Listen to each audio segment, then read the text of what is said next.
Night-shrouded Konoha. Inside a dim interrogation room, an array of cold torture instruments hung from the walls while the air was thick with the stench of rust and blood. Kamisato Qianhuan slowly drifted back to consciousness. He was bound to a torture rack, his scalp throbbing from having been violently yanked, and a searing pain burned across every inch of his body. What is going on? Qianhuan's hoarse voice rasped from his throat as chaos churned in his mind, and the memories of this body's former owner surged into him like a tide. Raise your head, mongrel. That tender, delicate face of yours is just perfect for a deserter. I really want to tear out your intestines segment by segment and stuff them back into your mouth. Begging. You cannot even endure this bit of pain yet. When you fled, why didn't you beg for your comrades' lives? Why didn't you cry and plead with the enemy to spare the village? Already trembling. On the battlefield you ran quite fast though.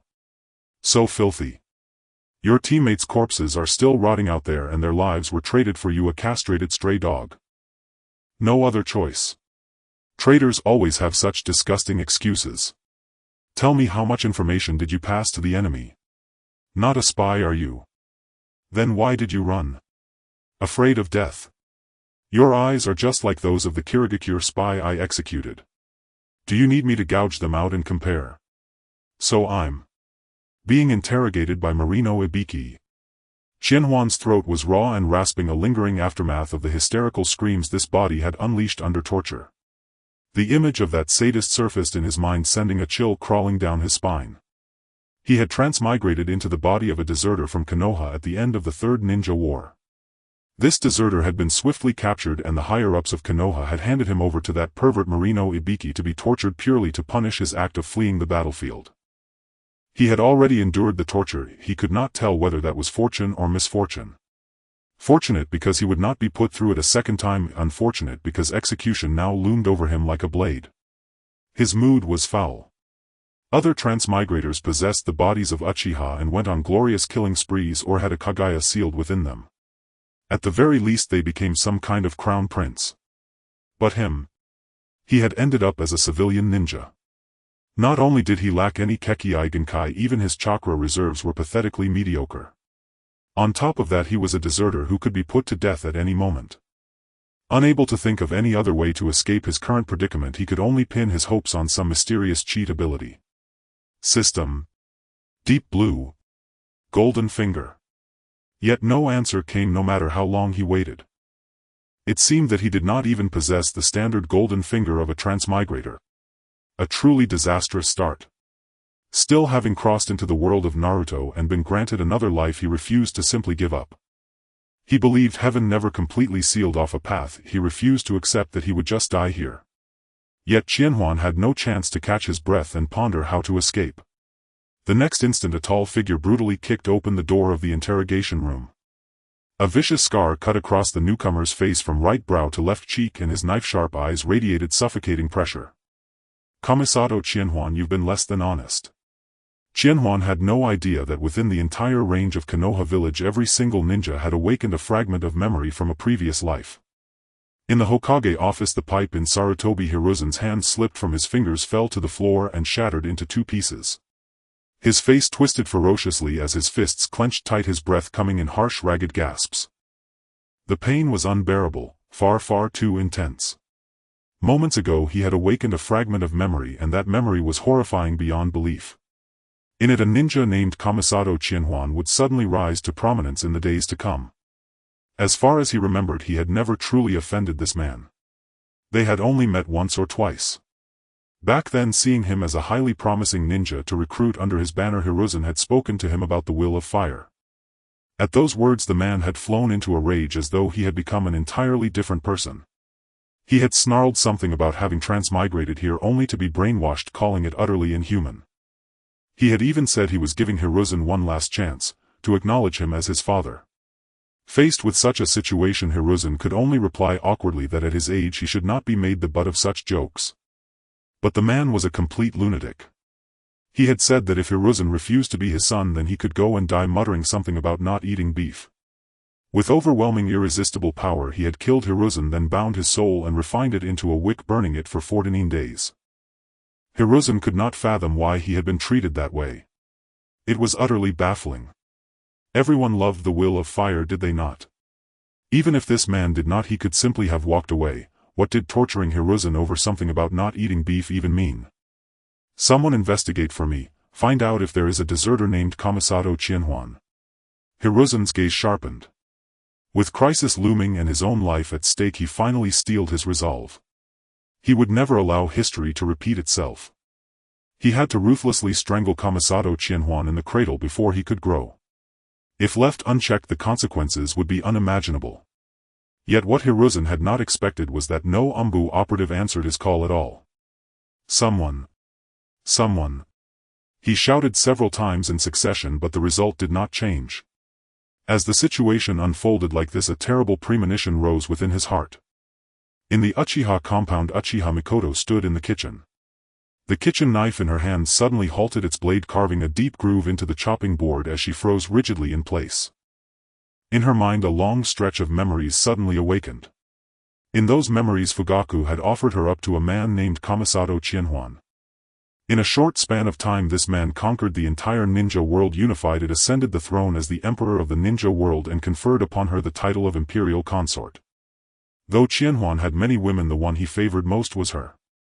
He treated Itachi well and allowed her to remain forever youthful, granting her immense power. She awakened the eternal Mangekyo Sharingan, and he had even begun planning for her to awaken the Rinnegan. With him she had truly known a woman's joy. She had even borne him a son named Konoha Sasuke. The memory was long, and Uchiha Mikoto only slowly came back to herself after quite some time. What should I do? Her hands trembled. The events within those memories were so fantastical that she even doubted whether they were real. Yet the sensations, one after another, felt far too real. Fugaku. You actually. You bastard. Her voice rang out, filled with a jumble of emotions and deep pain, yet tinged with a faint hope that it had all truly happened. At that moment the door to the room was pushed open. A figure stepped in, both eyes already awakened into the Mangekyo. Mikoto, could it be that you also? Uchiha Fugaku's face showed utter disbelief. He had originally thought only he had awakened memories of a previous life. He had just been thinking of mending the pen after losing the sheep, yet heaven had played a cruel joke on him. Mikoto, by the look of it, had also awakened her past life memories. How was he supposed to face her now? Fugaku, you bastard. You actually treated me like some piece of cargo and sent me away. Mikoto's teeth ground audibly, her Threedemo Sharingan flaring open of its own accord, even beginning to evolve toward the Mangekyo. Mikoto, listen to my explanation. That man threatened me with the lives of the entire Uchiha clan. I had no choice. Uchiha Fugaku explained in a broken voice. Mikoto only grew more enraged at his words and roared, did you really believe you could trade your wife for peace for the Uchiha? You were wrong. You are nothing but a coward, nothing but incompetent. You cannot even protect your own family, yet you keep claiming you act for the sake of Uchiha. After unleashing those words, she found Fugaku's face still wearing that same spineless expression. Mikoto shook her head in disappointment. She suddenly felt that saying even one more word to this man was a complete waste of breath. Her expression turned icy, and the aura of one in a position of supremacy spread from her as she abruptly changed her tone. How dare you behave so presumptuously and slander His Majesty? And do not call me Mikoto. Address me as your ladyship. Uchiha Fugaku was startled, as if he had been dragged back to that previous lifetime when he could only cower and cling to life. He instinctively dropped to his knees and began, this humble one. He had only spoken 2 words when he suddenly snapped back to himself. This was not his past life anymore. He still had a chance. He had to win Mikoto's heart back. He jumped to his feet at once, grabbed Uchiha Mikoto's arm and pleaded again, Mikoto, it wasn't like that. Those memories are all false. I would never do such a thing. You must believe me. Give me one more chance. This time I will treat you well, I swear to you.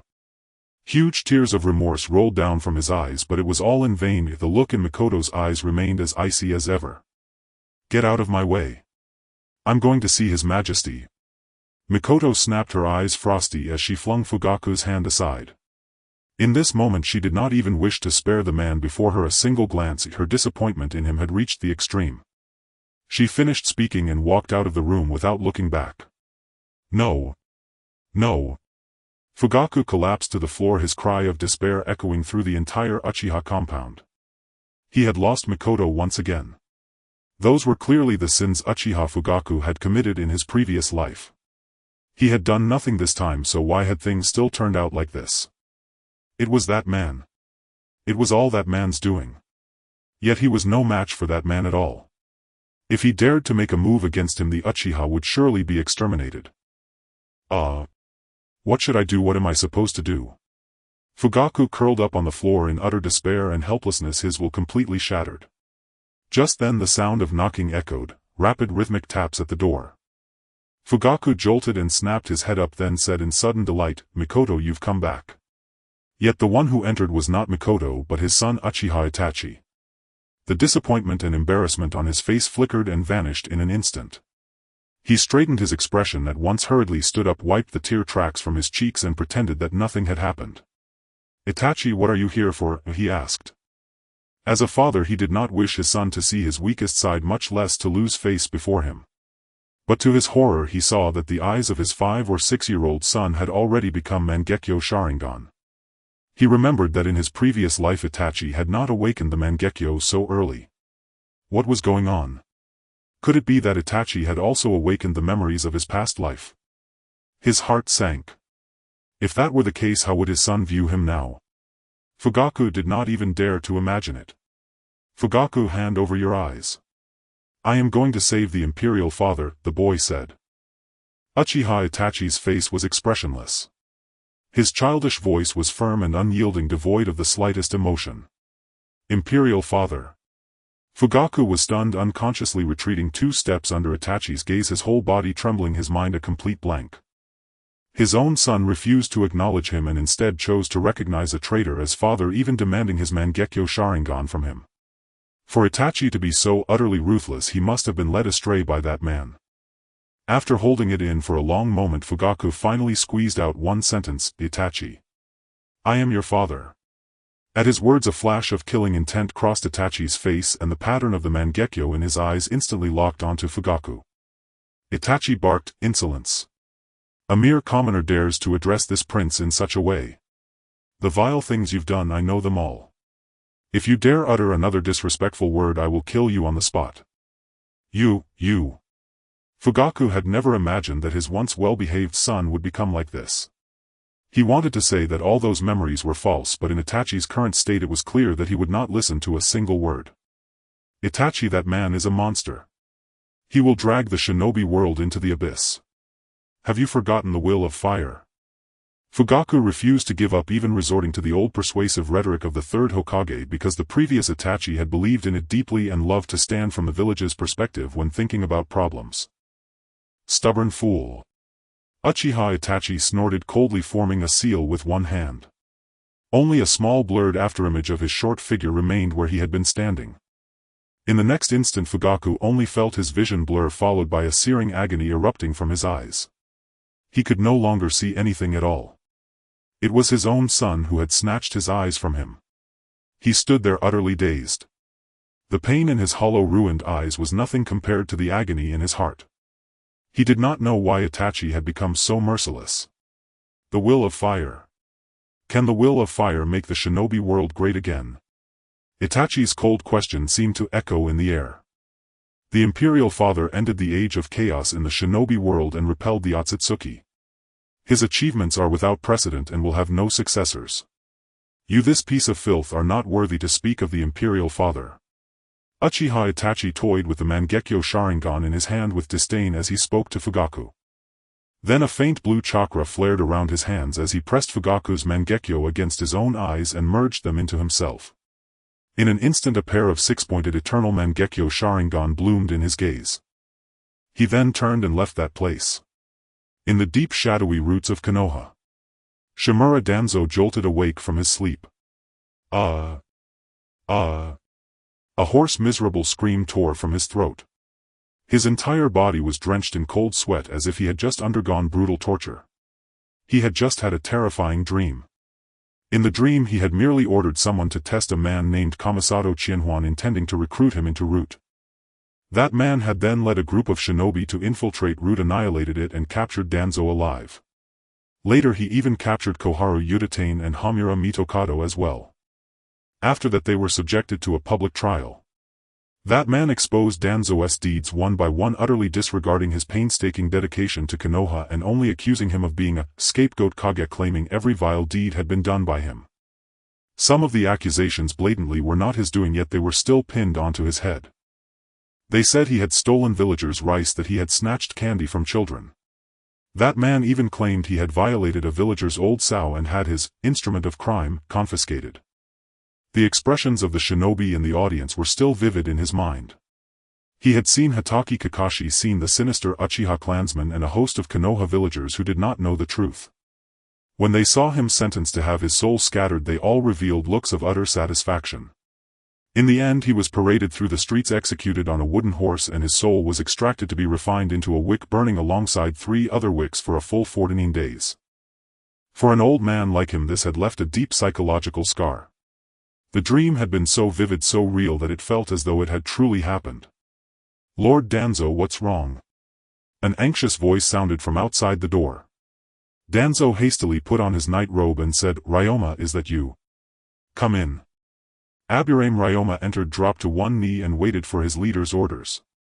"I want you to investigate a man named Sanri Qianhuan," Danzo said. Danzo's tone was icy. If such a man truly existed, he would make sure that this person tasted what it meant to be made into a wick as well.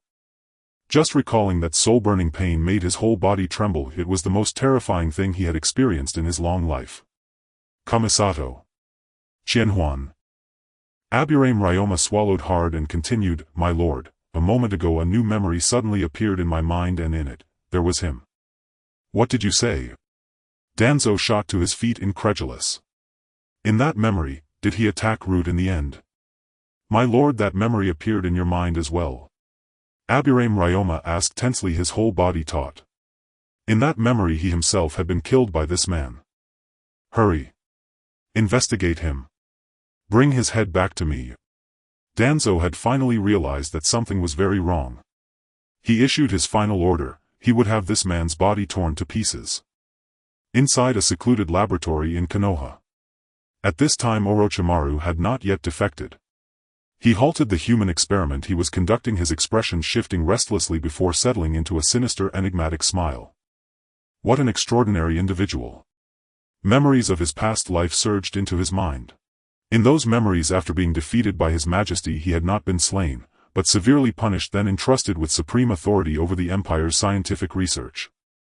Not only had he attained the immortality he had long coveted, but he had also gained access to unimaginable research subjects. Among them were the dead demon of the Uzumaki clan, the White Snake Sage of Ryuchi Cave, the Great Toad Sage of Myobokuzan, the Slug Sage of Shikatsu Forest, and even several members of the Otsutsuki clan, all subdued and delivered to him by His Majesty. Each acquisition propelled him significantly closer to true immortality. Orochimaru cast aside his scalpel with bored indifference, gazing at the test subject before him. Having grown accustomed to elite specimens, he found this marginally talented subordinate utterly uninteresting. Only an Otsutsuki, or perhaps an extraterrestrial life form, could now stir his genuine curiosity. He wondered whether the mechanical ascension martial cultivation of the Tao or chakra-based cultivation had yet reached completion, a prospect that filled him with thrilling anticipation. At that thought avarice flared in his eyes. What then had become of that peerless sovereign? Did he still wield the overwhelming power of his former life? Perhaps it was time Orochimaru paid him a visit. Indeed, the sovereign, having returned through reincarnation, might well be the most perfect experimental subject. Orochimaru burned with fascination each time His Majesty adopted a son. His strength visibly increased, an astonishing, almost divine phenomenon. He could hardly wait to place the sovereign upon the dissection table. A long serpentine tongue slid from his mouth, his gaze shimmered with ravenous hunger. Yet he would not depart immediately. First he required meticulous preparation, and a gift carefully crafted for His Majesty. Inside Yukimi Shinku's residence. "Red, do you truly intend to marry that wretch this lifetime?" Yukimi Shinku knelt solemnly on the tatami, his expression grave. That young man had spoken so sweetly when courting Red, yet after ascending as the first emperor of the ninja world his harem swelled with ever more women.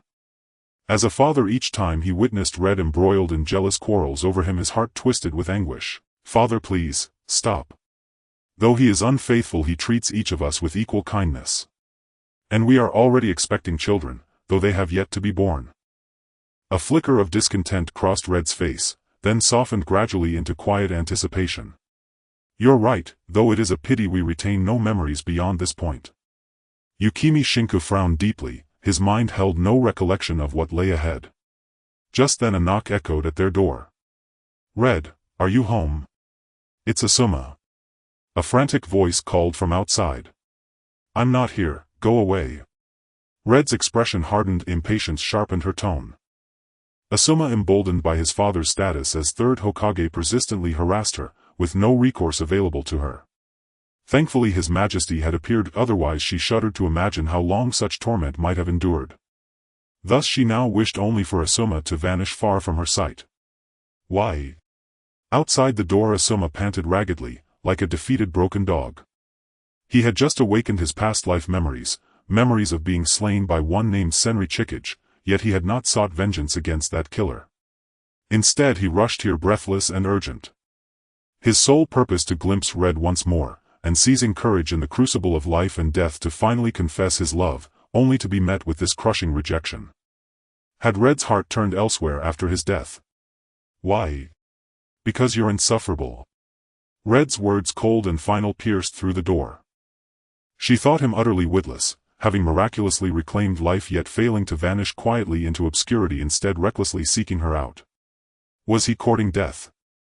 Perhaps his majesty would eliminate him again, casually, without a second thought. Insufferable, insufferable. Struck as if by lightning, Asuma froze motionless, his eyes dull, his lips repeating Red's words like a hollow incantation.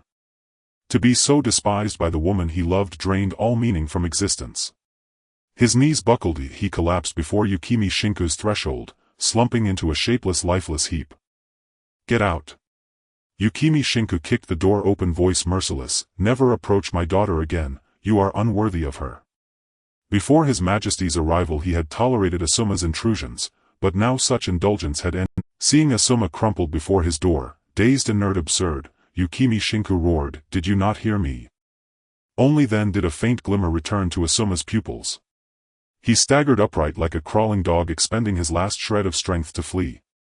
Outside the torture and interrogation unit, Senju Ibiki's mind flashed with a memory. In mere days he would be ambushed and killed by the very failure he had just interrogated. He felt disoriented. How could this man who barely ranked as a chunin possibly rise within days to a level capable of slaying him? Yet that question mattered little. What truly unsettled him was the shocking failure of his vaunted interrogation techniques. This man had concealed cowardice with such consummate artistry that Ibiki stood awestruck. It ignited his obsessive curiosity. He resolved to unearth this man's secrets no matter the cost. With a thunderous kick he burst through the door. Sanri Qianhuan, you've been anything but cooperative. Ibiki re-entered the chamber and closed the door behind him, his pace slower now, his gaze edged with predatory amusement. He refrained from immediate torture. He sensed such methods would prove futile against Sanri Qianhuan, a man who had after all withheld intelligence even under his own relentless scrutiny. A new approach was warranted. Dragging a chair forward he seated himself opposite Qianhuan, and drew a kunai, idly spinning it upon his fingertips. Occasional flashes of cold light from the blade skimmed across Qianhuan's eyes. His voice lowered, deliberate and probing, I assumed you were merely a coward, a deserter. Yet you've surprised me. Tell me, who precisely are you? Damn psycho. What the hell do you want from my mother? Qianhuan retorted. Knowing torment was inevitable, he seized the fleeting pleasure of verbal defiance.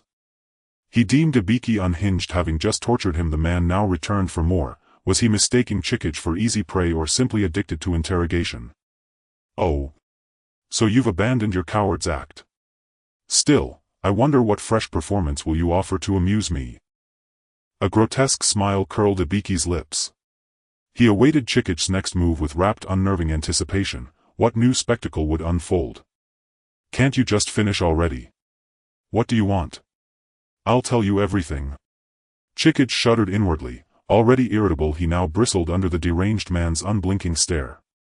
Is this your strategy? Feign cooperation, then feed me half-truths to manipulate my trust. Disappointment clouded Ibiki's features. How disappointing. Such tricks are tiresomely familiar. Shinri Chikage, you need not feign any longer. I have glimpsed the future. Refuse my terms and I shall surrender your corpse to the Yamanaka clan. They, I assure you, excel at extracting truths directly from the mind. The corridor fell silent.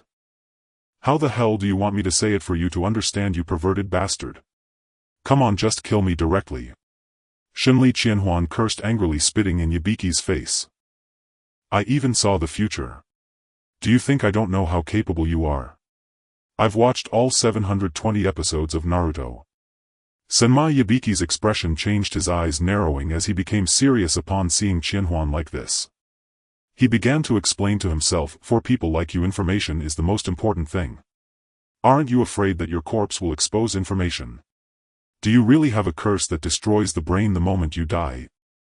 He looked at Qianhuan with a different gaze, having never encountered such a tricky opponent before. He wasn't afraid of physical pain, but his will was strong and even his spirit couldn't toy with him. He wasn't afraid of death. Now he didn't know what to do. Was he supposed to kneel down and beg Sanri Qianhuan to reveal the information? At that moment, with a loud bang, the door was smashed to pieces and a child about 5 or 6 years old walked in.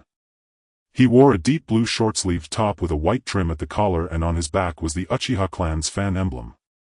A massive red skeletal arm protruded from his right arm with eternal eyes slowly rotating in its eye sockets. Ibiki instantly turned his head, locking eyes with the newcomer. His pupils constricted sharply and the scar on his face became even more menacing as his muscles tensed. The expression of deep contemplation on his face was torn apart by disbelief in an instant. A hint of panic flashed in his eyes and a drop of cold sweat trickled down his forehead, sliding down his cheek. A child of the Uchiha, this is Susanoo. How could this be? His voice trembled and he unconsciously gripped the kunai in his hand tighter. As a seasoned ninja, he quickly reacted and immediately assumed a combat stance. He knew that this Susanoo was not to be trifled with. With his level of ninjutsu, he couldn't break through its defenses. But he found that he couldn't move. Aside from being able to move his eyeballs and speak to breathe, he felt as if he were frozen in place. Is this Uchiha's illusion? The Uchiha child slowly approached his youthful face, bearing an expression of coldness unbefitting his age. He did not answer Ibiki's question but kicked Ibiki to the ground and knelt before the bound Qianhuan, one knee on the floor. Your son has arrived late to the rescue, please punish me, father. Ibiki. Qianhuan. Qianhuan's mind short-circuited instantly. No. What the hell is going on? Is this still Naruto? The term father just came out. Could it be that this is some ruined Naruto fanfiction world? But why does this child call me father? I clearly haven't even started playing. Qianhuan felt utterly bewildered. He suspected that he was ensnared in an illusion created by Ibiki. He was being interrogated, and who knows what more absurdities might arise. He spoke, Sanri Ibiki, I didn't expect you to have such means. Is this an illusion? Didn't I tell you to just kill me directly? I really have nothing to explain. As Qianhuan's words fell, Itachi's expression turned extremely grim. He waved his hand and threw several kunai, pinning them into Ibiki's body, causing blood to spurt out. This person had committed unforgivable acts against father, causing his spirit to become somewhat disordered. Therefore he wouldn't use Tsukuyomi to punish this person, nor would he kill him outright, as that would only benefit him. This person should be dealt with by father, whose methods were far superior. Ibiki couldn't move and could only use his body to block the thrown kunai. Only his worldview was shattered. He felt he was under an illusion, that everything before him was false. How could Sanri Qianhuan suddenly have a son with the Uchiha surname? This son even had a Mangekyo Sharingan. This is too fake. But the feeling of these kunai piercing his body was so real that he couldn't help but let out a scream. Then he spoke, Uchiha kid, are you trying to rebel against the village? Or has your Uchiha clan prepared for rebellion? Itachi paid no heed to such threats. If father hadn't appeared, he might have considered this question. But now that father was here, rebel against the village? No. It was they who had betrayed father, defying father's will. He walked up to Qianhuan and set him free. In a tender and sorrowful voice he said, Father, you are not under an illusion. I am Itachi and I have come to rescue you. Release. Release. After Qianhuan was freed, he tried twice to dispel the illusion before him but found no success. He realized that although the previous host's level of ninjutsu was poor, Ibiki could at most master some basic illusions, and it was impossible for him to influence perception to such an extent. Thus everything before him was indeed real. And he had inexplicably become the father in Itachi's words. But he was not Uchiha Fugaku. In his memories, Uchiha Mikoto had never had any intimate relations with him. Moreover, he then noticed that Itachi's eyes were not just ordinary Mangekyo but an eternal Mangekyo. He casually asked, "Itachi, what's wrong with your eyes?" Itachi knelt again. "I report to you, father, that I have obtained Uchiha Fugaku's eyes." Despite Qianhuan's suspicions, he was still shocked by Itachi. How old is Uchiha Itachi now? Not only has he awakened the Mangekyo Sharingan, but he also took his biological father's eyes and fused them with his own, calmly stating this fact. He was certainly not a normal person. However, it seemed he trusted himself very much and was loyal, answering whatever questions were asked. "Let's talk. Why do you call me father?" Qianhuan asked directly. Itachi's transformation must be due to unpredictable events in the ninja world, and he needed to clarify this to avoid being put at a disadvantage. At that moment, Itachi, still kneeling, suddenly spoke. "Father, didn't you awaken your memories from your past life?" "What past life memories? What happened to me in my past life?" Qianhuan asked instinctively in confusion. Upon hearing this, a nostalgic expression appeared on Itachi's youthful face. Then nostalgia slowly turned into fervor as he explained, "In your previous life you unified the ninja world, known as the first emperor of the ninja world, ending the era of conflict among the 5 great villages, defeating the invasions of Otsutsuki multiple times, and even personally attacking the Starry Sky. You also promoted science in the ninja world, established a chakra network, and refined the Pure Land into a ninja tool with a reincarnation function. Your achievements are unparalleled." "What the hell?" Qianhuan interrupted Itachi's lengthy discourse and asked again, "My name is Sanri Qianhuan. Are you sure you're talking about me? Wasn't I just a pawn in my past life? Wherever I was needed, I was there. When did I become so amazing without knowing it?" Itachi replied seriously, "It seems father really hasn't awakened his memories from his past life, but there is no doubt that I am talking about you." "Uchiha Itachi, what are you saying? This person is a traitor to the village. How could he be so powerful? I don't believe it." Before Qianhuan could say anything, Ibiki broke down first. Itachi's words completely surpassed Ibiki's understanding. Although he had also been reborn, he died too early, so his memories of that period were too short and he had no idea what had happened afterward. Qianhuan roughly understood the current situation, choosing to ignore Ibiki, and asked again, "Itachi, are you saying that you all have been reborn and awakened the memories of your previous lives while I was a ruthless killer who unified the ninja world?" Itachi nodded again. Only then did Qianhuan fully confirm and understand why Ibiki was interrogating him again. It must be that after he escaped in his previous life, he found a way to kill Ibiki. However, he couldn't feel any happiness about it. It seemed that not just these two had awakened their past life memories. Everyone else had been reborn possessing memories of their past lives, while he had not only lost the foresight of the original story but also found himself in an exceedingly passive situation. The current situation could be described as urgent. Therefore he must not let the enemy know about his current condition. With that thought, Qianhuan's expression turned cold as he spoke. "Itachi, go kill him to prove your loyalty." Ibiki watched as Uchiha Itachi drew his ninja blade and approached him, his pupils contracting violently. He hurriedly spoke, "Uchiha Itachi, are you sure you want to bear this sin for someone who can't even remember who they are? He's just a deserter. There's no way he could achieve that. You should report this to the third Hokage rather than doing what you're doing now, which will lead your Uchiha clan into the abyss." He panicked and regretted it. Looking at the increasingly close Uchiha Itachi, a surge of unwillingness rose within Ibiki. He should have just killed Kamizumi Qianhuan directly instead of thinking about continuing to interrogate him. Clearly Kamizumi Qianhuan had no idea about his own situation before. But it's too late to say anything now. Itachi remained unshaken by Ibiki's words, stating expressionlessly, "Father's command is my will." Saying this, he stabbed directly into Ibiki's heart quite decisively. Blood sprayed onto Itachi's face, making him appear eerily strange.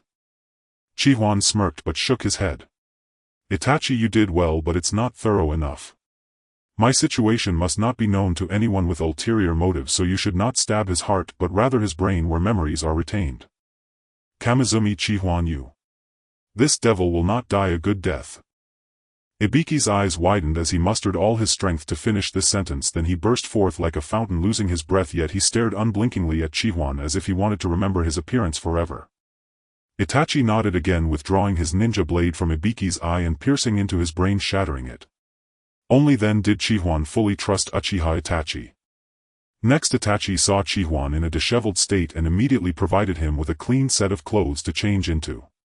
During this time Chihuan was contemplating how he managed to achieve that feat in his past life. Having watched all 720 episodes of Naruto, he deeply understood that someone without any Otsutsuki bloodline would not be able to accomplish that under these circumstances. In the ninja world, bloodline is the ultimate power. Without a bloodline, one would only reach the peak of a Kage, and a Kage could never achieve the greatness he did in his past life. Thus, given the current situation, he must have had some system or similar cheats in his past life. He hadn't awakened it before, but now he decided to give it one last try. Generally, having a system or a cheat means engaging in some peculiar activities to satisfy the system's requirements. As Uchiha Itachi was his adopted son, calling him father and remaining so loyal to him surely indicated that they had spent a long time together understanding each other's situations. Curiously, Chihuan asked, "Itachi, let me ask you, did I have any special quirks in my past life? Like enjoying showing off or playing pranks on people? Or perhaps being persistent in practicing ninjutsu, And did I like visiting some special places?" After hearing Chihuan's words, Itachi fell into a long silence. He appeared a bit awkward, even blushing. Chihuan's expression brightened. It seemed there truly was something. "Come on. I have no shame about it," he urged once more. Itachi then revealed Chihuan's situation. You especially liked adopting sons, and you also liked beautiful women, a lot of beautiful women." Chihuan was taken aback. He should have thought about this when Itachi called him father. He must have awakened some system related to having many children and blessings, and it was one that granted rewards even for adopted children. Thus it made sense for him to adopt Itachi as his son, since he felt he had no special quirk of wanting to adopt every person he saw. The corners of Chihuan's mouth lifted slightly, revealing a gentle smile. He reached out to ruffle Itachi's hair, saying, "Good boy. Since in my last life I was your father, I cannot abandon you in this life. So Itachi, continue to be my son." As soon as Chihuan's words fell, Itachi's body trembled slightly as if struck by an invisible force. His pupils contracted in an instant, then gradually expanded. In the next moment Itachi suddenly knelt on one knee, lowering his head, his voice hoarse yet resolute. "Father, I will prove to you that in this life I am still worthy of your pride." He originally thought that his father, who had no memories of his past life, would be caught in a dilemma, carefully considering before making a decision. It seems his father didn't hesitate at all. A person like him, no matter how many times he reincarnated, carried the resolve to sever fate. What's happening? How can there be none?" Chihuan's expression stiffened, murmuring. Now he had adopted a son, yet still had not awakened that system. What on earth is going on? Could it be that he guessed wrong, and in his past life he really liked being someone else's godfather? Or perhaps the so-called system from his past life could only be bound in that life, and this life really has no system. However, now that there's no system, the difficulty of breaking through the situation would undoubtedly increase significantly. Especially as time passes, without the talents from his past life he would gradually become useless. Many of the subordinates he had previously subdued would no longer obey him. Some might even turn against him. Even if they didn't attack him over time, those who were not steadfast would abandon him. By then enemies from his past life would emerge one by one, putting him in danger. Moreover, based on his understanding of himself, he would definitely not spare any beef. At the very least he would eliminate the Konoha F4 first, then kill that beast Obito. Now from Itachi's words it seemed he unified the ninja world and ascended to the throne. He must have either destroyed other villages or subdued them and expelled the feudal lords of various countries from their thrones. In doing so it was uncertain how many enemies he would make. Not to mention that in the end he even attacked the Otsutsuki clan. If those people also awakened their past life memories, he could say he was in considerable danger. He could only pin his hopes on the influence he had in his past life. If he had more loyal sons like Itachi, there might still be an opportunity for a turnaround. Just then he didn't wait for the system but encountered Orochimaru. Orochimaru entered the cell with a mysterious smile, followed closely by a mature woman dressed in high stockings. She wore a tight black top rich in nutrition with a slightly open collar that revealed her slender neck. Her lower half was paired with high-waisted stockings closely fitting, and she stepped in black high heels, simple yet fashionable. She looked entirely like a modern fashion woman, which was quite to his taste. Qianhuan was taken aback. What is this situation? This clearly isn't the style of Naruto. Qianhuan. The woman hurriedly took a few steps and leaped into Qianhuan's embrace. Feeling the touch and the pain from the wound and smelling the unique fragrance wafting from her, Qianhuan questioned his life. He suspected he had crossed into a fake Naruto world. He considered himself a Naruto expert yet had no impression of this person whatsoever. However, he did not panic, as there was also the unknown intention of Orochimaru beside him. Naturally, he placed a hand on the woman's back and turned his gaze to Itachi, casting a pleading look. Itachi immediately understood his meaning. He slightly bowed to him. Father, although you have a lot to discuss with Aunt Akamatsu, time is of the essence. Everyone is waiting for you to take control of the situation. Qianhuan's hand resting on Akamatsu's back stiffened, almost pushing her away. Goodness, really good was he this thirsty in his past life, not even sparing Tsukiyomi Akamatsu. But why had Akamatsu changed so much? She was far too mature. This was not how she should look at this age. Could it be that she used transformation jutsu? It should be. After all, she is still a ninja now, yet she isn't even wearing a forehead protector. Akamatsu, listen, there will be many people coming over. Qianhuan said, gently patting Akamatsu's back, teasing, this is our first meeting in this life and you're using transformation jutsu to brush me off. Wait until nightfall and I'll show you how I deal with you. Akamatsu reluctantly stood by Qianhuan's side, not dispelling the transformation jutsu but burying his arm into her ample figure. She spoke carelessly, this is such a hassle. I don't want to spend my time on makeup like. Orochimaru stood to the side, his gaze shifting between Qianhuan and Itachi, a faint elusive smile playing at the corners of his mouth, his serpent-like tongue flickering across his lips. He tentatively inquired, Your Majesty, now that you have been reborn, your strength is not at its peak. Why not don the dragon robe from your past life? This would also serve to intimidate those with ulterior motives. As he spoke, he produced a storage scroll and presented it with both hands. He was eager to ascertain the current strength of His Majesty and then study this sovereign. Qianhuan instinctively wanted to agree but suddenly realized that given Orochimaru's character he would not concern himself with such trivial matters for the sake of others. He fixed his gaze on Orochimaru, snorted coldly and said, Orochimaru, cease your petty thoughts. It seems I was too lenient with you in my past life. If it weren't for the sake of Hongo, I would send you to keep company with that old fool from the Six Paths immediately. He was currently playing the role of his former self. According to his understanding of himself, if he had formidable strength he would not care about such matters. Agreeing with Orochimaru would imply that his words were correct, that his strength was not at its peak and that he needed the dragon robe to bluff. This indicated that his power was weak to the point that even the trash from Konoha should be feared.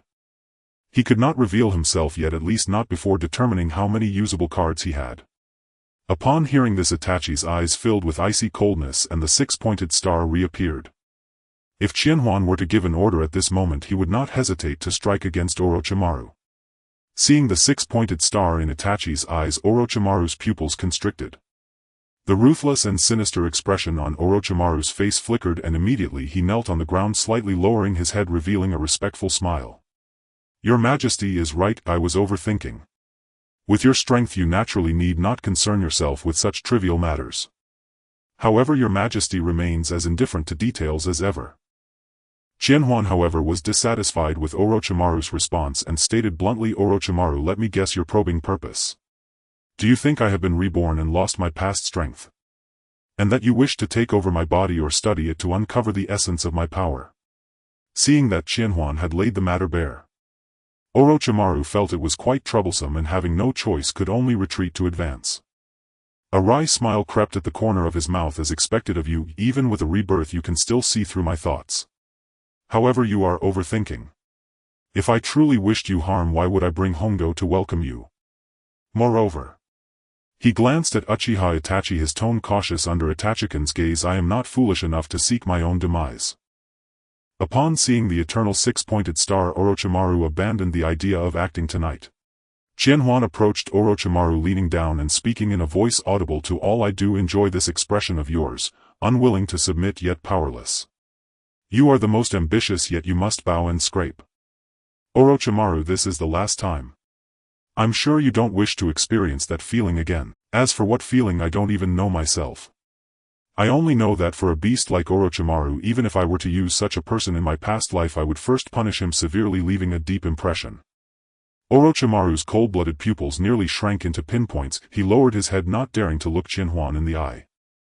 Hongdo sighed in relief when she saw that Qianhuan ultimately spared Orochimaru. She smiled gratefully at him and tightened her embrace. Then she lowered her eyelids, her long hair covering half her face, her expression inevitably a bit forlorn. The teacher was also a very important person to her. She did not wish to see a conflict between the two, but Orochimaru's ambition was too great. Sensing Hongda's disappointed expression, Qianhuan sighed and gently patted the arm that was wrapped around her to divert her attention. Qianhuan, you're bad. Hongdo exclaimed reproachfully. I have worse things. Do you want to try? Qianhuan joked. Do you still want that? A blush appeared on Hongda's face. Don't you want it? Qianhuan retorted, fully exhibiting the reckless behavior of his past life. Let's talk about it when we get home. Hongdo conceded, even dispelling the transformation technique. Just then, Itachi suddenly spoke coldly to the door. Who is it? At that moment a figure dressed in a dark long robe entered, wearing a hood and sunglasses that concealed most of his face.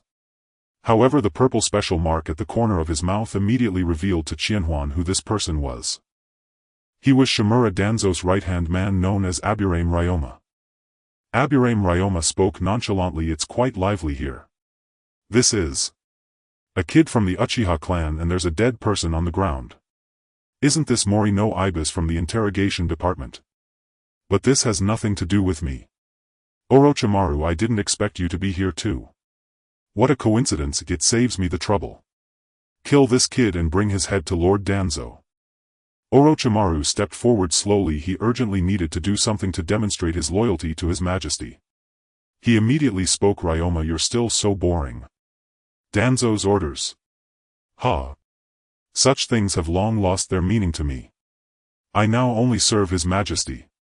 Your Majesty. Is it this Kamiri Qianhuan? He might have made me fear him in his past life, but now he is just a coward, having not grown into anything. Are you sure you want to serve such a person? Aburame Ryoma spoke, his gaze turning serious. He was no match for Orochimaru. Qianhuan had initially thought that Aburame Ryoma could provide some useful information, but it seemed that he would die early as well. He couldn't articulate a coherent thought. So I told Orochimaru I dislike the way he speaks. Kill him and send his head to Danzo. Orochimaru slightly bowed, a smile creeping at the corner of his mouth, saying, as you command, my Majesty. Then he turned and launched an attack. A small snake flew out from his mouth like a bolt of lightning, biting Aburame Ryoma's neck before he could react. Orochimaru, how can you be so strong? Aburame Ryoma said in disbelief. Then he yanked the snake off his neck and tossed it away. Feeling the poison coursing through him, his face turned ashen, yet he dared not utter another word and fled in a panic. Orochimaru turned to Qianhuan and said, Your Majesty, rest assured this dosage is just enough to ensure he reaches the root. By then he might even have a chance to deliver his last words to Danzo. Just as Longma had left, another person arrived. Sister, you came quite quickly. But why don't you dress up when you come to see Qianhuan Jun? No wonder Qianhuan Jun prefers to visit me at night. A deep, charming voice came, causing hearts to race uncontrollably. Hearing this, Hongdo's blush quickly faded as she retorted, Sister, I won't argue with you. Qianhuan dislikes that the most. Hongdo intended to point out that this person was not good, always enjoying the quarrels between sisters. The newcomer wore a moon-white modified kimono tied at the waist with a light purple silk ribbon, wooden clogs on her feet, and long hair pinned up with a white jade hairpin with several strands of hair cascading down by her ears. Qianhuan sighed internally. Here came another one. Moreover, this person knew her well enough to know that seeing this outfit would ignite her anger, thus increasing her attack power. Evidently she had dressed in this attire prepared to endure suffering. Even before she approached, a faint fragrance wafted in the air. The woman did not respond to Hongdo but shifted her gaze to Qianhuan, naturally moving to his other side, wrapping her arms around his, resting her head against him. Qianhuan Jun, you still Haven't changed at all, she gazed quietly at Qianhuan's profile, her tone tinged with a hint of nostalgia. Qianhuan's heart raced. What hadn't changed? Was he still as handsome as ever? Seeing that Qianhuan did not know how to respond, Itachi, though reluctant to interrupt the reunion between his mother and father, still spoke up to avoid unnecessary trouble. Mother. I have fused Uchiha Fugaku's Mangekyo. Itachi, you did well. Such a person would never dare to use the power of the Mangekyo in his lifetime. It's a waste to keep it. Uchiha Mikoto was instantly pulled back from her charming demeanor, her face turning cold as she acknowledged, unfazed by Uchiha Fugaku's fate. Listening to their conversation, Qianhuan suddenly sensed something was off. A shiver ran down his spine as he caught a whiff of something foul. What did Itachi just call her? Mother. Itachi's mother. Hiss. Could this woman possibly be Uchiha Mikoto? He began to doubt his life. Could he really have such a beastly lineage? He shouldn't be involved in such matters. However, Mikoto's support for Itachi's fusion of Fugaku's Mangekyo suggested that Uchiha Fugaku must have done something even more beastly than himself. Thus he comforted her, saying, Mikoto need not be saddened with me here, those matters are already in the past. Qianhuan Jun. You truly have responsibility much better than that bastard Fugaku. After saying this, Mikoto turned to Itachi and continued, Itachi, since you are now the Eternal Eye, you must remember your duty. You are your father's guard. Do not let those with ulterior motives approach your father. Orochimaru's expression darkened again. This was directed at him. Yet he dared not voice any complaints. Due to his research on the reincarnation of the dead, he now feared the Uchiha clan's genjutsu, having no defense against such things. They walked out of the prison. At this moment, ninjas began to arrive one after another to pay their respects to Qianhuan. Akatsuki was also among them. Her attire was even more eye-catching, dressed in a gown resembling something from a pay-to-win online game, immediately capturing everyone's attention. Hongdo turned her head away in anger. She found Akatsuki intolerable. While she treated Akatsuki as a sister, Akatsuki regarded her as mere decoration, flaunting her beauty. Was this meant to embarrass her? So she subtly released one of Qianhuan's arms, determined that after this she too would learn to dress up, otherwise they would steal Qianhuan's soul. Qianhuan felt utterly exhausted. The difficulty of this situation was too high, and even with his brain working furiously he couldn't recognize anyone. In the end it was Akatsuki who guessed correctly. Hong, it's been a long time. Qianhuan spoke up. Qianhuan Jun. Akatsuki unconsciously twisted her sleeves, her voice as faint as a mosquito's buzz. Before she could finish, her face had turned bright red, lowering her head as her long eyelashes trembled gently. It wasn't her intention to dress this way. Her father said that Qianhuan Jun would like it. She did not know how her father managed to acquire this outfit in such a short time, yet she had inexplicably put it on. The few of them exchanged a few simple words. More and more people rushed over to this side. Uchiha Shursue, Hyuga Hizashi, Hyuga Hayashi, Might Guy and Yamato all knelt before him. In unison they shouted, Father.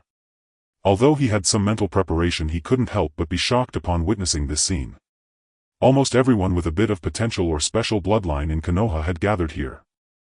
Even Hizashi and Hayashi were older than him. He noticed that neither of the two from the Hyuga family wore forehead protectors, nor did they have the curse mark of the caged bird on their heads, indicating that this technique had been completely broken in his previous life. Looking at these sons, he feigned calmness and said, Children, please get up. Hearing this, they immediately stood up and stood beside Qianhuan. Qianhuan's gaze fell upon the other ninjas again. However, he noticed that apart from the Hyuga and Uchiha, he did not see any other prominent clans present. No one from the Inazuka, Yamanaka or Nara clans had arrived. He wondered if it was because he looked down upon these people in his previous life or because he had killed them. These individuals were the direct descendants of the Hokage. He must have killed the third in his past life, which might be related. Upon hearing their father's voice, Qianhuan's adopted sons were all invigorated. Amidst the calls of Father, Yamato made a hand sign and a massive throne rose from the ground.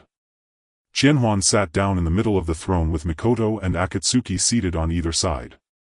Then a dark green Susanoo rose from the ground, placing the throne atop his head. This was Shizui's Susanoo.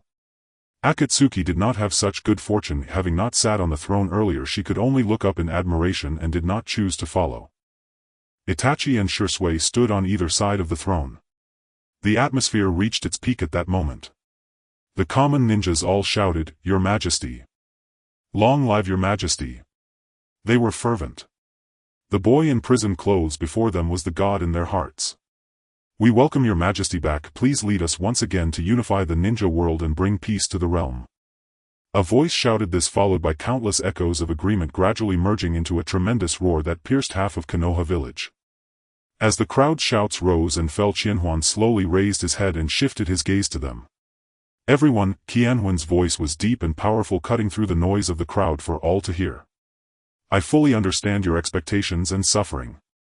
I know this world is filled with injustice and turmoil. Since I have been reborn, it is my duty to lead you once again to unify the ninja world and establish everlasting peace. Your Majesty, we will always be your subjects. Unify the ninja world. Unify the ninja world." With Qianhuan's words, the crowd erupted into another wave of celebration. "Youth, this is our youth towards the peacock." Hearing this, Might Guy was filled with excitement, tears streaming down his face. He opened the 6th gate of the 8 gates of Burrow. A burst of energy shot towards the peacock, the sparks created by the friction with the air illuminating the entire sky above Konoha. Countless ordinary people at home watched this scene, unaware of what was happening, yet they could feel the fervent atmosphere. One by one they were infected and stepped out of their houses. Some wanted to see what was happening, while others wished to go on a date with their girlfriends to enjoy the unique fireworks. At that moment a shuriken shot from afar, heading straight for Qianhuan Susanoo. "Impudent! How dare you attempt to assassinate His Majesty!" Bagua Kong Pom. The shuriken from the assassin was intercepted long before it reached Qianhuan, still several meters away. The person was also severely injured by the Bagua Kong Pom of the Sun Foot.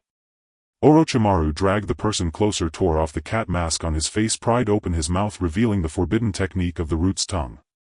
"These are people from the root." Instantly the anger of countless people was ignited. Not only did they not kneel and beg His Majesty for mercy, but they even dared to assassinate him. It is simply audacious. The death of Konoha F4 is today. Arrogance and ignorance are foolishness, ye adults. The era has long changed, and you remnants of the old era shall die today. I will take the lead. Inside the Susanoo, Qianhuan turned to Itachi and Shisui, asking, "Was this also arranged by you?" "There is no other reason, it is simply too coincidental." Moreover, he was sitting inside the Susanoo and still shot at him. Is such behavior due to severe lack of intelligence? However, upon reflection, since this person was from the root, it seemed that Danzo had done similar things before, so it didn't feel out of place at all. But the boat has already sailed. If he doesn't take his subordinates to eliminate Konoha F4 tonight, it would mean he has backed down, and that is unacceptable. Both of them shook their heads simultaneously. Itachi spoke, "I suspect it was Orochimaru's doing, but I have no evidence. I trust your judgment." After Qianhuan finished speaking, he decisively said to Shisui, "Find an opportunity to use the otherworldly deity. I do not need a subordinate who enjoys teaching me how to do things." Previously he was unaware that his son was Uchiha Shisui, which is why he had reprimanded Orochimaru. Because he still needed Orochimaru's skills. He must have given him many good things in his past life for Orochimaru to study. However, now he didn't need to go through so much trouble. Shisui had 2 eyes. One could alter thoughts for a short time with minor side effects, while the other could permanently change thoughts but had severe side effects with a cooldown of over a decade. Understood. Shisui replied briefly. He would not question his father's decision. Qianhuan nodded and asked again, "Itachi, have all the siblings of Konoha arrived?" Only Kakashi-senpai hasn't come yet. Do you think Kakashi would betray me? With no outsiders around, he asked directly. Itachi replied, "He shouldn't. Kakashi-senpai is also a person who yearns for peace, and in your previous life you revived Noara Rin. Even if later you killed his teacher Namikaze Minato, that was Minato's own doing. You gave him several opportunities and he didn't cherish them. He deserved to die." Namikaze Minato. Qianhuan's eyes narrowed. This guy was not easy to deal with, as he was nearly invincible during battles with Flying Raijin and Rasengan. There were no opponents among the shadow level. He couldn't understand why Minato would attempt to assassinate him. Was it because he had killed Sarutobi Hiruzen in his previous life? He continued to ask, "Did I kill Jiraiya in my previous life?" "You only killed the 3rd Hokage, and before that when Uchiha Obito attacked you even saved Uzumaki Kushina." His assassination attempt on you is a case of biting the hand that feeds him, and moreover you gave him many chances so Kakashi wouldn't hold a grudge against you for this. Itachi detailed the circumstances to Qianhuan.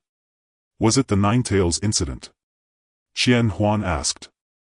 What Nine Tails incident? I knew that Uchiha Obito would suddenly want to kidnap Uzumaki Kushina in a few months. Itachi replied. It seemed that due to his appearance in the previous life the timeline had been disrupted and he didn't know why Obito was so anxious. Qianhuan was equally puzzled based on his understanding of Minato. If he saved Kushina he would at most prevent him from killing the third Hokage. Since he had already killed him he shouldn't seek revenge on him. So where did the problem lie? Now with too little information he couldn't analyze where the issue was. At this moment Shursui and the two girls finally realized that Qianhuan did not possess memories from his previous life. Qianhuan-kun, could it be that you do not have memories from your previous life? Then what you just said? Mikoto said in surprise. Yes, you all have awakened memories from your past lives but I have not. You all made it more difficult for me, each of you dressed up so that I couldn't recognize you. I acted very hard. What do you think I should do to punish you? Qianhuan said. He was about to face off against the third Hokage and others. He needed to understand the basic situation immediately to respond. He didn't plan to hide this from these few. After all, in the past life they had most likely created life together and in this life they would do the same. It was almost impossible to keep these people in the dark for a long time. Qianhuan's fingers moved like agile little snakes. Mikoto's face first flushed with embarrassment then turned a bit unnatural. This was still too stimulating for her. After all, those were events from his past life and in this life Qianhuan had no memories, so those events were as if they had never happened to him. So she should be a bit more reserved. Seeing Mikoto's reaction, Qianhuan suddenly felt a sense of pride from his past life. This was truly too delightful. Hong didn't think that much. She empathized with the fact that Qianhuan had indeed worked very hard. Qianhuan, I'm sorry I dressed up like this and I didn't know how you guessed it was me. Hong said regretfully, realizing she shouldn't have listened to her father's words, almost exposing Qianhuan. A mischievous smile appeared on Qianhuan's face. Since you all feel so guilty, then tonight you will have to put in some effort. Itachi. Shursui. Hearing this, Mikoto and the others were extremely shy, simultaneously punching Qianhuan's chest with their small fists. Mikoto, her face flushed, said, "What are you saying, Qianhuan-kun? There are children present. Such things should be said when there are no people around." Hong also blushed and echoed, Exactly, Qianhuan is just too mischievous. What are you two little rascals thinking? I meant for you to work overtime tonight, write down what I did in my previous life so I can reference it and formulate what to do now, otherwise it would be too passive." Qianhuan's face revealed an innocent expression. I'm ignoring you, you're just as bad as in your previous life. Hong, embarrassed and angry, turned her head away. Qianhuan-kun, you are always so mischievous. As you would say. It's as if you are rolling over us with your car wheels. Mikoto covered her mouth and laughed. After some playful banter, Qianhuan asked, "So in my previous life I only killed Konoha F4, and I hardly killed anyone else from the Hokage clans. Why do I not see their shadows here? Could it be that they betrayed me?" Shursui replied, "Perhaps Inuzuka, Nara and Akimichi guessed that after your rebirth you would directly go to kill the third Hokage and his group. While they wouldn't help the third as people from the Hokage clan, they also wouldn't take action against him. As for Inuzuka and Yamanaka, I don't know."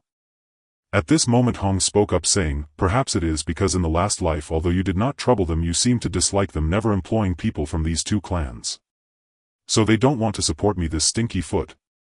Qianhuan said. Indeed, this was his attitude. One played with insects and the other with dogs. He truly did not care for them much, though he did not hate them either, nor would he target them. The Susanoo of Jishui slowly approached the Hokage building amidst the crowd's adoration. At the same time, more and more civilians came out onto the streets, curiously watching this scene. At this time the quality of the civilian ninjas under Qianhuan's rule was revealed. They explained what was happening to the people on the street, urging them to stay away from the Hokage building and taking them to safety. Wow, what is that big guy? There are even a few people sitting on his head, they look so cool. Hey, are these ninjas staging a coup? Are they going to fight again? I'm not leaving, I want to watch the ninja battle. Is Uchiha losing control? Meanwhile in the Hokage office, the Konoha F4 gathered together. How is Hizashi? Do we have any news from the major clans?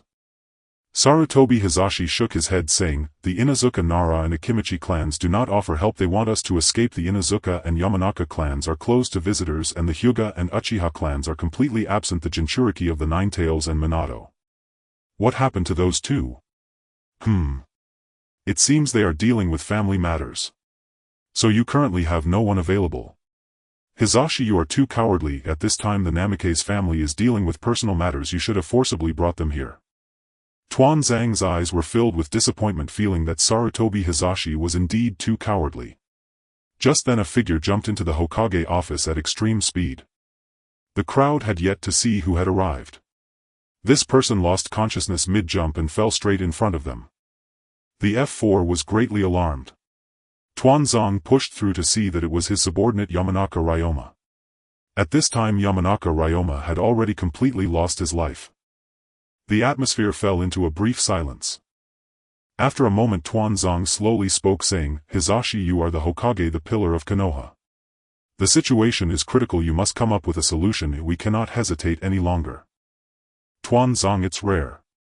In a time of great danger you finally remember I am the Hokage. If it weren't for your constant scheming behind the scenes, Qianhuan would not have tormented our souls. Sarutobi Hizashi's face revealed a bitter expression with his words filled with reproach. He picked up a smoking pipe with a crack in the middle and took a deep breath. Now you're blaming me. Which matter have you not tacitly approved? Which matter have you not turned a blind eye to? Hizashi, don't absolve yourself so easily. As the Hokage, do you only know how to shirk responsibility? Tuanzang said with a gloomy expression. As the shadow of Konoha, he had done so much for Konoha, yet it all turned into his problem. Hearing this, Sarutobi Hizashi became angry, unable to help but retort, when did I ever approve of you? Did I approve of you stealing candy from children? Did I approve of you stealing rice from the villagers? Did I approve of you having relations with the villagers' old sow? As the leader of Konoha, the Hokage, he was already frustrated enough, feeling betrayed by his friends. He could not hold back. Tuanzang immediately could not help but shout, Hizashi, enough. Your subordinates have almost all run away, yet you don't reflect on yourself. Even the Inuzuka Nara and Akimichi clans did not heed your summons, and Namikaze Minato and the Jinchuriki of the Ninetails rejected you with such lame excuses. You as Hokage are truly derelict in duty. Tsunade, stop arguing. It's not the time for us to be fighting amongst ourselves. She turned to look out the window side, but her face instantly paled. Wait. Is that a green Susanoo? Have the Uchiha rebelled, or have they sided with Qianhuan? Mito Menyen slowly rose heavily, walking to the window, staring into the distance, his voice trembling slightly. In the green Susanoo, there are 5 people. Sarutobi Hizashi quickly formed hand seals and shouted, technique of the telescope. In the crystal ball the scene from afar immediately appeared. His pupils suddenly constricted, uncertain, and he gravely said, indeed it is Qianhuan. This Susanoo belongs to Uchiha Jishue. Moreover, it is not just the Susanoo. So many ninjas have joined Qianhuan. Why does this demon have so many supporters? Sarutobi Hizashi saw one of the figures and instantly felt decades older, mumbling, Orochimaru. Why have you joined them? Mito Menyen sighed deeply, his brow full of worry, his voice weary. The situation is dire. Continuing to hold on will only add to the sacrifices. It would be better for us to retreat for now, regroup and then plan again. Tuanzang suddenly stood up, flames of anger igniting in his eyes, his voice booming like thunder. Retreat. Don't waver our morale here. I have never backed down in my life, and I will not be a coward who flees in the face of danger. Qianhuan must be eliminated by our own hands. Sarutobi Hizashi then slowly stood up, hands behind his back, and finally spoke, Tuanzang Menyen, no need to argue further. The situation has reached this point, there is no way back.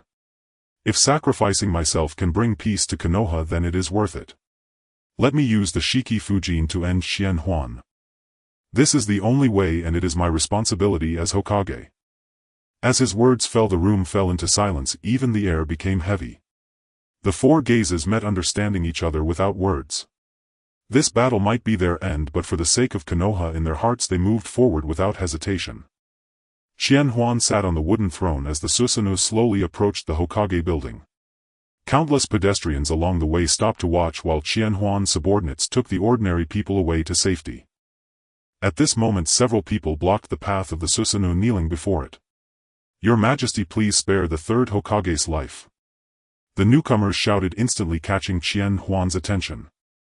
Hinata Hizashi scolded, "Rash. Do you not know that the Konoha F4 just ambushed your Majesty? Such a heinous crime." "What? They actually ambushed your Majesty just now? I truly did not know about this."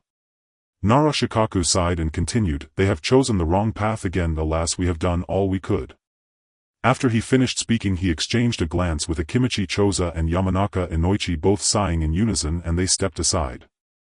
The Inazuka clan as part of the Hokage faction were loyal supporters of the third Hokage, but this was all premised on the absence of Qianhuan. Now that Qianhuan has been reborn, taking control of the situation has become inevitable.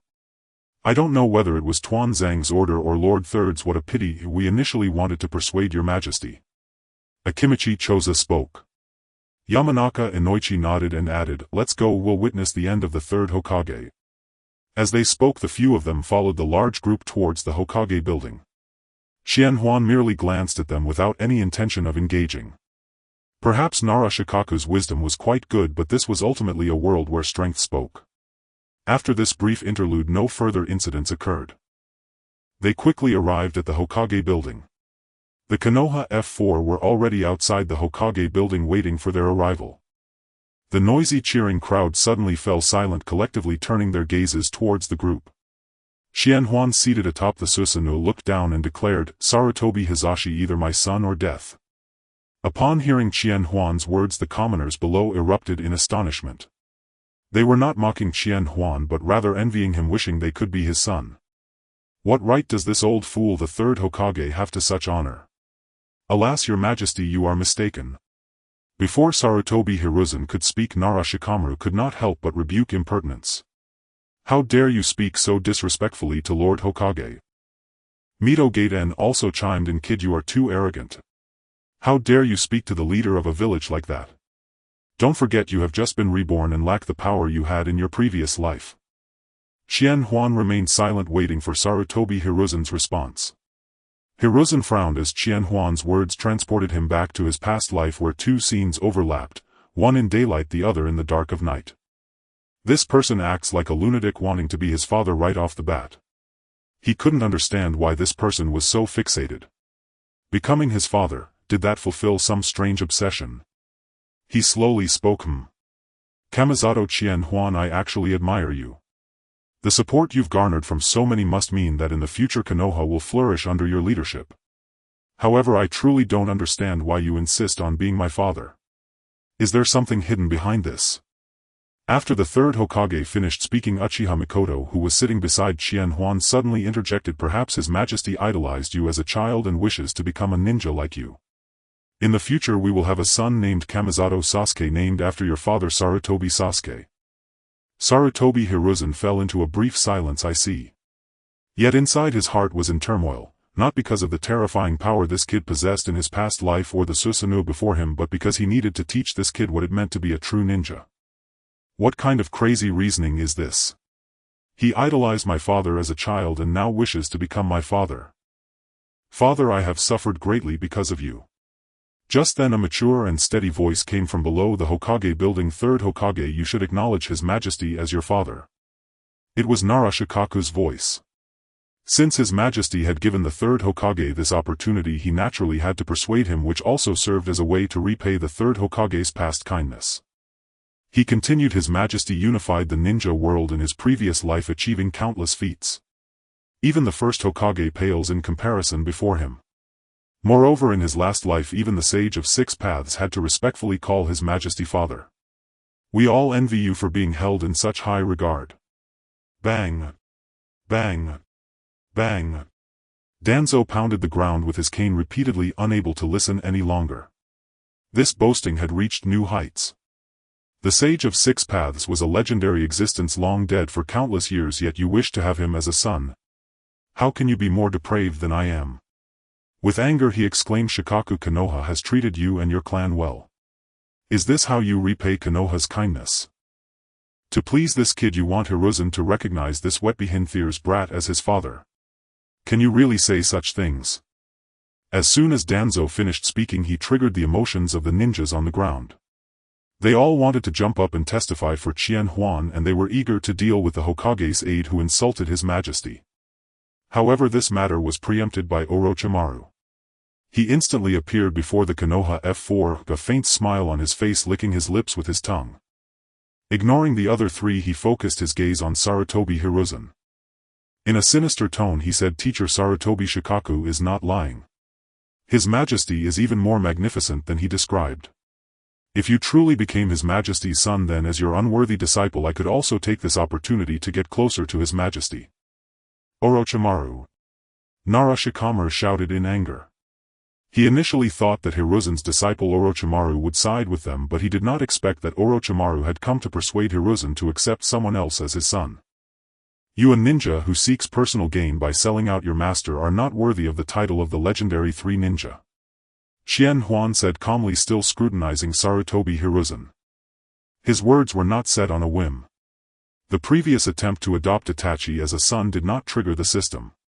He thought that perhaps it was because he had already adopted Itachi in his previous life, so he wanted to try again with what he failed to accomplish. In an instant, as he finished speaking, Orochimaru's hands drew two small snakes, instantly flipping over the two high-level advisors. They lay on the ground utterly embarrassed. Their faces were filled with disbelief. Though they were older, they had not expected the gap between themselves and Orochimaru to be so vast. Moreover, how could Orochimaru listen to this kid's command so readily? Just like that, you slap them.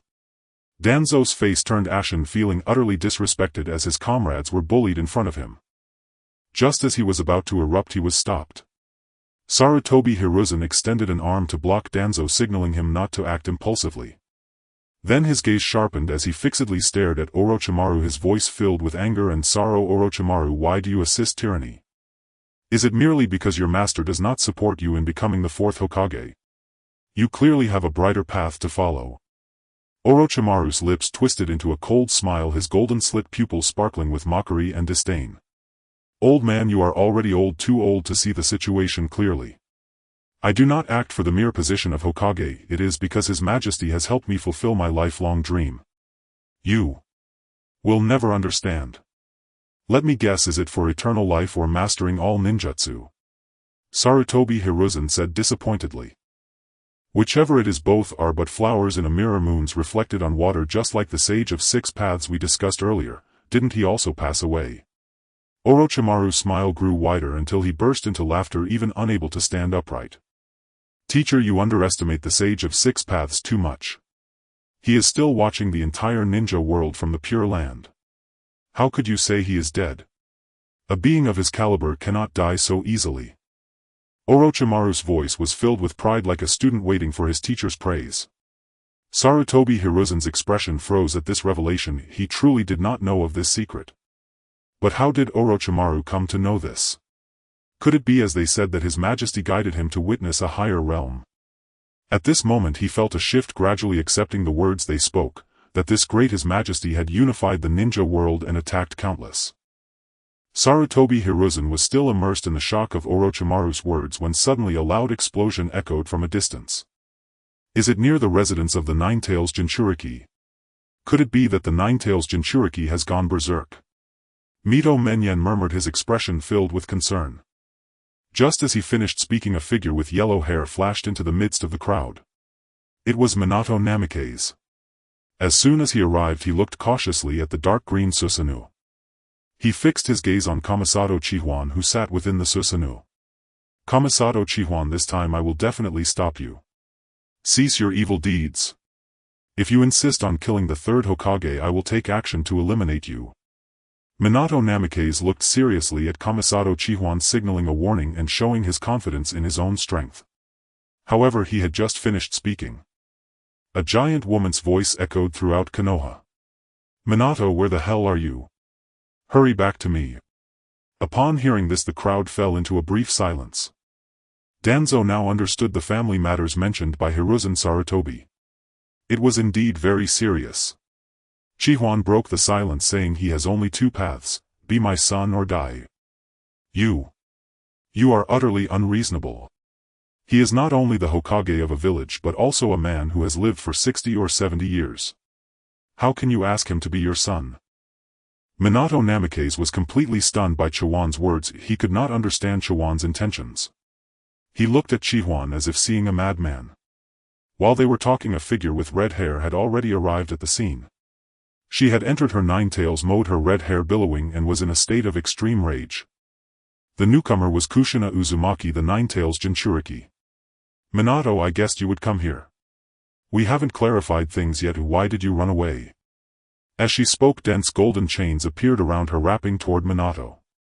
Kushina, didn't I say it? The situation is extremely urgent. If I hadn't come, the third Hokage might have been killed. Minato kept using the Flying Thunder God technique to evade the constricting golden chains while explaining. I see this old man is still alive. But if he dies, then so be it. He is not worth saving. You think too highly of yourself. He is the Hokage of a village. Does he need you to save him? Kushina said, recalling how this old man had not sent anyone to support her clan when they were annihilated. This matter had always been a thorn in her heart, and as a Jinchuriki constantly monitored by the Umbu, she had never had a good impression of the third Hokage. The third Hokage's face twitched slightly, but he couldn't say much. Nine-tails Jinchuriki, immediately cease your attack. If you attack the village's jonin without permission, can I understand it as treason? Danzo snorted coldly and reprimanded. Upon hearing this, Minato's eyes flashed with cold light.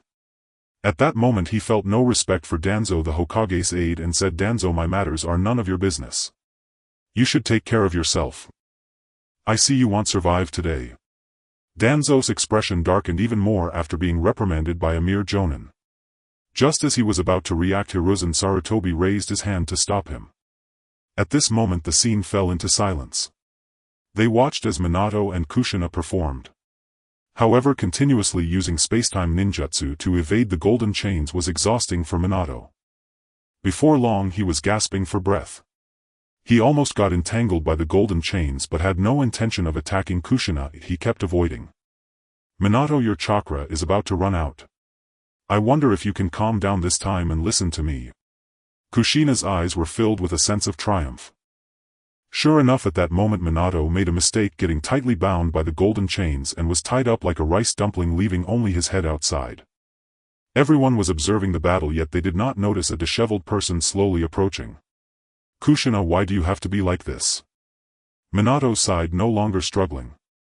Seeing this, Kushina nodded in satisfaction and said, Minato, wait until we get home and I'll show you how to deal with you. Then with an awkward smile on her face she spoke to the crowd, Your Majesty, please continue as if I am not here. Qianhuan nodded and spoke to Hiruzen Sarutobi, third Hokage, how have you considered it? My patience is limited. Kushina next to her whispered to Minato, who was tightly bound beside her, what are they discussing? What did His Majesty ask Hiruzen Sarutobi to consider? Minato smiled wryly, this Majesty wants the Hokage to be his son. Absolutely. Sigh. What does this matter? Didn't you know about it in your previous life? His Majesty has brought it up again, indicating that he has high hopes for this old man, but unfortunately in the last life he never accepted me as his daughter. Kushina said, a hint of envy toward Hiruzen Sarutobi showing in her eyes. Sigh. Hiruzen Sarutobi sighed, forgive me, but I cannot comply. Shadow clone technique. Just as he was forming the hand seals and had not yet unleashed the shadow clone technique, a figure suddenly appeared from afar holding a kunai, rushing toward Qianhuan Susanoo and stabbed fiercely. Kamisato Qianhuan, I warn you, let go of red or I will kill you. The newcomer was Asuma Sarutobi, his eyes blood red, his breath chaotic, madly stabbing the Susanoo with his kunai. Unfortunately the kunai stabbed into the Susanoo, producing sparks, but could not penetrate. If he were a member of the Uchiha clan under this frenzy, he would have activated his Mangekyo Sharingan by now. This hatred, pain and resentment engulfed everyone present. Without Qianhuan needing to speak, Asuma was already grasped in the hand of the Susanoo, letting out continuous painful screams. The green giant lifted Asuma to its head. On the throne Qianhuan grinned. The event of the kunai stabbing Susanoo had finally occurred. Asuma. Look, I have let go of red, she hasn't let go of me. Qianhuan teased.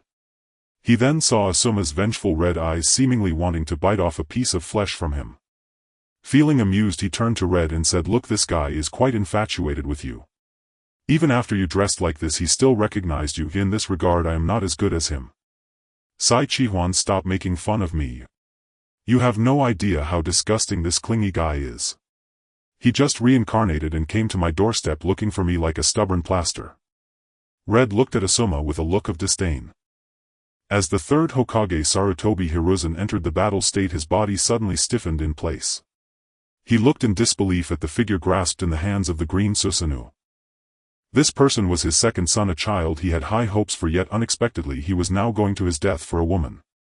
However, he could not remain indifferent, as this was ultimately his son. Thus he could only dispel his shadow clone and muster the courage to say, "Your Majesty, my son has acted recklessly. I beg you to spare his life. Father, don't plead for me, he is a demon. Let me die. I truly do not wish to live anymore if this world is too bitter."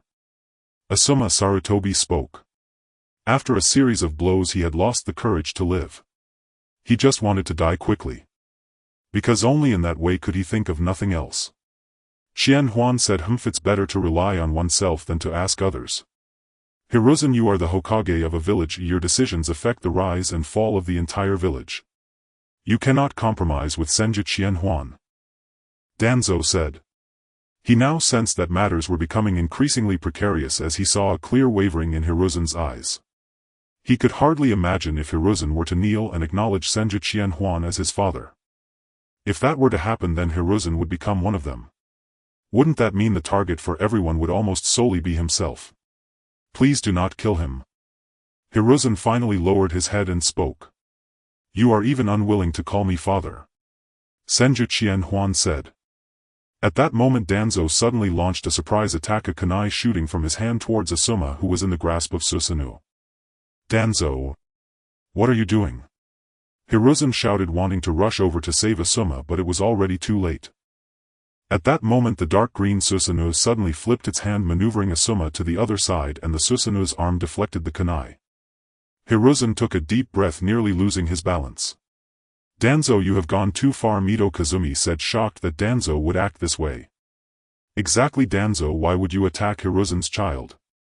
Nara Shikaku also spoke. Danzo's expression darkened. His own surprise attack had failed, which was utterly unacceptable. However, since it had come to this, he could only explain, "I am merely helping Hiruzen make the right choice." Meanwhile Uzumaki Kushina commented, "Watergate, are these the people you want to save? With the knowledge from my past life I can perfectly control the Nine Tails. Thus I now possess the power of the Nine Tails and can sense the malice of others. When I first arrived I felt the deep malice of this Hokage assistant." Saying this, she made a frightened gesture, hiding behind Watergate, who was tied up like a rice dumpling, and said, "Look, his malice towards me is growing." Danzo. After this incident Hiruzen was also frightened. He could not afford to lose this son he had high hopes for, so he gritted his teeth. As if aging decades, he knelt before Susanoo, speaking amidst the shocked gazes of everyone. "Father." Asuma was momentarily stunned, unable to believe what was happening before his eyes. His father had actually bowed down. "No. No." Asuma Sarutobi's desperate voice was piercing, and even Uchiha Fugaku, far away in the Uchiha clan's territory, seemed to hear it. He felt immense regret. He hated his own weakness, hated why he had come here to seek death, and hated the cold figure in Susanoo. Danzo looked at Hiruzen in disbelief. He had thought his close friend would refuse, but it seemed his actions had backfired. "Hiruzen, I am too disappointed in you. As the Hokage of a village you actually acknowledge a thief as your father. Now I will take over your position as Hokage to accomplish what you should have done," Danzo said with a pained heart. "Congratulations, Your Majesty, on gaining another adopted son." Nara Shikaku knelt and shouted. With this the third Hokage would not die, and he felt relieved. He hoped that this third Hokage could enjoy a peaceful old age.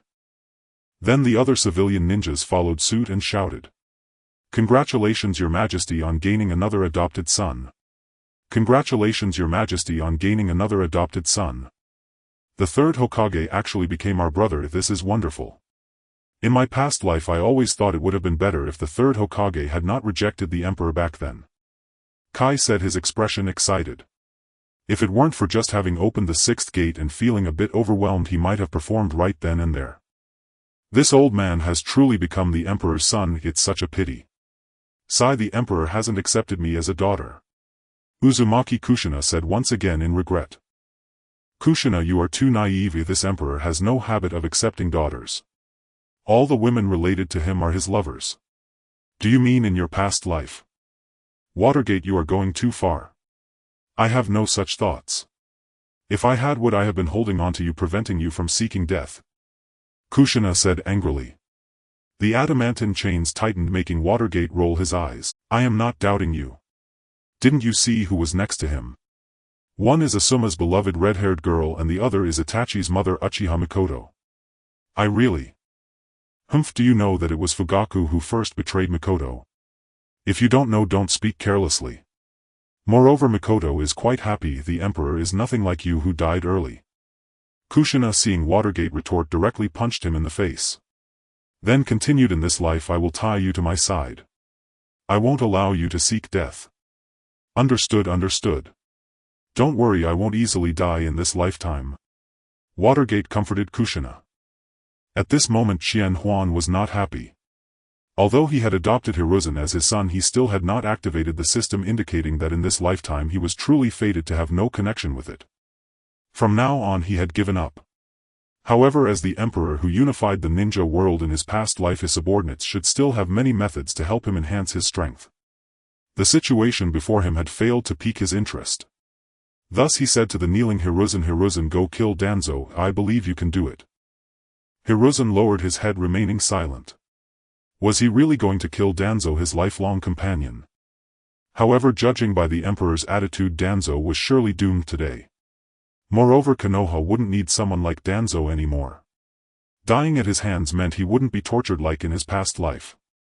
He sighed and slowly spoke, understood, father. Emperor. Good, very good. You changed your title so quickly. I appreciate you. Rijan, you cannot do this. Danzo is our companion.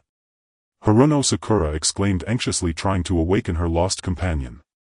Your Majesty said you are noisy, yet you still show no signs of repentance. Is it not enough to be beaten? Orochimaru's arm extended again, summoning several small snakes, sending the two high-ranking advisors tumbling. Yamato Rijan gritted his teeth and began to form seals.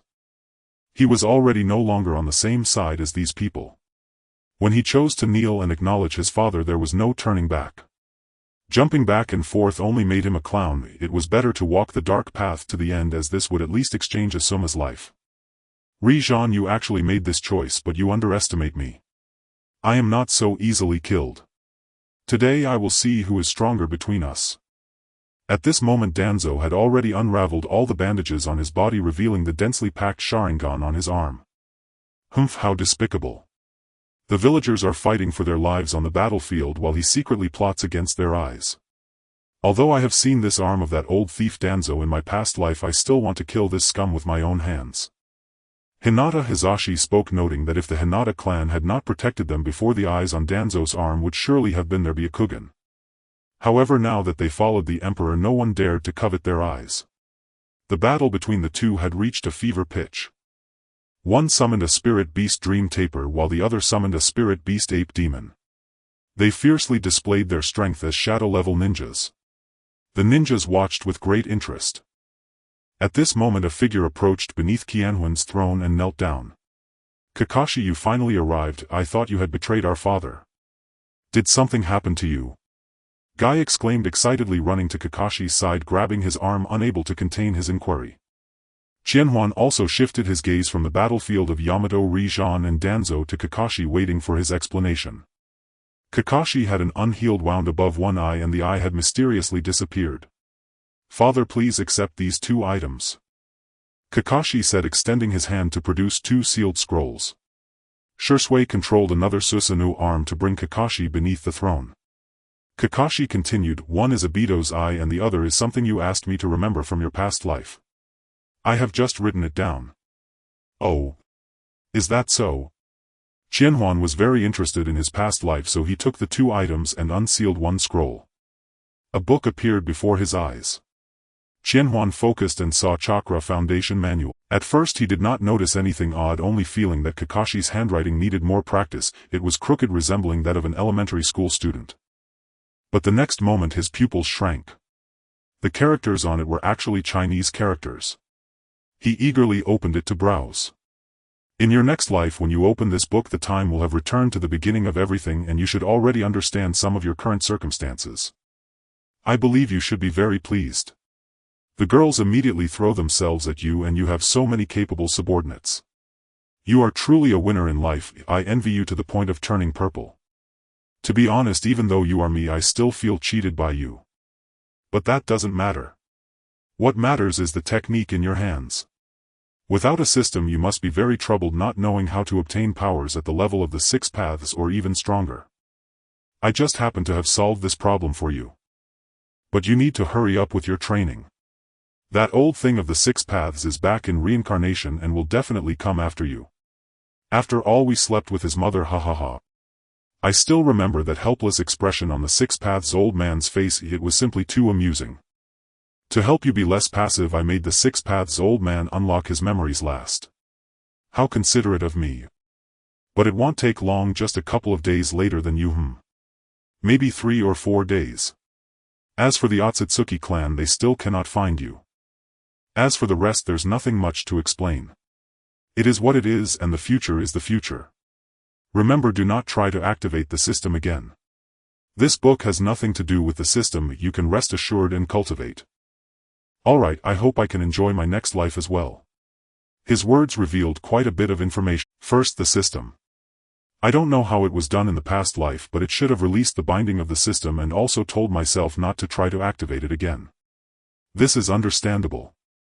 When you have nothing, you naturally hope for a system to change your fate, but all gifts often come with a price tag.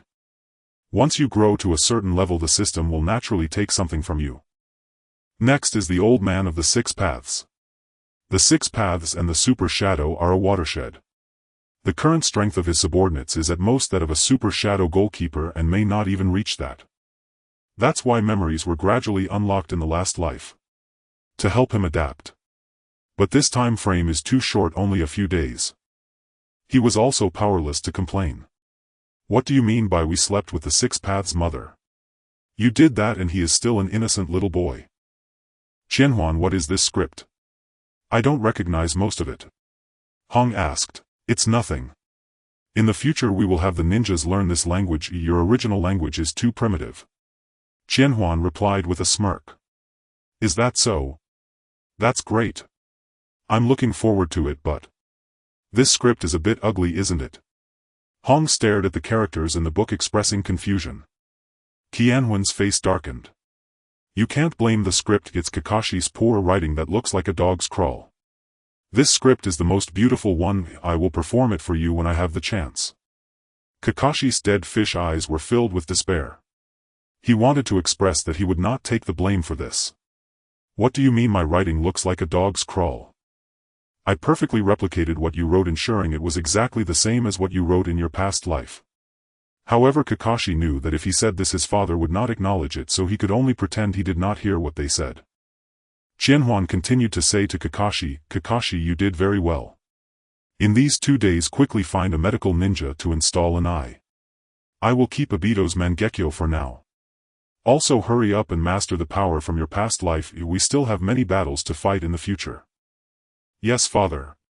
Kakashi replied, but in his heart he was thinking about Obito. This time he would definitely take action to lead Obito back to the right path.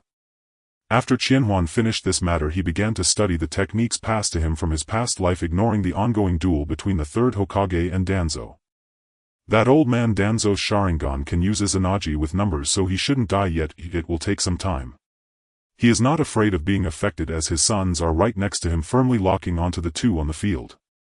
Qianhuan began to rapidly flip through the Chakra Foundation Establishment Manual.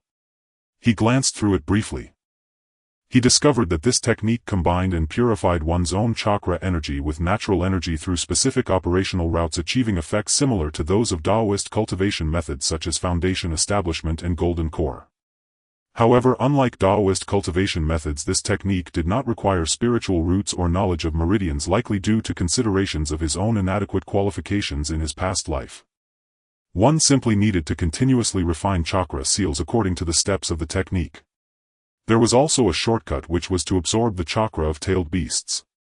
Qianhuan's eyes caught a glimpse of Kushina, who was still bound, and a smile curved at the corners of his mouth. It was time to exercise the rights of being your majesty. At that moment Sarutobi Hiruzen knelt before Qianhuan holding several heads in his hands, his expression grave as he gasped for breath. Killing his close friends was not only a test of his strength but also a tremendous blow to his heart. He had merely made a choice between his son and his dear friends. Your Majesty, your son has not disgraced his mission. A hoarse voice came from Sarutobi Hiruzen. You did well. In this life I will not punish their souls. Qianhuan spoke with a smile. He turned to Uchiha Shisui beside him and said, Shisui, why haven't you released your grandnephew yet? Shisui then roughly tossed Asuma to Sarutobi Hiruzen's side. Father, you. Asuma's face was filled with despair, his voice choked. Not only because of Sarutobi Hiruzen but also because of himself having his beloved suddenly become a grandmother shattered him completely. Impudent. Why don't you call me grandfather? Sarutobi Hiruzen forcefully pressed Asuma's head to the ground, producing a thud. If it weren't for this son he might have died heroically guarding Konoha, and now he could only acknowledge a thief as his father. You. Asuma was already on the verge of collapse, and being slammed against the ground only left his mind blank. You what? How could I have given birth to such a monster? Sarutobi Hiruzen was so enraged by Asuma that he almost spat blood, continuously smashing Asuma's head against the ground to show his submission. Alright, the child is still young, it's normal for him to not be able to accept this. In such a situation just take him home and give him a beating, Qianhuan said. As you command, I will take him back to the clan immediately, Sarutobi Hiruzen replied, genuinely wanting to escape from there. Don't leave in a hurry, I am quite satisfied with your actions. As a reward I grant you the authority to govern the Land of Fire. You will set off tomorrow to eliminate the daimyo of the Land of Fire, and from now on you will be the king of the Land of Fire. But. Sarutobi Hiruzen's mind exploded again. He did not expect his father to be so direct. He knew that Konoha had always been under the jurisdiction of the daimyo of the Land of Fire, and accepting the daimyo's governance was deeply rooted. He had never considered such a thing. But what? Go ahead and do it. A daimyo who is not even a ninja can suppress you, powerful shinobi. I must say you all are truly useless. But rest assured, having seen the situation in Konoha, you should know how the ninjas in other places will react. Those who accepted my rule in the previous life will certainly assist you if this is the trend of the times. Qianhuan stated. In his previous life he brought reform to the shinobi world, unifying it and eliminating wars. In such a world of Hokage many would support him. As you command. Sarutobi Hiruzen finally agreed, lifting Asuma and respectfully standing beside Susanoo. Qianhuan dismissed everyone, leaving only Orochimaru, his son, and Minato. Just as Qianhuan thought the matters of Konoha were at an end, another incident occurred with Minato. He suddenly vanished with a loud bang. Reverse summoning technique. Kushina exclaimed in shock. Then she reacted and instantly entered a state of rage. I wondered why this life's Minato was so easy to talk to. It turns out he was influenced or controlled by the frogs of Myoboku Mountain in his previous life. She quickly ran to Qianhuan, suppressing her furious expression, and knelt down, saying, Your Majesty, please save Minato. Before Qianhuan could speak, Itachi jumped in, saying, Why should Your Majesty save him? In the last life he was given so many opportunities, yet he did not cherish them. It is already merciful of Your Majesty not to kill him in this life. Itachi harbored the utmost malice towards anyone who had enmity against Qianhuan, believing that only Qianhuan could provide hope for the shinobi world. Mikoto, help me plead with Your Majesty. Kushina's face showed anxiousness. If this little pepper did not dare to show her fiery side in front of Qianhuan. Enough. Qianhuan raised his hand to interrupt Mikoto, who wanted to speak. You know that I have always admired Minato. In my previous life I wanted to take him as my son, but he rejected me. Whether it was Mikoto's rejection or her help in pleading for Kushina, he did not want to see, so he preferred to speak directly. Your Majesty, you want. Kushina's face suddenly revealed hesitation and shame, fearing that Qianhuan would propose something unacceptable. Then, as if she had made up her mind, she said, Your Majesty, if you can save Minato, I wouldn't mind. Impudent. Uzumaki Kushina, what do you take me for? Qianhuan was somewhat angered. Having so many women, he found it hard to handle, and he had no desire for another one at all. Moreover, for him strength was the most important. Women were merely a seasoning in life. Kushina, I didn't expect you to have such thoughts. I treated you as a sister in my previous life, yet you want to be my true sister. Mikoto also spoke, feeling a sense of crisis, moving a little closer to Qianhuan. No. I didn't think that. I just... Kushina's face was flushed. Not skilled in lying, she didn't know how to respond. Forget it. Considering it's your first time, I will forgive you. Qianhuan said, then took a breath and spoke in an undeniable tone. Uzumaki Kushina, I want you to assist me in my cultivation. Kushina was taken aback. Wasn't that the same meaning? The chakra network from the previous life was also very developed, and Qianhuan had brought many modern societal concepts with him. Look, you misunderstood again. I just want to use the 9 tails within you for my cultivation, Qianhuan stated. He was eager to enhance his strength. Once I succeed in my cultivation, it will be when I help you rescue Minato. Don't worry, the frogs of Myaboku Mountain will definitely not kill Minato. After all, they were of the same faction in the previous life. Within the bright office building of the Hokage, Hongdo and Mei Qin were diligently writing down the events from Qianhuan's past life, recording each occurrence one by one. Qianhuan closed his eyes, one hand resting on Kushina's 9-tails seal while the other hand continued forming complex hand seals. The orange chakra of the tailed beast flowed from Kushina to Qianhuan. The moment his hand touched the tailed beast chakra, it felt as though he had been burned by a red-hot iron, releasing a plume of steam. An unpleasant odor wafted through the air, and Qianhuan realized his hand had been burned. He furrowed his brow and quickened the speed of his hand seals. The tailed beast chakra was gradually being tamed, slowly merging into his body. Immediately black runes resembling sealing techniques appeared on his arm. Kushina watched in shock, knowing that the emperor was powerful, but she never expected him to possess such abilities right after his rebirth. Absorbing chakra was quite simple. In his previous life he had many such techniques. However, he had heard that becoming one's own chakra immediately after absorption was possible only through the Rinnegan and the machines of his past life, and it was clear that the emperor did not yet possess the Rinnegan. Moreover, such absorption was typically used to replenish chakra and wouldn't enhance one's own chakra capacity, but the emperor seemed to be an exception. She possessed the complete heritage of the Uzumaki clan and had awakened the Kagura heart eye, allowing her to distinctly sense the increase in the emperor's chakra. Little girl, what are you doing? Within the dark ceiling space, the furious voice of the 9-tails echoed. He felt his chakra being continuously extracted, reminiscent of when he was trapped in a zoo during his past life. At that time he deeply felt his own weakness, but it was futile. That person treated him as a so-called clean energy source, claiming it was a perpetual motion machine. Continuously extracting the chakra from him to fuel others or for viewing videos was utterly beastly. He could only be trapped in the zoo, panting at the visitors.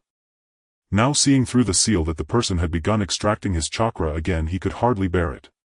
In the ceiling space he vented his fury, the orange claws striking the ground fiercely, creating ripples. Great Fox, endure for a moment. The emperor will be fine soon. Kushina comforted her face, showing an apologetic expression, but to save Minato she had no choice but to make the 9-tails suffer. No way. I will never let you succeed. The 9-tails' angry voice continued to resound. He resisted, filled with hatred for the human before him. But it was futile, and no matter what he did he could only be bound tighter by the restraints, and his chakra continued to be siphoned away as if connected to a pipe. The 9-tails visibly lost weight, as if undergoing a weight loss transformation. Outside the ceiling space, as Qianhuan continued to absorb the tailed beast chakra, his body was soon covered in a dense array of sealing runes. Only then did he stop absorbing the tailed beast chakra, and with both hands he formed seals, causing the sealing runes to gradually shrink until all the tailed beast chakra was absorbed by Qianhuan. He felt as if his entire being was immersed in a hot spring filled with power. The burn marks on his hand and the scars from his previous tortures also vanished.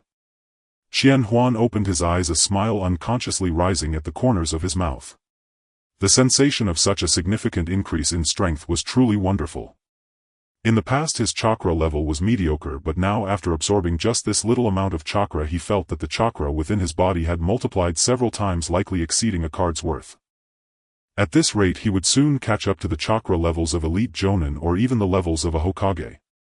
He was now somewhat looking forward to the Sage of Six Paths seeking him out. After all, at this pace he would soon be able to drain the 9-tails and convert that power into his own. Orochimaru quickly transplant the cells of Hashirama to Itachi and Shisui and let Hiashi and Hizashi go to Orochimaru for the cell transplant as well. Qianhuan stated, continuously repeating the hand seals as the black seals on his body diminished. At this moment Orochimaru's eyes became clearer. He was under the control of Shisui's Kotoamatsukami and could maintain control for a long time without altering Orochimaru's thoughts too much, only ensuring his loyalty to Qianhuan. Meanwhile, one of Shisui's eyes had fallen into blindness. He had been using Susanoo for a long time and now employed Kotoamatsukami, which placed a significant burden on the Mangekyo Sharingan. "As you command, my emperor." Orochimaru replied, respectfully bowing his hands. He then asked, "Did Hiashi and Hizashi awaken the Rinnegan in their previous life?" Replying, "To your majesty, they did awaken, but operating it now is somewhat difficult. To succeed in a short time we might need to merge the Byakugan of all members of the Hyuga clan to create one. As you know, their Byakugan lacks purity." Orochimaru said, excitement gleaming in his eyes. "Hiashi, Hizashi, what do you both think?" Qianhuan asked. He was not a tyrant and respected the decisions of his sons, knowing that many from the Hyuga clan would likely go blind if he proceeded. Hiashi spoke first. "Your majesty, why not use our Byakugan from the Hyuga clan to allow you to awaken the Rinnegan? If they knew they had such an opportunity, they would be honored." "Yes, your majesty, we have limited potential. Even if we have the Rinnegan now, we would not be able to match those Otsutsuki monsters." Hizashi added, "I currently have no time. I need to absorb tailed beast chakra. One of you brothers should awaken the Rinnegan first, then help me gather the other tailed beasts." Qianhuan explained. He was currently advancing rapidly. With tailed beast chakra he could quickly enhance his power. Once he reached a certain level, he could begin compressing and purifying it to start cultivating, which was more promising than the Rinnegan. Furthermore, transplanting the Rinnegan might not allow for immediate use. Additionally, only a few days remained until the Sage of Six Paths unsealed his memories. Thus he could not act for the sake of a Rinnegan. Hiashi and Hizashi nodded in unison. Hizashi felt deeply moved that the emperor had helped them escape their cage in the past life, and now he was granting them such an opportunity. He vowed to use this power to assist the emperor in unifying the ninja world once more, binding that ancestor on the moon to the emperor's bed. "Hizashi, it's up to you. Hiashi, it's up to you. Now is not the time for modesty. Isn't there a gigantic Rinnegan formed by Byakugan on the moon? Let Orochimaru refine it, and Hiashi will fuse to awaken it first, while Hizashi will follow with the next one." After Qianhuan finalized the plan, he continued to extract the Nine Tails chakra. Seeing that Qianhuan was busy again, the others followed Orochimaru and left, while Yamato was also taken away by Orochimaru. Kakashi was practicing strange poses nearby. "Kakashi, look, everyone is getting stronger. You should join me in practicing the toad techniques passed down from the emperor in his past life." "No." Kakashi's one eye remained a dead fish eye, and he was strongly opposed to such odd poses as he had his own training methods. In Mt. Mayaboku, the moon in the night sky was exceptionally bright. Surrounding them were numerous toad statues, those who had failed in their cultivation of senjutsu appearing quite frightening under the moonlight. A white-haired figure with a large oil headband appeared alongside Minato, summoned in reverse. "Little Jiraiya, little Minato, come with me. That foolish old man is daydreaming again and wants to summon you." Sennin Jiraiya jumped in front of them and said straightforwardly. "Sennin Jiraiya, do you have that person's memory?" Minato asked. "Which person?" Jiraiya's face showed a puzzled expression, as he was not in Konoha and was gathering materials. The toads of Mt. Mayaboku also displayed confused expressions. At this moment only the ninjas within the borders of the Leaf Village had awakened their past memories, and they naturally knew nothing of what had happened. Seeing their bewildered expressions, Minato immediately explained the previous events. Hey, this isn't a funny joke, Minato." Seeing that Minato remained silent and unresponsive, Jiraiya's lips twitched involuntarily, nearly breaking into laughter, though the gravity of the moment made such levity wholly inappropriate. His expression swiftly hardened into fury. "That wretch has imprisoned the toads of Mayaboku Mountain in such a place. It is nothing short of sacrilege against the sage toads. Who on earth could do such a thing, locking the revered toads of Mayaboku Mountain inside a zoo?" Though he himself might have been curious to visit, the very notion filled him with profound indignation. Mayaboku Mountain was his second home, with the toads were not merely comrades but mentors and cherished friends, especially Elder Shima and Elder Fukasaku who had guided him countless times during his rigorous training. He could not fathom what he had done, or failed to do, in his past life that left the sacred toads of Myoboku Mountain so utterly unprotected, reduced to such a degrading fate. Ah, I see. Elder Fukasaku murmured, suddenly enlightened. No wonder the old sage grew so urgent. This time Myoboku Mountain shall take the initiative. We will not allow that malevolent human to prevail. Though but a small toad, it wore an unmistakably human-like scowl of outrage. Forgive me, Elder Fukasaku, I have decided not to oppose him this time. Minato sighed deeply. In his previous life he had attempted assassination after assassination, each ending in failure. Moreover, Kushina had told him that this sovereign later ended the era's endless shinobi wars and enabled every person in the shinobi world to cultivate chakra. He even established a chakra-based economy by refining chakra daily and storing it in specially designed vessels. One could accumulate enough to purchase extraordinary privileges, even the right to resurrect a lost loved one. Only those who opposed the sovereign, like himself, were barred from resurrection. His sole motive for confronting Shiri Senko face-to-face had been to save the third Hokage. Now the third Hokage had become this man's own son. Since death was no longer inevitable, Minato saw no reason to wage futile resistance against Shiri Senko. He relayed the news to Myoboku Mountain, but whether the toads would remain caged in zoos was no longer his concern. After all, compared to the third Hokage's fate, Shiri Senko's treatment of the sage toads was almost merciful. All Minato wished now was to return home and cherish every moment with Kushina, no longer entangling himself in the shinobi world's affairs. Minato, Jiraiya spoke, his voice edged with suppressed fury. He raised a hand to scratch the back of his head as if trying to dispel his inner agitation. That doesn't sound like something you'd say. Are you truly abandoning this matter? Or is there something you're concealing? I've already died once. This time I swore to Kushina, I will not oppose him again. Minato replied wearily. Fine then, you go ahead and spend your days doting on Kushina. Jiraiya declared, I cannot stand idly by while the toads are locked in cages. This sage shall lock him in a cage, and let the world gawk at him. Hearing this, Minato couldn't help but shake his head, his expression tinged with awkwardness. Jiraiya Sensei sounded noble, but according to Kushina in his past life he had never dared confront Shiri Senko. Instead he had lost himself in the chakra network Shiri Senko created, spending his days browsing indecent content online, even launching live streams. Here's an idea, young Minato, wait until you hear what the old sage has to say before making your decision, Elder Fukasaku suggested.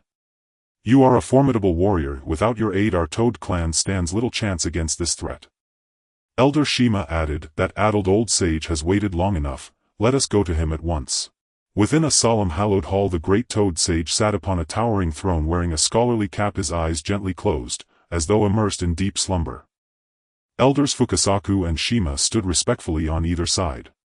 Fukasaku spoke softly, Old sage, the great Jiraiya and his disciple Minato Namikaze have arrived. The great Toad sage slowly opened his eyes, his gaze hazy as if still emerging from reverie. He squinted at Minato, then broke into a gentle smile, Oh, isn't this little Jiraiya? How did you grow so young? Jiraiya flushed with embarrassment, scratching his head, Great Toad sage, I am Jiraiya. And this is my disciple Minato Namikaze. Oh, Minato. The great Toad sage exclaimed, blinking rapidly as realization dawned. My apologies, I'm growing old, my vision dims. Still, that golden hair, it's just like young Jiraiya's. Old sage, have you truly gone senile? That youth's blonde hair bears no resemblance to young Jiraiya's. Elder Shima interjected, exasperated. Does he not? Wasn't young Jiraiya blonde? The great Toad sage mused, slowly waving one massive webbed forelimb. Ah, age does cloud the mind. But never fear, I'll glimpse your future soon. Wait, who are you again? Jiraiya covered his face with his palm, Great Toad sage, he is Minato Namikaze, my disciple. Oh. Yes, Minato Namikaze. The great Toad sage snapped awake, memory flooding back. His eyes sharpened with sudden intensity, his voice dropping to a grave resonant timbre, I have seen a man, one who will slaughter every soul in the shinobi world. A world-ending demon king. Jiraiya's gaze hardened instantly. Could his name be Shiri Senko? Something like Shiri. I can't recall clearly. With that the great toad sage closed his eyes once more. Minato's heart churned with doubt. Kushina had insisted this man would herald the shinobi world's rebirth. Yet the great toad sage foresaw annihilation. He trusted both accounts, until now. Their contradiction forced him to question the sage's vision, though he kept that suspicion fiercely guarded within. Old sage, do you truly foresee him as the world's destroyer? Young Minato told us he awakened memories of his past life, where this man imprisoned our Myaboku toads in cages. Did he commit further atrocities afterward? Elder Fukasaku asked puzzled. The great toad sage's eyes flew open, his speech now crisp and commanding. His gaze sharp and piercing locked onto Minato Namikaze. It was the first time he had been struck down with such blinding speed. A chilling wave of dread seized Minato, and he instinctively sought its source. He looked up, and saw the great toad sage's eyes fully open, horizontal lamb-like pupils deep and glacial, fixed unblinkingly upon him. In that silent exchange oppressive pressure descended upon him like a physical weight, his breath constricted, his limbs stiffened. Only then did he grasp the sheer terrifying magnitude of the great toad sage's power. In that fleeting moment of domination the great toad sage narrowed his eyes, and a translucent ripple of energy shot forth, striking Minato directly in the eyes. Instantly Minato froze, utterly immobilized. He tried to activate the Flying Thunder God technique, but failed utterly. He couldn't even muster chakra, let alone move a single muscle. Recognizing it as genjutsu, he strained to break free, just as success seemed within reach. A translucent toad invisible to all but Minato materialized in the great toad sage's palm. It leapt from his hand and vanished into Minato's body. The sensation was both alien and hauntingly familiar, triggering fragmented memories surging into his mind. In his past life he too had been ensnared by that very gaze, then driven to relentless doomed attempts on Shiri Senko's life. He regretted entering the hall. He should have teleported away instantly with the Flying Thunder God. But it was far too late. Silently inwardly he whispered, "Forgive me, Kushina." However, Jiraiya was unaware of this situation and had no idea what was happening. He was still analyzing what Sanri Qianhuan might do. He contemplated what method to use to stop this person. At this moment the water gate, unknowingly controlled, suddenly spoke. "Teacher Jiraiya, let's go kill Sanri Qianhuan together. This person is a menace and we cannot stand by idly." "Huh? Watergate, didn't you just say you didn't want to get involved in this matter? How come your opinion changed so quickly?" Jiraiya said, puzzled. He felt that Watergate's aura had suddenly changed. Although he had been somewhat fatigued earlier, he still exuded a gentle vibe, but now he gave off an aura that suggested keeping one's distance. "Teacher Jiraiya, I've changed my mind. After killing Sanri Qianhuan I can still be with Kushina." Watergate's face revealed an unnatural confident smile. "Is that so? It's great that you can think like this, Watergate. We at Myaboku Mountain will also contact the Dragon Cave and the Wet Bone Forest. Together with the 3 great sacred lands we will kill this menace to the ninja world." The face of Sage Shinzaku showed excitement. Seeing that Sage Jima had said this, even though Jiraiya had some doubts about Watergate, he didn't voice them. He buried this question in his heart. "Jiraiya, since that's the case, you two should rest at Myaboku Mountain tonight. Tomorrow morning I will prepare the most delicious bug feast for you." Sage Jima spoke, seemingly confident in his culinary skills, believing this would make the two of them stay. No cough. "I still have some things to do, I won't stay here tonight." Jiraiya quickly declined. He didn't like eating bugs. However, what he didn't expect happened. He only heard his disciple Watergate say, "Really? I'm quite looking forward to your cooking, Granny Jima. Why doesn't Master stay too?" Even Jiraiya, who was usually laid back, felt his scalp tingle at this moment. When did Watergate start liking bugs? But he remained silent, not daring to show any signs of discomfort. A flush crept up his face as he awkwardly said, "Watergate, didn't you notice that your teacher has important matters to attend to? Must I say it? Going on a date tonight." After Jiraiya said this, his entire body suddenly vanished. This was the result of the toads dispelling the reverse summoning technique on him. It seems little Jiraiya has discovered something. Sage Zima's little toad face revealed a nonchalant smile. Indeed, otherwise given his personality he wouldn't say he has a date tonight. He would only mention gathering materials. But whether he is here or not is irrelevant, he is merely a tool in search of the destined one. Sage Shinzaku also spoke. Ever since Jiraiya first came to Myoboku Mountain he had been assigned this task. At that time Jiraiya had no summoning beast and used reverse summoning, which caused a time and space distortion that brought him to Myoboku Mountain with their guidance involved. However, they indeed looked down on Jiraiya's talent, as at this age he still couldn't fully master Sage mode and needed their assistance. At this moment the great Toad Sage on the seat spoke. "Alright, prepare yourself. I can only see a vague future, but now with little Watergate's memories it seems what I see is indeed real. I won't allow such a thing to happen. Just a mere human. Does he truly think he is the Sage of Six Paths from 1,000 years ago?" He indeed saw a scene where he was not trapped in a cage but was killed by a human. However, for him the future could be changed, so he didn't take it to heart. Without having awakened his past lives' memories, he didn't regard this person as a threat, because even the Sage of Six Paths had only defeated that terrifying woman through his guidance. Meanwhile, outside a hot spring in the land of fire, Jiraiya suddenly returned. At this moment his eyes were grave and somewhat confused. He wouldn't maliciously speculate about others, but the events at Myoboku Mountain had truly frightened him. In the blink of an eye Watergate's aura had changed. Earlier when Watergate had spoken about the toads he had been quite angry. Now witnessing what Myoboku Mountain had done to Watergate, Jiraiya immediately shifted his opinion. One could only say that the person had done well. Confining these toads to a zoo could be considered that person's mercy. Huff. Jiraiya took a deep breath to calm his pounding heart. Then he quickly formed hand seals.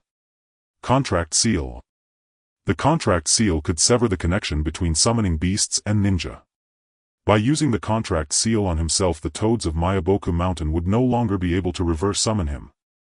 After using this technique he finally felt relieved, gaining a bit of a sense of security. He also didn't believe that he was stronger than Watergate now. Watergate had been quietly controlled and he couldn't escape either, but it seemed these toads didn't regard him as important. He decided to find the person who had locked the toads in the zoo in Watergate's memories. At this moment it was midnight and all the ninjas across the land of fire suddenly recalled their past life memories. Jiraiya was among them. Suddenly he felt a daze in his brain. Then he recalled his past lives' memories and in an instant he felt a chill run down his spine. Because the events from just now had almost been identical to what he had experienced in his past life. The only difference was that this time it was delayed, occurring after his teacher Sarutobi Hiruzen's death. Watergate continued to assassinate Sanri Qianhuan, ultimately being killed by him. However, when he saw the memories afterward he couldn't help but curse. Damn, this kid actually went after Tsunade. Naturally he fell into a dilemma, not knowing whether he should seek help from this sovereign. Because this sovereign had been quite decisive in the past life and had already given Watergate several chances before. Therefore this time the sovereign might directly kill Watergate. Just as he was deeply conflicted he thought of Tsunade. Didn't Sanri Qianhuan flirt with Tsunade in the previous life? Perhaps he could ask Tsunade to bring this up. Tsunade would surely give him this face. Jiraiya suddenly felt enlightened. Coincidentally he had just seen Tsunade in this town earlier today. Inside an unknown casino, Tsunade looked at the pile of coins spewed out by the slot machine, having no intention of picking them up. Generally when such situations occur bad things happen, and this time was no exception. She recalled the memories from her past life. There was a person named Sanri Qianhuan who pursued her. He even resurrected her brother Shoju. Because of this incident she gradually became interested. But this man was simply a beast. Once Shoju was resurrected he made Shoju call him father, and she had no idea what kind of potion he had fed Shoju for him to agree. Most outrageous was that he made her call him father. Later Tsunade discovered that this bastard not only had many women but also secretly seduced her disciple Shizun. Especially after rescuing a woman from the moon he never pursued her again. This was simply too abominable. Indeed, that bastard is too despicable. He let Lord Slug be studied by Orochimaru and locked Lord Slug in the zoo. With a punch Tsunade smashed the slot machine before her. She couldn't bear it. Why should she be inferior to that woman on the moon? Lady Tsunade, I want to go back to Konoha. Shizun carefully said, looking at the furious Tsunade. Tsunade was taken aback, not expecting her disciple to awaken memories from their past life, but Shizun's words ignited her fury. What do you mean? Do you also want to find that man? Let's go back together, Lady Tsunade. Everyone has been reincarnated and Lord Senju needs our help. Shizun spoke. No, I won't go back. Let him seek that woman on the moon. Tsunade replied angrily, yet a look of worry appeared on her face. She still couldn't help but worry about Senju. The third Hokage and that old man Danzo would definitely cause trouble for Senju.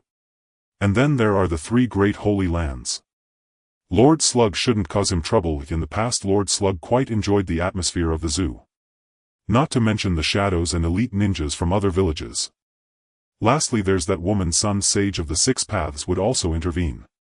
Tsunade muttered, damn it, why is he so fond of causing trouble? At that moment the people watching the gambling house immediately appeared, approaching with sticks and knives. They arrogantly said to Tsunade, hey woman, how did you break the casino equipment? Forget it, that's not important. How are you going to compensate? Shizun, pay up. Tsunade said impatiently, glancing at Shizun, who was currently very irritated. The leader arrogantly replied, didn't expect you to have some money, our slot machine isn't cheap. How about this, considering you're quite the catch, I'll give you a discount and charge you 8 million Rio. What? Shizun protected her luggage, shocked by this number. She whispered, Lady Tsunade, we don't have that much money. The leader exaggeratedly shouted, you don't have that much money yet you dare to break the casino's facilities. This puts me in a difficult position. How about this, I'll arrange a job for you, we have a big businessman who really likes young ladies like you. Tsunade stomped down with her high heel, creating a hole in the ground, then grabbed the leader by the collar and pulled him close. Get lost before I explode. The leader was instantly drenched in cold sweat. Now he realized he should have thought about why this woman could smash a slot machine. The people behind him scattered like birds and beasts. Oh, isn't this our Lady Tsunade? Why are you interested in bullying a little thug? A deep rough voice came from the entrance of the casino as a white-haired figure walked in. Tsunade turned to look, frowning, what's it to you? Without another word she tossed the person far away. Lord Jiraiya. Shizun called out, her face lighting up with surprise. This lord must be here to ask Lady Tsunade to return to Konoha. Jiraiya's eyes brightened as he instinctively said, little Shizun, come and shoot a video with me, we can form a CP and definitely go viral. Lord Jiraiya, please allow me to decline. I can't do this. Shizun's face showed a hint of panic. She was quite familiar with Jiraiya from their past life, knowing that the videos he shot were often borderline inappropriate, usually taken using transformation jutsu. Jiraiya, are you really just here to say this? Do you know that she's also been noticed by that man? Tsunade extended her fist, veins bulging on her forehead as if she would explode and knock Jiraiya's head open at any moment. At most, once Senju brings out everything from their past life, she could gather some chakra and resurrect Jiraiya. What? Jiraiya exclaimed, this is outrageous, I don't agree. His envy was palpable. This is too blissful, unlike him who doesn't even have a wife, only visiting special places, and eventually even those places were banned by the Lord. So he can only custom order a 1-ton replica from a factory. Because most online streamers are like him, created using transformation jutsu, they look good, but when meeting in real life he can see through them at a glance, and there are even many men it's simply too much. At the same time, Jiraiya was also shocked. Fortunately the Lord didn't know about this, otherwise he might have to undergo a little surgery. In his past life the laws set by the Lord included penalties for certain behaviors. Ahem, Tsunade, I have serious business to discuss with you, Jiraiya stated straightforwardly, then narrated the events that happened in Myoboku Mountain. Why didn't you tell me about this in your past life? Back then I was afraid you would take action against him because of that old man's affairs and get killed. Later I found out he was even more flirtatious than me, so he definitely wouldn't kill you, but it was too late, Minato was already dead. Jiraiya said regretfully. He didn't mention that Tsunade also knew the Lord forbade resurrecting his previous enemies. Not necessarily, he has quite a reputation for breaking hearts, and when that person chases others he's like a sweet little thing, once he has a new love he won't even look at you. With so many beauties looking for him, do you think he would listen to me if I said to let Minato go? Tsunade said angrily, believing that Kamizuki Senju was a scoundrel who held no position in his heart for her. No, Lord Senju is not that kind of person, he just feels you don't like him, which is why he didn't seek you out later. Shizun gathered her courage to speak. Senju often came to find her later, but Lady Tsunade didn't know. Is that so? Then you know him too well, just reincarnated and you're already turning your elbow outward. I'm so disappointed in you. Tsunade said, not even questioning Shizune about her secret dealings with Kamizuki Senju, yet Shizune still spoke well of that scoundrel. Hey Tsunade, don't argue in front of me, my disciple is now controlled, can't you show some empathy? Jiraiya said. He was now envious of being so muddled, thinking if he could have two women like this for him he'd feel his life was worth it. Hearing this, Tsunade became furious, gritting her teeth and saying, Jiraiya, you bastard, what nonsense are you spouting?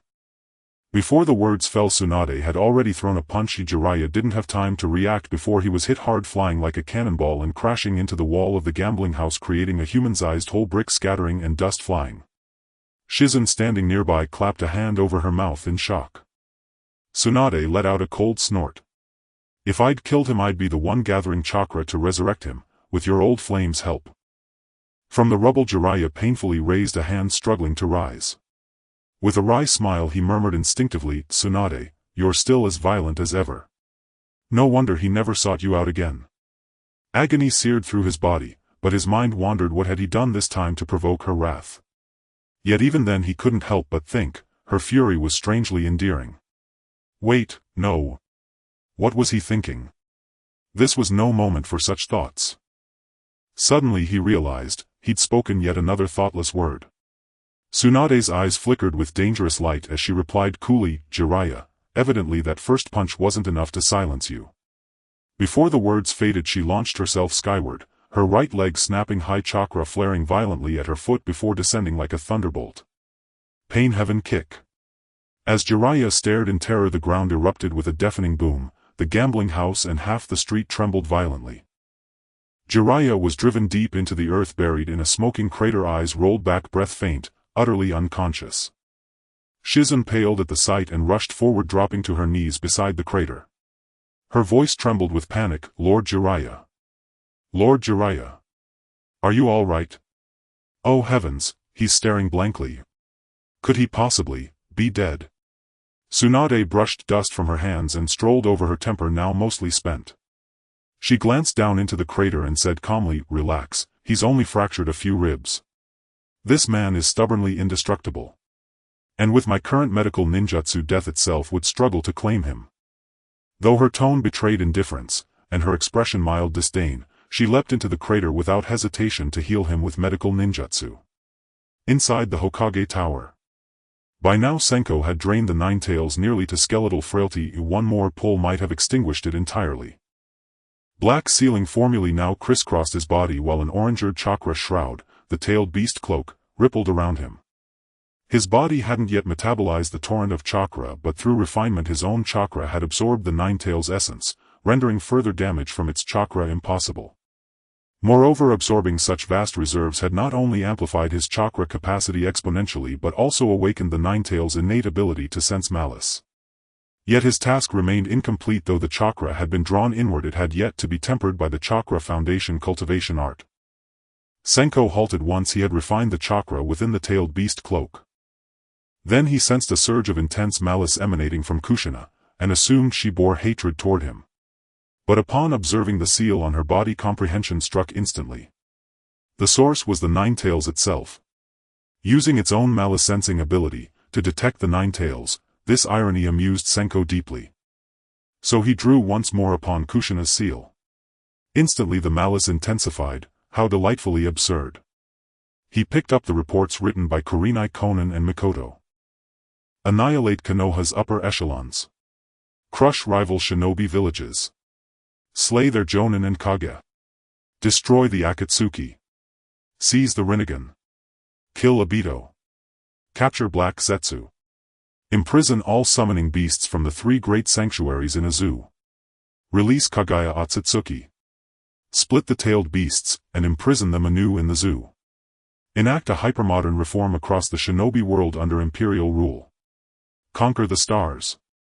Having reviewed his past life deeds, Senko winced. His enemies were legion. Indeed, his past self had been recklessly audacious. Senko could vividly recall the scene upon meeting Nagato. He simply demanded, will you be my son?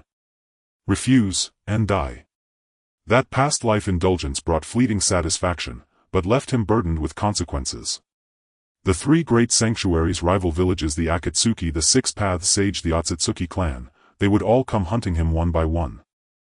Especially now that Minato had already been summoned, likely because the elder Toad Sage had foreseen Senko's actions, or perhaps had awakened memories of his own. He knew little of these summons' elite combat prowess. Canon offered almost no insight, be it the White Snake Sage or the Toad Sage. And since his past self had personally slain these formidable foes, others remained ignorant of their true abilities. He feared them more than he did Obito or Nagato. Having absorbed this intelligence, he resolved to speak with the Ninetales. "Kushina, is the Ninetales cursing me?" A faint awkward smile crossed Kushina's lips, her mouth twitching slightly. "You've nearly siphoned away every drop of his chakra, why would he praise you?" But she dared not say so outright. Instead she replied, "The Ninetales has indeed been rather impolite." Privately she added, "Impolite. He's exhausted every insult imaginable. Tell him restore his chakra by tomorrow, and aid my cultivation. Once my ultimate art reaches perfection, I shall grant him true freedom." After all, Canon established the Ninetales as possessing limitless chakra. Senko could hardly drain it utterly. Far more likely the beast had withheld refinement during absorption, deliberately withholding effort. This was easily remedied. His pre-transmigration life had furnished countless precedents, namely grand promises. Whether he'd truly honor them mattered less than making them sound irresistible. "I've delivered your message," he said. "You." Kushina hesitated, unable to voice the Ninetales' reply. She felt immense pressure. How could she possibly berate the shinobi world's unchallenged emperor?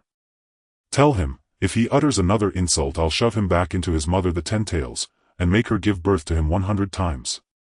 Seeing Kushina's faltering speech, and sensing the rising wave of malice, Senko spoke sharply. Within Kushina's seal space the Ninetales lay humiliated, its chakra depleted, its form gaunt and ragged, resembling Minato in his final moments.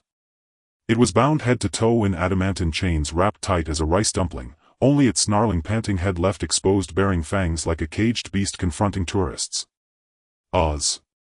It hurled every vulgarism it had gleaned from visitors, now fully unhinged, venting raw rage regardless of whether Senko could even hear. "Stinking fox, UOZ." Kushina's lexicon matched his in ferocity. After all, only she could hear his curses. She shot back without restraint, refusing to yield an inch. Then her temper flared. Adamantine shards contracted swiftly. The Ninetales compressed like a squeezed SpongeBob, its eyes bulging grotesquely. "Stop, stop, stop. Are you trying to kill me, little girl?" The Ninetales finally relented, no longer speaking sweetly. He continued, "Tell Kamui outside to ask them how they can guarantee he won't go back on his word. If I help him and he turns around to lock me in a zoo, I might as well be strangled by you. This way I can also have someone to take the blame. After all, I can be reborn after some time." Kushina's face showed a look of surprise. "Huh? What are you thinking? Why do you dare to bargain with him? Didn't you hear what he said? He wants the Ten Tails to give birth to you 100 times. The Ninetales fell silent, realizing he truly had no bargaining chips. The only useful thing was this environmentally friendly perpetual motion feature. "I don't care. I want guarantees. Otherwise he'll die and you'll die too." The Ninetales began to throw a tantrum, rolling on the ground with the adamantine chain. He looked just like a wriggling maggot. "Stinky fox, you think I'm easy to bully, huh? Then just go die, let's see if you can die or not. Besides, the Majesty is your father, the Sage of Six Paths, you should call him grandfather. You look like an unruly child now. If you were my child I would have slapped you long ago." Kushina said, her face showing an expression of rage. "Just because you Ninetales have a bad temper, I have a bad temper too. Come on, let's hurt each other, who's afraid of whom? Whoever backs down first is the one." He. The Ninetales stuttered for a long time without being able to speak, knowing that in his past life the Sage of Six Paths had been thoroughly suppressed. In a certain sense he was indeed a type of father to him. "He is your grandfather." Kushina pressed on. "No. I don't accept that. You damned little girl. If it weren't for this seal I would have torn you to pieces." The Ninetales was furious. They not only humiliated him but also insulted the Sage of Six Paths, which was utterly despicable. In his past life the Ninetales had been imprisoned in a zoo. Only the upper echelons of the ninjas knew about the Sage of Six Paths, so the commoners who interacted with him never teased him about it. Kushina was unafraid. Instead she stepped forward with a mocking glint in her eyes. Ninetales, you better recognize reality. You were merely created by the Sage of Six Paths. Do you really think you are important? Lord Kamui can even conquer Kaguyaheim. In front of him you're even less than an ant. You better behave. If it weren't for Minato she wouldn't waste so much breath on the Ninetales. Upon hearing this a glimpse of struggle flashed in the Ninetales' eyes, but he was suffocated by the powerless situation from his past life. But in the end he lowered his head and unwillingly said, all right, he is my grandfather, I accept it. I will help him refine chakra. Kushina's lips curled into a victorious smile as she said, that's more like it, Ninetales. If you had cooperated earlier we wouldn't have wasted so much time. However, the Ninetales did not continue to be angry.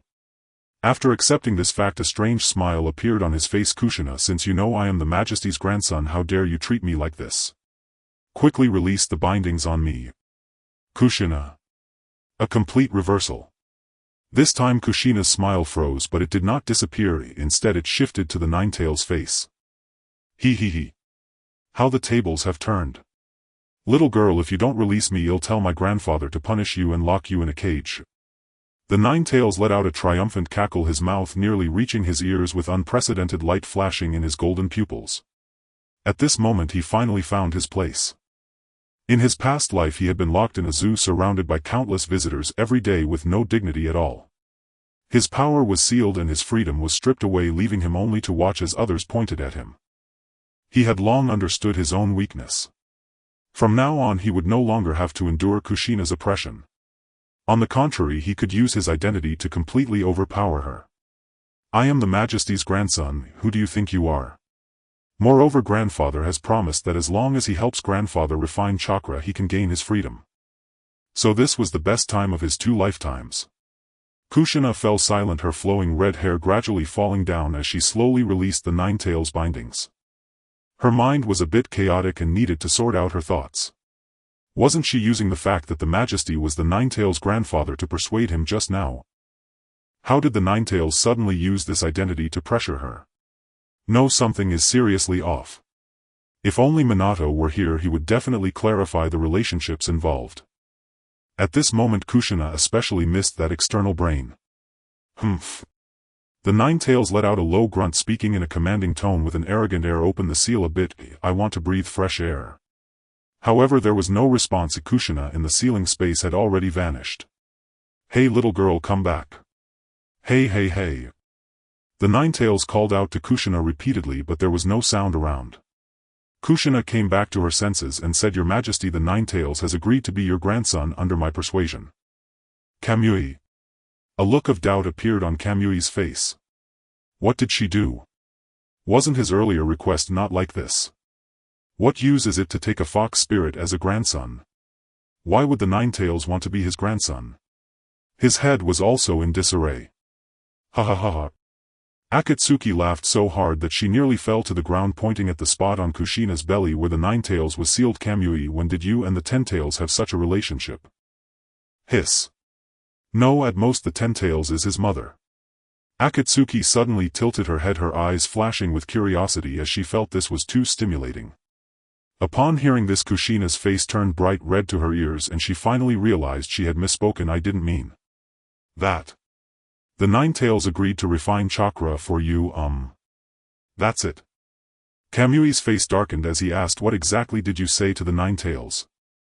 Uchiha Mikoto knelt beside the table confidently holding up the tea bowl as she said, I guess Kushina must have discussed you and Kaguyaheim with the Ninetales. As her good sister I know her quite well. Indeed. Kushina nodded in agreement. Only then did Kamui skeptically skip this matter and say, Ninetales, you can rest with them today.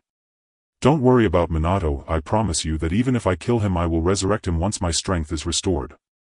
The Ninetales is a sustainable power bank, so he values his current master Kushina. Moreover, not only is Kushina the Ninetales' Jinchuriki, but she is also powerful in her own right. Being with her and the others can protect them. Even if Minato attacks she can buy some time for him to arrive. If you want me to be a bodyguard just say so.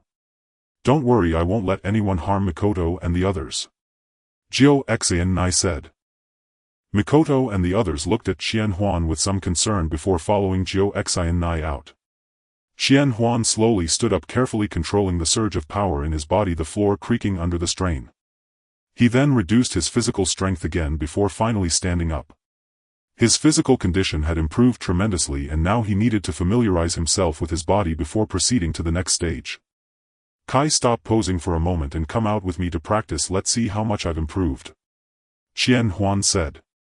Great. I was just thinking of showing you my training results, father. Kai exclaimed, waking from his meditative state. He had just been practicing the frog technique, and upon seeing Qianhuan talking to him, excitement spread across his face. Kakashi can join us too. It's the perfect time since I've reached a new stage and need to get accustomed to my strength, Qianhuan replied. Although he had greatly improved in physical condition, he wanted to test himself against Kai directly. However, he feared that if Kai opened the 6th or 7th gate and charged at him with the frog technique like the fire cloud evil god from kung fu movies, it might just knock him out, especially since there had been prior instances where Kai had used the 6th gate to create fireworks when greeting him, not to mention now having to compete with Kai. Understood, father. Kakashi also stood up, his expression serious as if he were about to showcase his skills to serve Qianhuan. You don't have to take it so seriously, I'm just getting used to my strength. Let's start with some physical techniques. Qianhuan quickly said.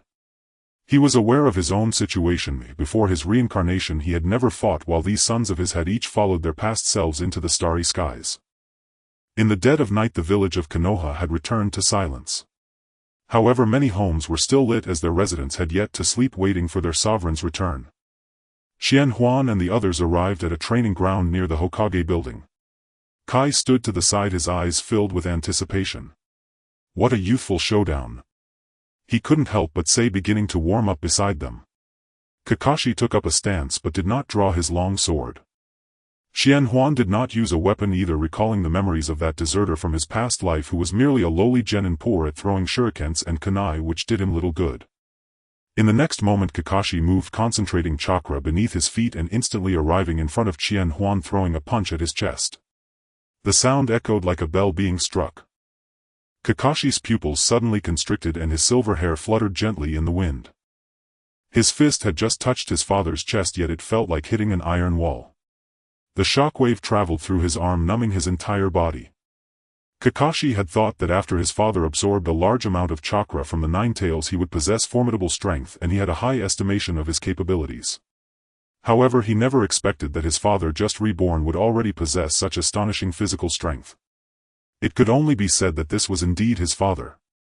Qianhuan saw the attack and reacted, but he couldn't block it, his body was still uncoordinated. Yet he did not feel any pain, just as if someone had pushed him.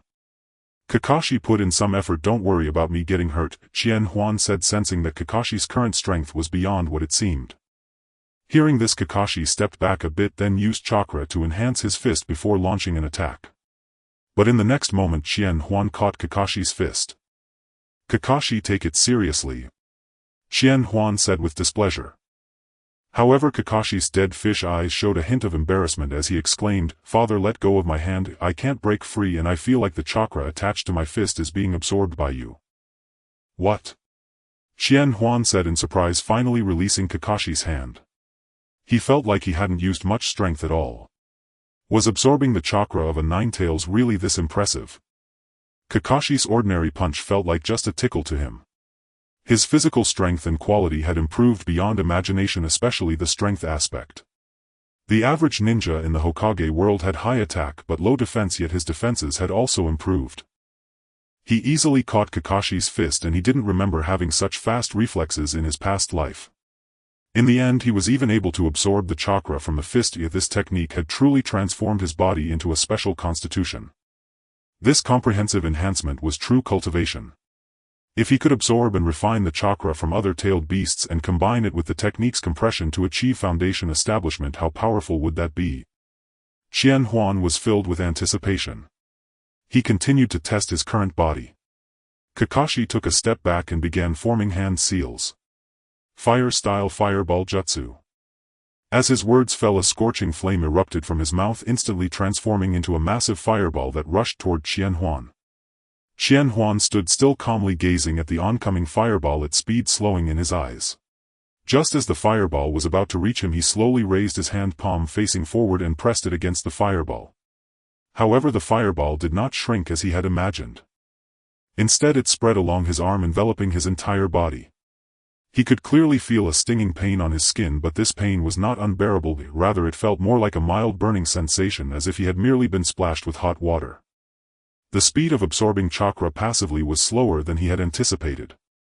Before the fireball could continue scorching his body and burning his clothes, he quickly formed hand seals with both hands according to the technique, causing the flames covering his body to suddenly shrink and be completely absorbed into his body.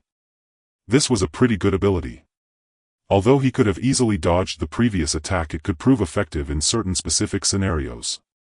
However, accelerating the absorption speed still required hand seals, which was a bit cumbersome.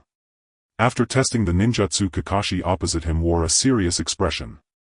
He realized that he had underestimated his father.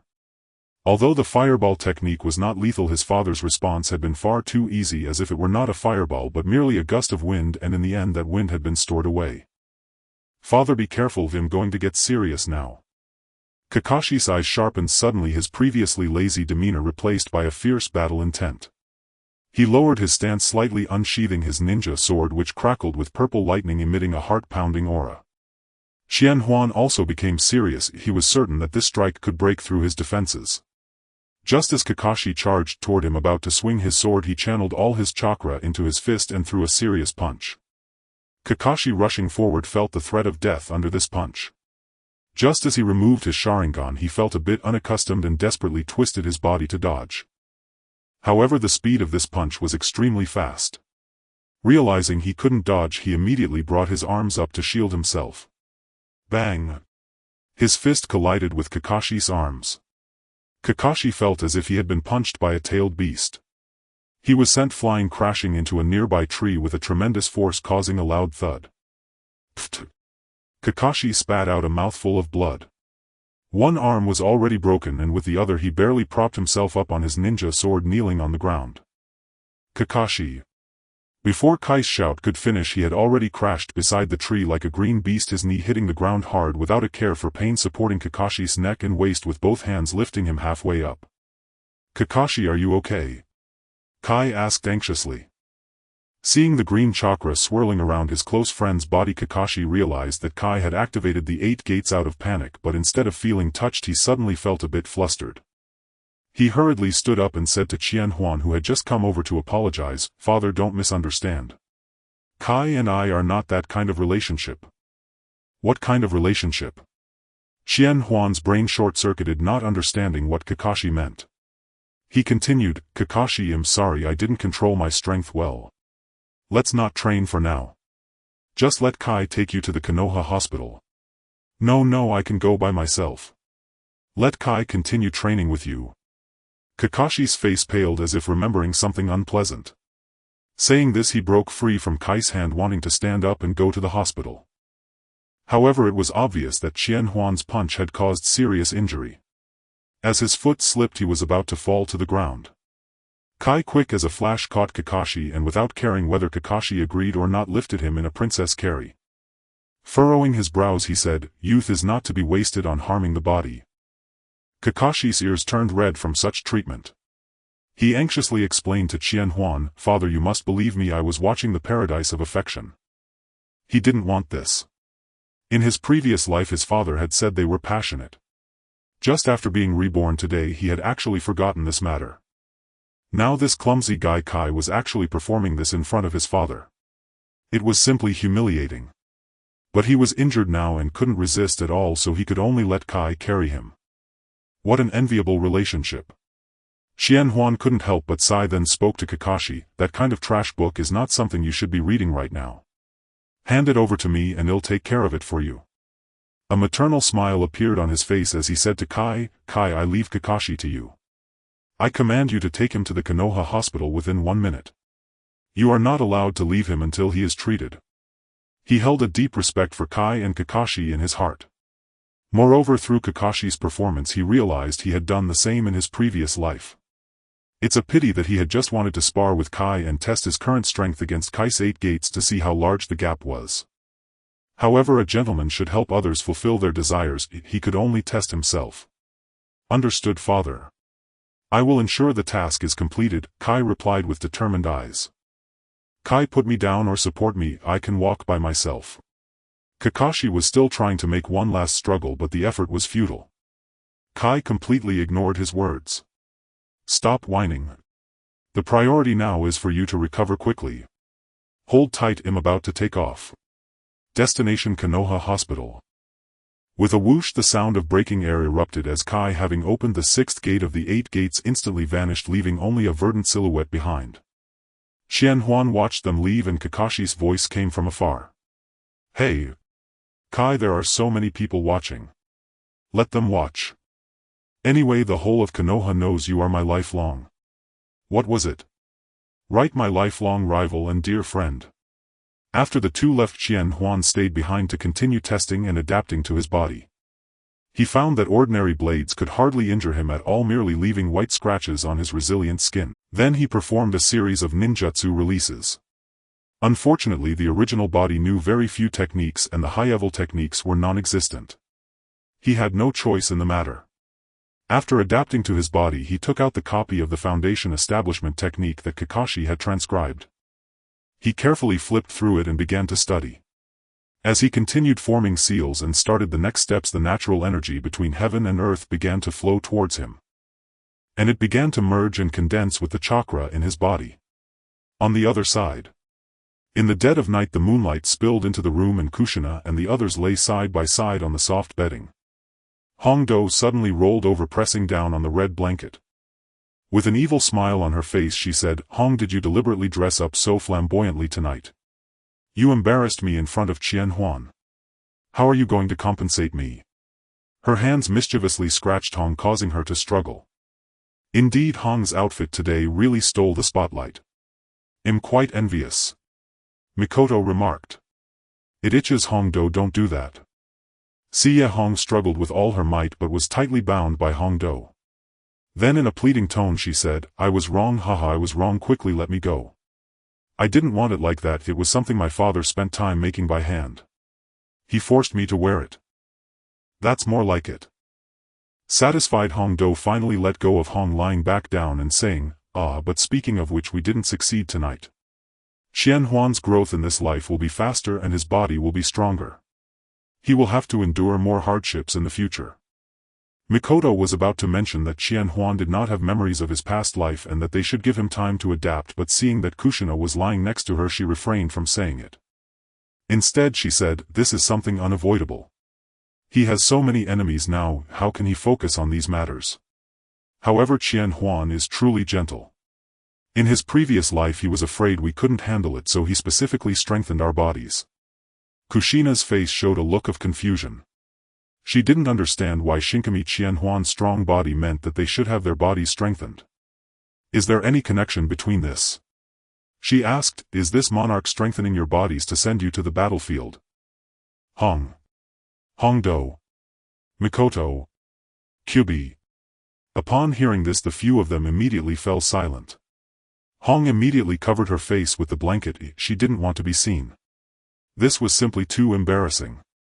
Hongdo and the others were really something, talking about such matters with Kushina present.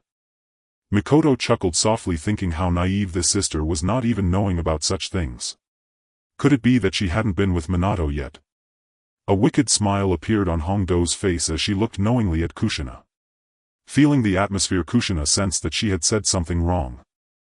But she couldn't figure out what exactly was wrong. Just as she was about to ask, she felt the 9 tails within her burst into unprecedented laughter. Little girl, I can't take it anymore, I'm going to die laughing. Ha ha ha ha ha.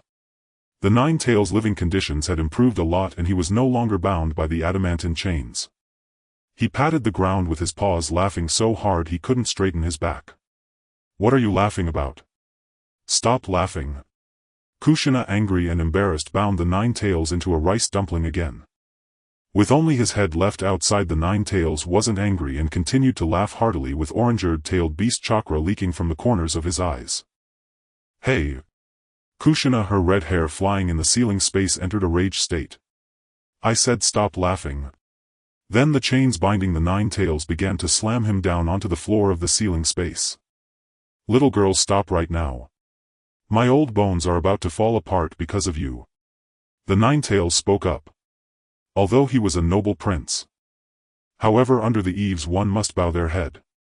This little firecracker from the Whirlpool clan has a temper akin to that old woman from the Whirlpool. When she goes crazy, the only one who suffers is him. Quick, tell me what's going on.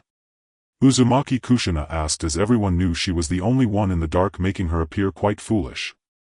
The Ninetales clapped his paws together in front of his chest, a lewd expression creeping across his fox face.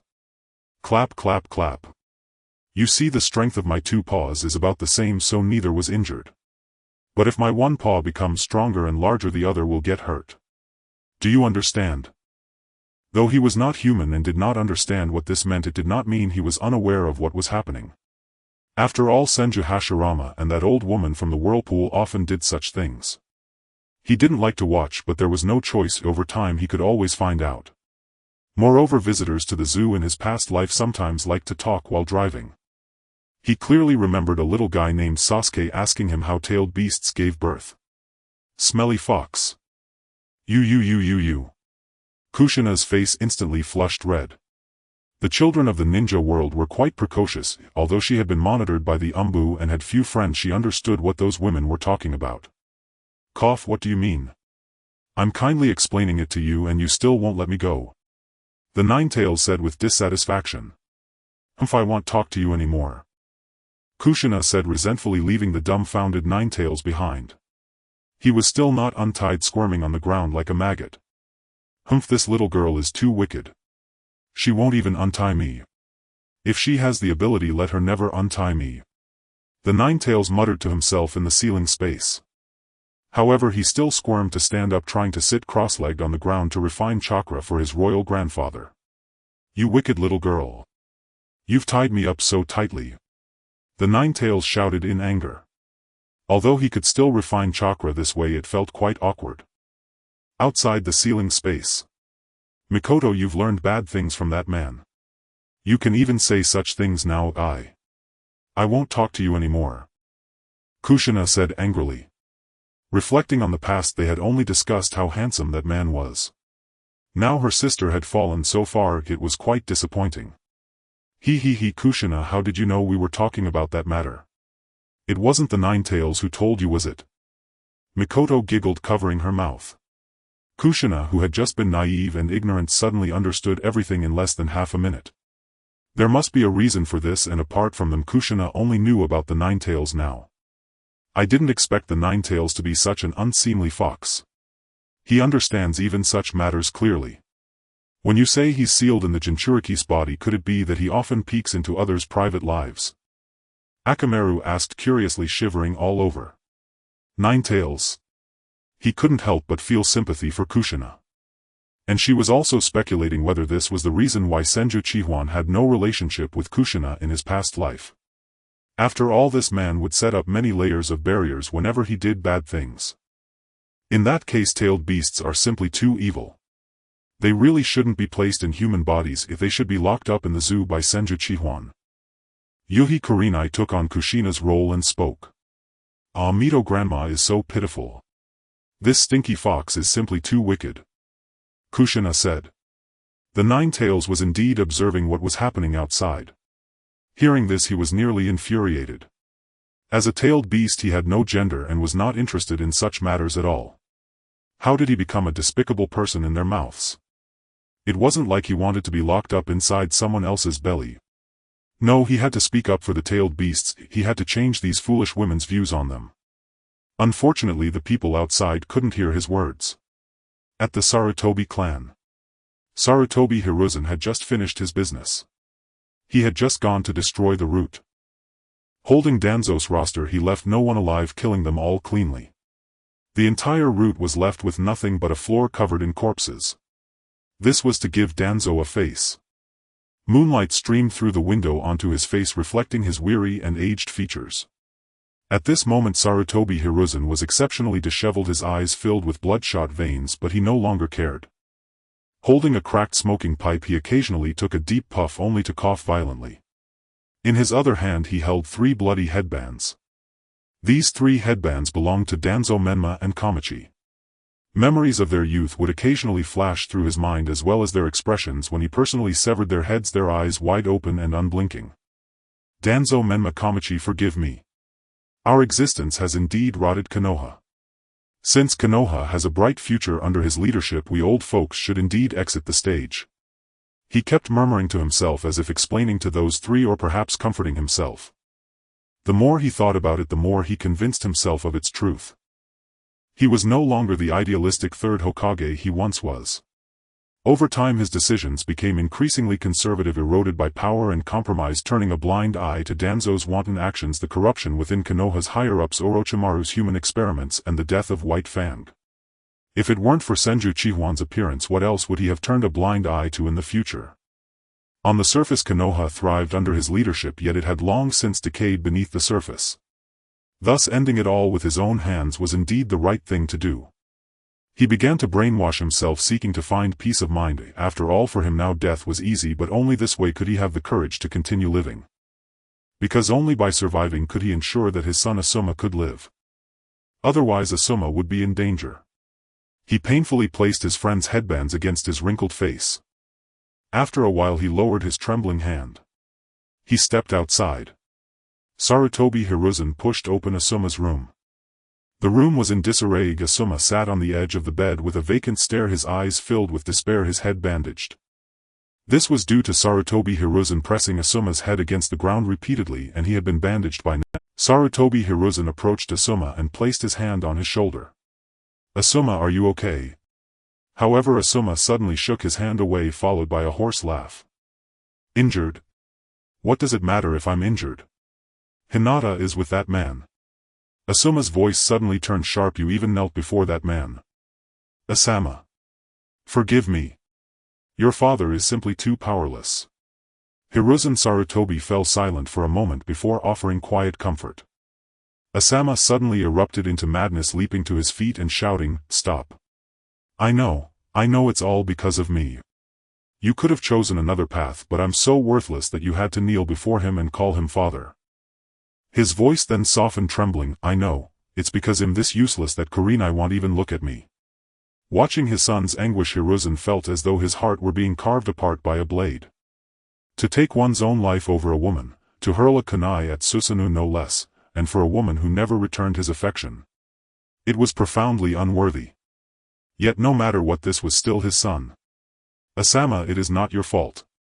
That man is simply too radiant." Even the first Hokage paled beside him. "Ah, you have lost a woman. I, however, have lost the trust and recognition of every shinobi in Konoha." Hiruzen paused, then gently laid a hand upon Asama's shoulder once more. "We are only human beings, so please stop hating yourself." He offered Asama an excuse for his failure, one that shifted all blame onto the overwhelming brilliance of another. Indeed, Hiruzen himself had governed Konoha for decades, yet in the end few remained truly loyal to him. Not even his personal Umbu had stayed by his side, let alone the wider village. Even the civilian shinobi long extolled by the will of fire had become its fiercest opponents, a stark, humiliating testament to his ultimate failure. Hearing these words, Asama's emotions steadied slightly. He sank to his knees before Hiruzen. "Father. I can't do it, I truly cannot. The pain is unbearable. I'm so broken now that I lack even the strength to rise." At this, Hiruzen sighed deeply. Powerless to alleviate his son's suffering, and knowing he would soon assassinate the daimyo of the Land of Fire, he chose a drastic, painful course to ensure Asama's survival. He lifted his gaze, refusing to meet Asama's eyes, and gritted his teeth. "Asama, you will not die. If you do, all I've sacrificed will be rendered meaningless, and I myself shall become a laughingstock. For my sake, for the last vestige of your father's dignity, you must live. This is the final thing you may still protect." The next morning at dawn, a figure emerged from rippling spacetime onto Konoha's main street, cloaked in a dark high-collared robe, his left sleeve fluttering empty in the wind, strands of hair falling across one eye. His face, aged 30 to 40, had shed youthful softness yet retained the refined aristocratic beauty unique to the Uchiha clan. Adult Sasuke had been hurled back to this era by a temporal artifact left behind by the Otsutsuki. His Majesty has returned, the days ahead hold promise at last. Kagensama has been reborn. This time we shall rebuild the shinobi world into its former glory, in record time. They say last night His Majesty defeated Konoha's F4, and even adopted old Hiruzen as his sworn son. How enviable. Chaos rose from all directions. Adult Sasuke snapped his head up, his eternal Mangekyo Sharingan igniting in his eyes. The architecture lining the street mirrored his childhood memories almost exactly. Yet the conversations swirling around him sent chills down his spine. When is this? Who are Konoha's F4? And who, exactly, is His Majesty Kagen? That wretched third Hokage became His Majesty's adopted son. His mind reeled, none of this made sense. Clearly something profound had transpired in this timeline, something utterly unknown to him. His gaze drifted farther, settling upon the Hokage rock. Where 7 Hokage statues once stood carved into the cliff face, only 3 remained. Thus the 4th Hokage had yet to ascend. The year was Konoha year 48 or earlier. And therefore, his parents and Itachi were still alive. The Uchiha clan had not yet been wiped out. Even Sasuke's ironclad resolve wavered, overwhelmed by the urge to see his parents and his elder brother Itachi. Yet far more urgent matters demanded his attention: locating the missing Boruto, and eliminating Kagaya's descendant Urashiki Otsutsuki. Urashiki Otsutsuki had used the temporal artifact Rinnegan to travel back in time, seeking only to reclaim Kurama's chakra. He never anticipated being hurled decades into the past. Urashiki had exited the temporal vortex slightly earlier, meaning his arrival would be delayed. Yet at that very instant adult Sasuke's pupils contracted sharply. Far off he saw a golden blade cleave through the Hokage rock, shattering several of the stone portraits with brutal ease. Yes, a blade impossibly long, rivaling even the colossal sword wielded by his full-body Susanoo. He had never witnessed such a technique. Curiosity flared. Though indifferent, or even hostile, to Konoha's past Hokage, he resolved to investigate, for the blast had originated near the Hokage Tower. Boruto would surely rush there as well. Meanwhile Kagen stirred from meditation, eyes snapping open as surging power flooded his body, shimmering across his skin in a faint golden radiance. He had ascended to the first cultivation stage of this art, specifically the Chi Refinement Level 1 of Chakra Cultivation. Upon reaching this stage, a Tomo emblem manifested upon his garments. He changed clothes, but the Tomo remained. Clearly a whimsical relic from his past life. He did not form hand seals; instead, with a mere thought, a 40-meter golden greatsword materialized in his palm. The blade pierced straight through the Hokage Tower, leaving a gaping wound in its facade. This was the fruit of a single night's effort, not self-invented but an innate ability granted by the cultivation art itself. The 40-meter greatsword, instantly accessible upon attaining Chi Refinement Level 1, effortless, potent and precise. Undoubtedly his past life self had designed it with his own chakra control limitations in mind. Otherwise even standard ninjutsu would have been devastatingly powerful in his hands. Wielding the colossal blade and channeling his newly amplified power, Kagen strode outside the Hokage Tower, and with a single sweeping slash struck the Hokage rock behind him. Instantly 3 Hokage heads toppled, no resistance, no hesitation, no sound beyond the severing wind. At the commotion Anko and others rushed in, dark circles heavy beneath their eyes, eyelids drooping, exhaustion etched deep into their faces, clearly having slept little the previous night. Recognizing Kagen as the culprit, they jolted, fully awake, then recoiled, sensing danger in his terrifying, unprecedented might. Kagen, what is this technique? I've never seen it in my past life. Anko asked aloud. In his prior existence Kagen had followed the system's rewards along the canonical path, becoming the Ten-Tails Jinchuriki and ascending to 6 paths level power. This lifetime, however, unfolded along a radically different course. This is the chakra cultivation I have been researching in my previous life. Once I have pacified the shinobi world, I will pass this technique on to you all, said Qianhuan. After all, cultivating this technique requires an enormous amount of chakra. Currently it can only sustain him alone. Moreover, he still faces many enemies. Kushina looked on with envy, seeing how good this man was, creating his own technique and intending to share it with everyone, while Minato still needed her to seek help from others. As she thought of this, a sudden spatial fluctuation erupted. The Minato she longed for appeared right before her. However, he remained silent, reaching out to grab her, seemingly wanting to take her away. After Qianhuan reached the first layer of Chi refinement, he experienced astonishing improvements in all aspects of his body. He was the first to react. As the spatial fluctuation occurred, he sensed something amiss through the Nine-Tails' ability to detect malice and immediately struck towards Minato. Minato's fingers had just extended a centimeter when the blade, moving at an extraordinary speed, slashed before him, its velocity surpassing visual perception and even slicing the air with a sharp blast. Under these circumstances, Minato had no time to take any other action and directly utilized the Flying Thunder God technique to teleport. However, Qianhuan's blade was incredibly swift and still struck him, cutting from his shoulder to the middle of his body, nearly splitting Minato in two. Though he managed to teleport away, he was severely injured.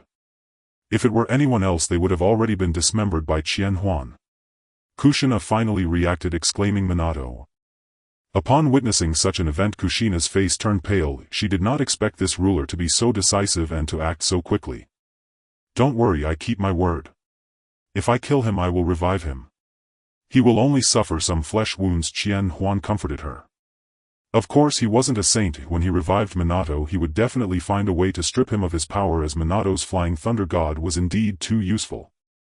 He then sheathed the 4-meter-long blade, still stained with Minato's golden hair and blood. He handed these items to Kushina, hypothetically assuming this strike had already killed Minato. These items could be used to revive Minato. Kushina carefully accepted Minato's remnants and sealed them in a scroll, her racing heart finally calming, and nodded at Qianhuan. After this incident, Qianhuan gained a clear understanding of his strength. Although there was some suspicion of a sneak attack, even Minato had nearly been defeated in an instant. With immense strength, his abilities had likely reached the level of a Kage, perhaps even slightly beyond. Once he familiarized himself with his current power, he would ascend to a level beyond the Kage. As for the 6 Paths level, he still had a long way to go. After becoming the 10 Tails Jinchuriki at the 6 Paths level, his ninjutsu could even reach the level of destroying the Earth's surface. However, as long as he absorbed more tailed beast chakra, once he reached the foundation establishment stage, or perhaps even before that, he might possess power comparable to the 6 Paths. But that is not the main focus right now. The key point is that Kushina must have Minato's Flying Thunder God mark on her. Otherwise, Minato couldn't have appeared here directly. Though Minato was severely injured, his opponents were now the 3 great holy lands, one of which was the giant slug from the Wet Bone Forest, a summoning beast of Tsunade known for its impressive healing abilities. Moreover, the duration of this mark is permanent, which is something to be wary of. He spoke, "Kushina, let me check your body." Inside Myaboku Mountain. At this moment, a clone of the slug, the white-haired old woman from the Dragon Cave, and the Great Toad Sage were each in a corner of the main hall. Currently there were only the 3 of them in the hall. Since the 3 great holy lands were not in the land of fire, they had yet to awaken their memories from their previous lives. The Great Toad Sage had a face full of wrinkles, but a smug smile appeared on his face. However, the next moment a golden-haired figure staggered into the meeting space of the 3. Minato pressed his left hand firmly against his right shoulder to keep his body from falling apart. Warm blood gushed out from between his fingers like a burst dam, instantly staining his clothes red. What a fast blade! After saying this, he could no longer hold back the wound and collapsed to the ground. The Great Toad Sage's expression froze in place. Minato was someone he valued highly. He had just gone to Konoha to gather intelligence and to conveniently bring back the 9 Tails Jinchuriki. Because the 9 Tails had also been caged in a zoo in the last life, if he could have the 9 Tails help, he would be more assured in killing that man. But he didn't expect that in just a second Minato would be injured like this. It was somewhat terrifying. The slug clone reacted quickly, and a translucent soft body suddenly leaped up from the ground, blocking Minato's wound.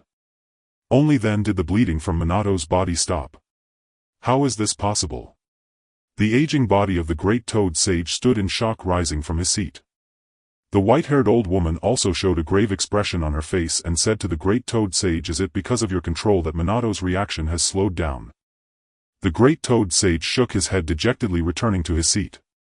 "I merely used this little toad to alter his thoughts. It has already been completed and will absolutely not affect Minato." After he spoke, a transparent little toad appeared in the palm of his hand. Has this person really become so powerful? In an instant he injured Minato like this. According to Minato, this person had only been reborn for one night. Such a degree of strength increase left him feeling despair. What should they do? Should they obediently accept their fate of being caged in a zoo? But his prophecy was that he would be killed by this person. He suddenly felt some regret. If it weren't for Minato's incident, perhaps it would have indeed gone as Minato said, and he would have been caged in a zoo. However, he ordered Minato to capture the 9 Tails Jinchuriki, which seemed to have completely offended that person, leaving him no way out. He thought of his own gifted abilities and a bitter smile appeared on his wrinkled face. If this truly was a case of prophecy leading to both success and failure. Toad Maru, Great Toad Sage, let's take action. The words of the White Snake Sage drifted out. If we let him grow for another day we might truly not have a chance. Even if I am slain I will not accept being caged in that so-called zoo. The Great Toad Sage nodded, shifting his gaze to the slug that was treating Minato. Slug, what do you think? Me? My lords, can I not participate? I actually do not oppose being caged. At least that lord will certainly provide food and lodging, and the accommodation will be better than the wet-bone forest. The slug's voice appeared in the minds of the two sages. She was trembling all over. Had she known that these two called her here for such a dangerous task she would not have come. You are currently treating his enemies. If he finds out you did this he will definitely kill you. Toad Maru threatened. This slug's body was enormous and its power was terrifying, likely the strongest among the three of them. Moreover, when the slug encounters damage it can split its body into countless small slugs, making it almost immune to physical damage, just right to counter the powerful strikes of Uchiha Qianhuan. Thus, even if he had to deceive, he needed to trick the slug onto his side to help him deal with Uchiha Qianhuan. How could this be? I just wanted to save someone. The slug sage was quite horrified and suggested, why don't we run away? White Snake Sage. Great Toad Sage. Where can you run to? Didn't you hear Minato say? He fought in the starry sky in his previous life. The Great Toad Sage broke through the defenses, wondering why this slug was so timid after all it had lived for so many years. How could it be so afraid as to prefer being caged in a zoo? Is there really no way out? I'm so scared. The slug sage asked. There is no way out. Isn't the shinobi world always like this? Including that woman Kaguya, it has always been the law of the jungle. The white-haired old woman said. But they move slowly. It takes a long time to get from the wet-bone forest to Konoha. Why don't you all fight first and I will come later? Slug, you are overthinking. We have Minato. Once you heal him we can use his Flying Thunder God technique to teleport to Konoha. The Great Toad Sage said. Upon hearing this, the slug sage immediately lost the desire to save Minato, slowing down her treatment speed. She was perfectly fine in the wet-bone forest and did not want to wade into this muddy water. Qianhuan, what are you about to do? Hongdo immediately stepped in front of Qianhuan, her expression deeply wounded. Since his rebirth he had not laid a hand on her first. She might have remained silent had he sought out other sisters, but the thought of him approaching another woman ignited fierce jealousy within her. Kushina instinctively raised her arms protectively before her chest and took a step back. A cascade of shocks had left her trembling like a startled fawn. Her gaze upon Qianhuan had shifted entirely. Naturally, I must examine Minato's Flying Thunder God mark upon her. I cannot allow that seal to persist. The Nine Tails is vital to me now. How could I permit Minato to abduct Kushina? Qianhuan replied with unruffled certainty. At that very moment, however, he sensed a faint ripple of malice emanating from a distance, yet he said nothing. After all, one cannot demand universal gratitude. Qianhuan, look, you frightened Kushina. If you continue like this none of us will speak to you again. Honestly, you could simply explain yourself clearly. Why must you always drive so recklessly? Mikoto spoke up, her luminous eyes shifting with mild disdain toward Qianhuan. But the instant her words faded, the undercurrent of malice surged, sharply intensified. He couldn't help but wonder, was this envy? Jealousy over his unparalleled fortune, surrounded by so many devoted women? Very well, then let it burn until it consumes you whole. In that instant Qianhuan swept Mikoto into his arms and feigned innocence. Drive. Drive what? You're all terribly suggestive. I'm but an innocent young gentleman, on the verge of being utterly corrupted by your influence. As he spoke, the surge of hostility swelled to rival, even surpass, the Nine Tails' fury from the previous night, as though its source longed to tear him limb from limb. And yet the Nine Tails' animosity toward him had nearly vanished. He was baffled. Was it truly that severe? Couldn't the source simply seek companionship of their own? To seethe with jealousy at mere affection, and even harbor murderous intent, such emotional extremity bordered on the absurd. A quiet curiosity stirred within him. Who exactly was watching from the shadows? Qianhuan. Mikoto's eyes widened in surprise at his boldness, but as she felt the firm strength of his arms and the warmth of his breath, her gaze softened, her voice dissolving into breathless silence. Still she gathered herself and gently pulled away, murmuring, "Others are watching." Yet Qianhuan's attention had already drifted. He sensed the malice now overflowing, surging beyond restraint. It felt as though he had raised the very origin point of its existence. Imminent violence trembled on the edge of eruption, yet something held it in check. Half a minute earlier, adult Sasuke had just arrived only to witness Qianhuan's blade cleaving perilously close to Minato's body. He stood stunned. He had encountered Minato Namikaze before, during the Fourth Shinobi World War, where the Flying Thunder God technique had left an indelible impression upon him. Yet he never imagined that Minato, Naruto's father, would barely survive his first appearance. This man was terrifying. Unaware that Qianhuan possessed the ability to sense ill intent, Sasuke mistakenly concluded his reflexes surpassed even Minato's. Intent on remaining concealed, he turned to leave, only to freeze upon hearing Qianhuan declare he would examine Naruto's mother. He halted. To stand idle while his dearest friend's mother faced such treatment would render him unable to face Naruto ever again. Then, his breath caught. His own mother stood nearby, intimately familiar with this so-called sovereign. A wave of revulsion rose unbidden in his chest. He did not yet comprehend the nature of their bond, yet in the next instant his eyes flared wide. Both the eternal Mangekyo Sharingan and the Rinnegan blazed to life. He watched disbelieving as the man enfolded her, his own mother, into his embrace. How dare he? Rage detonated within Sasuke, his entire frame shuddering violently, his chest heaving with ragged breaths. He burned to strike the man down, yet paused, startled. His mother offered no resistance. Worse still, her expression was hauntingly familiar, one he'd seen countless times in Sakura's eyes. He froze, mind shattered. How could his mother have become this? No, this was impossible. It had to be illusion.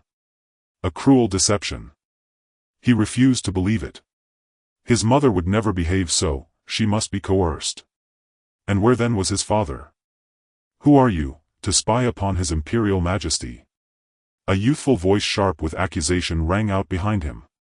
Sasuke stiffened, muscles locking in shock.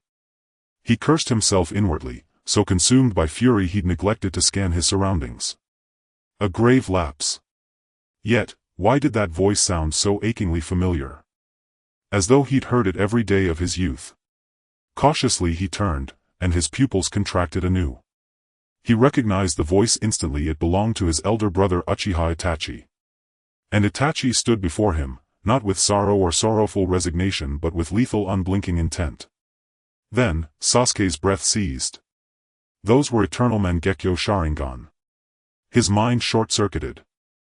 The implications crashed over him like a tidal wave, too vast, too staggering to accept.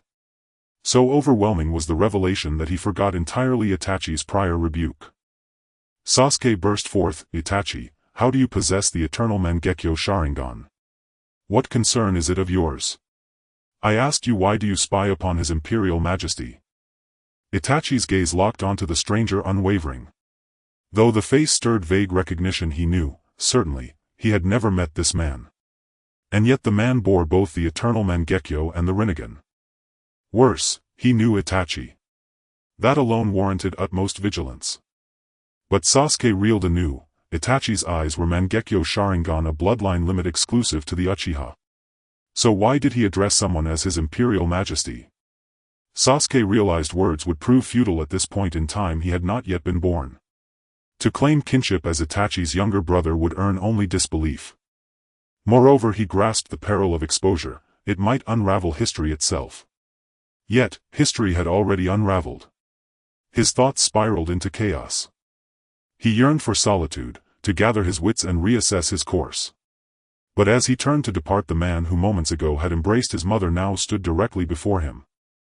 Then came the man's next words, words that sent ice through Sasuke's veins. "Uchiha Sasuke." Qianhuan identified him instantly. "Fascinating, you arrived aboard a Otsutsuki artifact. So you are the one who loathes me so fiercely." Now he understood why his intimacy with Mikoto had provoked such visceral hatred. The man truly believed Qianhuan threatened to erase his very genesis. Yet Qianhuan felt no fear. This adult Sasuke was grievously weakened, missing an arm chakra reserves, dangerously depleted, frail as Kakashi once was.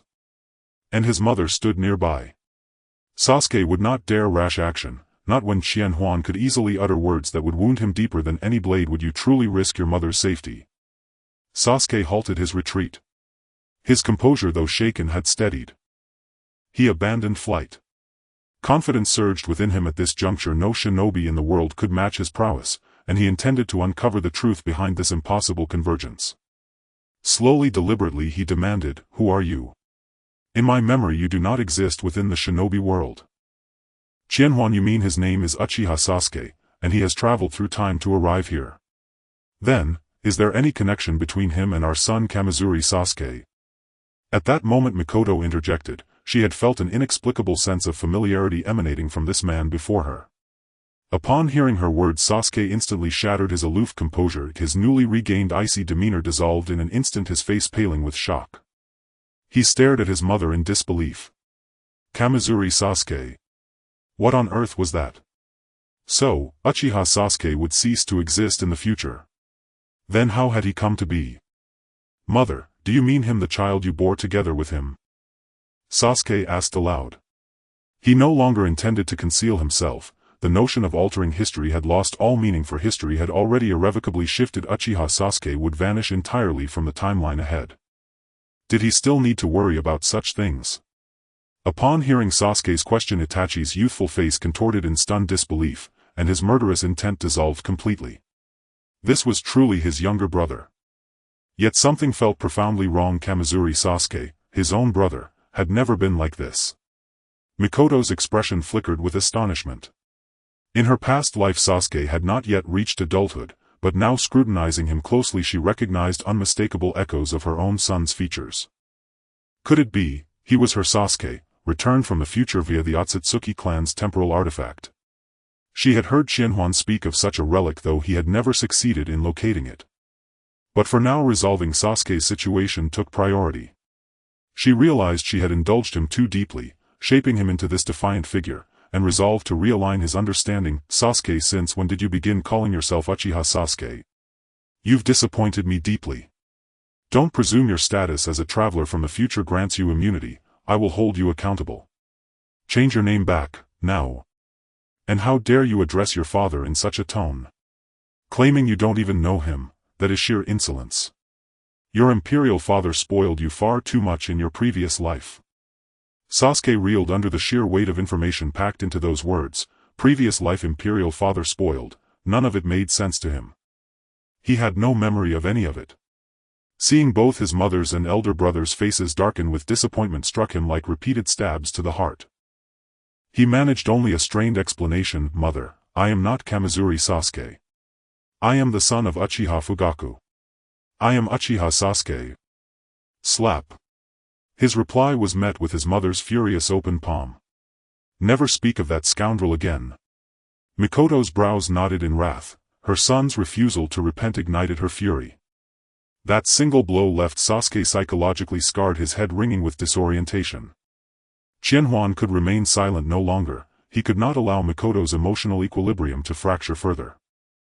Calmly he spoke. "Mikoto, cease. In my previous life I must have explained the concept of parallel worlds to you. At the time I remained uncertain whether other parallel shinobi realms existed, but one has now manifested before us. This is not our son. He is Sasuke of a parallel shinobi world, where history unfolded along a radically different path." "Impossible. Parallel worlds. I traverse time, not dimensions." Adult Sasuke cut in, rejecting the theory outright. "Then consider this, if we inhabit a single linear timeline, Uchiha Sasuke should cease to exist in the future. Yet you stand here unvanquished. That alone is irrefutable proof." Qianhuan stated. "Such a thing truly exists." Sasuke, still dazed from the slap, finally gathered his wits. Upon reflection the logic held. His gaze turned dark with grievance toward Qianhuan. This man clearly understood everything yet deliberately withheld clarity, leaving Sasuke to suffer an unjust, humiliating strike from his own mother. How utterly despicable. How in this world could his mother possibly fall for such a man? "Tell me, without Qianhuan in your world, how did you defeat the Otsutsuki?" Mikoto gazed at Sasuke with tender concern, gently stroking the spot she'd struck moments earlier. Sasuke's face lit up with another bewildered question mark. We defeated Kagaya Otsutsuki ourselves, mother. Your son is extraordinarily powerful now. Sasuke replied, pride swelling in his voice. Though this was another world, his mother stood before him, and he still yearned for her approval. Yet he remained baffled by her reaction.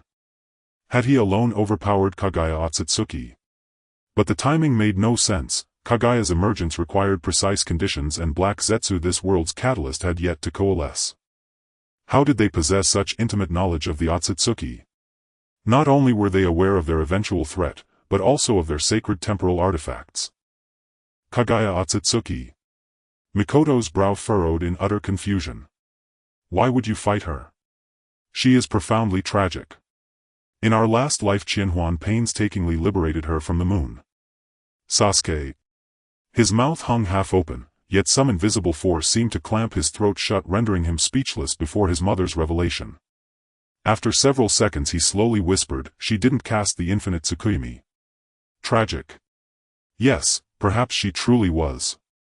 But she sought to annihilate the shinobi world, and they had rescued her. The infinite Tsukuyomi. Now it was Mikoto's turn to be perplexed. Qianhuan stepped forward to clarify, perhaps because I granted her genuine security, she no longer needed to reclaim chakra from the entire shinobi world nor fear invasion by other Otsutsuki. Sasuke. Granted her security. What sorcery was that? Had he subdued her too? Sasuke set aside that line of thought and pressed onward. Then what transpired in your previous life? Even if shinobi souls may reincarnate, how do you retain memories of it? Itachi took up the thread, recounting the events of their past life, and how they had collectively been reborn. Your world is this formidable. Sasuke marveled aloud. You breached the Otsutsuki's ancestral stronghold, and the Uchiha clan was never eradicated. A profound new respect settled upon him. This man was incomprehensibly mighty. No wonder Kagaya trusted him. At that moment, sensing commotion, others hastened to the scene.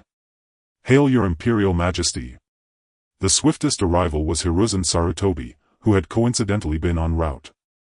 Hearing Sasuke's final remark, Hiruzen offered no visible reaction. The Uchiha clan had never been purged in this world. Yet Sasuke's expression soured at the sight of him. This man had been one of the chief architects behind the Uchiha massacre. Ignoring Hiruzen, the group continued conversing. Mikoto's face softened into sorrow as she asked softly, was your Uchiha clan wiped out? Yes.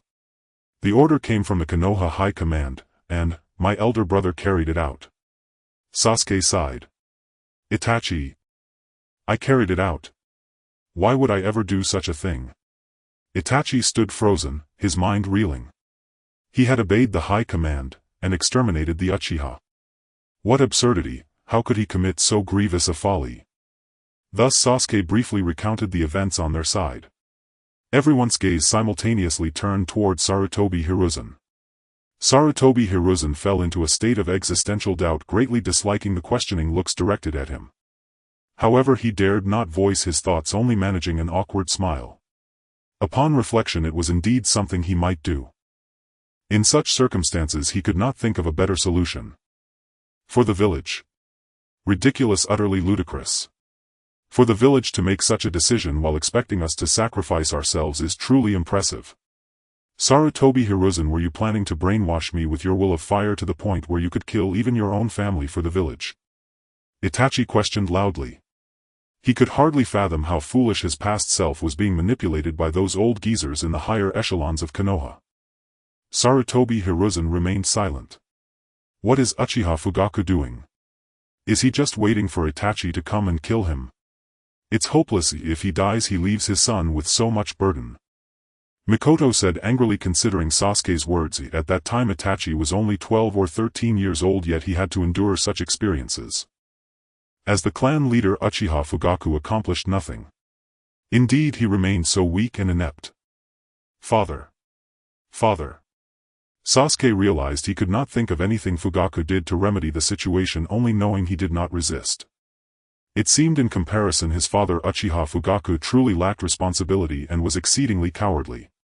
Meanwhile, Kamizaki Chiha not only prevented the Uchiha clan from being exterminated but also unified the ninja world, reaching for the stars. No wonder his elder brother respected him so much.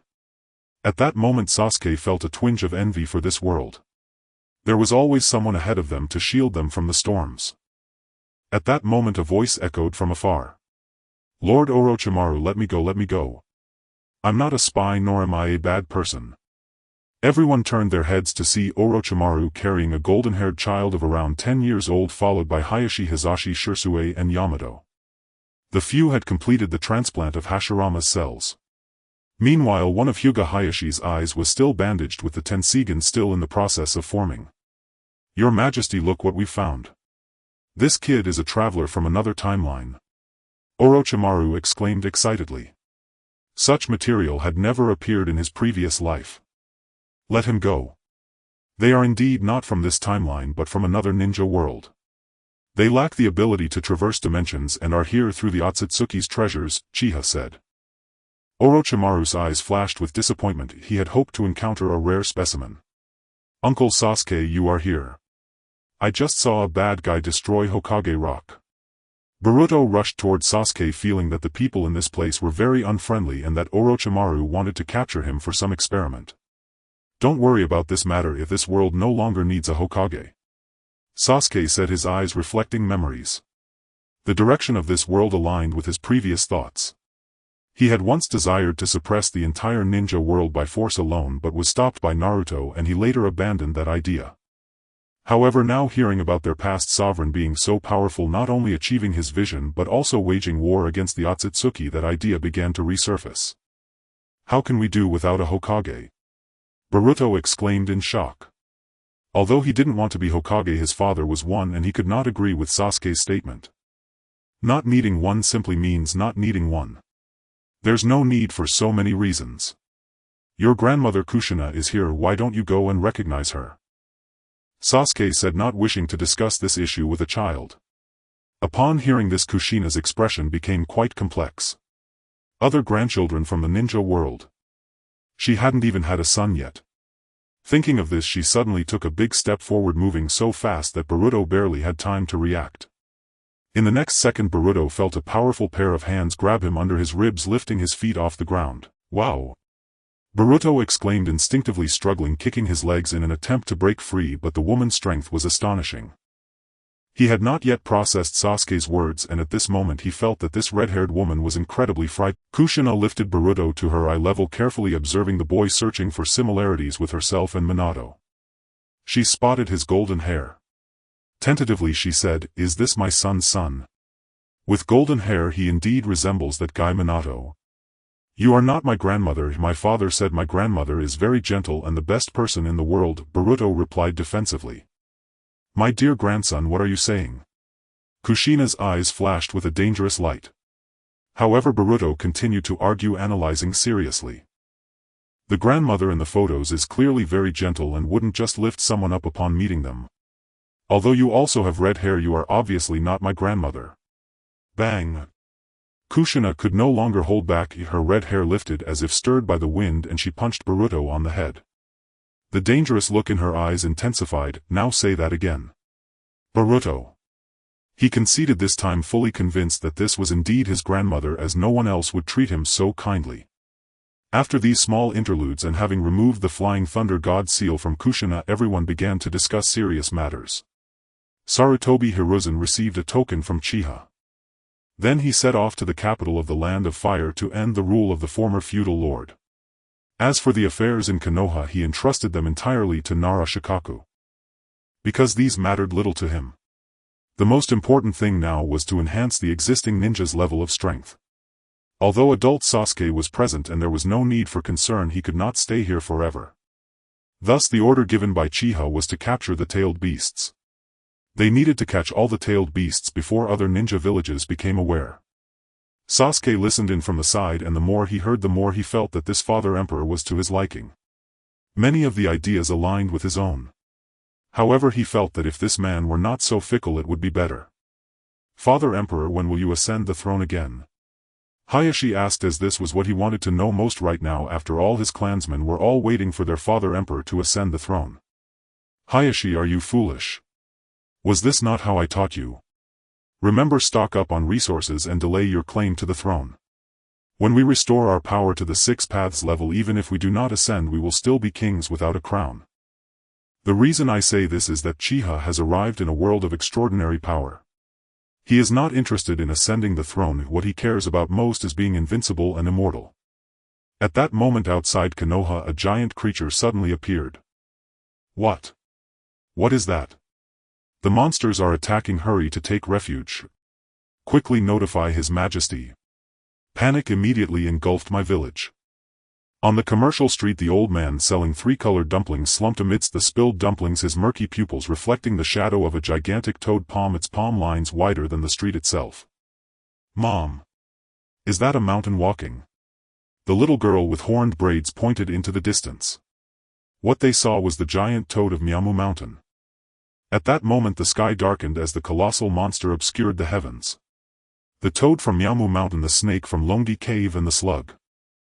Among them the largest was the slug itself, nearly as big as half of my. The ninjas who followed Qianhuan in their past lives were unperturbed after all these monsters had been confined in a zoo for public viewing. They immediately sprang into action, organizing the villagers to evacuate in an orderly manner.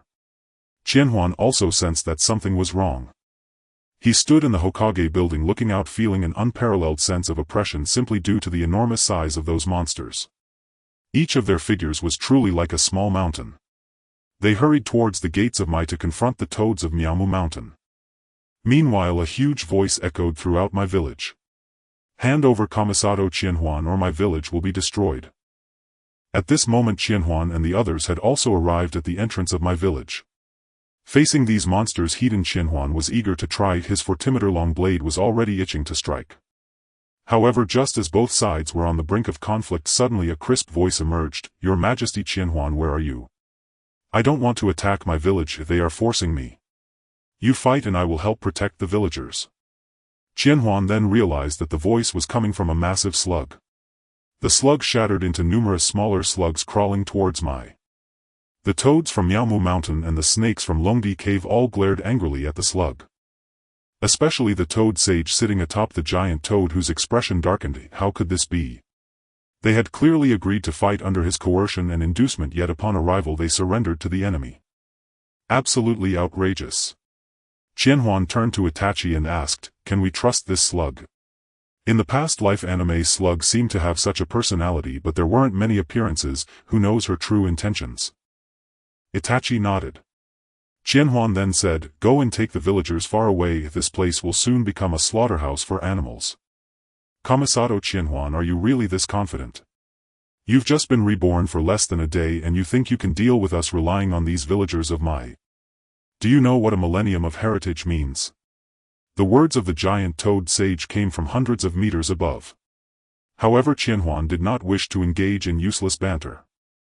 Since he had decided to take action, it was best to start right away. There was no need for trash talk. He addressed his sons and the ninjas behind him, it's your time to shine. Ninjas below Jonin level, stay away from the battlefield. The barrier troops will protect Mai and let me see how much you've improved. Target Miamu Mountain and Longdi Cave, leave none alive. Arrogant. The furious voice of the toad sage echoed back, enraged by Qianhuan's words. Suddenly a gigantic toad palm came crashing down from the sky. At that moment a voice suddenly came from behind. The azure beast of Mai has arrived.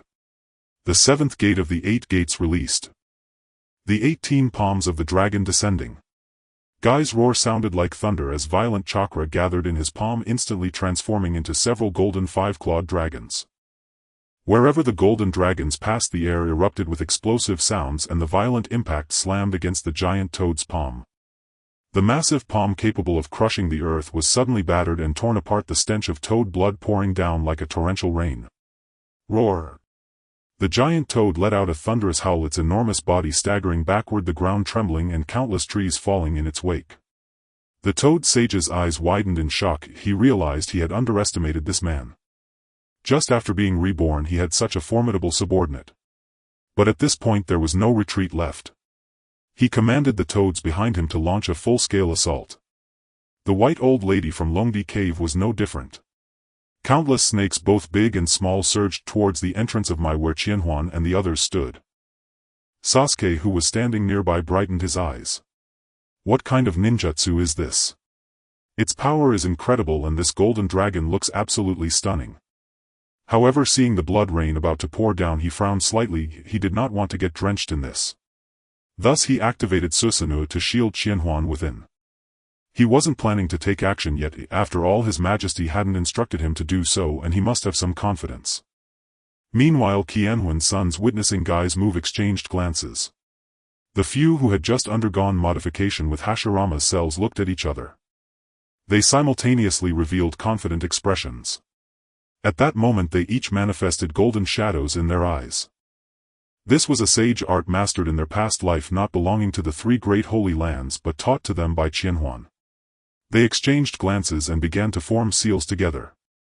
In unison they declared, sage art would release true thousand hands. Instantly the ground trembled wildly and their chakra surged towards the front.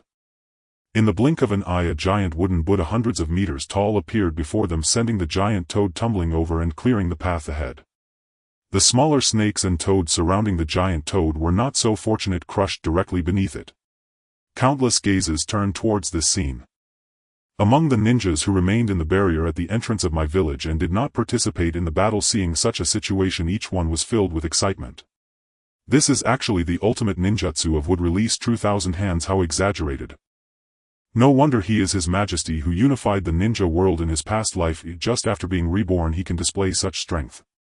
This sage art holy land is nothing but this. He not waiting patiently to be confined in a zoo. Now they're thinking of attacking my. It's truly deserved. Following such an existence in the past life to battle truly is the fortune I have accrued over several lifetimes. The snake sage of Longdi Cave. The toads of Miamu Mountain. In front of Lord Qianhuan they are merely ants. One of the slugs passing by turned back to look at this scene, emitting a crisp voice gleefully saying, "That scared me to death. Thankfully I was smart enough not to be enemies with Lord Qianhuan. Being hit by such a big fist would certainly hurt." The toad Maru atop the giant toad was so shocked that he froze in place, even falling off the back of the giant toad without feeling it. He only felt a chill run through him from head to toe. Although the size of true thousand hands and the giant toad was not vastly different, their combat power was worlds apart. He regretted it, now thinking back what was so bad about being locked in a cage. This was truly seeking death. The white snake lattice face also turned pale instantly. She could not remain calm, even feeling as if she were hallucinating. How could such a thing appear in the current Mai? That man had clearly been dead for so many years. With such an event occurring, she had no choice but to take action. Even Sasuke was stunned by this change. After all, during the Fourth War Senju Hashirama had never used this ninjutsu. Yet now it was being unleashed by several people working together. This was simply absurd, further proving that they indeed had a past life, as it was said they had just been reborn for a day. Even if they merged with Hashirama's cells, it wouldn't be possible to achieve this level. The greatest likelihood was that they had mastered this ninjutsu in their previous lives and were highly skilled, allowing them to use it directly at once. Seeing this situation, the adult Sasuke felt a stir in his heart. The power of this would release is so formidable, perhaps he could cultivate an arm using Hashirama's cells. Previously he feared that attaching an arm made from Hashirama's cells would only amplify his strength and ignite his ambition, much like Uchiha Madara in the past. Moreover, he had previously looked down upon such actions, believing that even with one hand he could still reach the pinnacle of the ninja world. However, things were different now. He heard from his mother that the Otsutsuki clan was about to launch an attack, and with their current strength victory was unattainable. Furthermore, witnessing how His Majesty validated his path, his ambition began to resurface. He now desired to shape the ninja world akin to how His Majesty had in his past life. Sasuke, upon seeing this giant Buddha, "Don't you wish to don it with Susanoo?" asked Qianhuan, who was also within Susanoo. Seeing his sons perform so well, he abandoned his plan to act himself and instead wished to witness the scenes he had longed to see before his journey through time. Looking at the massive true form of the thousand hands, Sasuke fell silent. Although Uchiha pride prevented him from admitting his inadequacy, he truly felt incapable. He could manage a nine-tails transformation, but attempting to control the giant Buddha was akin to an old man hanging himself, inviting disaster upon himself. Even if he could manage it, it would drain his chakra completely. This was the state of adult Sasuke, overly idealistic, with chakra reserves dwindling close to Kakashi's level. Just then Qianhuan exclaimed, "Top transformation," and the giant Buddha began to move. The actions of this giant Buddha were even more agile than he had imagined, possibly due to the multiple people controlling it. The Buddha's arms resembled blooming flowers.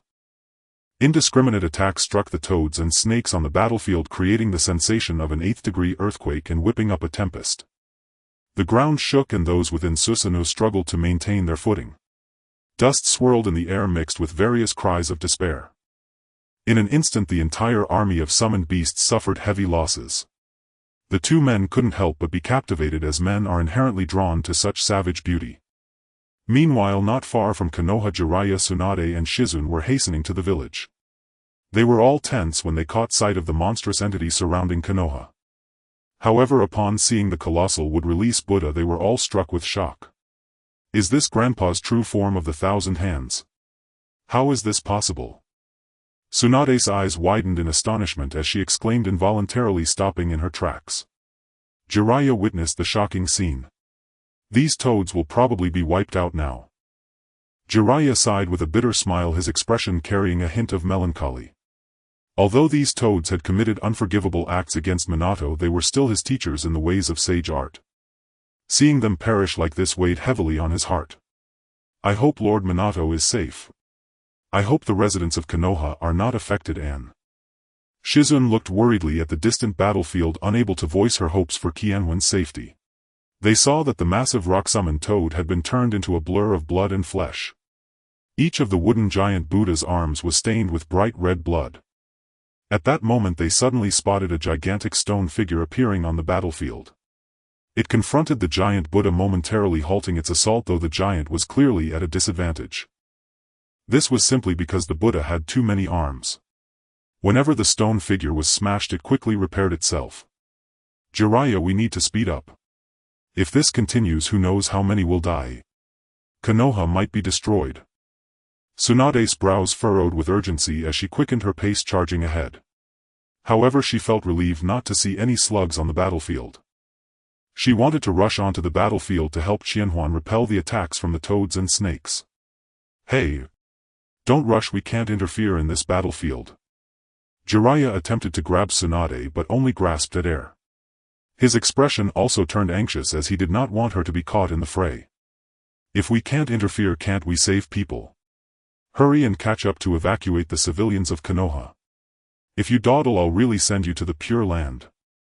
Tsunade replied, giving Jiraiya a look that said he understood, and then accelerated again. Shizune and Jiraiya also immediately sped up. On the battlefield, dust filled the air. Granny White Snake watched as her giant snake suffered heavy losses, and her wrinkled face turned as grim as iron. She clasped her withered hands together, her hoarse voice suddenly rising, "Sage art, inorganic rebirth." Boulders rolling up from the impact of the Thousand Hands Buddha gathered as if they were alive, swiftly transforming into a gigantic stone giant blocking the path of the Buddha. Although the stone giant's body was large, it paled in comparison to the true form of the Thousand Hands, standing only half the height of the Buddha. Instantly suppressed by the Buddha, the giant was still able to regenerate continuously, barely managing to halt the onslaught of the Thousand Hands against the summoned beast army.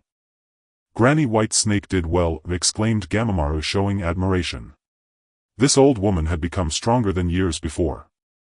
Well done. Or not, we need to think of a solution quickly. I can't hold out for long. Granny White Snake scolded, furious that at her age she still had to fight on the battlefield. It was not only because of the slug's betrayal but also because this old toad was too useless. Perhaps they could have long since killed Kamizaki Qianhuan without her needing to intervene.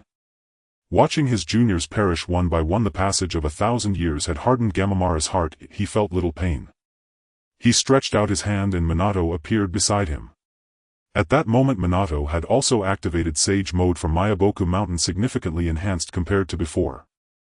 A transparent toad dove into Minato's body, after which he vanished from sight using the Flying Thunder God Jutsu to escape.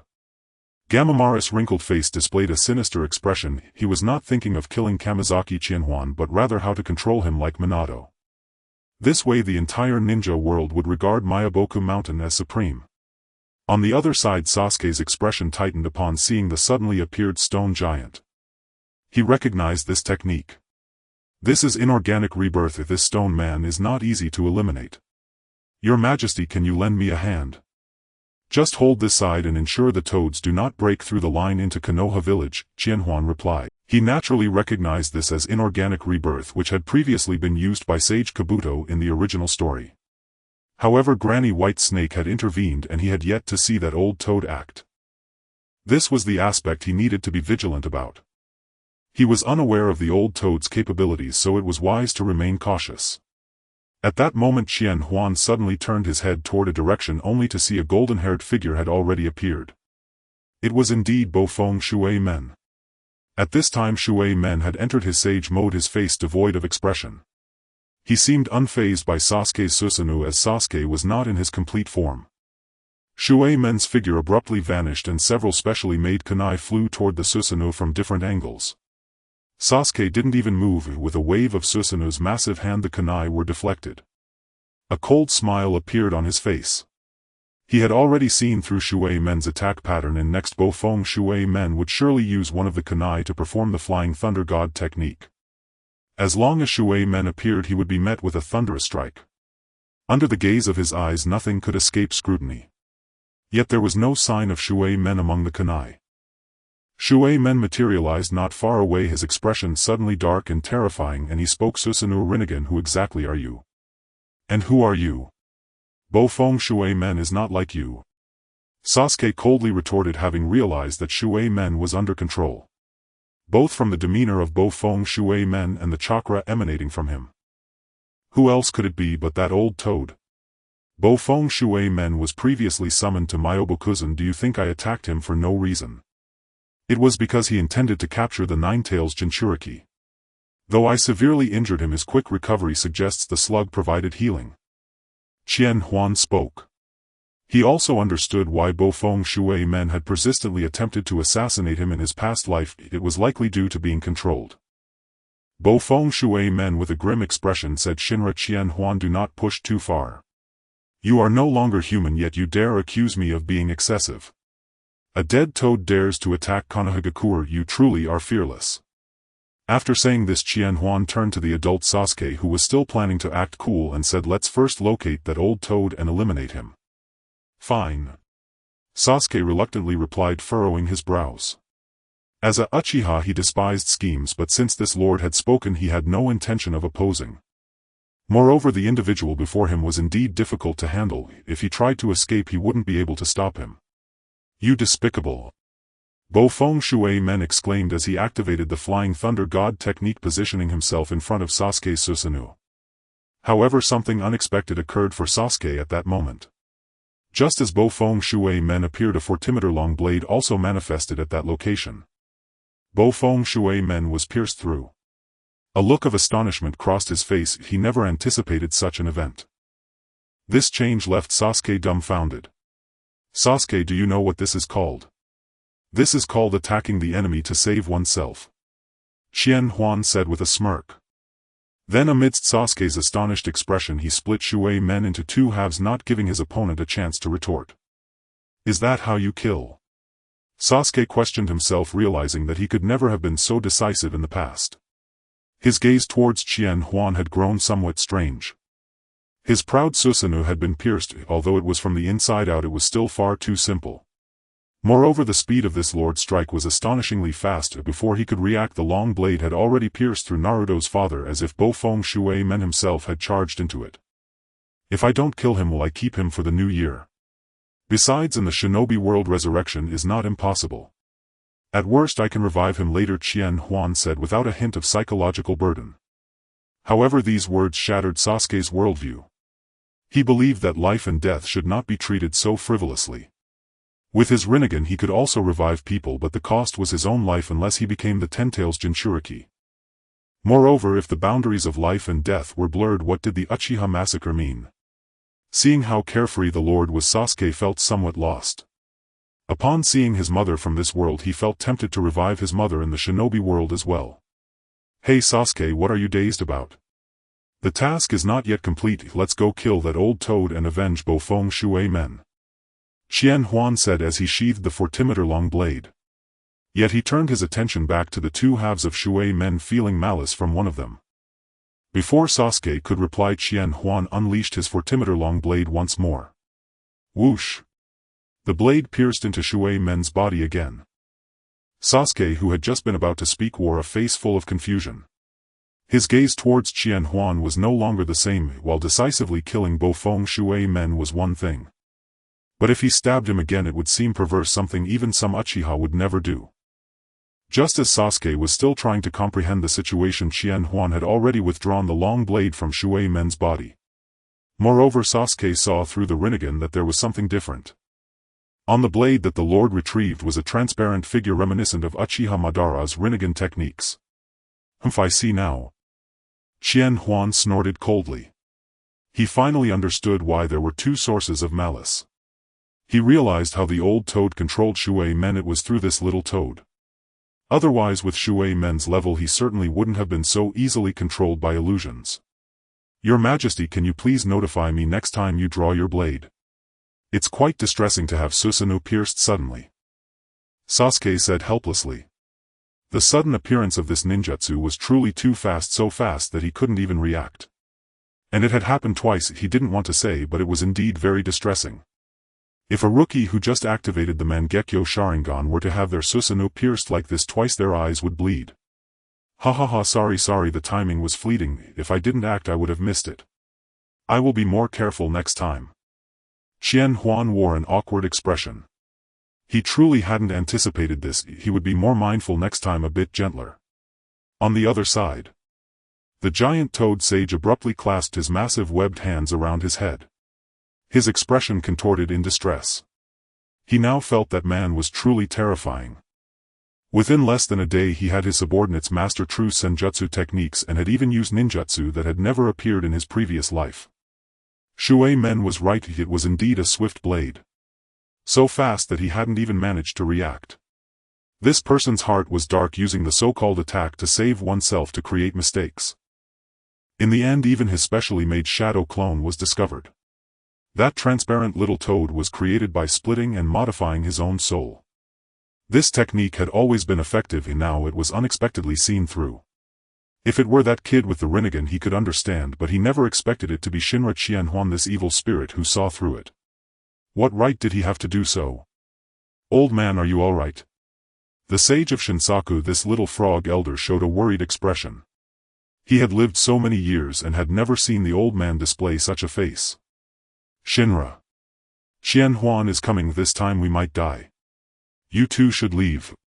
The giant toad sage said.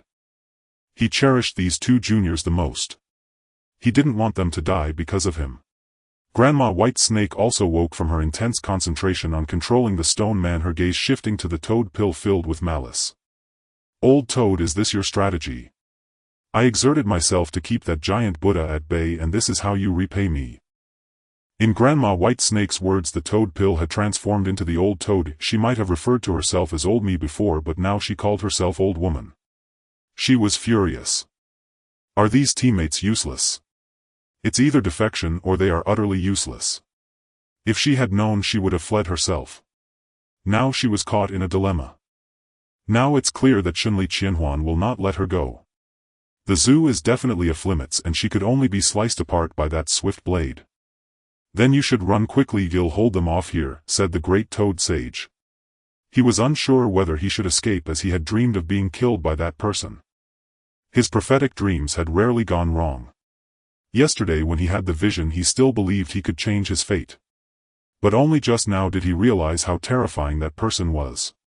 Now he despised this ability to the core. If it weren't for this damned talent, perhaps he could have waited for fate to decide, being locked up in the zoo as an animal for others to observe. But now he had lost even the qualification to be a caged beast. Only death awaited him. After living for over 1,000 years, he had grown increasingly afraid of death, and this fear gnawed at every nerve in his body. Upon hearing this, Grandma White Snake slowly flicked her tongue, a hint of mockery flashing in her cold vertical pupils. Run. Old toad, have you lost your mind? The ninja world is this small, where can we run? Moreover. She paused, staring at the great toad sage for a moment before continuing, I didn't expect this cowardly old toad to think of covering for me. But having lived for over 1,000 years, I'd rather create a great uproar and die fighting than be chased down like a stray dog. I'll cover you, you go. Upon hearing this, the great toad sage immediately straightened his back, hope gleaming in his eyes. Ignoring his dignity he said, "Old lady, I will remember your sacrifice, please greet you for me down there." Under the threat of death he realized that he was not as indifferent to life and death as he had imagined. Saying this he prepared to flee with Shima and Shinzu the two toads. Indeed still the same cowardly old fool. Grandma Whitesnake snorted coldly, which did not surprise her. But just then the great toad sage's body trembled, his murky frog eyes suddenly widening. He saw a massive arrow wrapped in pitch-black flames shooting toward them. The arrow moved at an extremely high speed, too fast for him to use ninjutsu. Under the threat of death his mind was flooded with memories from millennia past. However, driven by a powerful survival instinct, he refused to accept his fate and pushed those useless memories deep down at the critical moment. He then noticed that Grandma Whitesnake seemed not to have detected the arrow yet. Instinctively he shielded Grandma Whitesnake with his own body. Boom! The flaming arrow landed before him, instantly piercing Grandma Whitesnake. Her body was immediately engulfed in the black flames. The intense pain elicited an aged scream from Grandma Whitesnake. "You despicable old toad!" Wrapped in black flames, Grandma Whitesnake struggled to turn her head, a twisted expression appearing on her aged face. At that moment she resembled a malevolent spirit from the abyss, glaring fiercely at the toad pill. This strike also caused Grandma Whitesnake to gradually reveal her true form. She was a giant white serpent, her body spanning dozens of meters. But to humans it was still relatively small compared to the colossal toad from Myaboku Mountain. In no time the smell of charred flesh wafted through the air. Grandma Whitesnake's skin had been burned to shreds, and as she turned she accidentally spread the flames onto the toad pill. Even the two small toads were not spared. At that moment Grandma Whitesnake's massive jaws suddenly opened wide and a smaller white serpent emerged. Truly a troublesome flame. Grandma Whitesnake looked at the old toad rolling on the ground engulfed in flames and transformed back into the old woman form, her expression grim as she spoke. At that moment, due to the sudden attack on Grandma Whitesnake, the gigantic stone man she controlled with inorganic reincarnation disintegrated. Countless wooden hands swiftly resumed their harvest of the spiritual beasts in the Dragon Cave and Myaboku Mountain. She spat at the toad pill, no longer intending to use inorganic reincarnation. This scale of technique was quite taxing for her. But she did not see that while the old toad was twisting and rolling in an attempt to extinguish the black flames, a transparent white toad had reappeared on him. This toad was trying to burrow into her body. The gigantic complete Susanoo descended before Grandma Whitesnake. There was no sign of fear on her face. Instead she tried to resist like a moth to a flame. Ninjutsu White Surge Technique. Seeing this, Sasuke snorted coldly. Not even wanting to resist when he faced this technique with his brother, they had to rely on each other's Sharingan Genjutsu to break free from its control. But he was no longer the same as before. He wanted to see if this technique could still control him. He didn't believe this technique could penetrate a complete Susanoo. Qianhuan shook his head, thinking that although Sasuke had matured, he still fancied himself impressive. Why not just cut down this monster ahead and end the battle? A booming sound mixed with blinding white light surged toward the two. Indeed, as Sasuke had anticipated, this white surge technique had little effect on him after his power boost. It could hardly penetrate his complete Susanoo. Qianhuan lightly leaped, extending a hand from the Susanoo to feel the effects of this celestial technique.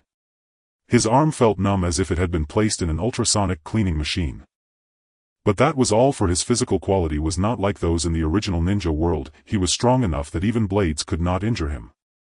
He jumped down from the Susanoo, placing himself within the range of the white surge technique, feeling as if he had drunk a bit of liquor, but it was nothing more than that. His eyes locked on Grandma Whitesnake. Seeing the look of disbelief on her face, his lips curled into a slight grin, as it seemed his actions were underestimated. But this was fine. As he approached, a gigantic 40-meter-long sword suddenly appeared in his hand. "Come forth, divine killing spear." The 40-meter-long golden sword appeared out of thin air without a hint of warning, giving Grandma Whitesnake no chance to react. Her chest was pierced by the sword, a cloud of smoke appearing as she once again revealed her true form. The expression on Granny Whitesnake's face froze, resembling that of a fool. Just how strong is this person's physical constitution to be able to move within the range of the white art? She had never seen someone so outrageous before. After a brief shock, she was about to unleash another ninjutsu, but suddenly realized a golden blade had been thrust into her body.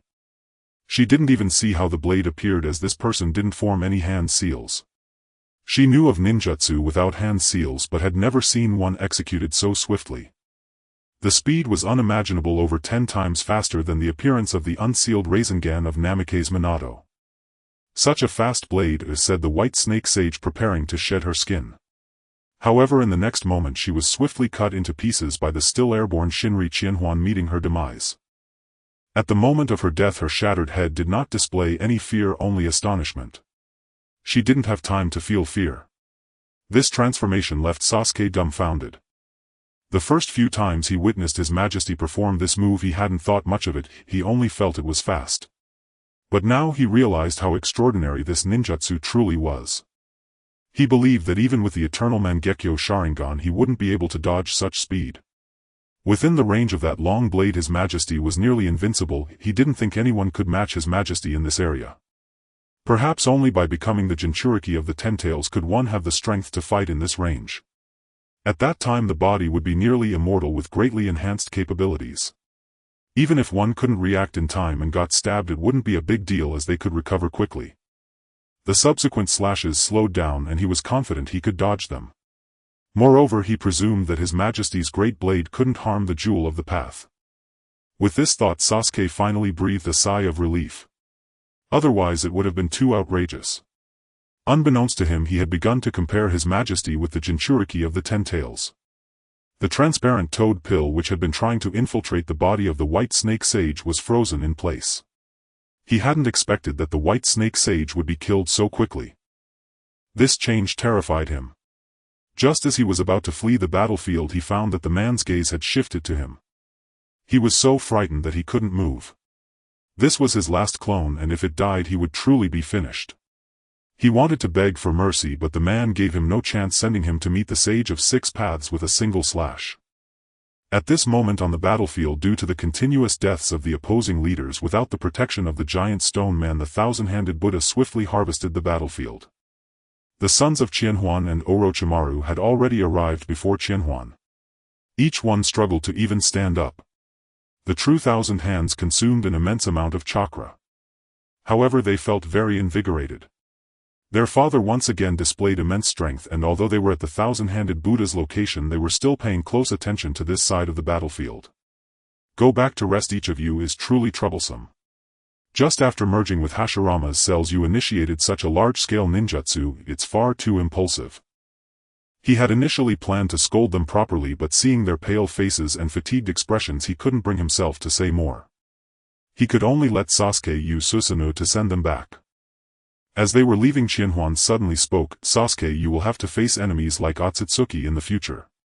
It won't be long before Otsutsuki Ishiki appears. Would you like me to help you implant a Hashirama cell arm here?" Upon hearing this, the gigantic Susanoo came to a halt.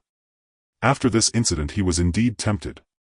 All Otsutsuki were not simple, and the ninja world would soon have to confront someone named Otsutsuki Ishiki. Without immense power, the ultimate fate of the ninja world would be to be planted with the divine tree leading to its destruction. Sasuke, what is there to hesitate about? Without great power, how can you protect your family? Would you wait until the ninja world is destroyed before you regret it? Itachi, sitting next to Sasuke, advised him. Orochimaru beside him also spoke up, "Sasuke-kun, I am very much looking forward to your merging with Hashirama's cells. You were able to awaken the Rinnegan without them, so with Hashirama's cells your strength will reach new heights." He squinted his eyes, sticking out his tongue to lick his lips, and continued, "Rest assured, Sasuke-kun, I have the most experience in this area. I guarantee you will recover as quickly as possible. Look, I have already merged with Hashirama's cells." Saying this, Orochimaru showcased a piece of white flesh on himself. Under everyone's persuasion he said, "All right then, I will trouble you." Sasuke finally spoke, his ambition reignited. He decided that after implanting Hashirama's cells here he would return to collect the tailed beasts again. He wanted to become the Jinchuriki of the Ten Tails.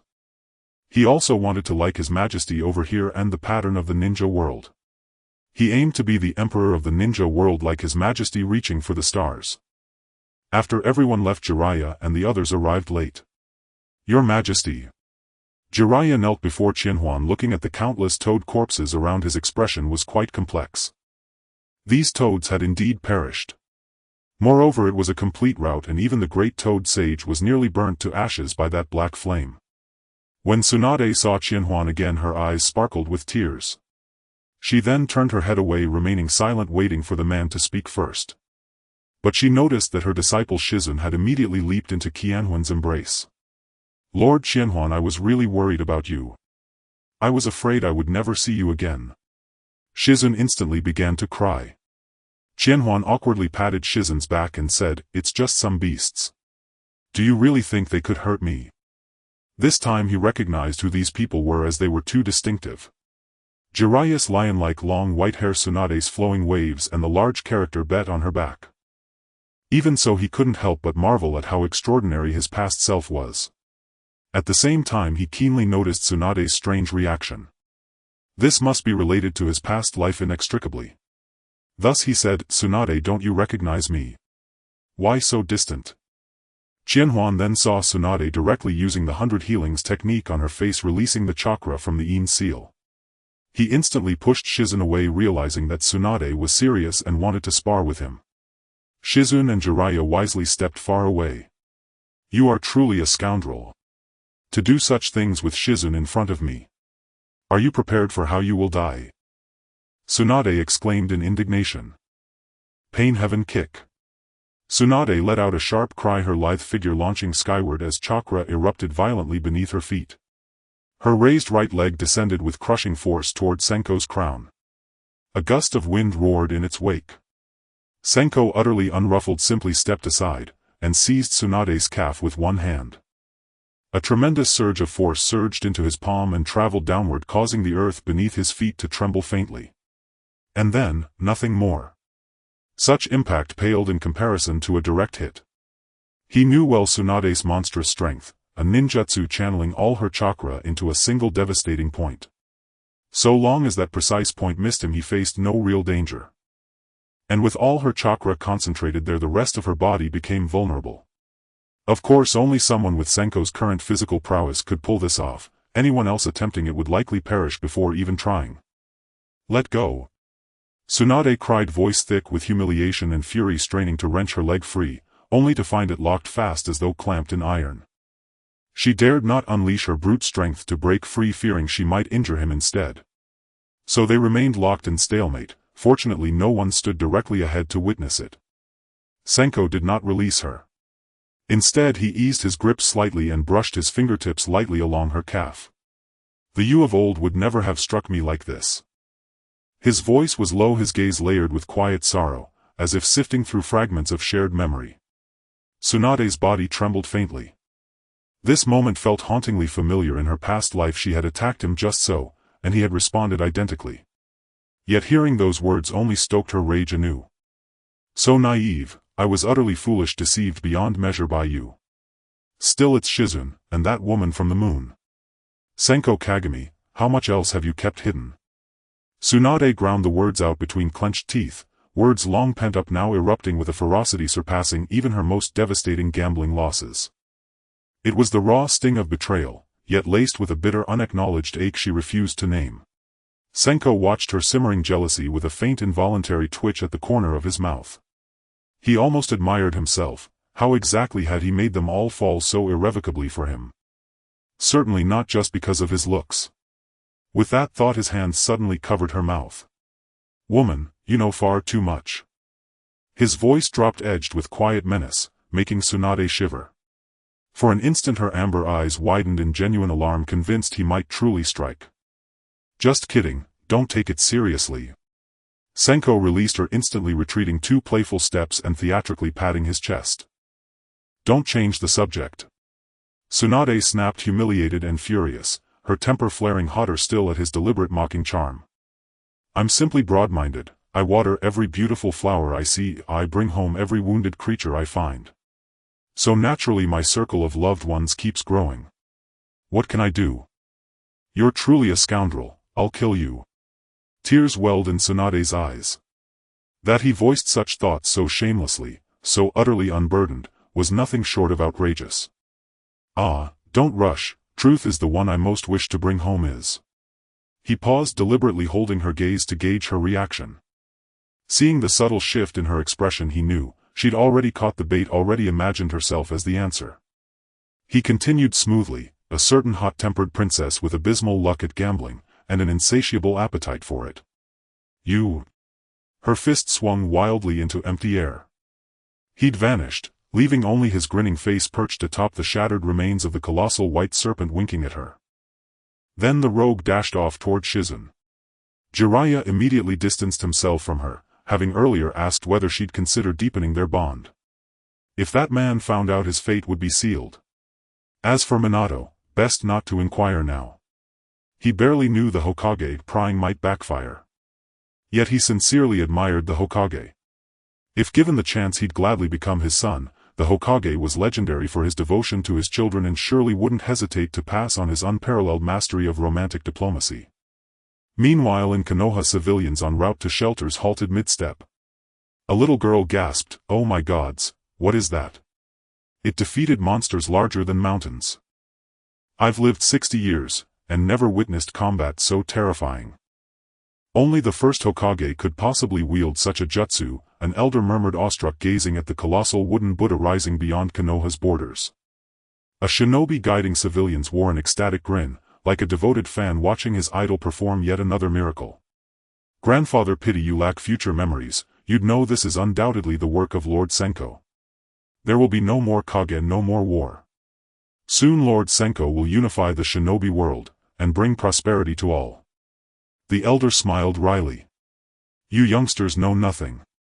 Since the first Hokage founded this village, true peace has been rare, and ever since yesterday you've babbled about Lord Rebirth. Have you all fallen under some genjutsu? Before the shinobi could reply, the colossal thousand-handed Buddha froze, then dissolved entirely into fading light. His excitement surged anew. See, Lord Senko and his sons have repelled the invaders. Under such divine power, unification is inevitable, and near. Turning to the crowd he declared, disperse, return to your lives. The war is over. I'm heading to Konoha's gates to welcome Lord Senko's triumphant return. Ordinary villagers exchanged bewildered glances. Could a war truly end so swiftly? And this wasn't the first time. Last night they'd been evacuated only to be told moments later that shelter was unnecessary. Utterly absurd. Hey boy, how so certain your lord won? What if he lost? The elder called after the retreating shinobi. The young shinobi paused, turned and met the elder's gaze. Impossible.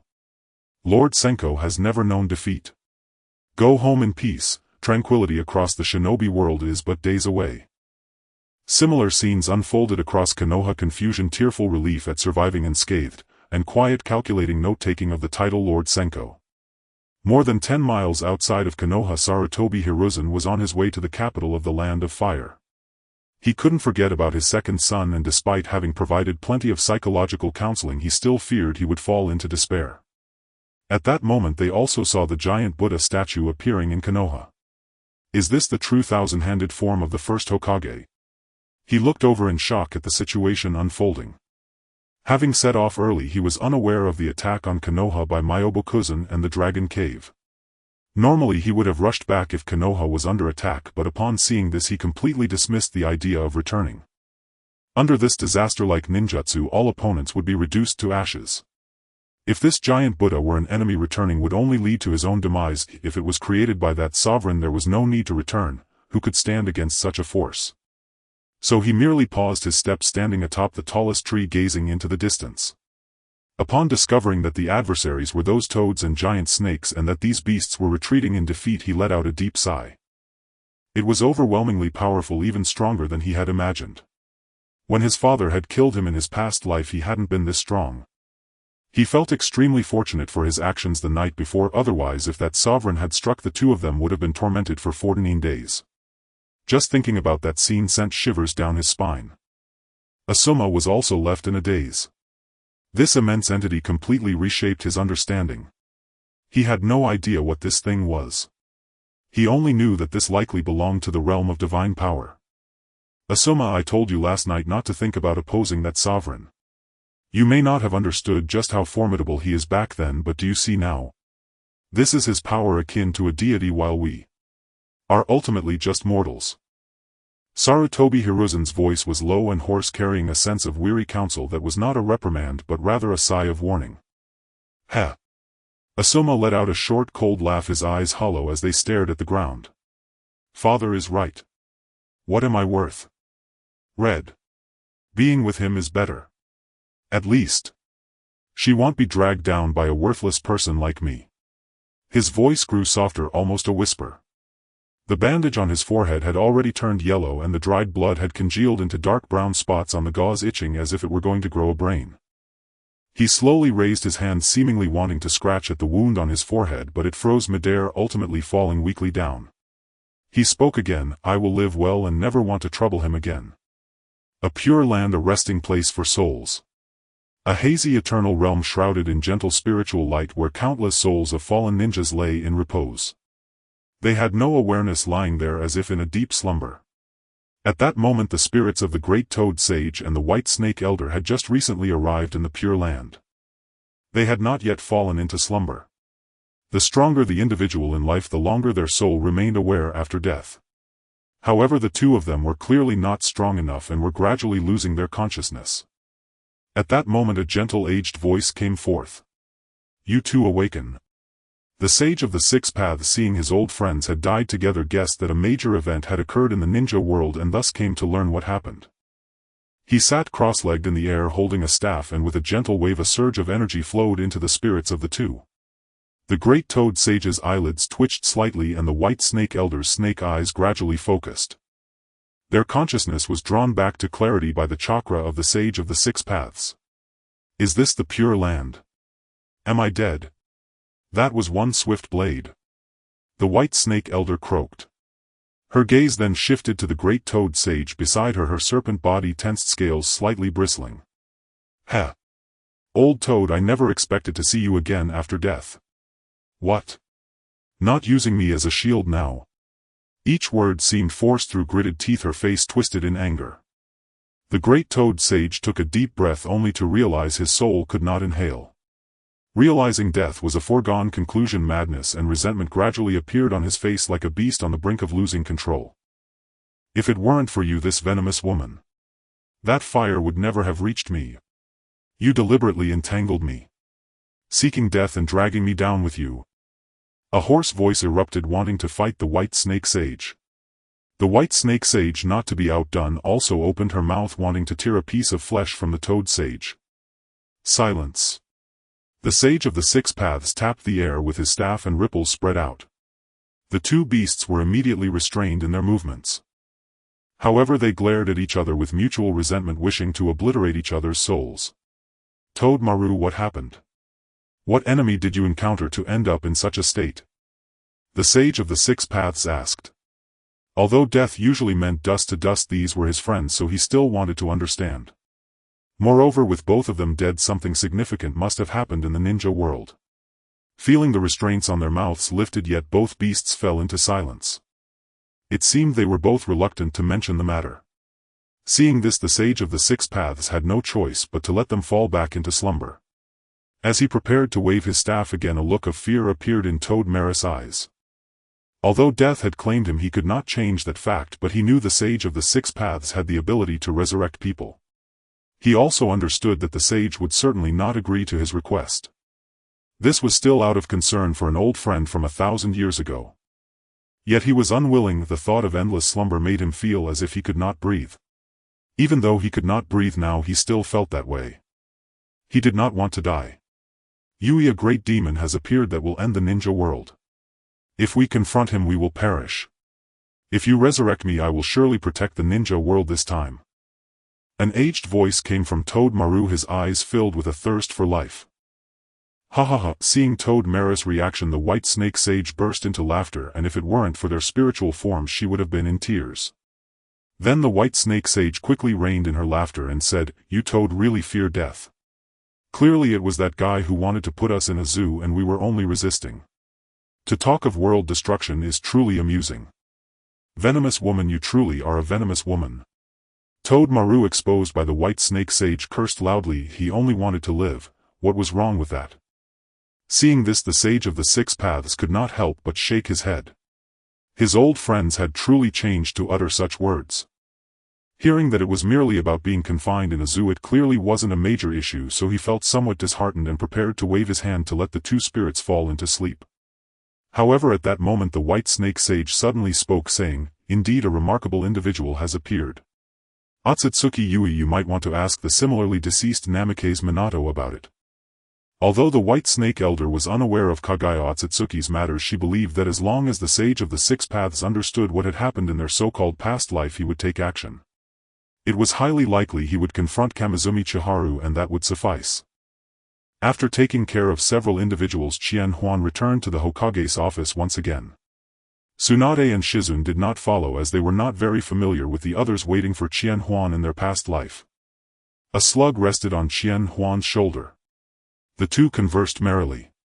The slug promised to help him heal and protect the residents of Konoha during future battles. Qianhuan responded that he would provide food and shelter and to come to him if there were any troubles. The slug was overjoyed. Although she was already quite powerful, she preferred to have a strong ally. Mikoto and the others displayed excited expressions upon seeing Qianhuan return. Though they believed in him, they knew that Qianhuan had just been reborn and lacked memories, not yet at the peak of his former self.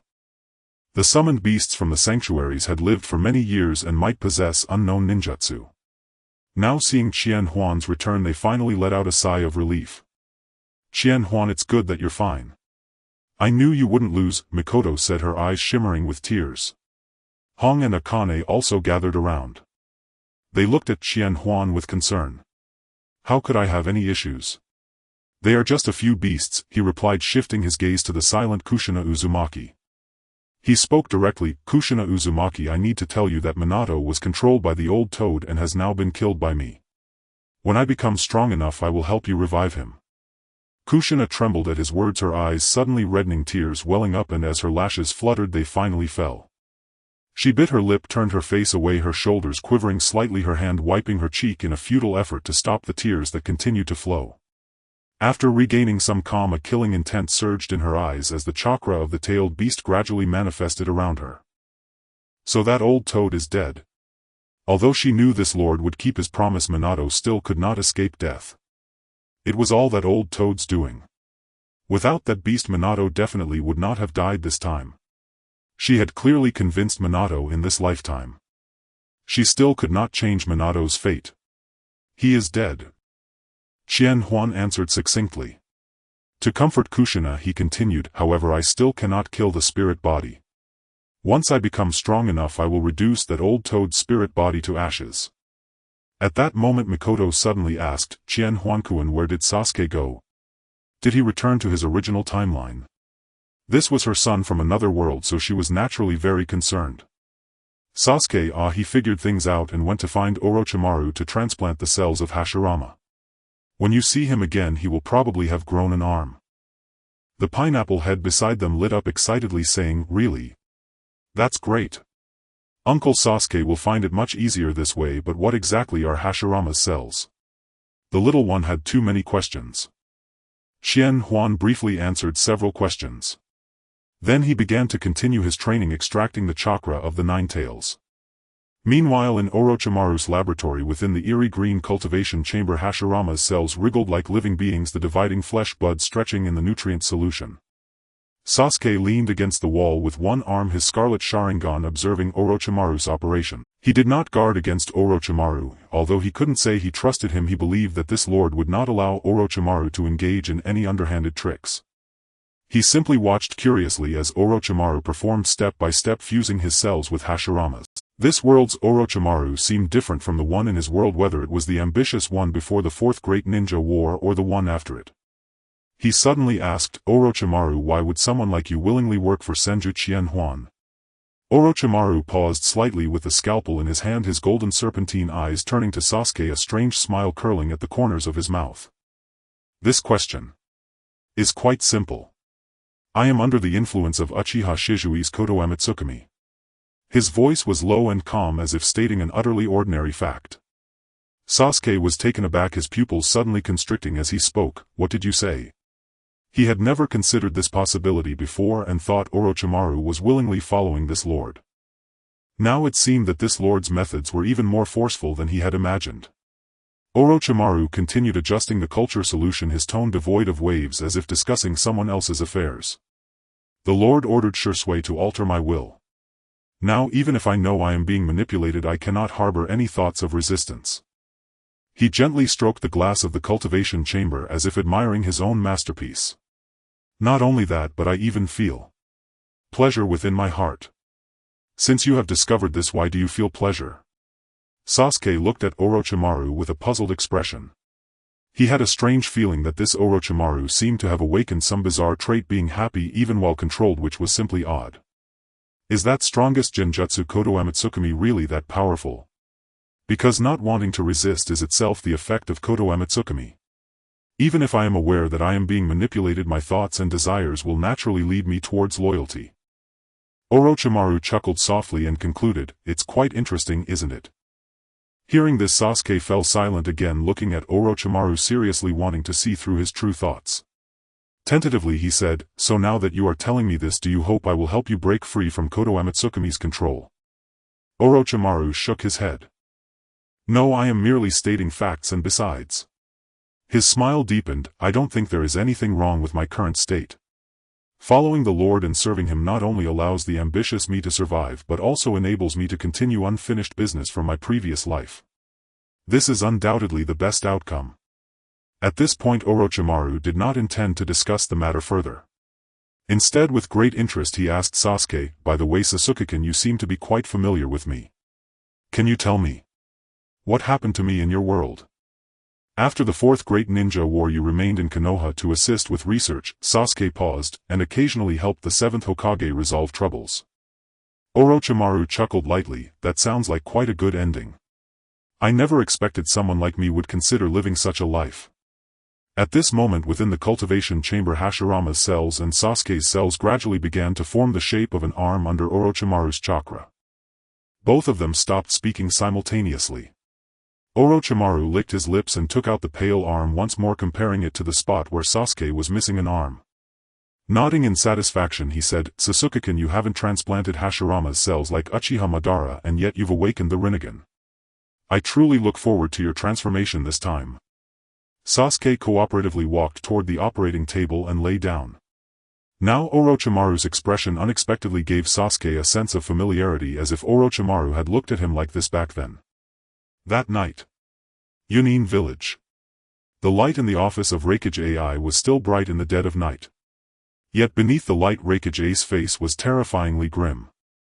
His thick fingers clutched the thin intelligence scroll tightly, his fist clenched in fury.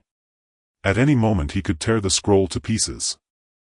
Take a look at this," AI said in a low voice, tossing the scroll to Kurabi, who had just walked out of the office.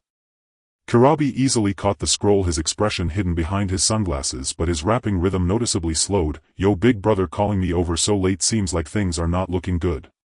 As he unfurled the scroll his sunglasses slipped down an inch and his arms started to tremble.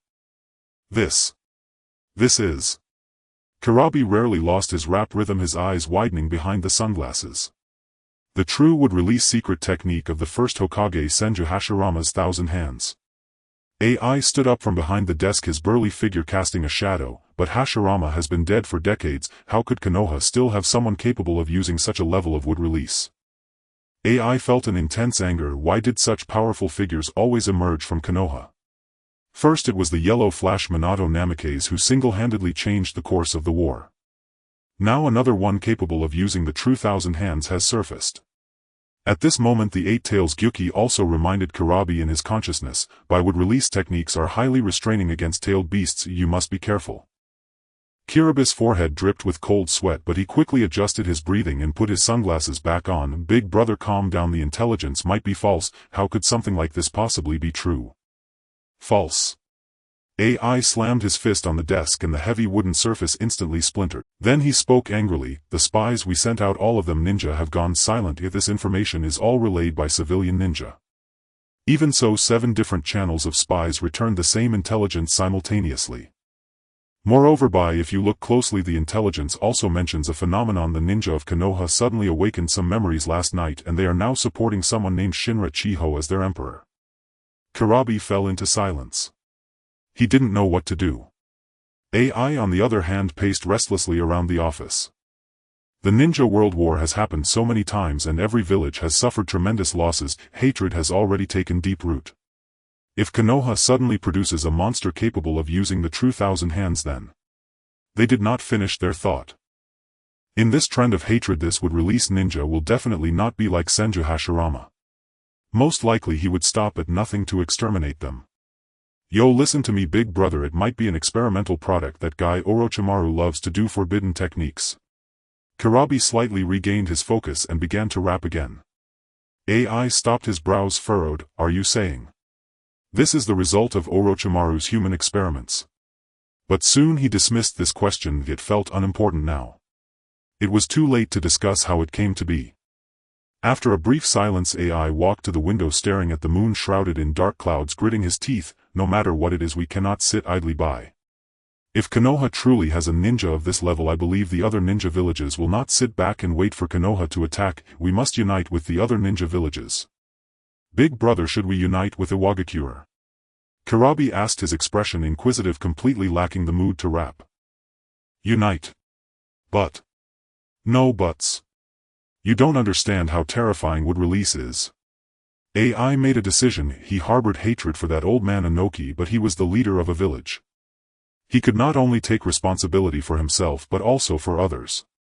Uniting with other ninja villages might give them a glimmer of hope, but if they do not unite, or if one or two villages are missing, then all that awaits them is extermination. 2 hours later. Yunin village in the pitch-black night sky. In a massive square. Countless figures stirred below, almost gathering all the ninja of Yunin village. Reikage AI stood on a high platform, his burly figure resembling an iron tower. He crossed his arms, his sharp gaze sweeping over each person present, and the thunder symbol cloak behind him fluttered without wind. Ladies and gentlemen. His voice was not loud, yet it resonated like thunder in everyone's ears. Just now we received confirmed intelligence that Konoha has produced a wood-release ninja capable of performing the true thousand hands. A wave of suppressed gasps erupted among the crowd. The older generation of ninjas changed expressions dramatically while the younger ninjas exchanged confused glances. That's right, it's the technique of Senju Hashirama. AI said coldly. Konoha has hidden such a trump card until now. Do you know what this means?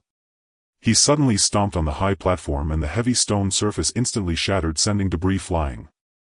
This means they have reached their limit and must gamble their last card. But this card indeed possesses the power to change the course of battle, so we Yunin must not give them a chance to breathe. From this moment on, Yunin enters a state of first-level combat readiness. First. As Reikage AI continuously issued commands, the expressions of the ninjas below gradually shifted from shock to battle readiness. However, they did not realize that the time was already nearing midnight. And as Ace's last words fell, the time struck midnight. At this moment, all the ninjas on the scene suddenly experienced memories from their past lives. In the presence of tens of thousands, silence instantly enveloped the area, leaving only the occasional cries of pain that erupted due to the memories. Those in pain included Reikage AI and the Eight Tails Jinchuriki Kurabi, as well as nearly all the upper ninjas of Yunin village. The expressions of the other civilian ninjas also changed in that instant. Yet no one moved. Reikage AI also regained his composure. He looked at Kurabi below and the two exchanged glances. Both understood the situation at hand. They had regained their memories. In their past life they were ruthlessly slaughtered by Shinra Chiho. They finally understood why Konoha would have the true thousand hands. It must be that man's doing. Thus Reikage AI said, I believe everyone has just awakened their memories. That man Shinra Chiho is the one we spoke of before, the one who wields the true thousand hands. He destroyed our Yunin village. He paused, shifting his gaze to the people below in the pitch-black night. Yet he found that except for the high-ranking officials and upper ninjas of the village, almost everyone was looking at them strangely. This made Reikage's heart feel a chill. But he still held on and continued, this time we have all been reborn, and that Shinra Chiho has just been reborn. He can wield limited power, so this time we will definitely succeed in killing him. Wherever the lightning strikes there will be scorched earth. Kill him. He finished speaking and waited for the ninjas below to finish their names, shouting along with him, kill him. However, at that moment an unknown Chunin suddenly spoke up in the crowd, Kage. Just a person swept into the trash bin of history, and now you dare to boast about killing His Majesty here, how dare you? Upon hearing this, Laying AI felt as if his scalp had exploded. He was on the verge of being driven to madness. He could only feel that the person who stood up was incredibly brave. As a spy for Sanri Qianhuan, one should hide oneself well, yet this person boldly confronted him. It was as if they were seeking death. His gaze was filled with the fury of thunder fixated on that individual. However, he remained silent, waiting for others to act and subdue that person.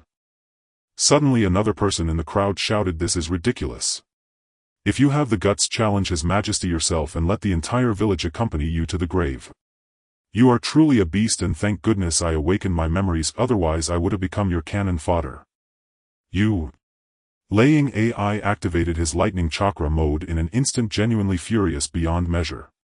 One after another these people stood up to accuse and mock him. Were they really not afraid of death? Since that was the case, he would fulfill the wishes of these two individuals. He intended to make an example of them to let these people understand the consequences of being traitors. However, more and more individuals began to mock him with malicious intent. Kill them. How dare these parasites oppose His Majesty? What is Laying? How could he dare to invoke His Majesty's name? Yun Ying does not need these useless high-ranking officials. Lei Ying's lackeys deserve to be torn to shreds. Not a single one must escape. Hang them up. I want to use the chakra of the Eight Tails to watch the video. You are all insane. Insane. Laying Ace roar echoed across the square, his rugged features twisted in shock. Looking around, those who once fought alongside him now returned his gaze with mocking eyes, a stifling sense of oppression permeating the air. Wake up. Our enemy is Sanri Qianhuan, wake up. But all he received in response were bursts of derisive laughter. He did not understand why the malice from these people was so intense. Their enemy should be that Sanri Qianhuan. Why was it like this? Had they all fallen under an illusion? This reaction was mirrored among the high-ranking officials of Yun Ying, who were also in a state of panic. Brother, you need to calm down. Kurabi hurriedly stepped up to restrain AI, fearing that AI might do something irreversible in his rage. But the ninjas below were unable to remain calm. Laying Ace actions had desecrated their majesty. Suddenly a shuriken shot toward Laying AI. In an instant the entire scene descended into chaos. The ninjas began unleashing ninjutsu attacks on Laying and the Eight Tails Jinchuriki. Despite both Kurabi and AI being shadow-level powerhouses, they could not help but feel a surge of fear. The crowd was simply too frenzied. At that moment AI thought of his father, who faced the army of 30,000 from IWA shinobi alone. It required immense courage, something he could not yet muster. Furthermore, the people below had once been his subordinates. He also noticed that some of the ninjutsu unleashed by these ninjas were techniques he had never seen before. With the protection of the lightning armor and the tailed beast cloak, the two were unharmed. However, others were not so fortunate. Samui! Kurabi suddenly shouted angrily. His disciple Samui was ambushed from the side, a kunai piercing her delicate neck. As it was pulled out, blood sprayed forth instantly. Yet his furious emotions had no time to vent as more people began attacking them. Thousands of kunai shot toward the platform like a torrential rain. Lightning ninjutsu slithered like dense little snakes. The situation escalated to this point. Laying AI could only lead the panicking Kurabi, who was about to unleash his tailed beast transformation for a rampage, to escape from this place. Such events were happening almost simultaneously in various ninja villages. In his past life, those who followed Qianhuan into battle spontaneously sought to eliminate the shadow of their village. Meanwhile, the members of the Akatsuki organization also awakened their memories from their past lives.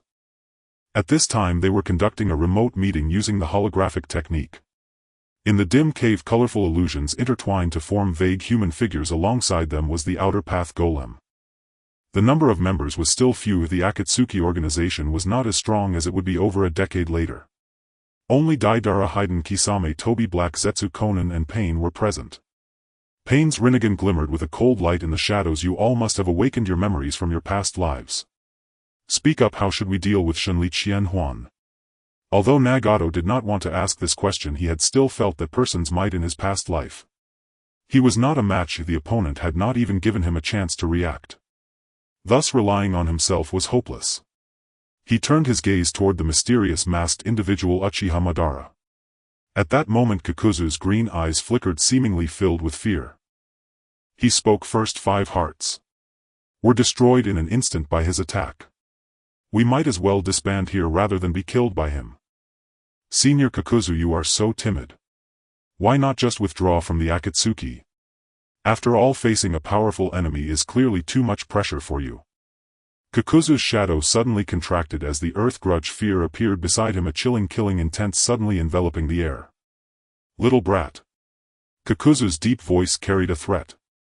Do you think I have lived for over 90 years just to hide in the bounty office counting money? It is you, Tobi, who was absent during the organization's demise in the past life. If you wish to die, I could easily remove your heart and keep it as a spare for myself. After all, a waste like you is just a drain on the organization's resources. The atmosphere in the cave dropped to freezing point as the gazes of the remaining members shifted between the two. Oh dear, Senior Kakuzu is about to kill someone, Tobi said in an exaggerated tone. Then he suddenly seemed to lose interest, feeling that continuing to play this role was pointless. He shifted gears and spoke in a cold tone. Cowardice is not a sin. Allowing your own cowardice to influence others is the true sin. Moreover, this time is different. We have the initiative. Everyone's gaze turned to Tobi, eager to hear what useful plan he could propose. However, they did not have much hope for Tobi, as he was a newcomer and his drastically contrasting demeanor made them perceive him as an idiot. However, Nagato and Konan knew Tobi's identity and were curious to see what ideas the esteemed Uchiha Madara would have. Oh. What initiative do you speak of? Black Zetsu suddenly asked, his yellow eyes slightly shifting. He was very interested in this question. In his past life he had lived long enough to reach the time of his mother's rescue. Now that someone was helping him rescue her, how could he allow his pieces to be destroyed? That is time. Do you even know what time it is? In my previous life that man did not come after us until a full year later. As far as I know, he is currently nothing more than a deserter, certainly lacking the strength he possessed in his past life. Obito spoke, his eyes burning with seething hatred. In his prior life Kamiri Senko had resurrected Rin before his very eyes, and then exposed every one of his deeds. Even in his final moments he could not forget the look of profound disappointment in Rin's gaze. Nor could he forget Rin's words, Obito, you're utterly pathetic.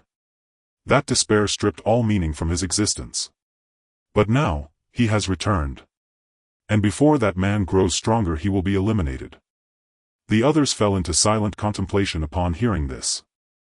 At that moment Black Zetsu suddenly interjected, come to think of it, your corpses from the previous life have scarcely grown cold, yet that man has already achieved peace across the shinobi world. Perhaps we need not confront him at all, after all is not the leader's ultimate goal precisely such peace? Having spoken he fixed his gaze intently upon Pain's Deva path, searching the leader's expression for any sign of decision. He knew well that Nagato and Konan, the two ostensible leaders of the organization, burned with an ardent desire to bring peace to the shinobi world. He believed these words might soften their hostility. Silence descended once more upon the cavern. After a long pause Deva Path Pain lifted his head. His Rinnegan glowed with a cold violet light within the shadows, ominous, devouring, as if capable of extinguishing all vitality. His short tangerine hair stirred faintly amid chakra fluctuations as he raised his hand slightly and declared, Kamiri Senko's so-called peace is built upon illusion. Without enduring suffering equal to our own, humanity will never grasp the true weight of peace, and his method merely defers war to the next generation. Konan watched Pain in quiet stillness, then voiced her stance without hesitation. I stand firmly behind the leader's decision. Should anyone wish to withdraw, they may do so now. Our enemy is formidable. I make no demands upon your loyalty. Her voice was calm, unwavering, her allegiance to Nagato absolute. Black Zetsu gave a subtle knowing shake of his head. Clearly the visible leader of Akatsuki intended to resist to the end. Yet at that moment his words struck Black Zetsu as faintly absurd. Had the sovereign not yet ascended to the Six Paths level, perhaps Nagato's assertion would hold some truth. But they did not realize that a Six Paths cultivator transcends life and death itself. Henceforth only one throne shall remain and only one sovereign shall sit upon it. Thus Nagato's scenario is fundamentally impossible. Still Black Zetsu offered no further opposition. These individuals were merely pawns, given opportunity yet failing to seize it. Their fate therefore could only be annihilation. As for Uchiha Obito, this pawn required no warning whatsoever. Obito nodded, casting a brief indifferent glance toward Black Zetsu. Then he added, I too support the leader's decision. Kamiri Senko must be eradicated, he is a malevolent force. With Obito's declaration the momentum solidified. Others followed suit, recalling how in their prior lives Senko had shown no mercy, slaying them all without hesitation. Seeing unanimous support, Deva Path Pain gave a single decisive nod and issued his final command. We assemble near Konoha village, not the day after tomorrow but tomorrow night, for a surprise assault on Kamiri Senko. Meanwhile Senko observed the fragmented flickering chakra of Kurama emanating from Kushina, and felt deeply dissatisfied. After nearly a full day of absorption he had barely reached the second tier of chi refinement. Regrettably no new jutsu had emerged from this cultivation. Repeatedly draining Kurama's chakra had gradually slowed the beast's regeneration, its replenishment rate could no longer keep pace with his voracious consumption. Were there multiple tailed beasts available his advancement would accelerate dramatically. Yet locating them posed its own challenge. The shinobi world was vast and the tailed beasts were scattered across the 4 great nations. Sending others to capture them was feasible, but painfully slow. He had no idea when a formidable adversary might strike. Spending 10 or 15 days to secure even a single-tailed beast would render the effort obsolete by the time it concluded. Thus speed was imperative. A thought flashed through his mind how invaluable the Flying Thunder God technique would be. Alas, Minato had already been slain by his hand. Even had he survived, the Minato controlled by the Great Toad Sage would never obey his command. Alternative solutions were needed. By now most others had retired for the night, and though Kushina stood nearby she possessed no expertise in this domain. His gaze shifted instead toward Konoha's forbidden scroll. Shadow Clone Technique. Darkness Walking Technique. 4 Symbols Sealing. 8 Gates Release. Impure World Reincarnation. One by one Senko scanned the entries. Suddenly he froze. Impure World Reincarnation. Yes, Impure World Reincarnation. His eyes flared with sudden brilliant insight. Why not instruct Orochimaru to reincarnate the first Hokage, then absorb his chakra? That man's chakra reserve should surpass even Kurama's. Moreover, his sparring sessions with Kakashi had confirmed his ability to absorb human chakra. And those revived through Impure World Reincarnation possessed inexhaustible chakra. What if absorbing theirs yielded tangible results? If so, he would acquire several portable chakra reservoirs, rendering the protracted hunt for tailed beasts entirely unnecessary. Kushina, enough for tonight. You may return and rest. Senko addressed her, still standing attentively beside him. It was late and Kurama had long since been drained. To keep her waiting further would be discourteous. As you command. Your Majesty. Kushina bowed deeply and withdrew. As she departed, her gaze inadvertently swept over the sovereign, and she was struck by an uncanny shift. His entire presence had become ethereal, almost otherworldly. One glance evoked involuntary fascination, yet immediately thereafter a pang of deep-seated inadequacy, a humbling sense of inferiority. Meanwhile, within Orochimaru's laboratory, Sasuke gazed upon his left hand, pale, slender, deceptively ordinary, yet beneath its surface slumbered immense latent power. He slowly clenched his fist. Bone and muscle moved in flawless unison as though this limb had never been lost. The power of Hashirama Senju, truly unparalleled. A wooden thorn erupted suddenly from his palm, then retracted seamlessly, the signature of wood release. He had mastered it completely. Simultaneously he sensed his chakra surging like an ocean, tens of times greater than before. At that instant his Rinnegan manifested. Ever since exhausting the 6 paths in chakra granted by the Sage of 6 Paths, each activation of the Rinnegan had exacted a staggering chakra toll. Now, however, that strain had vanished entirely. Moreover, his Amenoto Jikara had not only returned to its peak, but surpassed it.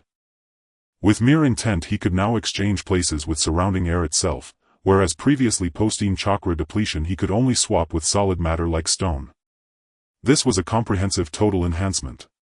And with his power surged his ambition.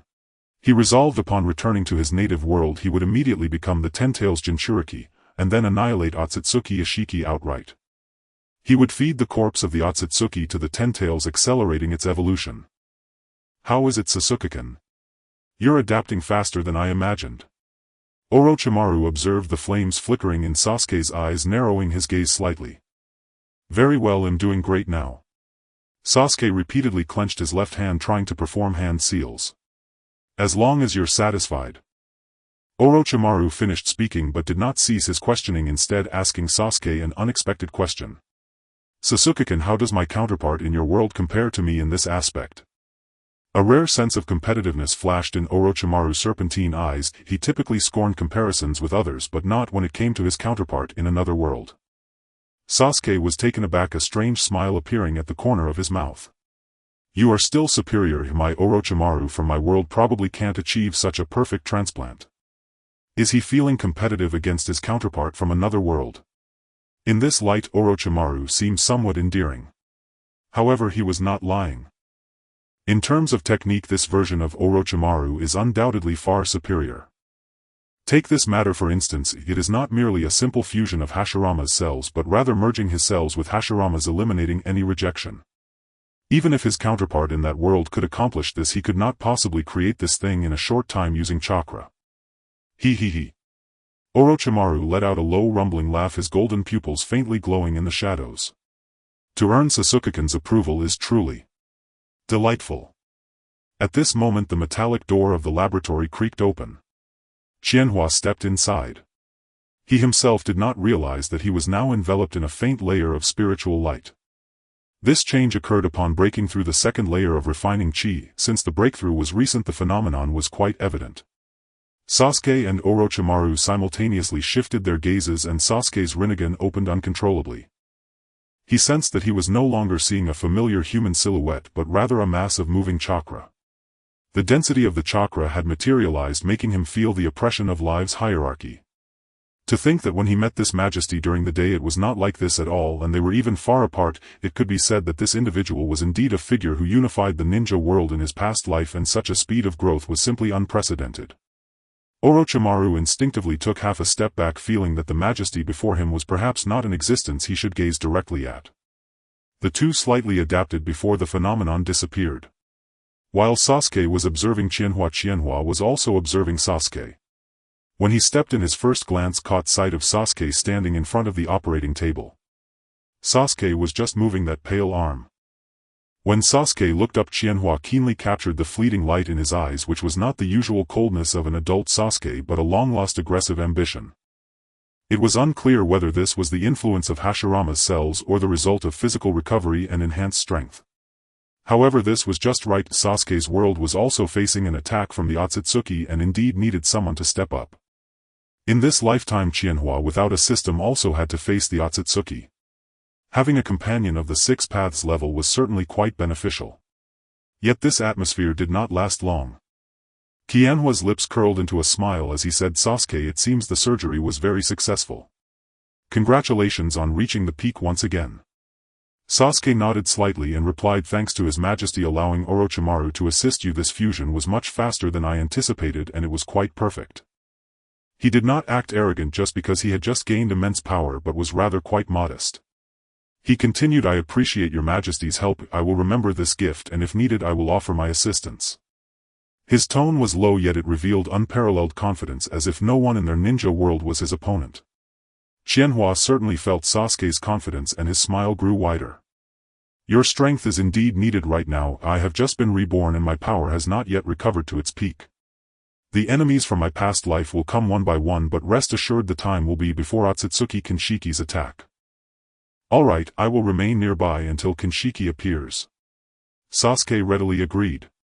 Your Majesty, do you have any plans for coming here? Seeing that Sasuke had finished talking with His Majesty, Orochimaru inquired. This Majesty surely did not come just to observe Sasuke's changes. Qianhuan turned around looking directly at Orochimaru, his voice calm yet firm. I want you to perform Edo Tensei on the first Hokage. At your service.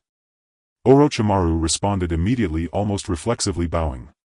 He happened to have Hashirama's cells here. Licking his lips he said, then Your Majesty please wait a moment, I will cultivate a white zetsu as a vessel for you. According to the Forbidden Experiment Management regulations you promulgated in your past life, I can only use white zetsu as a vessel. However, if you need it urgently, I have plenty of materials here. How long will it take to cultivate a white zetsu? 1 hour. No problem, you may cultivate the white Zetsu now. Qianhuan nodded. He expected it to take several days, but he did not expect this version of Orochimaru to be so efficient. It seemed that his decision to have Shursui control Orochimaru with Kotoa Mitsukami was indeed a wise one. Orochimaru took out a sealing scroll from his sleeve, unsealing it. Inside was a piece of generated Hashirama tissue. He began to operate the culture vessel, and under the influence of chakra this tissue slowly began to grow. Sasuke cast a strange glance. Your Majesty Qianhua, why do you want to perform Edo Tensei on Senju Hashirama? Sasuke asked. He was somewhat puzzled. Clearly he was now stronger, so why bring that person out? Did this Majesty not recognize his strength? Did he think he could not protect them? Because I want to utilize the characteristics of Edo Tensei. Qianhua explained to Sasuke, those summoned by Edo Tensei can obtain infinite chakra, and I happen to have a cultivation method that can absorb chakra. Sasuke's Rinnegan suddenly contracted and he could not help but take 2 steps back. Absorb chakra to cultivate. His low voice surprisingly carried a hint of shock, leaving him frozen in place. In his mind everything suddenly clicked. So that's it.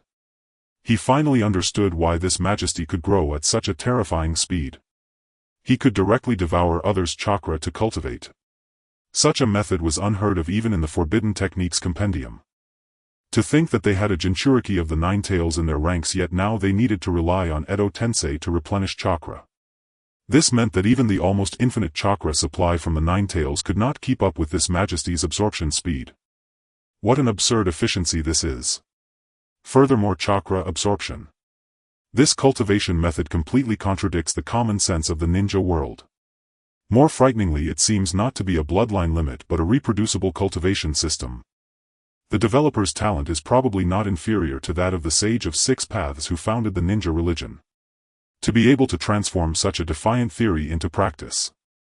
Kamisato Qianhua, what kind of height have you truly reached? It seems that the power system of this world needs to be redefined. Sasuke's heart remained unsettled for a long time. The superior confidence gained from the Hashirama cells had vanished entirely. He was merely a person who had grown to this state relying on the power of his bloodline. He was fundamentally incomparable to the person before him. He knew that this monarch was named Kamisato Qianhuan without any bloodline limit, yet he had unified the ninja world in his past life.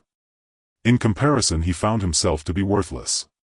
Relying on bloodlines on his older brother, on the Sage of Six Paths, and now on Hashirama's cells to reach this point, while this monarch relied solely on himself to be invincible. He finally understood why people in this world respected this monarch so much. Even the mother of this world would choose him. It was no wonder. Sasuke's gaze towards Kamisato Qianhuan changed. It was the gaze of an idol. Orochimaru also shifted his attention and displayed a look of interest. Your Majesty, may I feel it for a moment? Sasuke looked at Kamisato Qianhuan with excitement. Feel what? Feel the intensity with which you absorb chakra. Sasuke's eyes burned with enthusiasm. Alright, let me show you. Qianhuan immediately agreed to Sasuke's request. It was the first time he had encountered someone so eager to become a vessel. He placed one hand on Sasuke's shoulder while quickly forming seals with the other. This is... Sasuke felt a heaviness on his shoulder, a strange sense of withdrawal suddenly engulfing his entire body. He could distinctly feel his chakra being forcibly extracted, pouring out like a flood released from a dam. The power flowing through his flesh and blood was rapidly diminishing. Even the strength of his Rinnegan seemed to weaken at this moment. This feeling of being forcefully extracted was even more uncomfortable than when Itachi tortured him with Tsukuyami, like being doused with cold water in winter. In just a brief contact, the other party had already drained an amount of chakra equivalent to an rank jutsu. What a terrifying absorption speed! A regular ninja would likely be drained instantly. Although he thought this way in his heart, as the last glory of the Uchiha clan, he would not allow himself to fall so quickly. Thus the two were at a stalemate. One was in discomfort while the other was enjoying. Chawan's lips curled into a faint smile. He felt a surge of energy distinct from the Nine Tails continuously flowing into his body, awakening or rather completing something within him. However, this was not simple. Perhaps it was because Sasuke possessed the Rinnegan, which instinctively resisted, making this absorption much more difficult than that of the Nine Tails. Qianhuan was not angry, rather he was even more excited. Continue to struggle. The more you resist, the more thrilled I become. He guided this power to circulate within his body, decomposing, purifying and integrating it into his own cultivation system. As the process continued, extracting more of Sasuke's chakra brought him closer to the threshold. This Sasuke truly lives up to having Hashirama's cells implanted, having so much chakra that it rivals a fully powered Nine Tails. Qianhuan marveled inwardly. Orochimaru had been watching the situation closely. His pupils dilated slightly in shock but soon reflected a fervent desire for research. He fixated on every intricate movement of Qianhuan's hand seals, attempting to decipher the secrets within. First induce the target's energy flow through chakra resonance at a specific frequency, guiding it to oneself, then use sealing techniques as a transitional container, and finally perform molecular-level chakra purification. He rapidly constructed a theoretical model in his mind. However, while Qianhuan's actions appeared simple, understanding the principles behind them was as difficult as ascending to the heavens. This was an artful technique that perfectly fused ninjutsu, sealing techniques and sage art, surpassing the realm of his comprehension. It was something only a deity could achieve. This truly is the monarch. The stalemate between Sasuke and Qianhuan also came to an end because Qianhuan had already broken through that membrane, crossing the threshold. Upon reaching the second layer of Qi refinement, Qianhuan no longer needed to process the absorbed chakra. His body would automatically handle this, and he simply needed to absorb it. Now, after the Bodhi's processing, he found that he had once again mastered a completely new ninjutsu. He flipped his palm and a golden flame appeared in his hand. What is this? Feeling the chakra within him stop being extracted, Sasuke's gaze fell on the golden flame in Qianhuan's hand. He sensed a familiar aura from the golden flame reminiscent of his Amaterasu. However, this flame seemed different from that of Amaterasu.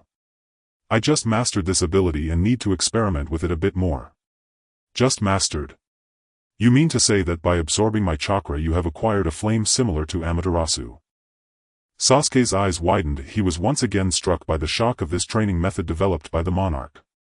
He stared intently at the golden flame dancing in Qianhuan's hand. What a joke! Amaterasu is a Kekkei Genkai technique, and this man can reproduce it merely by absorbing chakra. Even more terrifying was the fact that he wasn't even of Uchiha blood. Qianhuan placed a small twig into the golden flame, but the flame showed no change and the twig was not ignited. He shook his head. It seemed that this flame did not burn matter. He did not show disappointment, for typically special flames would possess even greater power, and this time it was still a nozial ninjutsu. However, he did not want to use this on a living being and could only wait for Orochimaru's Edo Tensei. Because if it were a dead person, then he would have no psychological burden. Thus Qianhuan waited in Orochimaru's laboratory for dozens of minutes. Sasuke did not leave either. He waited here, wanting to see if Qianhuan's method would succeed. At that moment Orochimaru completed the cultivation, holding Hashirama's cells in one hand and a white zetsu in the other. He licked his lips, eagerly anticipating what would happen next. Would the monarch's chakra absorption speed be faster, or would the restored chakra speed of the Edo Tensei be quicker? Summoning Edo Tensei. Orochimaru's technique unfolded on the ground, and the body of the white zetsu gradually twisted, transforming into the former Senju Hashirama, but it halted halfway through the transformation. Then the white zetsu reverted to its original form. Orochimaru's snake-like eyes suddenly contracted. He had never encountered such a situation before. Orochimaru, what is happening? Qianhuan squinted, his tone cold. He had not expected things to take a turn. Your Majesty, it could be because Senju Hashirama is currently being revived by someone else, or he could have been Edo Tensei by others, or perhaps a higher-level individual has intervened. Regardless of the reason, we must take it seriously. After Orochimaru finished speaking, a venomous gaze appeared in his eyes. He had failed to accomplish such a simple task entrusted by the monarch, truly disappointing the monarch's expectations. Qianhuan's heart sank as such an event unfolded, catching him completely off guard. If Senju Tobirama were brought back through the reanimation jutsu, that would be acceptable. However, he believed it was more likely that Tobirama was either resurrected or intercepted by a higher existence.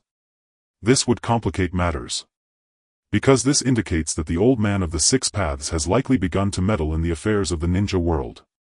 This is a straightforward deduction. Currently, apart from Sasuke, the only one in the ninja world with the Rinnegan is Nagato. There is no reason for Nagato to resurrect Senju Tobirama. Thus, the only one who could resurrect or intercept Senju Tobirama would be the Sage of Six Paths. But didn't the letter from his past life say that the sage would be the last to know? How could he know now? However, this is merely speculation. To confirm, he could only let Orochimaru try to use the reanimation jutsu on Uchiha Obito.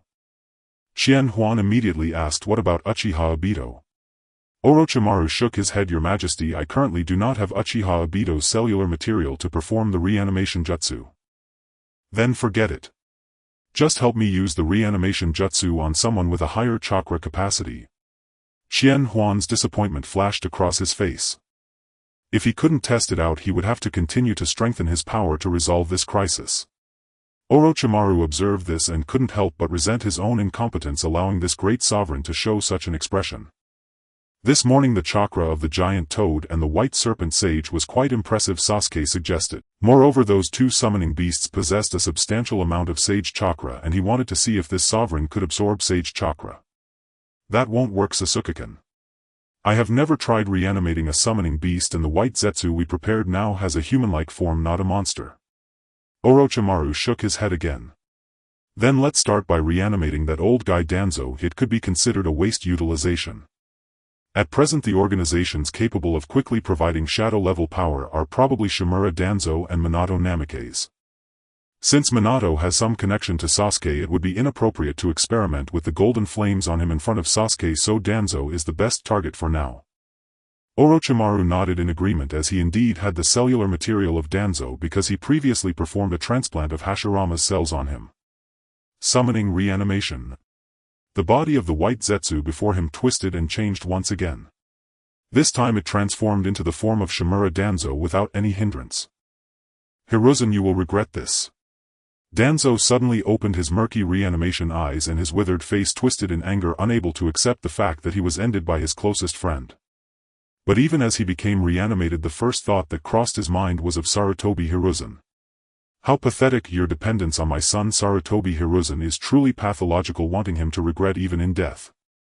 Qianhuan's words suddenly echoed in Danzo's ears. So it's you demon. As Danzo's gaze focused on Qianhuan's excessively handsome face, his cracked body trembled violently. You foolish Hiruzen.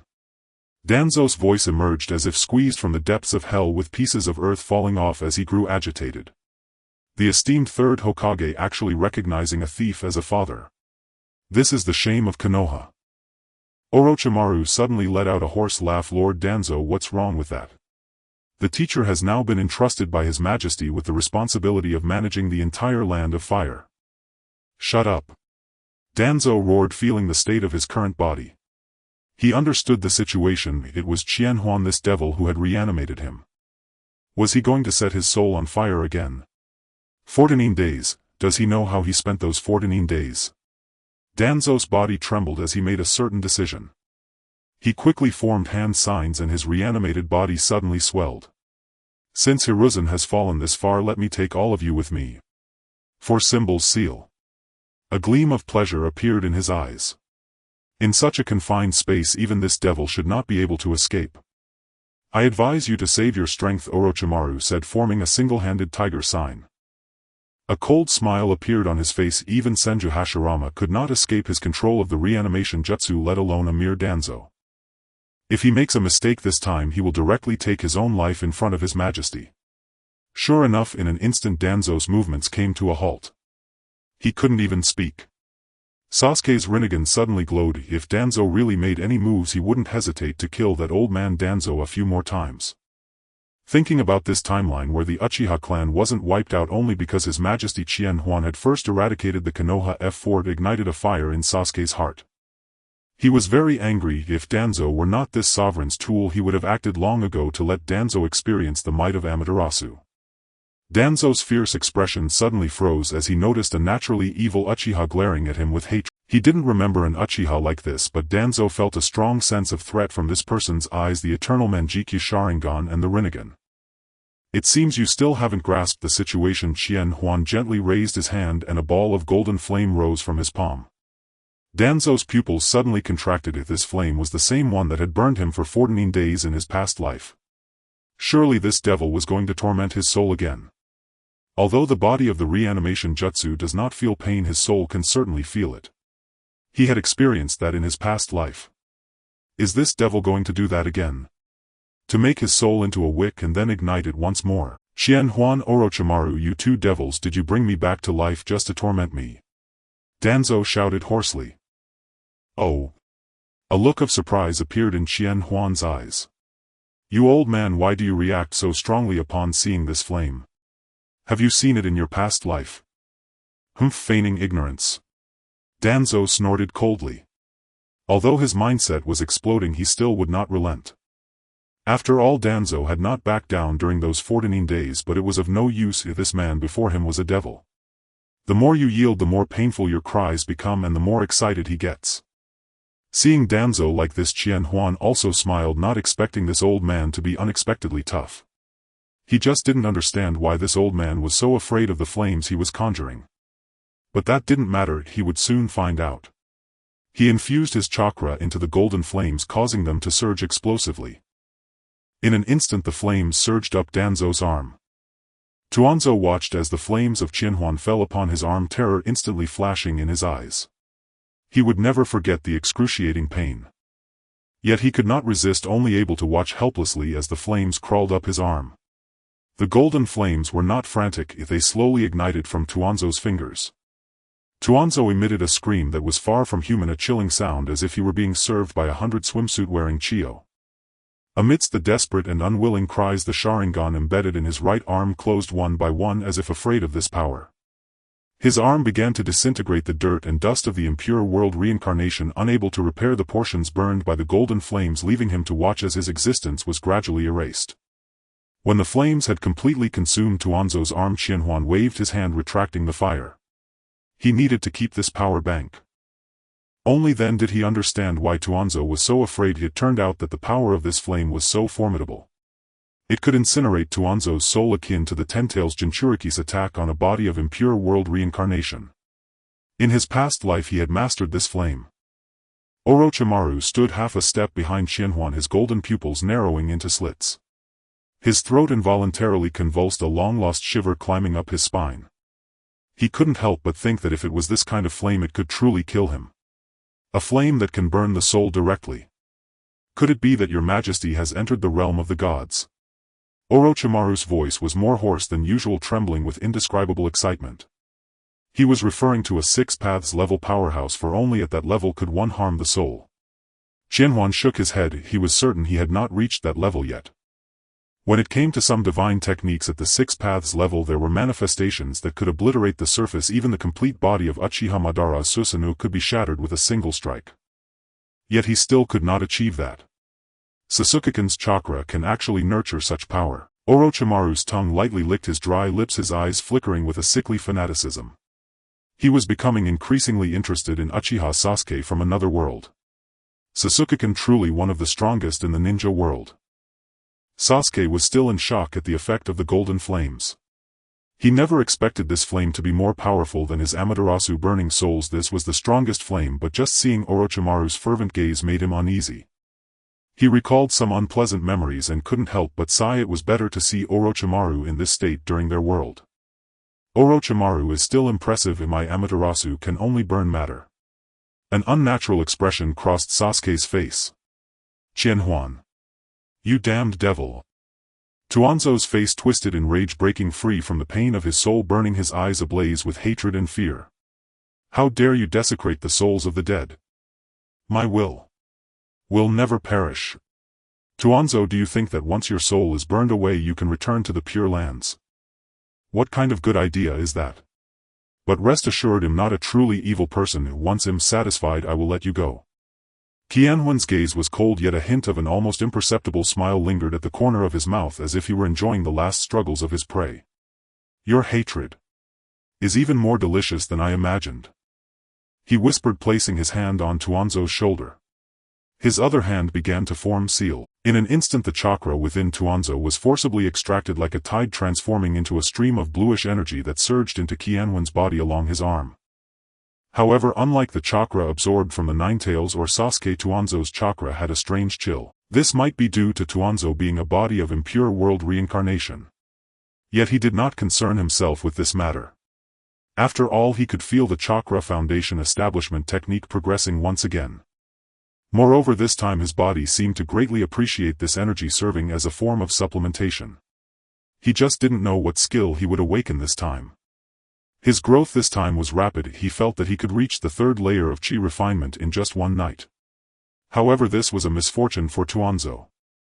Due to Qianhuan's rapid absorption of chakra, Tuanzo's body inevitably began to approach death. Yet since Tuanzo was already dead, his body oscillated between constant death and recovery. Orochimaru, one Tuanzo is not enough for me. Help me reincarnate some others with special abilities. Qianhuan instructed. Although a body of impure world reincarnation restored chakra faster than the Nine Tails could refine, there were still considerable gaps. On the other side, in the deep of night after the Akatsuki meeting concluded, Uchiha Obito moved alone, the Sharingan beneath his mask, coldly gazing ahead.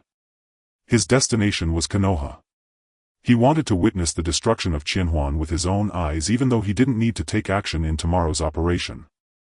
Moreover, he intended to retrieve the Sharingan in Kakashi-sai, for that way even if Nagato and the others were to fail, he would remain unscathed. He was looking forward to how powerful his dual Kamui would be. He was unaware that he had already been targeted. Kagaya's will had long since hidden in his shadow. Without any aura, without any chakra fluctuations, even the intent to kill was perfectly concealed. He was the embodiment of Kagaya Otsutsuki's will, her son, who had been manipulating the ninja world from behind the scenes for millennia. Even Madara had been toyed with in his hands. How could a mere Uchiha Obito possibly detect him? He had no intention of killing Obito this piece on the chessboard, but unfortunately he blocked his path to saving his mother. Obito walked unsuspectingly. At that moment Kurozetsu silently emerged from the ground, his black arm piercing through Obito's chest like a steel bar in an instant. PFF. Blood gushed out as Obito suddenly froze, his pupils constricting sharply. Cough. He looked down at the black arm protruding from his chest, disbelief evident in his eyes. Who could stealthily ambush him like this? And this black arm felt somewhat familiar. Such a pity, Obito. Kurozetsu's chilling voice echoed in his ear. You could have been an obedient piece. Obito wanted to struggle, but Kurozetsu's arm had already sealed off all his chakra, rendering even his Sharingan useless. He had completely fallen this time. When? Why? You should have agreed with my proposal during the Akatsuki meeting just now. Why did you have to oppose His Majesty Qianhuan? I truly didn't want to kill you. After all, you were the most comfortable piece I had aside from Uchiha Madara. Kurozetsu said earnestly, his eyes filled with regret.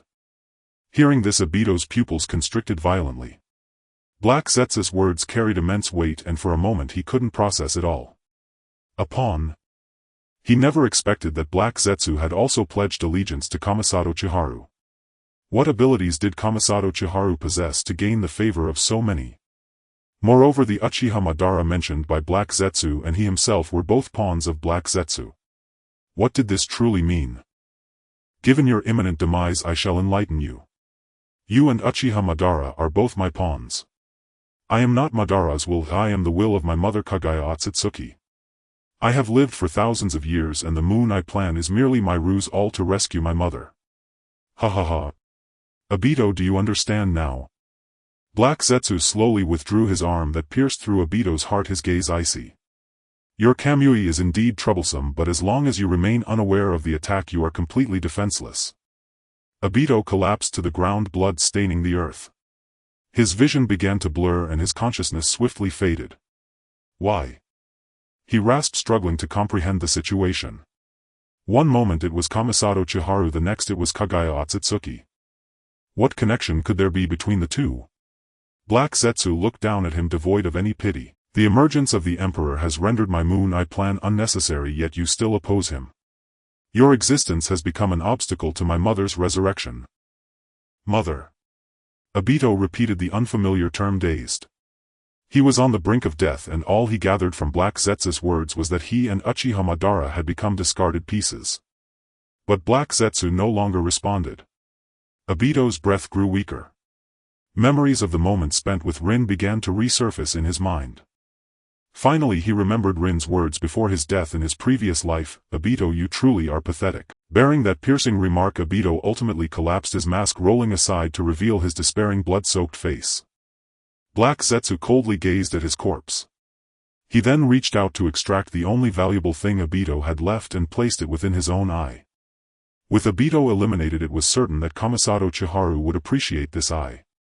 He had no intention of intervening with Nagato. After all, Nagato was just a cripple and he believed the Emperor could handle Akatsuki perfectly. What he needed to do was to report Akatsuki's meeting to Kamisato Chiharu. Time returned to the daylight hours. In a white space, the Sage of the Six Paths sat cross-legged in the void, his brow furrowed. Listening to Minato's narrative, he initially regarded it with indifference. The Emperor spoken of by Gamamaru did not appear to be merely a demon but rather a formidable ruler. After all, having observed the ninja world for so many years from the Pure Land, he knew that Kamisato Chiharu's actions were not entirely malevolent. He could truly guide the ninja world towards a positive direction.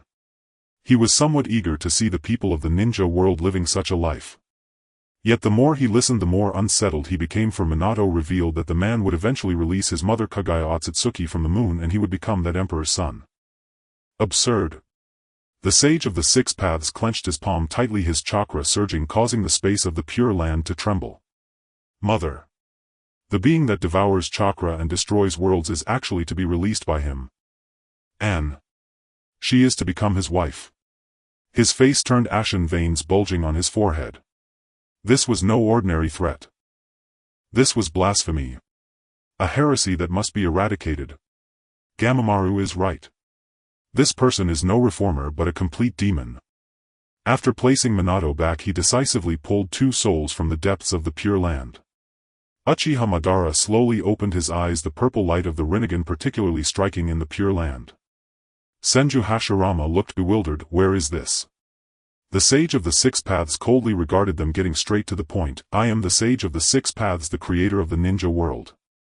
Now a demon named Kamisato Chiharu has emerged in the ninja world. His existence will bring about the destruction of the entire world. I need you to return to the present and completely eliminate him. Uchiha Madara frowned, his Rinnegan subtly rotating as he scrutinized the Sage of the Six Paths. Sage of the Six Paths Kamisato Chiharu. Interesting, truly fascinating. He had thought he would be revived by Obito after death, but instead he was awakened by the legendary Sage of the Six Paths. Now he was given a mission to kill the being that could potentially destroy the ninja world. How amusing this was! He eagerly anticipated meeting that fellow. Senju Hashirama exclaimed in shock, destroy the world. Is he really that powerful? The Sage of the Six Paths ignored their reactions, but his gaze suddenly fixed on Madara's Rinnegan. Wait. Your eyes. His pupils contracted suddenly and his expression turned cold. The power of all things. You actually fused Ashura's chakra. Madara also gazed at the Sage of the Six Paths with a cold smirk. As expected of the Sage of the Six Paths, you truly cannot escape the Rinnegan at any time. The Sage of the Six Paths' expression darkened. The reincarnator of Indra's generation had actually discovered the method to awaken the Rinnegan on his own. This was not a good omen. This matter could be significant, but since Uchiha Madara was dead, there should be no other schemes. He pondered briefly before speaking. Your powers are indeed formidable, but they may still be insufficient. Thus Ashura, Indra, appear. Two even older souls were summoned. Ashura and Indra's spiritual forms slowly awakened. Indra opened his eyes, the crimson Sharingan scanning the surroundings until it finally rested on Uchiha Madara. Oh. The reincarnator of my chakra this generation has actually awakened the Rinnegan. Ashura turned to Senju Hashirama, revealing a gentle smile. It seems my descendant is still persevering on the path of love. The Sage of the Six Paths did not give them time to reminisce, directly issuing a cold command. Listen, there exists a being in the present that must be eradicated named Kamisato Chiharu. Not only does he intend to release Kagaya Otsutsuki, but he also wishes to claim her for himself. Your task is to assist Madara and Hashirama in completely ending his ambitions. Ashura's expression grew serious. Father-grandmother's seal must not be broken. Uchiha Madara's face showed curiosity, finding this family drama quite amusing. Yet how could this Kamisato Chiharu be entangled with figures from the ancient legends? Madara smirked with arrogance. Interesting. Let me see what abilities this Kamisato Chiharu truly possesses. Hashirama clenched his fists firmly, resolutely stating, if his existence will destroy the ninja world, I will not stand idly by. The Sage of the Six Paths slowly raised his hand. Chakra capable of reviving them was infused into the spirits of these individuals. Then with a wave of his hand their spirits were sent out from the Pure Land. Go! Kill him before he releases my mother. On the way to Konoha in a dense forest several individuals had already resurrected. However, Madara's eyes did not possess the Rinnegan, instead they were merely ordinary Sharingan. At this moment Indra's footsteps suddenly came to a halt. The Threedemo Sharingan appeared and his eyes fixated on Uchiha Madara. Let me see your Rinnegan. Hashirama also shifted his gaze to Madara, unsure of when Madara had awakened his Rinnegan. Clearly Madara had not awakened it when he was killed by him. Could this guy still cultivate in the Pure Land? Hashirama hoped Madara could share his experiences, but it was evident that Madara, having been killed by him, did not wish to acknowledge him. You are Indra, the legendary ancestor of the Uchiha. Madara raised an eyebrow, his own Threedemo appearing in his eyes as he arrogantly remarked, you seem to be nothing special. At that moment the three Tomo in his eyes suddenly began to spin, blood oozing from his eyes transforming into a kaleidoscope. You certainly have some arrogance, but I will show you what it means to play with fire. Indra's face displayed an expression of looking down on a junior, and then his Sharingan also changed, becoming a kaleidoscope, which greatly displeased Madara. Both of them bore intense battle intent on their faces. Seeing this, Ashura quickly stepped forward, anxiously speaking, wait, don't engage. Father has a mission and there might be people nearby, you can't just start fighting. Shut up. Indra barked and a colossal purple figure rose from the ground. Madara laughed heartily, is that all you've got? He also unleashed his own giant. Instantly a blue complete body Susanoo collided with Indra. The explosion's shockwave swept through the entire forest, turning ancient trees into dust. Madara's blue Susanoo was pushed back several dozen meters, carving 2 deep trenches into the ground. Through the semi-transparent chakra armor he saw Indra across from him in a similarly dire state with cracks covering his purple Susanoo armor.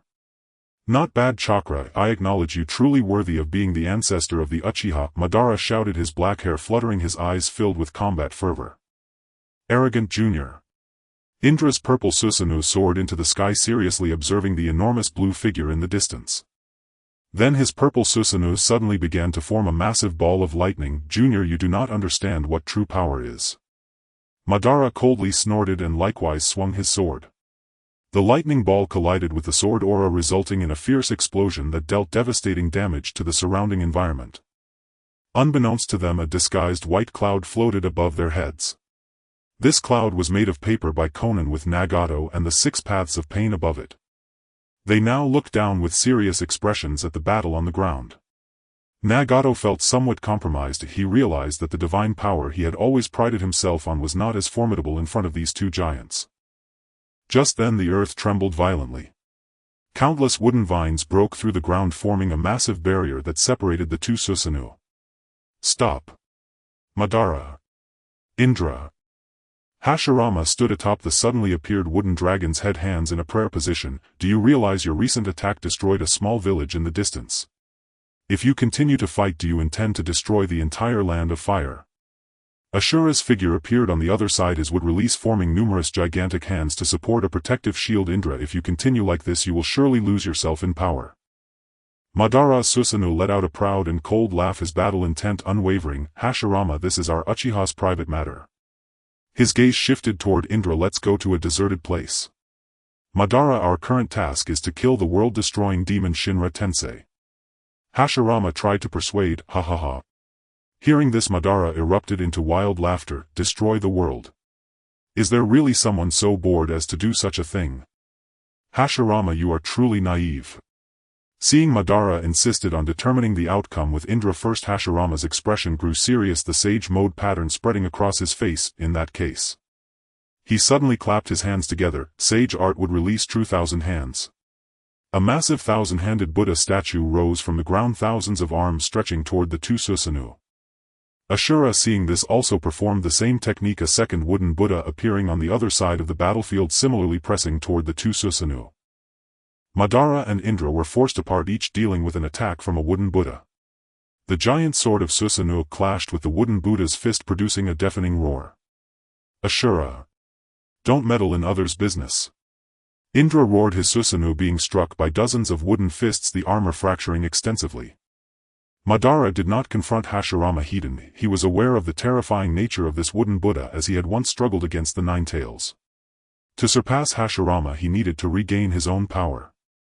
Above the paper-made floating cloud Nagato observed two giant thousand-handed Buddhas rising below, a serious expression appearing in his eyes. He could clearly sense that they were even stronger than the blue giant. Nagato, we should leave quickly. These people are too terrifying. Konan also displayed a grave expression. She had originally thought Nagato was close to divinity only to realize that this world was still vast. These four individuals who suddenly appeared, Nagato likely couldn't handle a single one of them. All right. Nagato muttered. He had to admit that these four were indeed frighteningly strong, compelling him to retreat. However, at this moment Uchiha Madara, circling around the thousand-handed Buddha in the sky, suddenly felt an eerie sense of familiarity. He sensed that his Rinnegan was nearby. Standing within the massive Susanoo, his pupils moved left and right, yet he found nothing unusual. But he trusted his instincts and was not someone who would easily give up. Thus he soared into the sky regardless of Indra, who was being suppressed on the ground by Ashura. Madara, what are you doing? Don't think about escaping. Hashirama shouted, but because his thousand-handed Buddha could not fly despite extending its arms to the maximum, it still couldn't stop Madara. Madara ignored Hashirama entirely, directly breaking through the sky. Meanwhile Indra, who was being beaten by Ashura, also wanted to break free and follow Uchiha Madara, but as soon as he exerted strength he was suppressed back down. Useless Indra, you can't escape. Just obediently fulfill the task our father assigned us. Ashura spoke. Ban broke through the clouds, standing atop the high heavens. Once again he activated the kaleidoscope in his eyes, continuously scanning the surroundings. Meanwhile Shao Nan above the floating clouds instantly formed seals, attempting to envelop them completely with paper, but was a moment too late. I have found you. The arrogant voice of Uchiha Ban echoed. He drove his complete Susanoo to the clouds before Shao Nan. Truly impressive ninjutsu. In terms of disguise, I, Uchiha Ban, deem you the strongest. Ban unabashedly praised Shao Nan's god paper technique's camouflage effect. Because it even fooled his current kaleidoscope Sharingan, which was quite remarkable. Uchiha Ban. Shao Nan's pupils suddenly contracted, her blue hair swirling in the chaotic airflow. Her fingers instinctively tightened, the paper coalescing into sharp blades in her palms, but she hesitated to strike as the oppressive aura of the man before her made even breathing difficult. She had seen another Uchiha Ban who bore no resemblance to the imposing figure before her. Nagato sat in a wheelchair, his frail body leaning forward slightly, the Rinnegan reflecting Ban's silhouette, his face displaying an expression of shock. Nagato, the time has come, return my eyes to me. Ban looked down at them from his elevated position, the kaleidoscope showing no hint of warmth. What are you saying? Nagato's breath hitched, the ripples in his Rinnegan dramatically contracting. Pain's six paths immediately stood in front of him. He felt it was utterly absurd. His Rinnegan belonged to this man before him. Do not approach, Nagato. Shao Nan finally made her move, her paper wings suddenly spreading, countless sharp paper shurikens shooting towards Ban like a torrential rain. Boring. Ban didn't even glance at Shao Nan. The massive blue Susanoo merely raised a hand, blocking in front of him. The countless paper shuriken had no effect on Susanoo. Nagato, you are merely a vessel for my eyes. Do you really think anyone can awaken the eyes of the Sage of Six Paths by birth? Ban said coldly. He relished watching the disbelief in the eyes of his pawns. In an instant the six paths leapt simultaneously, with Deva Path Pain hovering in the air while the other five surrounded Ban from different angles. Shinra Tensei. Deva Path Pain raised his hand, a terrifying repulsive force erupted, compressing the air into visible ripples crashing towards Ban. Ban's lips curled in a slight smile. He remained still, effortlessly raising a hand to block Deva Path Pain's Shinra Tensei. Even his massive Susanoo did not retreat a single step. A mere repulsive force dares to manifest before me. Nagato, let me see just how far you can utilize my Rinnegan. Ban's tone was filled with arrogance. Nagato's pupils shrank sharply. He never expected Uchiha Ban to be this powerful, able to withstand even the invincible Shinra Tensei without a scratch, rendering other attacks nearly useless. In this situation he had only one move left. Sitting in his mechanical wheelchair, Nagato silently watched Uchiha Ban. Suddenly he clasped his hands together. Chibaku Tensei. A dark sphere rapidly ascended from Nagato's hands. However, this move placed an immense burden on him. The entire person was panting heavily, entering a state of exhaustion, his body becoming even weaker. Nagato, you wasted my eyes.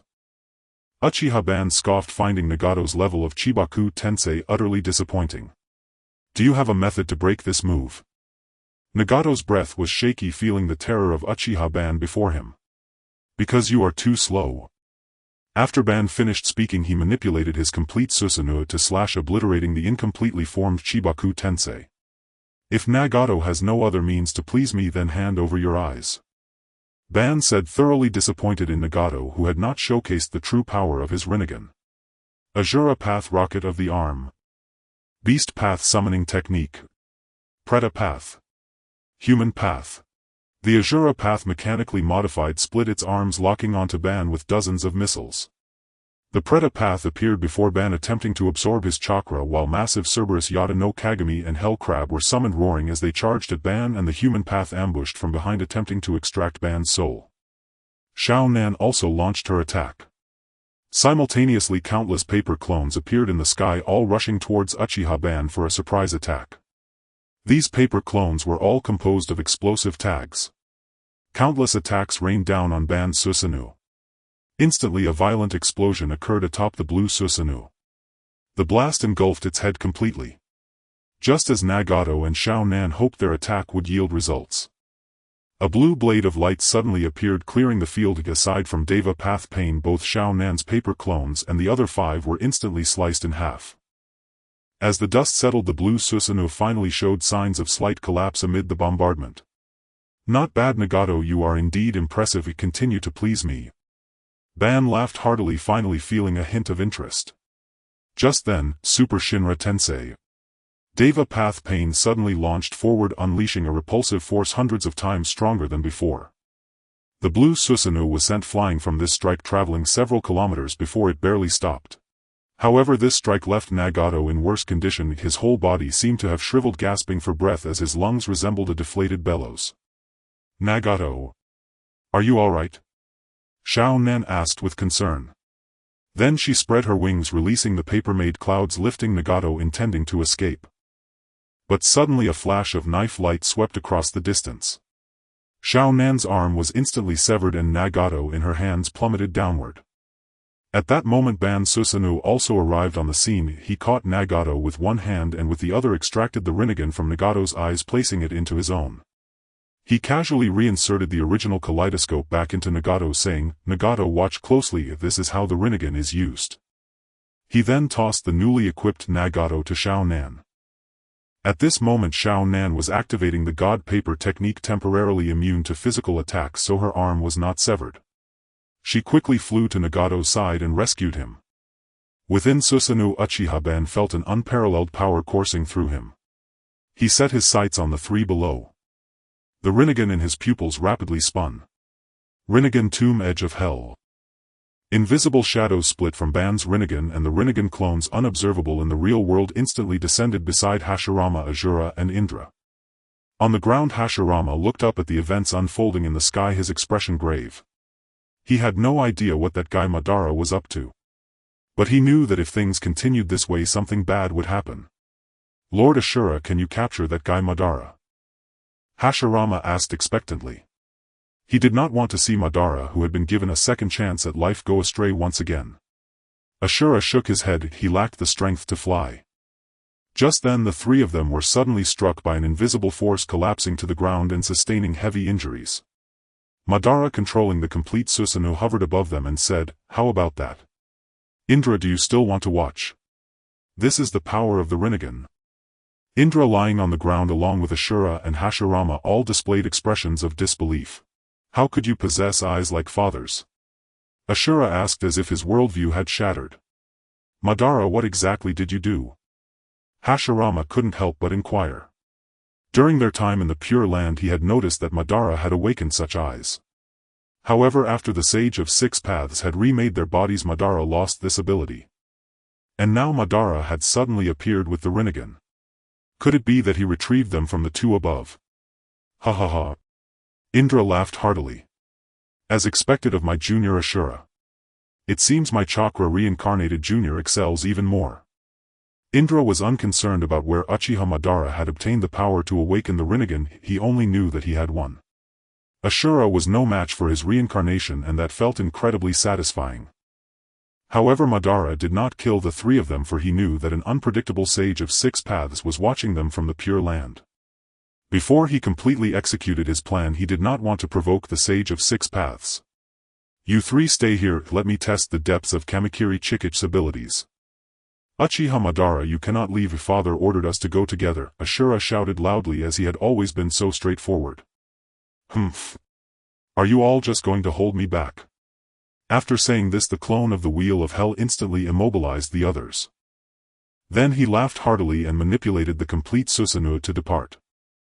Above in the sky, Konan and Nagato fell into silence.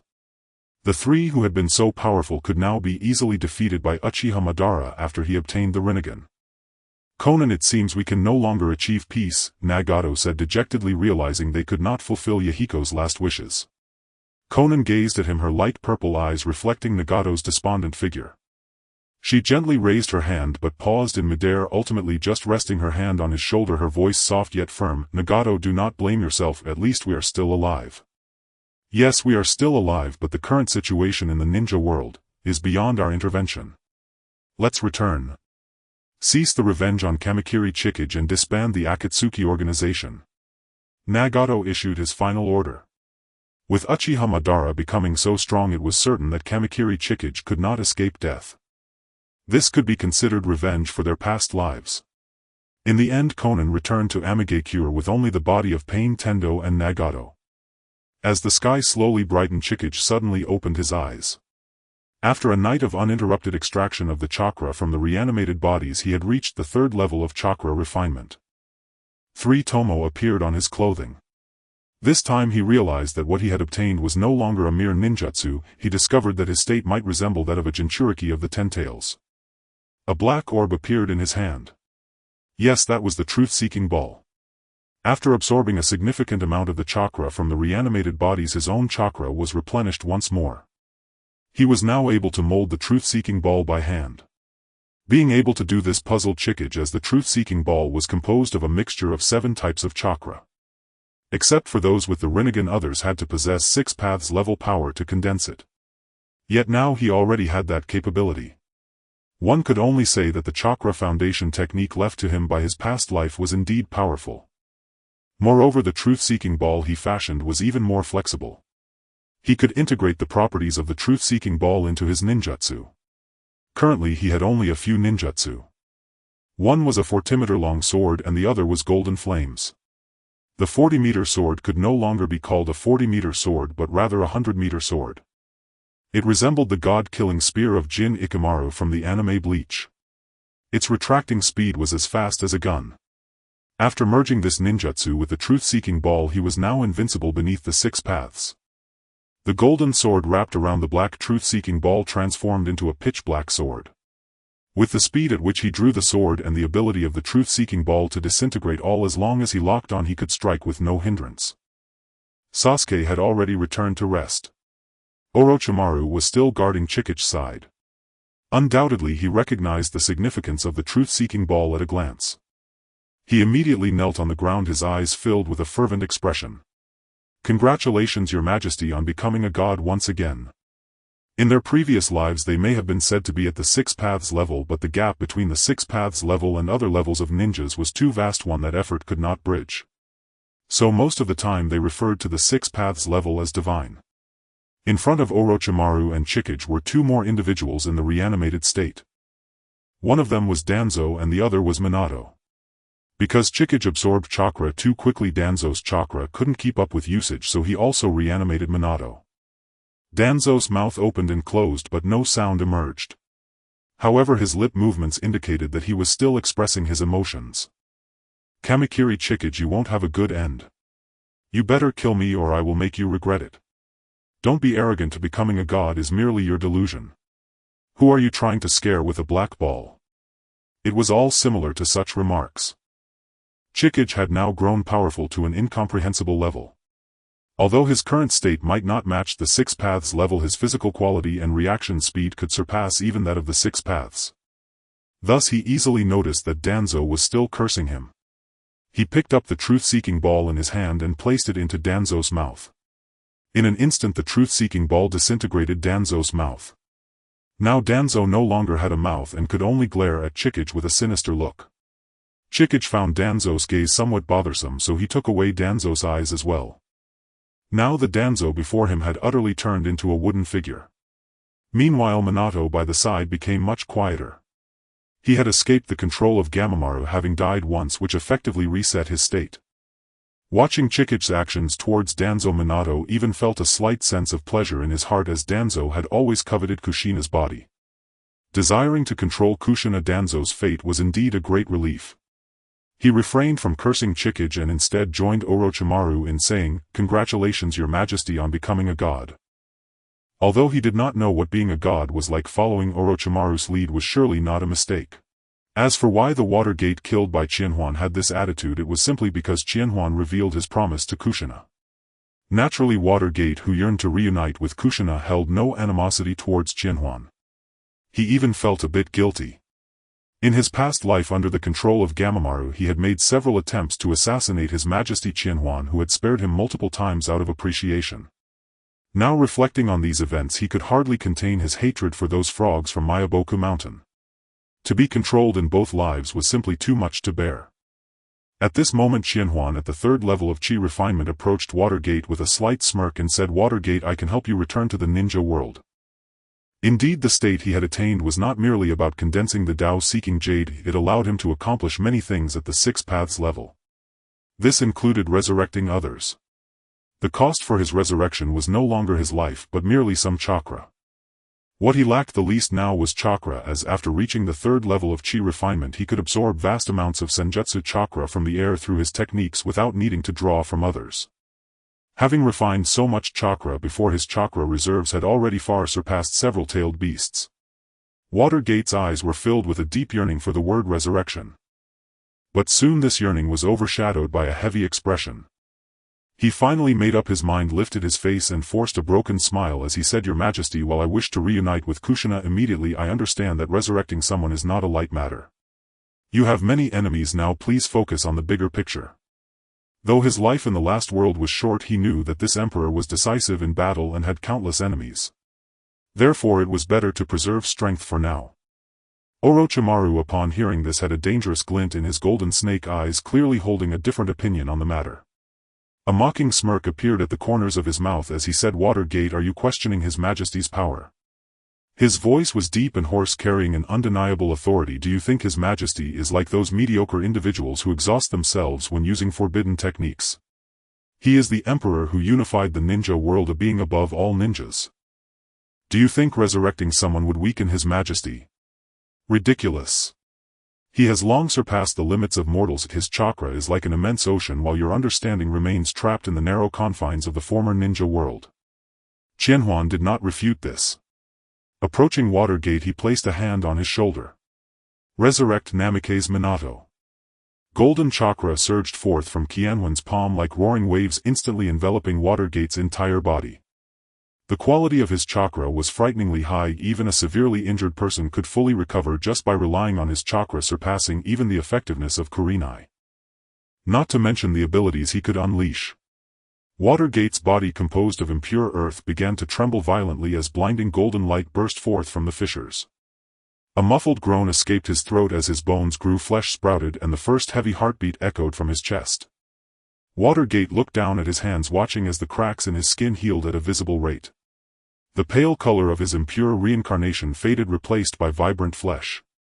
Yet Qianhuan's chakra did not cease, rather it surged forth even more, for reviving a person was not as simple as just regrowing flesh.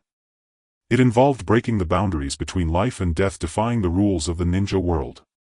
Under the impact of the massive golden chakra, Orochimaru's entire laboratory began to tremble. The blinding golden light radiated from Water Gate and Qianhuan, even piercing through the walls of the laboratory and illuminating the sky outside. Orochimaru's snake eyes were instantly blinded by this golden light, forcing him to squint. Yet he endured the pain in his eyes, tears streaming down his cheeks as he kept his eyes wide open, watching the majesty of His Majesty. Meanwhile, nearly all the strong individuals in Konoha turned their gaze toward this direction. especially Qianhuan's sons who were not asleep but were working hard to restore their past combat prowess. In that moment Gai Kakashi, Itachi, Yamato, Hayashi and Hizashi excitedly watched that direction. Beneath the immense chakra they sensed a familiar aura. It was their father. Their father's power had once again ascended to a new level. Especially Hayashi, who bit his teeth feeling a deep sense of guilt. Because sacrificing the entire Hyuga clan's Byakugan allowed him to barely awaken the potential for the Rinnegan. In yesterday's battle he could only rely on Hashirama's cells for wood release. And now just as he had just awakened his power was already lagging behind. Adult Sasuke also shifted his gaze over. He could be said to be the strongest person in Konoha aside from Qianhuan.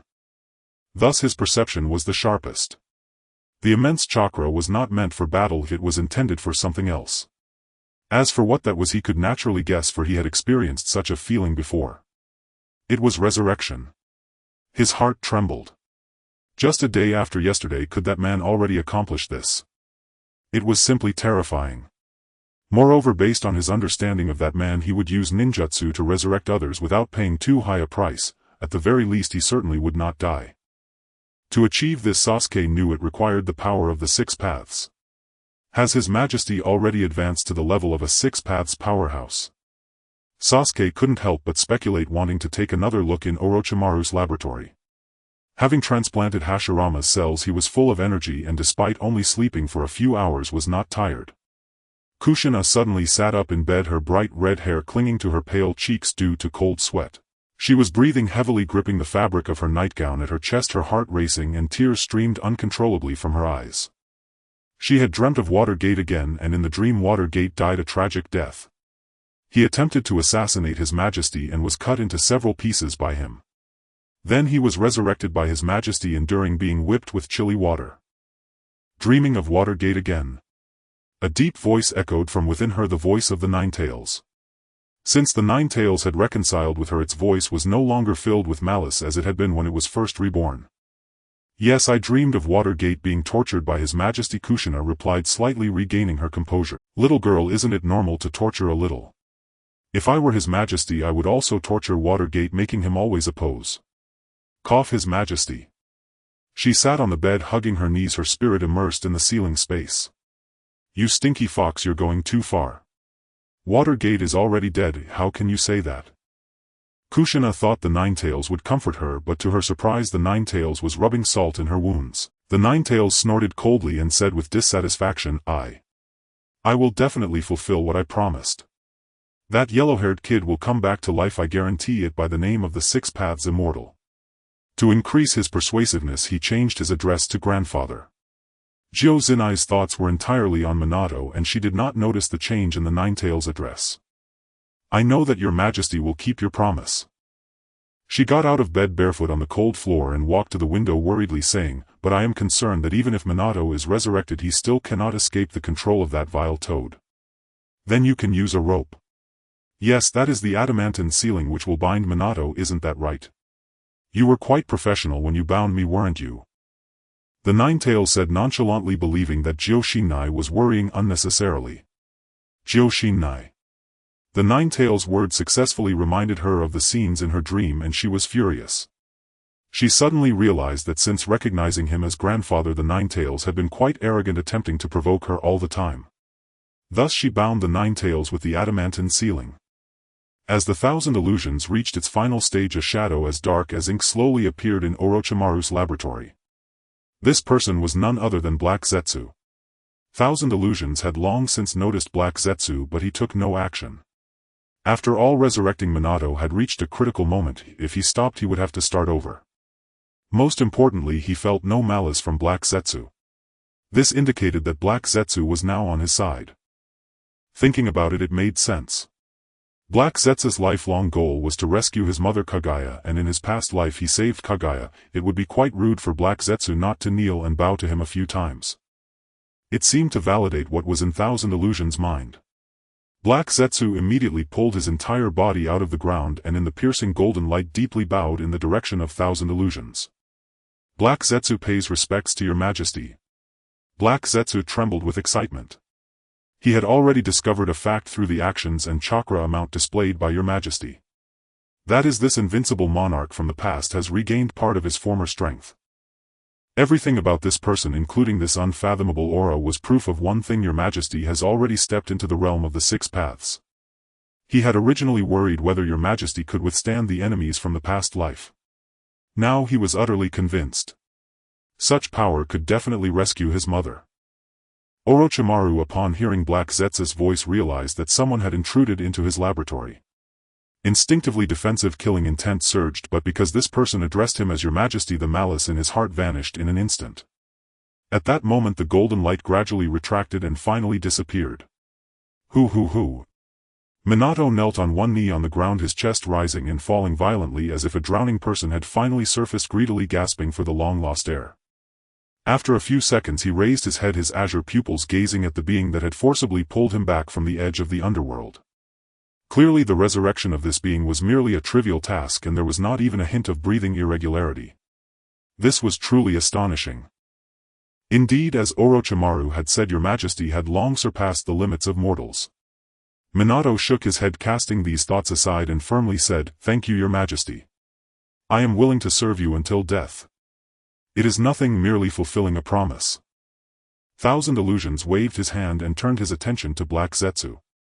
The fact that Black Zetsu did not address him as father made him breathe a sigh of relief.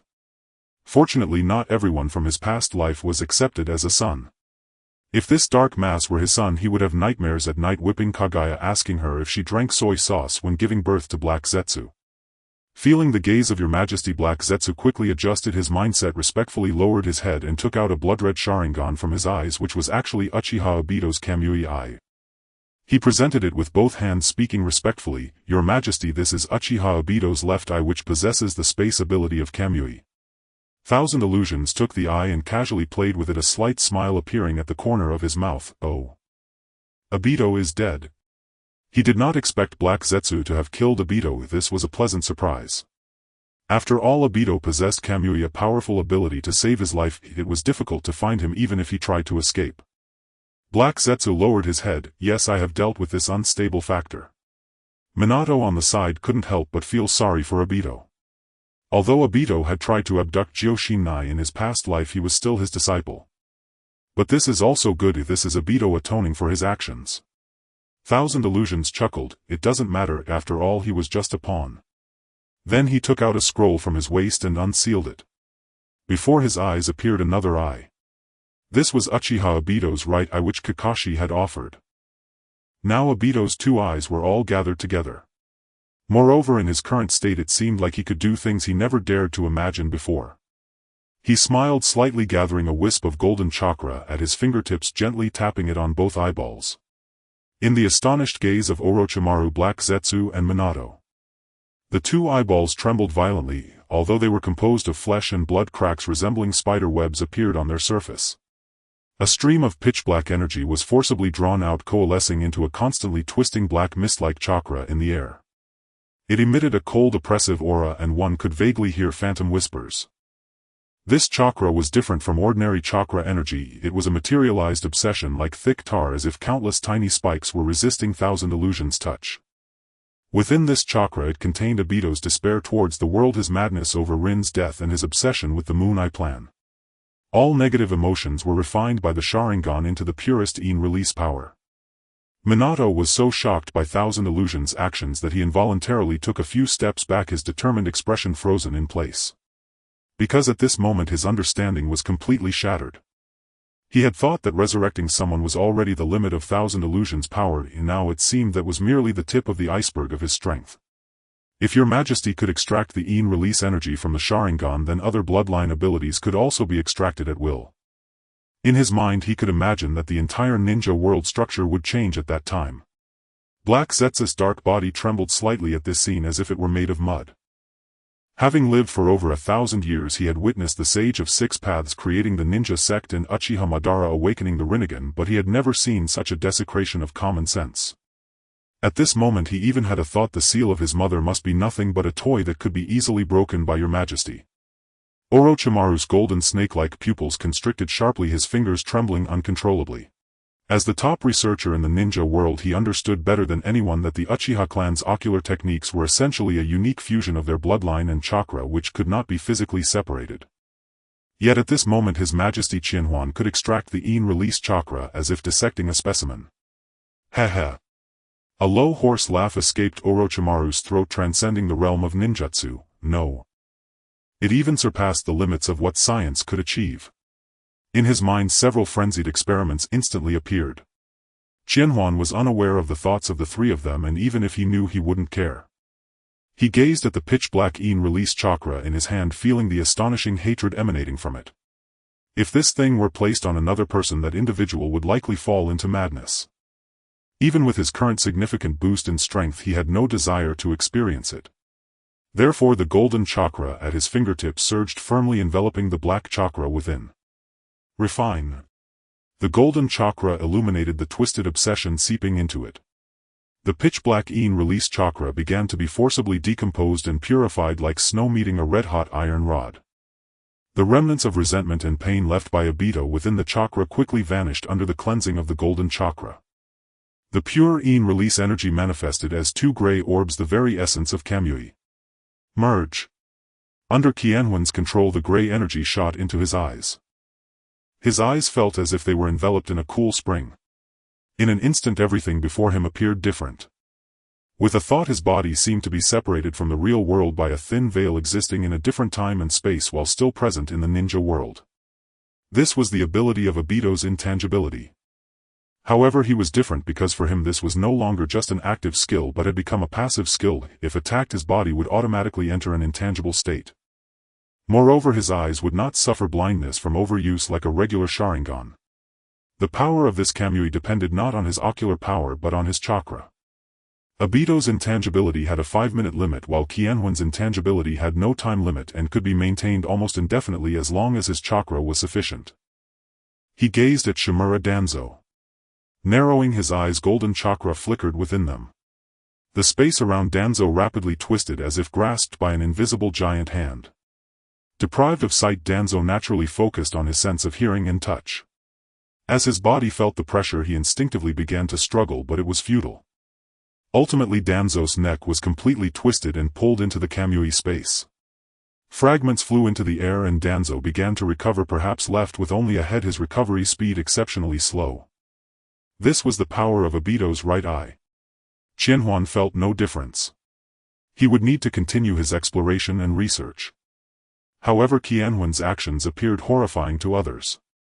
Congratulations, Your Majesty, on acquiring another ability. Kurizetsu gazed at Qianhuan with fervent eyes, kneeling at his feet. With the power of time and space, it would be easier for His Majesty to rescue her mother. Minato also knelt on one knee beside him, unable to suppress his admiration.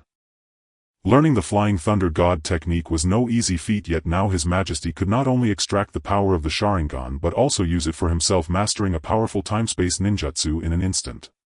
He couldn't imagine how far such a monarch could grow in the future. It was simply outrageous. Orochimaru observed this scene with a look reminiscent of a mad scientist. He truly wished for His Majesty to extract all the Sharingan from the Uchiha clan. Orochimaru, bring Obito back with Edo Tensei. I have always disliked wasting resources. Qianhuan handed Orochimaru the shattered pale eyes of Obito. This could be considered repurposing waste. Although he could extract natural energy for cultivation, it was nowhere near as quick as extracting another person's chakra. Understood, Your Majesty. Orochimaru respectfully accepted Obito's eyes with both hands and began preparing for the Edo Tensei of Obito. At that moment, Qianhuan's eyes suddenly turned toward a side of the laboratory, sensing a powerful chakra approaching from that direction. Then his figure vanished like a whirlpool. Orochimaru, do you know what happened to His Majesty? Why did he leave in such a hurry?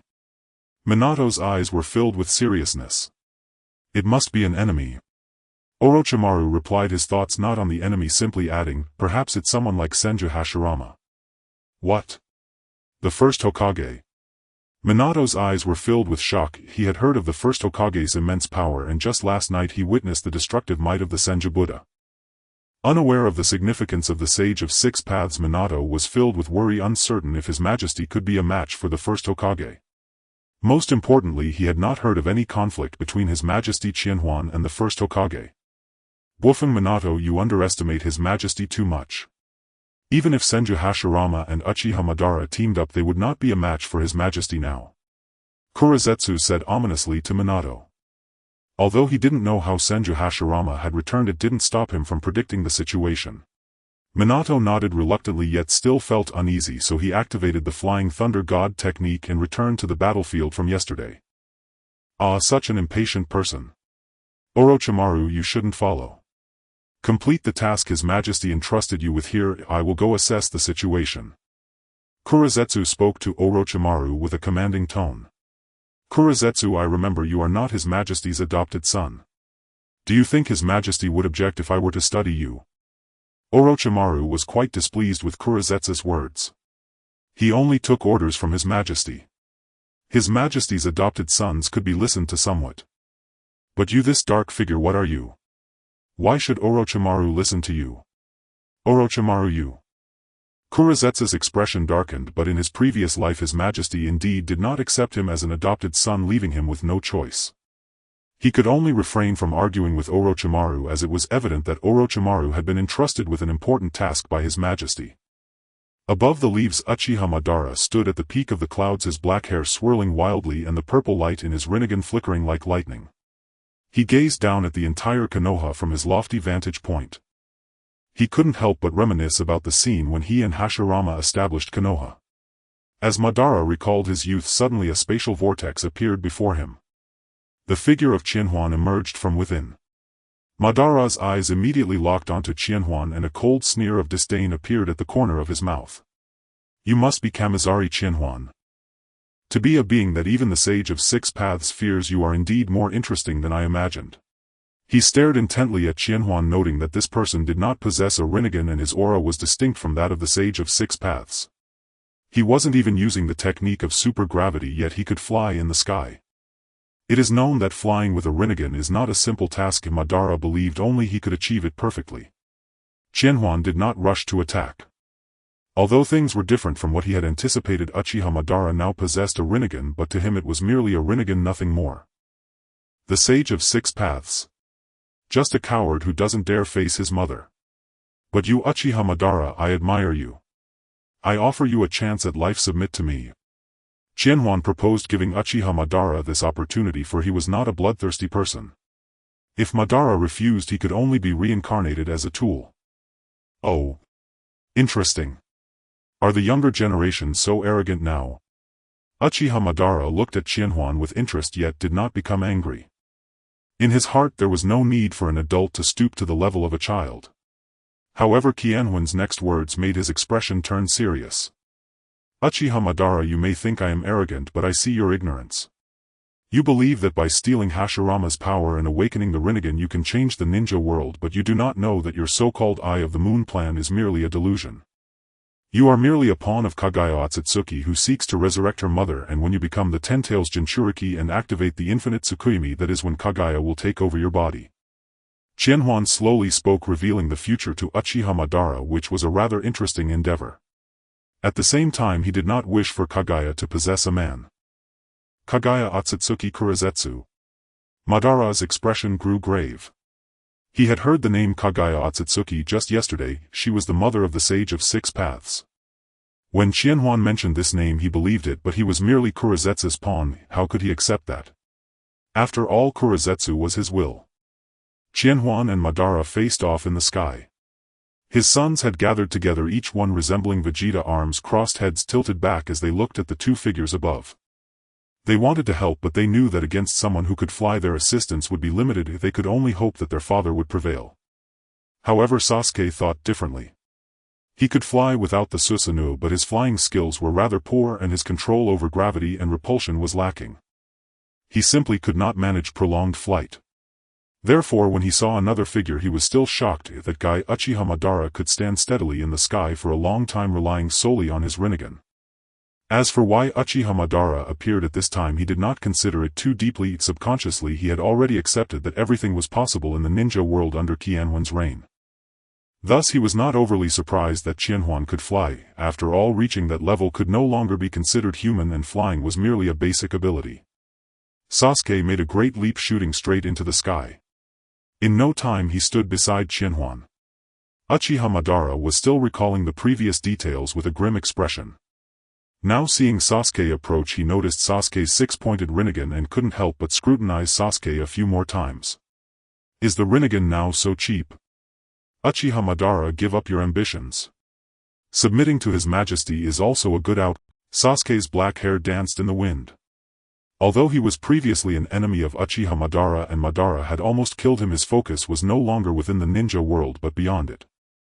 If someone like Uchiha Madara joined, their chances against the Otsutsuki would increase significantly. Do you know me? Uchiha Madara's expression turned grave as he said, but if you want me to submit, you must show your strength. He felt that everything about him was seen through by these two individuals. Although the Eye of the Moon plan might have truly been a manipulation of him, not everyone should know about that plan. He believed he had been secretive enough. Seeing Uchiha Madara say this, a strong fighting spirit emerged in Sasuke's eyes. This was an enemy he could only face with Naruto before, and now standing in front of this person again, he felt he would win this time. Qianhuan wisely gave the space to these two individuals. Although he felt he could defeat Uchiha Madara in an instant, he did not mind letting Sasuke try, as Sasuke had just integrated Hashirama's cells and his power had grown. Seeing Qianhuan's actions, Sasuke understood his intention and spoke up, "Before we start the battle, Uchiha Madara, I want to tell you something. I know the abilities of the Wheel of Hell, and my Rinnegan ability is the Heavenly Hand power, which can instantly swap the positions of objects within my line of sight with my own position." Qianhuan covered his face with one hand. This approach was indeed very Uchiha-like. He did not expect that Sasuke, now with a complete body, was beginning to revert to his personality from before the Fourth Great Ninja War. In truth, he did not know if Sasuke could win, as in the original work during the fight against Kaguya the main attacker was Naruto, while Sasuke mostly played a supporting role. What do you mean? Mercy? Or do you think I need your fairness? Uchiha Madara chuckled coldly. Only the weak need mercy. He was Uchiha Madara, and this was the first time he had been treated this way. As a fellow Uchiha, I do not need to rely on information gaps to win. I will make you lose willingly. Sasuke's gaze was cold. He faced not only Uchiha Madara but also his once youthful self. Ha ha ha ha. Ridiculous. Madara suddenly burst into laughter. An immense amount of chakra erupted, shaking the very air. His laughter abruptly stopped and his eyes turned sharp. A mere junior dares to pose like this in front of me. Who do you think you are? Who do you think you are facing? Sasuke did not back down either. A violent wave of chakra erupted from his body as he fixed his gaze on Uchiha Madara, saying each word clearly, "Right now I am stronger than you." Arrogant. At Sasuke's words, Madara's Rinnegan suddenly spun and a murderous intent pressed down like a tangible force. Good. Since you wish to die, I will let you understand what true Uchiha power is. Let me see if your Heavenly Hand power can save you. In the Pure Land. Calm. The Sage of the Six Paths sat cross-legged in the void, his white robe billowing without wind, and the Rinnegan on his forehead flickered faintly. He was observing the actions of Uchiha Madara. Previously he did not stop Uchiha Madara from obtaining the Rinnegan, as it was of little consequence to him. But now he had witnessed something. How is this possible? A completely unfamiliar Indra, yet he has awakened the six-tomo Rinnegan. The aged face revealed a rare astonishment as the Sage of the Six Paths fixed his gaze on the suddenly appearing figure in black. He felt his own power emanating from that six-tomo Rinnegan, realizing that he was the one who helped this stranger's Indra awaken it. How could this be? He had clearly been in the Pure Land all along. But now he could only hope that Uchiha Madara could defeat this opponent. His gaze shifted to others. Ashura Indra and Senju Hashirama had also broken free from control, rushing towards Konoha with all their might. Now one of Kamishiro Chiharu's subordinates possessed such strength, clearly these three were not enough. However, he did not intend to replace them. He could provide these sons with chakra to elevate their power further. In the sky, the battle had escalated into a heated state from the very start. After all, both were Uchiha and both possessed Rinnegan. Sasuke's configuration seemed slightly stronger, but Madara's battle experience surpassed Sasuke's. The most critical factor was that Sasuke had less flying experience. Madara tentatively unleashed a great fire destruction, nearly causing Sasuke to fall. This forced Sasuke to activate his complete Susanoo to maintain flight in the sky. This battle is taking place in the sky. Jiraiya exclaimed in shock as he spotted two figures resembling deities above. He was holding a sake gourd, stepping out of the room, his face slightly flushed. Due to the death of Minato, he was in no mood to gather materials, drinking alone. At that moment he suddenly saw a flash of a golden-haired figure before him. Wait, what did he just see? Jiraiya's expression stiffened. Was that Minato? After using the Flying Thunder God technique, Minato also saw the enemy in the sky. Although he could step into the sky with the Flying Thunder God, what was the purpose? To get beaten. Clearly Minato had a clear understanding of his current abilities. Thus he was searching for Kushina, wanting to reassure her first. Jiraiya-sensei, you returned to Konoha. It's good that you weren't controlled by those despicable toads. Minato stopped speaking with joy. He had only met Jiraiya briefly that day before being controlled, unaware of what followed, thinking Jiraiya had also been captured. Jiraiya's sake gourd fell to the ground, the clear liquor seeping into the soil. Minato. But yesterday I clearly. His hand unconsciously reached for the scroll behind him, surprise mingling with emotion on his face. Inside the scroll behind him was Minato's corpse, which he intended to present to the Lord, yet he hadn't spoken yet. Yes, I am dead. Minato's face revealed a gentle smile as he spoke. Now His Majesty Chiharu has given me a second life. To Minato's surprise, Jiraiya not only wasn't shocked but revealed a look of sudden understanding. So it's that Lord. This makes sense. Minato blinked. Sensei, you're not surprised. Haha. Jiraiya laughed heartily, patting Minato's shoulder. That Lord has never broken faith with anyone. I just didn't expect you to be revived so quickly. Minato, is that really you? Kushina also heard the commotion and came out of the room, and from a distance saw a golden figure, thinking she was seeing an illusion but still running over with a glimmer of hope. However, upon realizing it was indeed Minato, Kushina's fist accompanied by a whistling wind struck straight at Minato's face. Minato instinctively dodged. Wait, Kushina. Kushina was furious, her red hair flying like flames as she angrily said, You bastard, how dare you dodge? Do you know how I've been these past few days? Jiraiya quickly retreated 2 steps, awkwardly laughing. Ahaha. You two can catch up, Gil, take my leave. Minato's face showed some panic. Wait. Jiraiya-sensei. Don't leave me. But Jiraiya had already vanished in an instant, leaving only a wisp of smoke. Kushina's eyes were red but her expression remained fierce. Do you still dare to run? Do you know how hard it was for me to get here after so many years? Do you know how painful it was for me to look at your photo every day? I'm sorry, Kushina. Minato lowered his head in shame. He indeed felt guilty towards Kushina. If he had listened to her, he wouldn't have been controlled by those despicable toads. If apologies were useful, why would we need the adamantine sealing chains? Kushina gritted her teeth. Whoosh! Several golden chains shot out from her back in an instant, wrapping around Minato like a spirit snake, binding him tightly. These chains are still so sturdy. Minato smiled bitterly, his gaze still warm. Humph. This time you want escape. Take me home. I won't let you leave again. Kushina pulled the chains, dragging him forward. Yes, yes, yes. At your command. Dragged along the ground, he smiled helplessly yet affectionately. Also, you are not allowed to do dangerous things on your own anymore.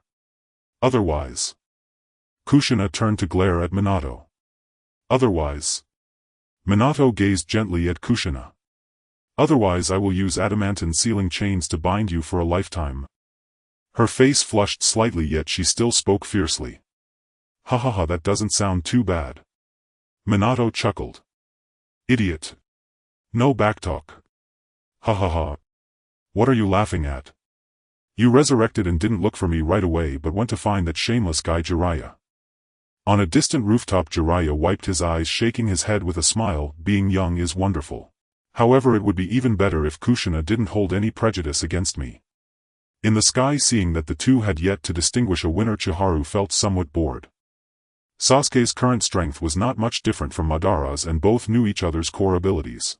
Sasuke with a slightly stronger configuration seemed not fully focused on the battle. After executing a good move he would glance at him or look elsewhere as if a child was trying to impress an adult. Chiharu was speechless. What are you trying to show off for? I'm not your dad. He didn't take it to heart. After all, he didn't need Sasuke to sort everything out for him now. Losing was losing. And now watching the two fight felt like watching children brawl. Their speed was too slow. If he were to intervene he believed he could turn Madara into 100 pieces of Uchiha Madara in 1 second. Chiharu yawned and landed behind Jiraiya just in time to see Kushina dragging Minato away. He teased Jiraiya. Jiraiya, isn't it inappropriate to spy on others' reunions? Who? Cold sweat broke out on Jiraiya's forehead as he instantly turned around. Your Majesty Chiharu. Upon seeing Chiharu he immediately breathed a sigh of relief, kneeling on one knee respectfully saying, "Thank you for reviving Minato." "No need for thanks." Chiharu's voice was calm. "This is merely my promise to Uzumaki Kushina, and besides I was just testing my newly acquired abilities." After a brief exchange with Jiraiya, Qianhuan approached Meichin and her companions. Meichin however was still intently watching the battle in the sky, her eyes betraying a hint of concern. When Qianhuan reached her side she finally noticed him. "Qianhuan-kun, do you think Sasuke can defeat Uchiha Obito?" Although Sasuke hailed from another world he was still her son. "It's alright, I've already regained part of my strength. Even if Sasuke is at a disadvantage I will ensure his safety," Qianhuan said, comforting Meichin as he held her close. Upon hearing this Meichin finally sighed in relief. She looked at Qianhuan feeling increasingly reassured by this man. Having Qianhuan around truly made her feel secure. Not far away Tsunade clenched her teeth upon witnessing Qianhuan's actions. This guy actually chose not to come to her but sought out that woman instead. Moreover, that woman was concerned about the man in the sky, which was utterly outrageous. Sasuke, who was engaged in a fierce battle with Obito above, was actually focused on his mother back in this world. His actions were also to prove himself to his mother, yet upon noticing Qianhuan embracing her he couldn't help but let his imagination run wild. Perhaps his mother would truly find happiness with the emperor. Should he bless them? But why did he always feel a twinge of pain whenever he saw this? He also wondered how his father in this world was doing. Just then an angry voice reached his ears. "Junior, you dare to fight me while being distracted? If you seek death, will tomb boundary prison." For restored will tomb shadows approached Sasuke, instantly summoning 4 gigantic Susanoo. They all slashed towards Sasuke's purple Susanoo. Sasuke snapped back to reality, hurriedly abandoning his Susanoo, exchanging positions with the air around Obito. The Chidori sharp spear was about to pierce Obito's body. However, a proud smirk appeared on Obito's lips. "Now that I know your abilities, how could I possibly be unprepared?" The 4 will tomb shadows had already anticipated this, turning around at once as the 4 Susanoo struck heavily towards Obito. The exchanged will tomb shadow had also prepared by dropping its defense to meet the Chidori sharp spear. The Chidori easily pierced through the will tomb shadow, which then unexpectedly embraced Sasuke. Sasuke's pupils abruptly constricted. The brief moment of distraction had left him no time to consider strategies, leading him straight into Obito's trap. However, he had no better options now. Shinra Tensei. A massive repulsion erupted from Sasuke's body, sending the will tomb shadow flying away. In the next moment the repulsion collided with the 4 Susanoo blades. Boom! The clash unleashed an unparalleled roar. Below, the residents of Konoha looked up, witnessing the explosion in the sky. Previously many lower and middle ninjas had not even noticed the high-altitude battle between Sasuke and Obito. But now with such a loud explosion it was impossible for them not to take notice. They all turned their gazes towards the sky, watching the massive explosion, their hearts anxious as they hoped the emperor would strike and eliminate this foe. Yet Obito's assault did not cease. Universal pull. Before the dust of the explosion could settle, Obito seized the moment of Sasuke's rigidity, pulling him out from the debris. In his hand was a sharp black rod.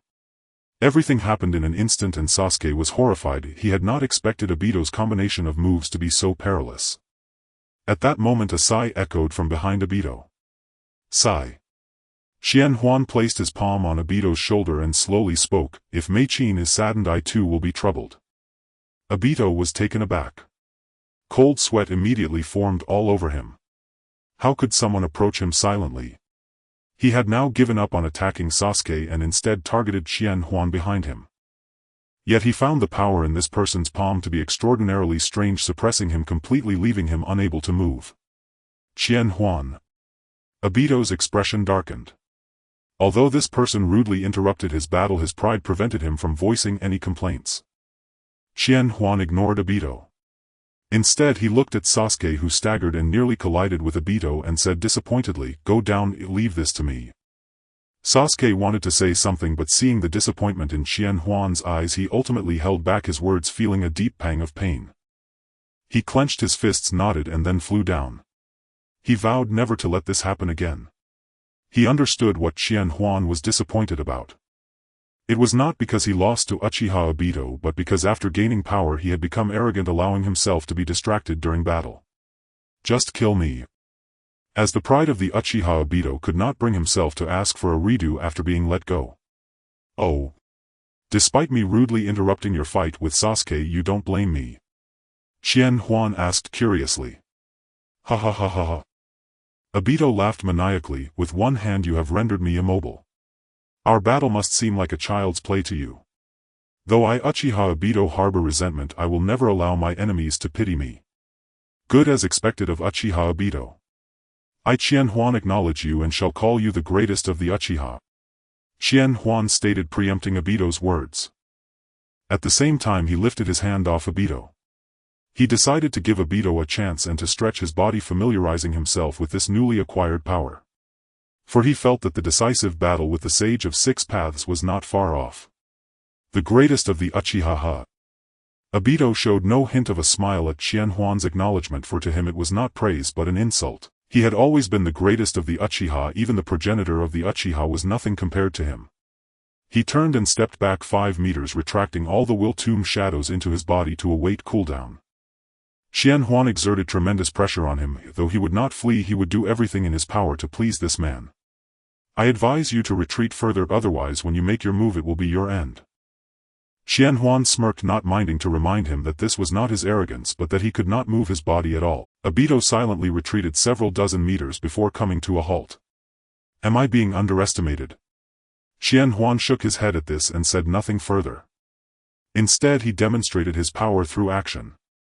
With a gentle grip of his palm, in an instant a golden blade over 100 meters long appeared out of thin air, moving with a speed as if it had always existed there. The blade shimmered with tangible chakra, its radiant light dyeing the entire sky above Konoha in gold. Obito's pupils abruptly constricted as the golden edge grazed his cheek, leaving a long slender scar of blood. A few drops of blood scattered in the air, refracting an eerie red under the sunlight. "This is a sealless ninjutsu." Madara Uchiha wiped the blood from his face with his hand. How long had it been since anyone stirred such a sensation within him? Had this man not held back just now, Madara would surely have been pierced through the skull by that golden greatsword. What kind of ninjutsu was this? It manifested without seal or warning, its speed terrifying, even surpassing the reflexes of one who bore the Rinnegan. A bead of cold sweat slid down Madara Uchiha's brow, his heart hammered fiercely. "Ha ha ha ha ha ha." Madara Uchiha laughed wildly once more. "What a sublime sensation, could this be my body trembling in fear?" Gazing upon that monstrous blade, Madara did not retreat a single step. Sometimes one backward motion seals a lifetime. His shadow clones of the outer path scattered silently around him, clearly prepared for his final confrontation with Senko. "I told you to step back." Senko's voice remained calm, yet fierce battlelust now blazed within his eyes. He struck again, this time the golden greatsword aimed unerringly at Madara's head. In the next instant blinding golden light erupted once more, bathing the sky above Konoha in radiant gold.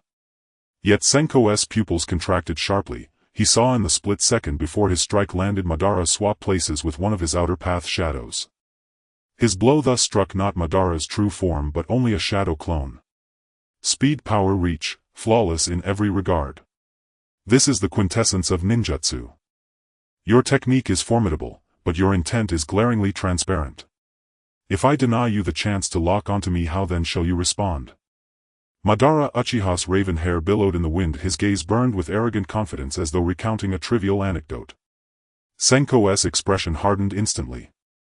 Truly the strongest Uchiha, I find myself growing ever more enamored of you. Indeed, this was Madara Uchiha. After witnessing the technique just once, he had already devised a counter. And with nothing but his own insight, he had effortlessly evaded a mortal strike. To slay you so hastily would be a profound waste. Madara, join me. Only I can steer the shinobi world toward its rightful path. Senko gazed upon Madara's blazing battle spirit, his eyes gleaming with genuine admiration, as he issued his final invitation. I thank you for your generous offer, but I walk my own path. Even if the moons I plan proves illusory, I shall forge true peace for the shinobi world, my way. With those words, Madara declared his resolve, and began forming hand seals. Fire release, great fire annihilation. Instantly an all-consuming inferno surged toward Senko. Senko shook his head. What a pity. Very well then, let us play properly. He stood rooted in place, watching the searing flames rush toward him, making no move to evade. The sea of fire roiled and churned, dyeing the heavens crimson with its scorching brilliance. Villagers and shinobi alike in Konoha watched the spectacle, hearts seized with dread. All labor ceased, every eye turned upward. Some necks aching from gazing skyward simply lay upon the earth, squinting into the sun, yet never tearing their gaze from the celestial duel above. My lord, is he trapped within the flames? Is he unharmed? Why does he not dodge? He could certainly evade. Could his majesty be ensnared in an illusion? Unimaginably terrifying. I'd turn to ash in an instant if scorched like that. Countless shinobi and civilians watched the aerial battle above, gripped by mounting anxiety. Uchiha Mikoto clenched her kunai tightly. Her Sharingan reflected the figure engulfed in fire, her heart nearly stilled. Senka-sama. She whispered softly, voice trembling, though she knew his strength. Could even he endure such devastation unscathed? Yuhi Kurenai bit her lower lip, desperate to understand why Senko refused to evade. Mitarashi Anko broke into a cold sweat, her fists clenched so tightly they cracked. Hey, you fool, don't grow careless now. She longed to rush forward, yet alas, she could not fly. Tsunade stood atop a rooftop, her golden hair lifted by the heat wave, her eyes locked unwaveringly on the conflagration's heart, silently praying for Senko. Within the inferno, Senko remained still, calmly sensing the searing heat surrounding him. Yet even at such extreme temperatures, his newly awakened passive ability Kamui did not activate. Instead, his body passively refined and absorbed the flames drawing near, meaning he was neither intangible nor shielded. Yet even this blaze failed to scorch so much as a thread of his attire. Recall the 3 tomo emblazoned upon his garments. Imbued with his chakra, they rendered his clothing an extension of his very being. As he raised his hand, a colossal suction force erupted from his entire body. The all-encompassing fire, like children returning home, streamed inward, drawn entirely into Senko's form. Within that process, the flames were fragmented and refined into Senko's own chakra. Madara Uchiha was stunned anew. This fire release pushed the absolute limits of his own mastery, yet it could not wound this man. Was his body forged of iron? Even iron would long since have melted into molten slag. Then Senko formed the tiger hand seal with both hands. Great fire annihilation. A conflagration 10 times larger than Madara's erupted from Senko's mouth, engulfing the very space where Madara stood, transforming it into a boundless sea of flame. That sea of fire blanketed nearly half the sky above Konoha, its crimson glow visible even from 100 miles away. Konoha's citizens instantly exhaled in relief. His Majesty is truly invincible. Unscathed within that terrible inferno, not even a singe upon his robes. Utterly astonishing.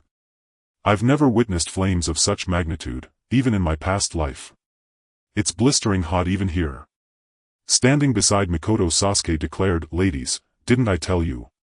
His Majesty Senko will suffer no harm." He believed only he grasped the full measure of Senko's might. Though awe-inspiring, such flames seemed perfectly plausible, coming as they did from that man.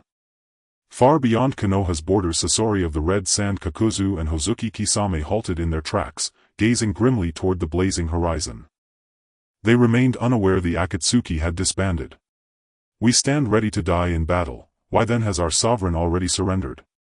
Is that direction Konoha? Given the scale of that fire release, perhaps we ought not proceed," Kakuzu advised cautiously. Fighting for the organization was duty, but dying for the Akatsuki, that held no profit. Was coin not sweeter? To discard life and wealth for mere loyalty. That would be sheer folly. But our leaders may already be engaged. This is likely a clash between them and Senko Shiri. Holding his executioner's blade, Kisame spoke plainly, a man of unwavering loyalty untouched by treachery. You may go, I will go there no matter what. Sasori's voice emerged from within the fierce flowing crab puppet tightly coiled with suppressed exhilaration. Kakuzu and Haiden both turned toward Sasori in unison, their expressions flickering with surprise. They had never imagined that the one most loyal to the organization was this very puppeteer who spent his days immersed in the art of puppetry. Sasori, are you certain? I believe the leader has likely fallen in battle. A fire technique of such magnitude, even the legendary Rinnegan could not possibly survive it. Within Kakuzu's mind he had already compared the Inferno's destructive force to the jutsu of Hashirama Senju, and concluded that this flame surpassed even Hashirama's own techniques in sheer devastation. Moreover, even the leader, formidable as he was, could not stand against Hashirama. Thus his demise was all but assured. And if the leader were truly dead, what purpose remained in serving him? A battle devoid of profit held no meaning. With pain gone, the Akatsuki had become nothing more than an empty shell, easily discarded at will. Rather than risk his life on a reckless battlefield, Kakuzu preferred to seize the chaos and secure several lucrative black market bounties. After all, money was the only thing that would never betray him. Humph. Kakuzu, you are vulgar, your heart filled only with coin. There are things money cannot buy, art for instance. Yes, the leader is likely dead, therefore. His corpse, especially the Rinnegan puppet, represents true eternal art. A fierce blazing light erupted in Sasori's gaze from within the fierce flowing crab. Haiden. Kakuzu. Haiden felt profoundly unsettled. What a revelation! None within the organization truly cared whether the leader lived or died. He alone, the sole upright man among them, still clung to duty and sought to rescue the leader. Then I shall not go either. You two may proceed as you wish. I hereby sever all ties with the Akatsuki. With those words, Haiden hoisted the executioner's blade onto his back and vanished before their eyes. Kakuzu shook his head and vanished in a blur of speed. He would never set foot upon such a terrifying battlefield. Only Sasori remained standing alone in the silence. A pack of vulgar wretches, incapable of appreciating true art. Having spoken, Sasori accelerated his pace. They were already near Konoha. The distance was negligible. He sensed he might yet arrive in time, perhaps even claim the leader's corpse before others did. Meanwhile, elsewhere, Azura and his two companions drew near the outskirts of Konoha. Gazing upward at the sky-spanning conflagration, they stood momentarily stunned by its overwhelming grandeur. Can Uchiha Madara, wielding the Rinnegan, truly unleash a jutsu of such scale? Perhaps he really will accomplish the mission himself. Indra's pupils gleamed with raw, hungry longing, as though instinctively claiming the fire technique as the birthright of the Uchiha clan. Then his gaze shifted to Azura. He had once scorned Azura's power, yet now humiliated by a mere junior and confronted with that same junior's staggering chakra reserves, his pride could no longer bear it. His resolve shifted. Madara's path had opened a new possibility. He too now sought the power of the Rinnegan. We must hasten our journey. Something feels deeply amiss. If it were otherwise, Father would not have dispatched all four of us together. Azura spoke simply, unaware that Indra had already begun scheming, calculating how best to seize his very body, how to wrest his chakra and thereby awaken the Rinnegan, the sacred eye possessed solely by their father. Only Hashirama Senju wore a grave expression. Indeed, Lord Indra, we must move swiftly. I fear we may already be too late. For he knew Madara better than anyone, and in this skyrending fire technique he sensed no trace of the familiar presence. Even Madara wielding the Rinnegan would find no viable defense against such a force. Indra snorted coldly, and reluctantly quickened his pace. He had no choice. His Susanoo was utterly overpowered by Hashirama's would-release Buddha. His resentment toward his father deepened. Those words echoed bitterly in his mind. Power is not everything. Azura's shinobi way is the future. Yet father had bestowed part of his own power upon Azura. What was Azura truly? Merely a beggar, dependent on charity, unworthy of strength. He would seize Azura's power through his own will, and awaken the Rinnegan himself. Elsewhere atop the heavens, Senko stood motionless, gazing upon the boundless sea of fire he had conjured. Within that inferno, Uchiha Madara had not escaped in time. The speed of Senko's technique had outstripped even his flight. He could only endure it with his complete body Susanoo, bearing the searing flames while guiding the colossal construct toward the edge of the firestorm. The Susanoo itself began to fracture under the blaze. Madara poured relentless chakra into its form, striving to hold it intact. Just as Madara neared the firestorm's boundary, a sharp thunderous crack split the air, the sound of atmosphere torn asunder. Madara did not recognize it as a sonic boom, the result of Senko's body accelerating beyond the speed of sound. Instinctively Madara twisted his head, and saw a figure hurtling toward him at impossible velocity. As though passing through mist, his Susanoo shattered instantly upon impact. The figure met no resistance. Having pierced the Susanoo, its momentum surged further still. Madara had no recourse. His shadow clone technique, the Rinnegan's will of the border, still rested dormant within his body, recovering. He could only brace himself. Like Uchiha Sasuke had done before him, he resorted to the final defense, Shinra Tensei. Madara roared, channeling the Rinnegan's ocular power to its absolute limit, and thrust his palm forward. A cataclysmic repulsive force erupted instantly. A violent shockwave expanded in perfect rings, an unstoppable blast capable of hurling even-tailed beasts 10 kilometers backward, reducing any close-range foe to crimson mist. Yet Madara watched stunned as the figure charged straight into the annihilating force, unflinching, unyielding. Open! A deafening bellow tore the sky. Golden chakra solidified into a coiling radiant sheath around the right arm, and the fist, propelled by mountain-shattering, ocean-splitting force, crashed forward. Kaboom! Time seemed to freeze at the moment of impact. Two apocalyptic forces collided midair, visible shockwaves rippling outward, golden chakra tearing violently against the invisible omnipresent repulsion. From the epicenter, air within a kilometer radius first compressed violently, then detonated outward in a blinding wave, scattering every flame across the heavens. Below, the villagers felt the explosion's thunderous roar and the hurricane force gust. Many clutched their ears, stumbling off balance. Many ordinary civilians collapsed, outright paralyzed by terror. The sheer magnitude of the clash was unlike anything they had ever witnessed. Tsunade's chest rose and fell violently as she fixed her gaze on that figure, her fists unconsciously clenching. What a madman! Her voice trembled, unable to conceal the worry in her eyes. She once thought Qianhuan was merely at her grandfather's level, but now it seemed he had far surpassed it. Silent was trembling, yet stubbornly widened her eyes, finally understanding why Qianhuan never feared any enemy, for he himself was at the pinnacle. Hongdo was shaking with excitement, her snake-like pupils shimmering with fervor. Ha ha ha. This is the man I chose. Namikaze Minato shook his head with a bitter smile. With such physical prowess, it seems my flying thunder god might scarcely be able to close the distance against him. Is this the current strength of my father? This is just too exhilarating. Might Guy was filled with fiery passion, nearly rushing in with the seventh gate open.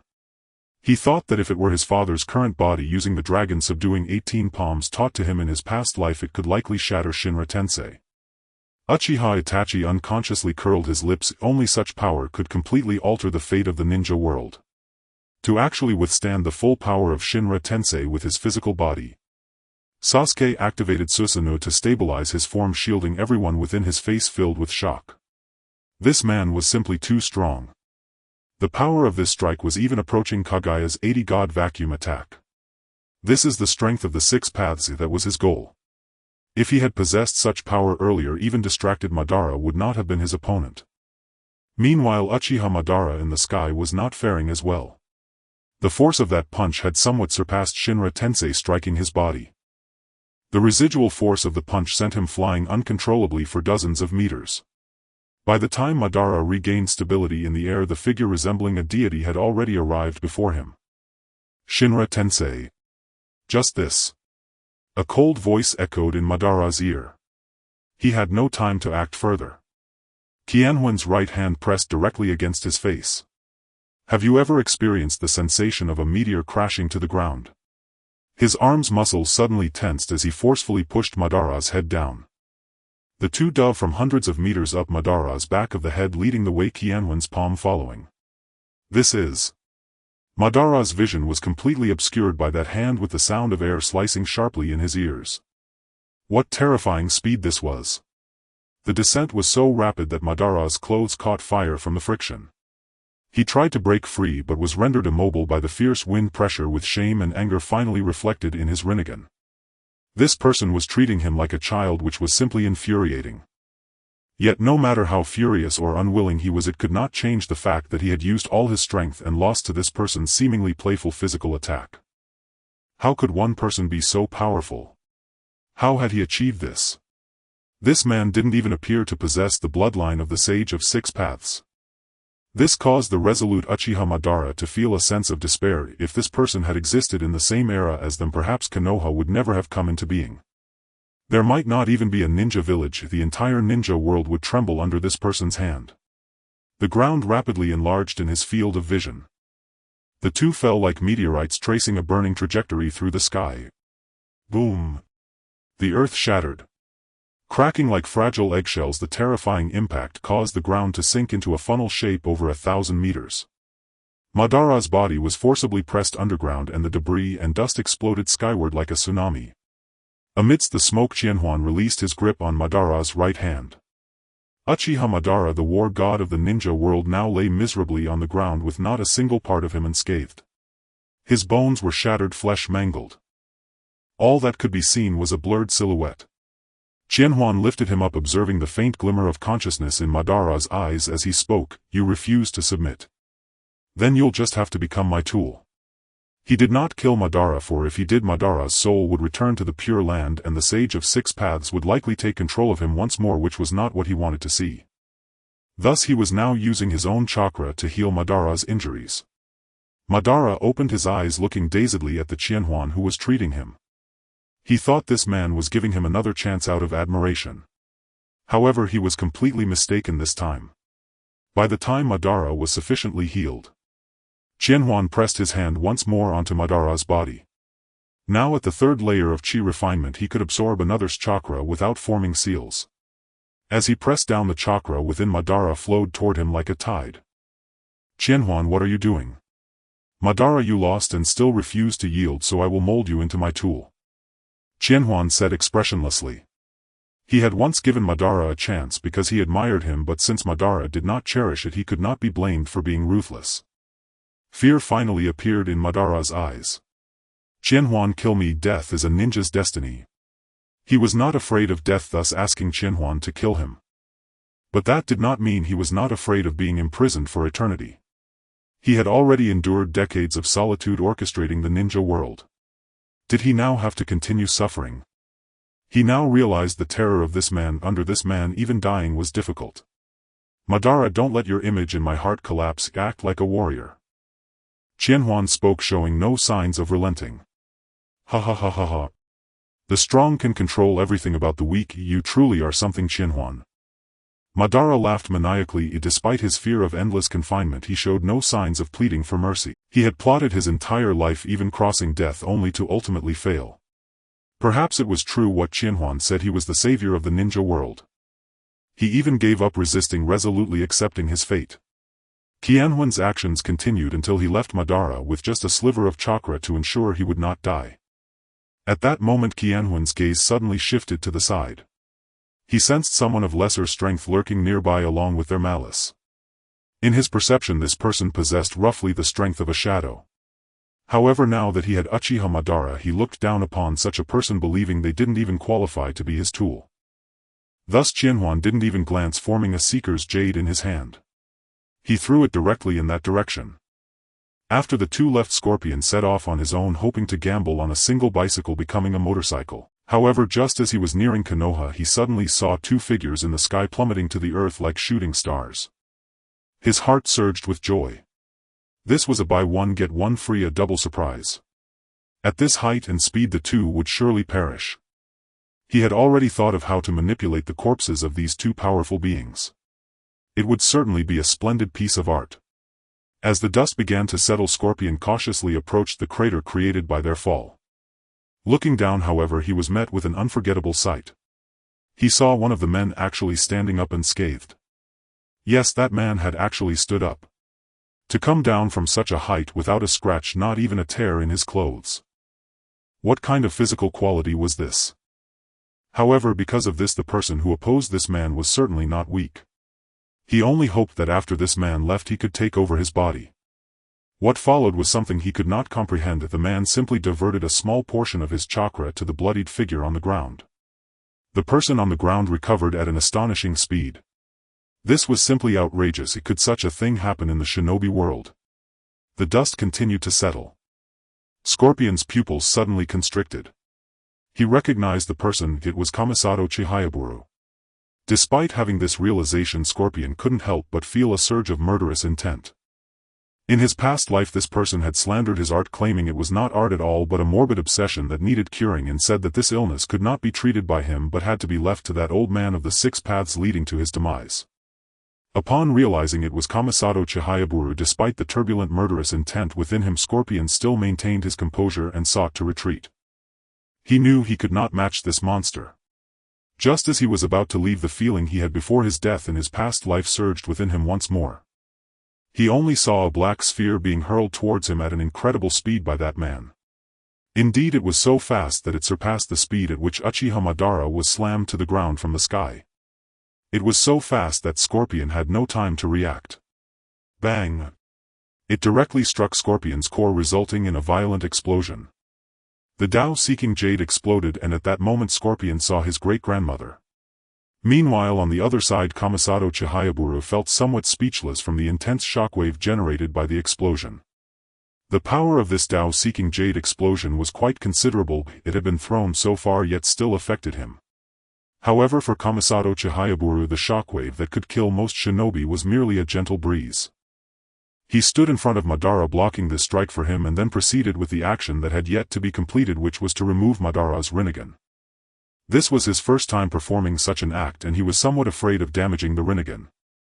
Madara, having used up all his strength and left incapacitated on the ground, could only endure the pain of having his eyes taken by Chihayaburu, as the eyes he had spent decades acquiring slipped away from him once more.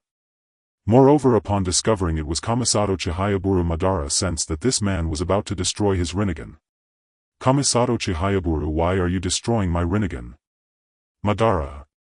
At this moment the chakra within Madara was nearly depleted, yet he mustered his remaining strength to ask angrily, using all of his power. He believed that while the victor indeed had the right to deal with the spoils of war, one should not recklessly destroy them. Destroy? I'm not so petty as to do that. I merely wish to absorb its power. As Chihayaburu spoke, golden chakra seeped into Madara's Rinnegan. Similar to the process of acquiring Obito's Sharingan, Chihayaburu extracted the power from Madara's Rinnegan, refining and merging it. In the end, Madara's Rinnegan shattered, turning into withered flesh and blood. The extracted blue special chakra surged into Chihayaburu's eyes. His eyes still bore no decorative contacts, remaining in their original state. Although its functionality and combat effectiveness might not compare to the dual Kamui, this special chakra was stronger than Obito's dual Kamui. The moment he absorbed it, he surprisingly felt a slight pressure in his eyes. One could only say that the Rinnegan was indeed powerful. Moreover, after absorbing Madara's Rinnegan, he realized that he might not be able to continue absorbing the ocular powers of others before breaking through his own limits. At this point, the power within his eyes was already at its limit. If he forced further absorption, it might not shatter his eyes but could likely lead to adverse effects.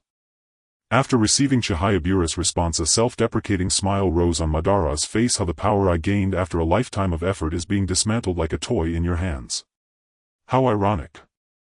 Is it really possible for you to fully harness the power of the Rinnegan? Uchiha Madara, you overestimate the Rinnegan. Do you think that without the bloodline of the Sage of Six Paths I cannot wield such power?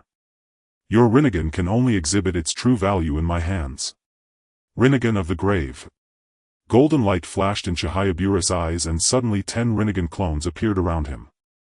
Uchiha Madara's hollow face immediately showed a look of astonishment. How is this possible? 10 Rinnegan clones! He exclaimed. Although he no longer had his eyes, he still sensed the situation around him through his powerful perception. After all, the Rinnegan of the grave had once been his ability. Although he could no longer use it without the Rinnegan, he could still vaguely sense it. This completely shattered his understanding. This person not only fully acquired his power but also enhanced the abilities of the Rinnegan. Could it be that he truly has no limits?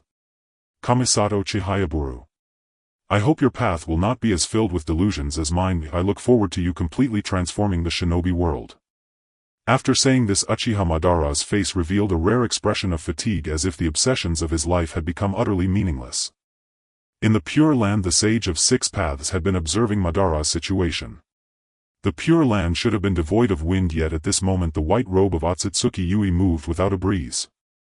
His seated figure in the void trembled slightly, and the Rinnegan and the Rinne Sharingan on his forehead reflected the terrifying scene unfolding in the world of the living. How could this be? Yui's voice was hoarse, filled with disbelief. He saw Uchiha Madara, who possessed the Rinnegan, lying on the ground like a lost dog.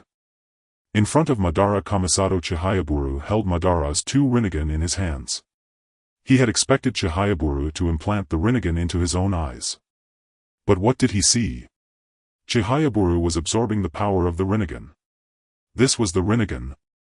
He needed to reassess Kamisato Chihayaburu's strength if this person's power not only reached the level of the Sage of Six Paths but also possessed such an incredible ability. As Yui regretted not giving them chakra from the beginning, allowing Ashura and the others to also reach Six Paths level combat power. He suddenly noticed that in the world of the living, Kamisato Chihayaburu suddenly looked up, his gaze seemingly piercing through the void, transcending life and death, locking eyes directly with him in the Pure Land.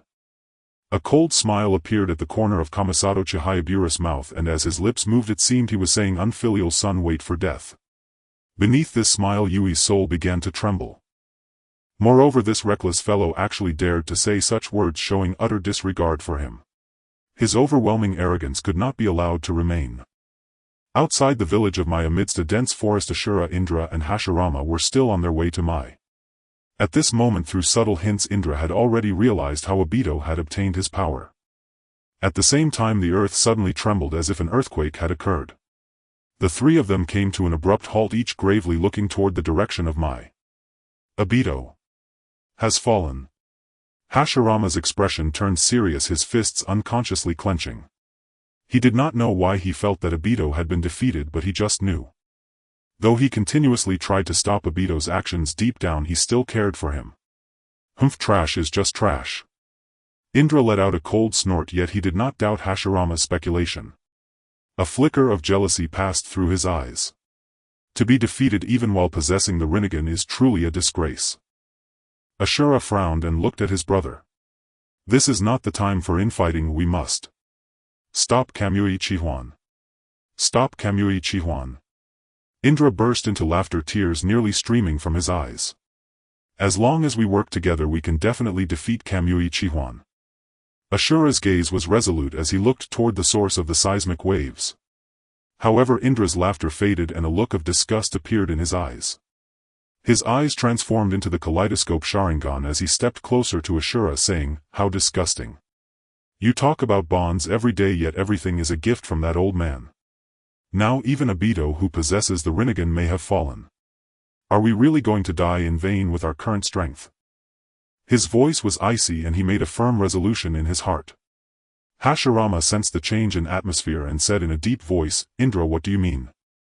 Although he believed that if Obito could fall they would also not stand a chance against Kamui Qianhuan, he felt that since the Sage of Six Paths had sent them together there must be a reason. As someone who had died once brought back to life by the Sage of Six Paths, his life was given by the Sage, so he would not doubt his judgment. However, Indra did not stop. He gradually walked to Ashura's side. "My meaning is quite simple," Indra said with a cold smile at the corner of his mouth. "Since Obito could open the Rinnegan by merging Ashura's power, then why can't I?" "What?" Ashura's pupils constricted as he looked at his brother in shock. He had just begun to act, but it was already too late. Swoosh! A purple chakra blade pierced through Indra's neck from the side, severing his head cleanly. Ashura's head flew into the sky, disbelief evident in his eyes. He could not understand why his brother would turn against him so ruthlessly. Was it just to obtain his power? Thud. Ashura's head fell to the ground, staring unblinking at Indra. "Don't blame me, brother." Indra's kaleidoscope Sharingan spun wildly. "Only by doing this can I gain enough power to kill that monster named Kamui." He left out one thing: this was the only way to prove that Indra was not inferior to others. He could achieve what his younger brother could. Sensing the abrupt change, Hashirama was stunned. He had never expected that the son of the Sage of Six Paths would be so cruel as to strike against his own brother. Was it just to awaken the Rinnegan that Obito possessed? Indra! Have you gone mad? Hashirama shouted angrily, instantly entering Sage mode, ready to unleash Ashura's wrath on Indra. But just at that moment the clear sky suddenly darkened with ominous clouds. An old face filled with rage emerged from the clouds, its Rinnegan burning with unprecedented fury, fixating on Indra below. Indra! The Sage of Six Paths roared like thunder, causing the mountains to tremble. His voice was no longer the calm of past days but carried overwhelming anger and disappointment. You dare to attack your own brother? I gave you life, I gave you power, not for you to harm your kin.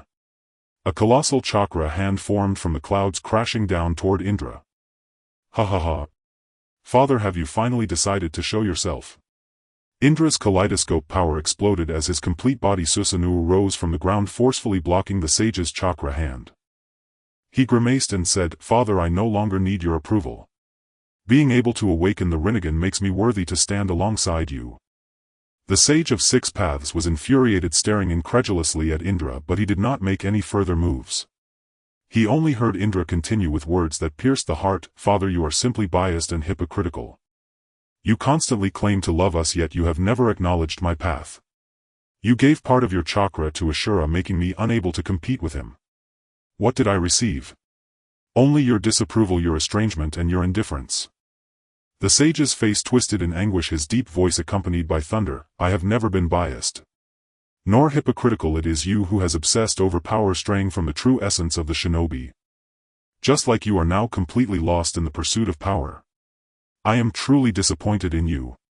Upon hearing this, Indra laughed maniacally, his kaleidoscope Sharingan spinning rapidly.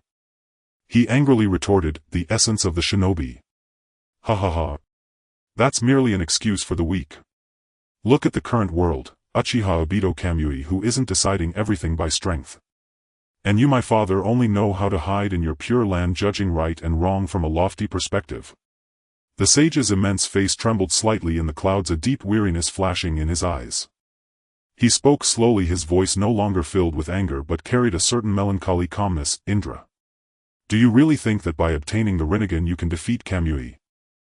At least it's more useful than your preaching. At least I stand in your position to gain power and strive to defeat Kamui. Indra shouted hoarsely. The purple Susanoo grasped Ashura's body, preparing to leave the scene. Hashirama was lost in the conversation between the Sage of Six Paths and Indra for a long time. He never anticipated that the legendary Sage of Six Paths would struggle so much with the issues regarding his children, leading to such a tragic outcome.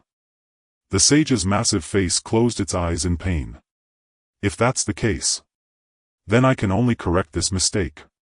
The dark clouds rolled as the sage's gigantic hand reached out, attempting to stop Indra from leaving while infusing Hashirama with a stream of Six Paths Yang chakra imbued with the power of divine revelation. As the chakra of the Six Paths sage infused him, Hashirama suddenly felt a strange sensation within his body. He sensed that all his chakra was coming to life. Natural energy began to respond fervently to him, surging forth without the need for him to gather it. He could hear the whispers of the grass and trees, in not just the plants but even the wind, the earth, and the vibrations of the air became part of his senses. Suddenly he recalled Tobirama's words, brother, your powers have limits. Now the limits had vanished and he felt capable of doing much more. At that moment 9 orbs of the sage appeared behind him and his attire transformed into that of the shinobi clan, marking the Six Paths sage mode. Old man, let me go. Indra, awaken. While I won't physically send you back to the Pure Land. His massive face turned toward Hashirama, who was still savoring his newfound power. Senju Hashirama, as the heir of Ashura, grant him an end. You're forcing me. Ashura roared, Amaterasu. Instantly scorching black flames that could incinerate anything engulfed his complete body, Susanoo, seemingly to instill fear in Hashirama. The black flames appeared to surge toward the Six Paths sage's colossal face amidst the clouds. Just then, Hashirama's gaze turned toward him. He placed his hands together in prayer. Six Paths calamity of the divine tree, from the vast area around Hashirama, roots began to sprout out, rapidly spreading in a conical shape toward the complete body Susanoo engulfed in black flames. Indra, witnessing this, swung his purple Susanoo blade to strike. How could this be? His expression froze entirely. He realized that the invincible Susanoo could not inflict even the slightest harm on these roots. Useless, Indra, accept your fate. Hashirama's abilities are indeed remarkable, far surpassing yours. These are the roots of the divine tree, you cannot sever them. The voice of the Six Paths sage echoed. Terror appeared on Indra's face. Yet he still shouted with wild laughter, ha ha ha, once again, once again. Otsutsuki Kaguya, if it weren't for your assistant Senju Hashirama would have been trampled underfoot by me. I refuse to accept this. I refuse. This time Indra truly denied the Six Paths sage as his father. Ultimately he was completely enveloped like a cocoon. At that moment a mocking voice emerged nearby. Clap clap clap. What a grand family drama this is. Meanwhile in Konoha village, upon seeing the figure of Senju Qianhuan disappear, his sons were naturally worried. Thus Itachi formed a series of hand seals. Television technique. A massive screen appeared before everyone. A transmission of images followed. Everyone turned to look. The Six Paths sage. This is getting interesting. Sasuke spoke, feeling indifferent toward the Six Paths sage. However, upon seeing the orbs of the sage floating behind Hashirama, he could no longer remain calm. He recognized that Hashirama's state mirrored Naruto's from years ago. If he wasn't mistaken, this was the Six Paths sage mode Naruto had mentioned. Indeed, it's him, Itachi said with a grim expression. Ever since the fact of Uchiha Madara's appearance and his fierce battle with their father, he had suspected it. We must do something, we can't just watch our father engage in battle. Shursui also spoke, his Sharingan having returned due to Hashirama's cells. After he spoke, everyone fell silent. If it were merely at the level of Kage, they might have a way, but now seeing the sage's orbs floating behind Hashirama, the implications were evident. Let me handle this. Hizashi stepped forward, his Byakugan having transformed into a Rinnegan. Everyone activating the Rinnegan requires a tremendous amount of chakra, lend me your strength. The sons of Qianhuan surrounded Hizashi, starting to channel their chakra into him just like they had used the true Thousand Hands together yesterday. Sasuke also approached. Your chakra may still be insufficient, add mine. As Sasuke made his move, Minato teleported to their side with Kushina using the Flying Thunder God technique. They simultaneously transmitted their chakra to Hizashi. Even the Nine Tails in the ceiling space made a choice. Even if that person was like a father figure, a grandfather was still of a higher generation, making it an easy decision. Hizashi accepted all the chakra without hesitation. A green chakra cloak gradually manifested around his body. The black orbs of the sage began to gather behind him one by one. A horn symbolizing the Otsutsuki quietly appeared on his forehead. Meanwhile, one person vanished before everyone, speeding toward the location where the television technique was displaying. Qianhuan Senju, it's you. The expression of the Six Paths sage changed, beginning to break down in anger. As he spoke, dark clouds around him unleashed a series of thunder. Hashirama also shifted his gaze to Qianhuan. He looked at this seemingly ordinary man aside from his handsomeness. Is this man truly the culprit of world destruction? Qianhuan floated in the air, his robe fluttering in the wind. Hey son, why don't you recognize your father? Qianhuan's words were shocking. Hashirama stood frozen in place. This seemingly ordinary guy is the father of the Six Paths sage. How is that possible? He looks so young. However, the Six Paths sage's expression turned extremely grim, and he clearly did not wish to communicate with this person. Hashirama, kill him. The Six Paths sage commanded, his voice rolling with thunder. Sage, are you sure you want me to kill him? He is your... Hashirama appeared harmless, yet he dealt a critical blow to the Six Paths sage. Before Kaguya could speak, Qianhuan spoke first. Senju Hashirama, are you certain you want to fight me? We are technically on the same side, and you wouldn't want Tsunade to cry, would you? His lips curled, his tone seemingly threatening Hashirama. But Qianhuan was merely stating a fact. Hashirama suddenly glared at Qianhuan, murderous intent surging in his eyes. What have you done to little Tsunade? Let her go and I'll grant you a complete corpse. To threaten him with his granddaughter was not something a powerful ninja should do. Hashirama, act quickly.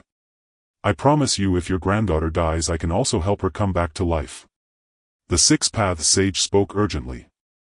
Had he not been preparing his own body, he would have acted long ago without relying on others. However, before Hashirama could make a move, Qianhuan vanished from the spot. He entered the tightly wrapped cocoon. Then he took the unconscious Indra into the Kamui space to accompany Madara within. A nice power bank, I certainly can't let it go to waste. He disregarded the Six Paths Sage's biases, he only wanted power. Kihan shot several black rods from his palm, embedding them into Indra's body, securing him within the Kamui space to prevent him from running away upon waking. He reappeared before Hashirama once more. Watching Hashirama hesitate, Senri Senko shook his head. This was no comportment befitting a true master. Hashirama had not even sensed his entry into the wooden domain woven by his own Mokuton technique. His mental fortitude was grievously lacking. Shink. 100-meter golden blade materialized in midair, its edge hurtling straight toward Hashirama Senju's skull. In that very instant the Sage of Six Paths staff intercepted the blade's descent. Hashirama, what are you still hesitating for? The sage's furious voice finally shattered Hashirama's indecision. His expression grave, Hashirama fixed his gaze upon Senri Senko. Had the sage not blocked that strike, he would already be dead. Thus hesitation was no longer an option. Six Paths Divine Tree Prison. Hashirama clasped his hands together, and reality obeyed. At once the earth ruptured, if the air itself trembled. Across dozens of li colossal roots, thick as serpentine leviathans, erupted from the soil, surging inward from every direction, even from the sky, weaving instantly into an impenetrable arboreal prison. Senko's figure vanished entirely within its depths. Outside, only a titanic sphere of interlaced boughs remained visible. Inside the domain, Senko's eyes gleamed with intrigued curiosity. He had not expected Hashirama, even after attaining Six Paths power, to manifest such a jutsu, yet against a foe like himself it was all spectacle and no substance. Such technique stood no chance of subduing him. In the next breath countless needle-sharp thorns erupted from every surface of the branches, striking from above, below, left and right. Senko swung his 100-meter golden blade with blinding speed, leaving afterimages in its wake, like a radiant golden sphere of motion cleaving every incoming thorn mid-flight. His blade far surpassed Indra's Susanoo great sword in sharpness, thus deflecting the barrage demanded scarcely any effort. Hashirama's face darkened at the sight. He had never imagined such an outcome. Had Madara faced this technique in his prime, he would have perished without trace or tomb. Yet Senri Senko endured it with effortless ease, an awe-inspiring display of overwhelming might. No wonder he had bested Madara. With a thunderous roar, Hashirama surged forward. At full output the branches and thorns surged with unnatural vigor, growing and piercing at accelerated speeds. Before severed limbs struck the ground, fresh thorns erupted from their stumps. The entire arboreal prison began collapsing inward, countless boughs converging, pressing inward with crushing force, seeking to pulp Senko into oblivion. When Senko's golden blade struck the prison wall, resistance was no longer trivial. A tiresome parlor trick. Senko scoffed coldly, sweeping his golden blade sideways, carving a fleeting gap in the encroaching wood. A ripple of spatial distortion shimmered, and in the blink of an eye he vanished from the prison's heart, reappearing beside Hashirama. This time as his golden blade lunged forward, a black substance clung to its length, the chakran-fused truth-seeking balls armoring the 100-meter blade like divine warforged steel.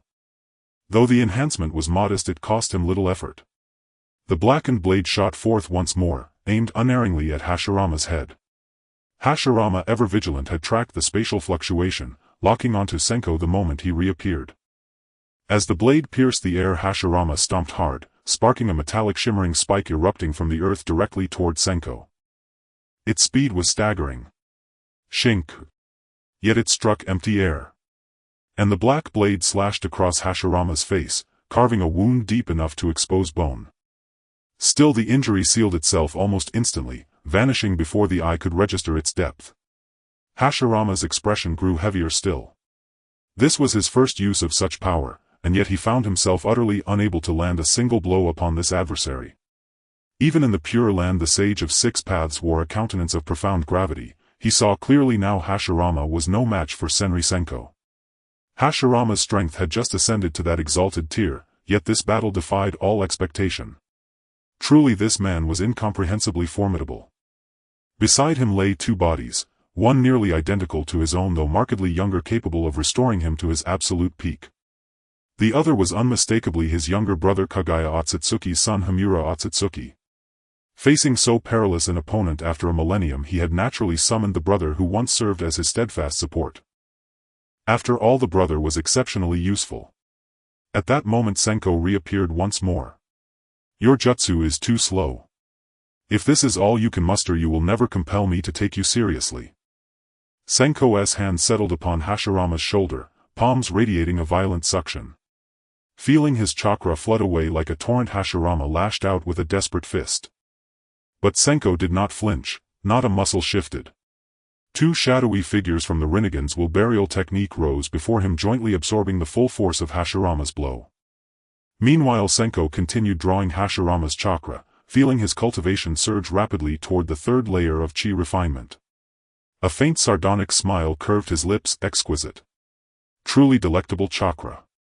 Its quality surpassed every chakra he had ever encountered, nearly rivaling his own in purity.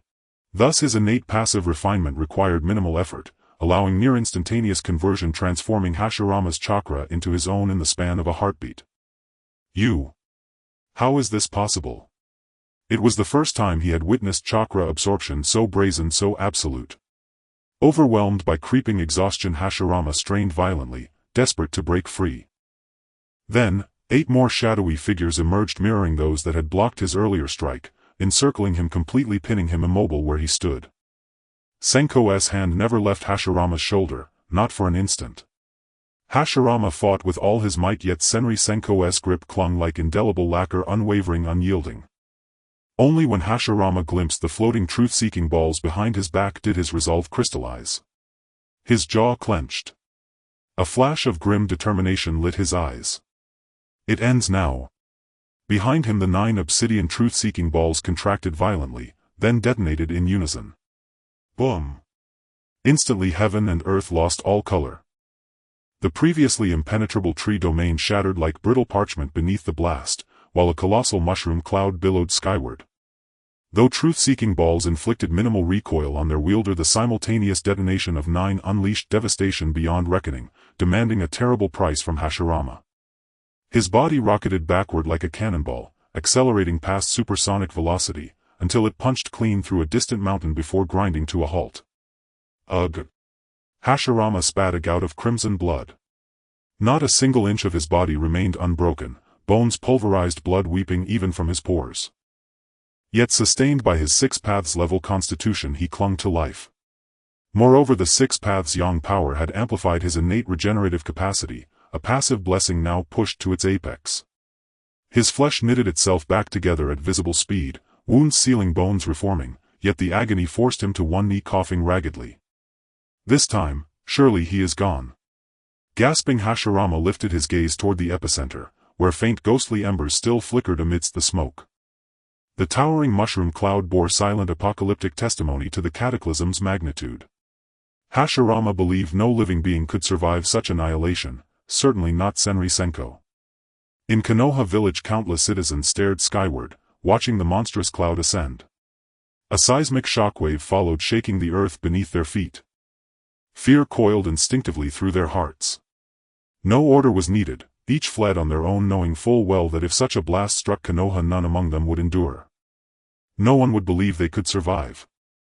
While others presumed Qianhuan had long since turned to dust and bone, his sons remained utterly composed, unwilling to believe their sovereign father could perish from so trivial an assault. Even so, a quiet anxiety stirred within them, for the telescope's view revealed only blinding, searing white light. Instinctively every observer intensified their chakra supply to Hyuga Hayashi. At that moment the truth-seeking balls coalesced around Hayashi, reaching the 7th sphere. Suddenly Itachi cried out in astonishment, "Father is unharmed." While the others instinctively averted their eyes from the glare, Itachi stared unflinchingly into the telescope's projected image. His filial devotion ran deep. Sasuke too turned to look, and saw only the man sweeping his hand through the air, banishing dust from his immediate surroundings. Then with a faint smile directed straight at the telescope's vantage point, he vanished from sight. Sasuke knew Qianhuan had absorbed Obito's Mangekyo Sharingan abilities, so he felt reassured. Still, he couldn't be certain whether His Majesty Qianhuan would even have time to react under such cataclysmic conditions, yet this sight alone eased his mind. A collective breath escaped them all. Gazing upon that godlike demon-forged figure departing from the heart of the explosion, their awe deepened. Nearby, just beyond Konoha's borders, Tsunade stood weeping openly before the inferno. She wished neither Qianhuan's death nor her grandfather Hashirama's demise, neither fate was one she could bear. Huh. Even you, the so-called scoundrel, weep for me. Bastard. Tsunade hastily wiped away her tears flustered. Why couldn't you wait just a moment?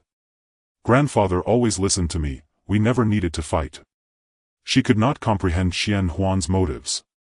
Was causing her sorrow truly so amusing? He offered no explanation, only said, obey me. Return now. This place is no sanctuary. But, obey me. Humph. With a sullen turn of her face, Tsunade stormed off as if in childish defiance. Why fight at all? 2 reasons compelled him. First, he sought hard-won experience against peers of equal standing. After all, the 6 Paths sage, the rebellious old man, would soon intervene. Who knew what grand trial he had prepared? Second, if he refused battle, the sage would instantly revoke Hashirama's power. And then Qianhuan would gain nothing at all.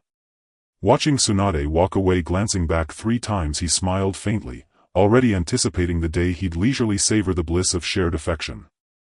Kamui activated once more, he vanished from sight, reappearing instantly behind Hashirama, his arm resting once again upon the elder's shoulder. By now Hashirama's body had fully regenerated, yet suddenly he felt a terrifying suction force emanating from his shoulder. Impossible, you survived. Shock rang in Hashirama's voice. His body trembled involuntarily. Whirling around, he lunged to disrupt Qianhuan's hold, yet the situation repeated itself exactly. He was blocked once more by Qianhuan's Rinnegan shadow clone. Only then did he realize the man stood unscathed, not a single thread of his clothing torn. Senjutsu Myoshinman. Unfazed, Hashirama shifted tactics, realizing brute strength could not break free. He summoned another technique. A colossal vermilion torii tore through the clouds, descending with crushing world-subduing authority, its target both Qianhuan and Hashirama. A subtle smirk curled Hashirama's lips. If Qianhuan refused to evade, Hashirama doubted even his flesh-and-blood form could withstand it. Nor did he believe those illusory clones could halt it. The Myoshinman had been fortified with 6 Paths chakra. Even if they somehow blocked it, he could unleash another without pause. Until inevitably Qianhuan faltered completely. As the Jutsu's caster, Hashirama could extricate himself, even if sealed alongside his foe. Yet if Qianhuan dodged or countered with ninjutsu, he would have to loosen his grip, granting Hashirama his chance to break free. As the crimson torii hurtled toward their heads, Qianhuan remained motionless, not a flicker of evasion in his stance. Triumph gleamed in Hashirama's eyes. He won't move. Perhaps victory would yet reverse itself. Then, before his very eyes, one of the blocking shadow clones drew forth a 100-meter black greatsword. The blade cleaved upward, meeting the torii Hiden. Shink. Where its edge passed, the massive structure split cleanly in 2, no splinters, no debris, only pristine gleaming white fracture surfaces. Qianhuan's obsidian greatsword remained flawless, no nick, no dullness, as though it had severed not a divine seal but mere rotten timber. Boom! The twin halves crashed earthward, raising plumes of dust, yet struck neither man. How is this possible? Hashirama gasped aloud. Until now he'd assumed Qianhuan's shadow clones could not wield ninjutsu, or if they could, their potency would be negligible. Now he realized these were not mere shadows, they were amplified, perfected clones, capable of combat endurance and even severing 6 Paths level techniques. Mortals beneath the 6 Paths tier likely couldn't even perceive their positions. Far surpassing his own wood clones, this was sheer staggering terror. Then why had Qianhuan withheld such techniques until now? Had he unleashed them all at once, Hashirama would surely have fallen long ago. Only one conclusion remained: Qianhuan had been toying with him, treating him as utterly inconsequential. Was the gulf between them truly so vast? Just how formidable was Qianhuan? In that instant, crushing despair enveloped Hashirama. Yet the memory of Qianhuan's words, "You wouldn't want Tsunade to weep, would you?" ignited an unyielding resolve. No matter the disparity, he would fight to the last. He dropped all defense, lunging bodily at Qianhuan. Qianhuan blinked, utterly bewildered. Had Hashirama been captivated by his charisma? But he understood instantly. From Hashirama's entire body surged a viscous pitch-black wooden substance. It flowed outward like liquid seeking to encase them both. Qianhuan would grant him no such chance. He withdrew his hand from Hashirama's shoulder, sidestepped the lunge, and began gathering Kamui's spatial energy within his palm. Surrender, Hashirama. Your cards are spent. Be content, serve as my living battery. Qianhuan spoke coldly. Hashirama, crashing to the ground, refused to yield, launching himself forward once more. At that moment a vortex erupted in the sky above them, and there appeared a figure, pale ivory skin, ash blue hair tied in a high ponytail, no eyebrows, clad in white robes. Slung across his back was a crimson fishing basket, a matching red fishing rod rested upon his shoulder. This newcomer was none other than Kagaya's descendant, Momoshiki's kin, Kagaya Otsutsuki, who had traveled through time atop a giant turtle alongside Sasuke and his comrades. The moment Kagaya Otsutsuki manifested, his gaze locked onto the two figures below. Simultaneously both Hashirama and Qianhuan lifted their eyes toward him. 6 eyes met, silence fell thick and absolute. Qianhuan's lips curled upward, a perfect serpentine smile. His eyes narrowed, tongue flicking lightly over his lower lip as if savoring the scent of exquisite prey. Oh. Pu Shi's flippant tone carried a rare hint of surprise. He squinted, his gaze sweeping back and forth between Qianhuan and Zhu Jian, finally settling on the pitch-black Dao-seeking jade great blade of the transparent shadow. This lowly world actually had someone capable of manipulating yin-yang escape artifacts decades ago. He murmured softly, unconsciously toying with the flickering red fish rod. It seems that the collection of the Nine-Tails chakra will be more interesting than imagined. Qianhuan noticed that Datuamu Pu Shi seemed indifferent when he saw the Dao-seeking jade great blade. He then composed his expression. With a serious tone he asked, "Who exactly are you? I don't recall anyone like you in the ninja world." Zhu Jian also ceased his actions of mutually perishing with Qianhuan. He certainly did not believe that this sudden intruder on the battlefield was there to assist him. "Oh dear." Pu Shi playfully waved the fish rod, a mischievous smile hanging at the corner of his mouth. "You actually asked me such a question. However, since you asked sincerely," he flashed to the ground, positioning himself not far from Qianyu and Zhu Jian, "I will kindly tell you I am from a place so far beyond your imagination, here to collect some little toys." At this moment Zhu Jian suddenly realized something and exclaimed in shock, "To have such immense power, the Nine-Tails can actually be referred to as a little toy. What a dangerous individual." Qianhuan, however, was almost amused by Zhu Jian's statement. "Don't you realize what you're saying? A person who can defeat the Nine-Tails with a mere head pat actually thinks the Nine-Tails' power is formidable." Casting that thought aside, he pondered how to turn Datuamu Pu Shi into his power bank. After all, Pu Shi looked weak, but he was still a member of the Datuamu clan. If he were to kill him directly without being able to reincarnate him, wouldn't that be a huge loss? "You all seem decent. How about handing over your chakra?" Datuamu Pu Shi placed one hand on his fish rod, intending to fish out the chakra of the two. He would quite like the ability to resurrect from Madara that Qianhuan obtained. But just then a voice echoed from afar. "Datuamu Pu Shi. Your Majesty, I have come to assist you." Golden will rebirth explosion. A colossal golden blade of light descended from the distant horizon. The entire sky was split in two and the clouds within it instantly retreated like a tide. Just as the light blade was about to strike him, Datuamu Pu Shi abruptly turned around. His pupils trembled violently as he stared incredulously at the massive blade that could cleave the heavens and the earth. What an astonishing amount of chakra, what an incredible momentum, what a terrifying attack. He had never imagined that such a figure could exist in such a remote place. Wherever the golden blade passed, even the distant peaks were instantly transformed into a pitch-black canyon. But he was already too late to think further. Pu Shi's Rinnegan spun wildly, and for the first time he displayed a grave expression. Horai by Yasaka. Because he had not activated his blue Rinnegan, he could only attempt to evade using the Tuamu's spacetime ninjutsu. When he activated his blue Rinnegan, he could transform into a red origami crane at the moment of being attacked to avoid damage. Unfortunately, compared to this, Horai by Yasaka was much slower. The aftermath of the Golden Will Rebirth explosion still swept over his body. Pu Shi fell out from another dimension, his left shoulder to his right abdomen grazed by the golden light, leaving a deep scar. Blood gushed out as if it were free. What kind of ability is this? This level of attack power is too terrifying. Zhu Jian was left stunned, his entire body numb with shock. He stared at the unfathomable canyon not far away, his mouth agape. He believed that anyone capable of unleashing such power must be stronger than Sanri Qianhuan. Moreover, this person was on Sanri Qianhuan's side, leaving him with no chance whatsoever. Qianhuan's heart sank at that moment. He merely wanted to see Pu Shi's level. What he saw was Pu Shi being cut down. If it weren't for the de Tuamu's strong physique, he might have been completely obliterated. If this fellow were to be killed in an instant, he might lose this power bank. He felt that Pu Shi was too weak.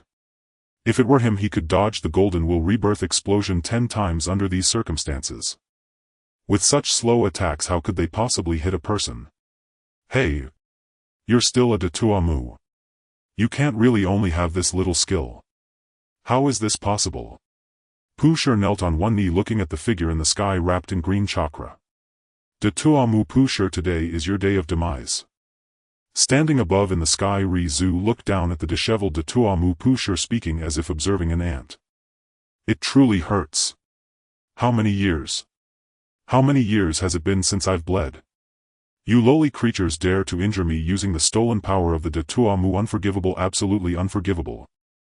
I remember you all. Next time we meet, I will turn all of you into bait. De Tuamu Pu Shi roared in fury. But he knew that continuing to fight in his current state would mean certain death. So he activated his most proficient escape ability. A dark space appeared behind him once again. Ri Zhu was just about to take action when he suddenly realized. Qianhuan moved.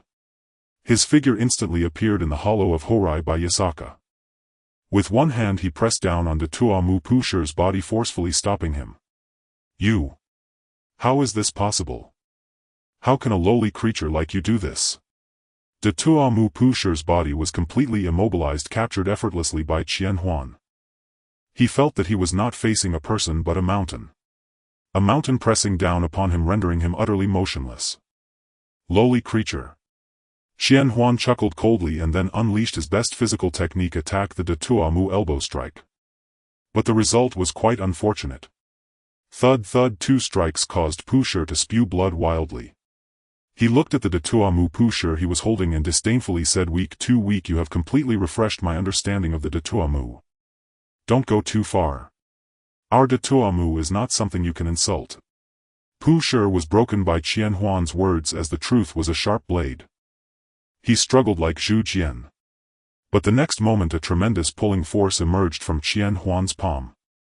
And with Pu Shi's wound still unhealed, he could not escape Qianhuan's grasp, and his complexion instantly turned from the unhealthy pale of de Tuamu to a ghastly white. What is this ability? I clearly don't sense the bloodline of the de Tuamu from you. Why can you absorb others' chakra? Pu Shi was horrified. He, like Zhu Jian at that time, sought every means to break free. But he was far weaker than the current Zhu Jian. He couldn't escape at all. And in the next moment Qianhuan's other hand swept across de Tuamu Pu Shi's eyes.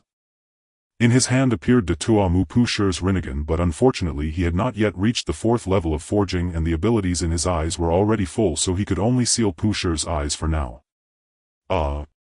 It hurts so much, you bastard. Pu Shi continued to scream miserably, his expression seemingly falling into madness. Shinri Sennin. I will not allow you to succeed. Hashirama, witnessing Sennin's attempt to absorb Kaguya Otsutsuki's chakra, declared aloud. If Sennin absorbed this bizarre being's chakra as well, Hashirama dared not imagine just how formidable he might become. Yet fortune was unkind. Having failed thus far to break free from Sennin's grasp, Hashirama was no longer at his peak. His chakra reserves were catastrophically depleted. Moreover, Sennin's Rinnegan shadow clones circled him relentlessly, several even clamped onto his limbs. He was utterly immobilized, forced only to watch as Sennin gradually drained Kaguya Otsutsuki's chakra to its last trace. Meanwhile, Hyuga Hayashi swiftly approached Sennin. Your Majesty, please absorb my chakra as well. Hayashi pleaded, offering his Byakugan-derived Tensigen. His chakra capacity was insufficient to sustain the Tensigen mode indefinitely. It had been activated only through the combined chakra of many.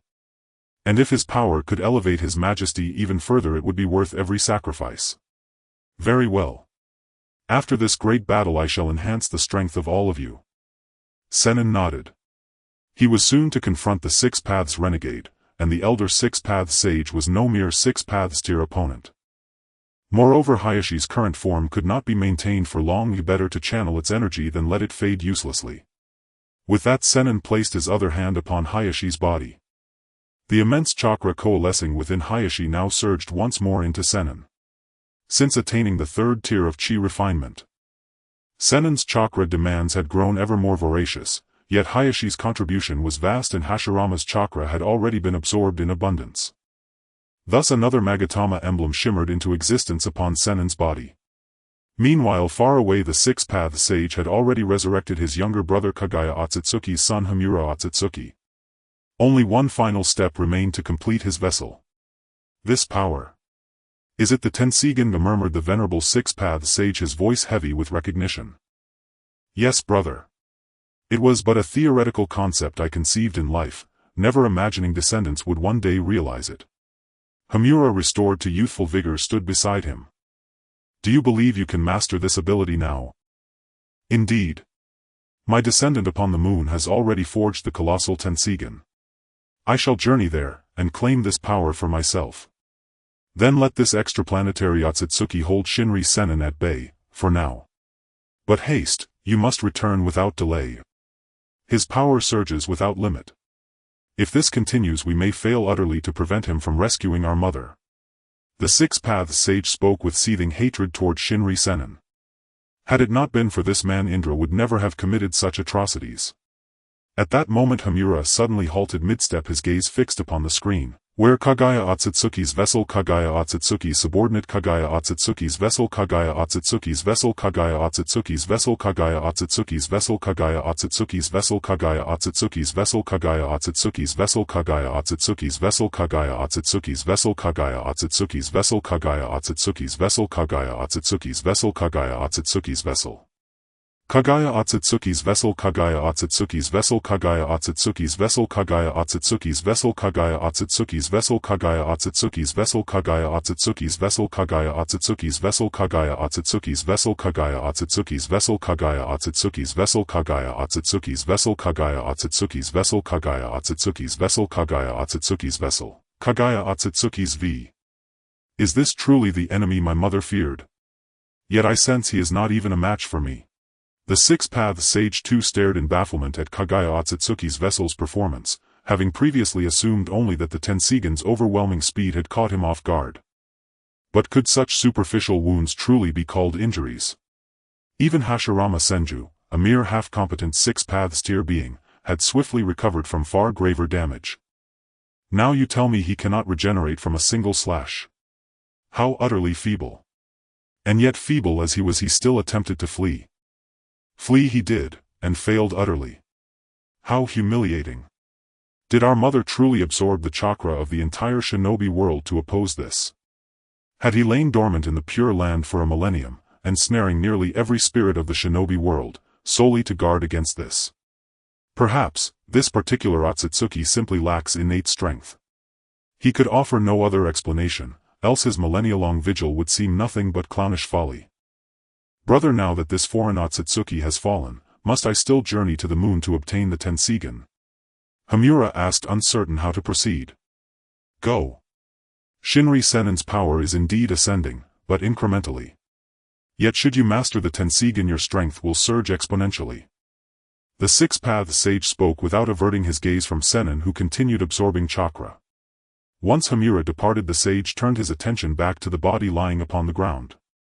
The Rinnegan had fully matured within it. Moreover, the vessel had undergone profound physiological refinement, making it supremely suited to become the Ten-Tails Jinchuriki.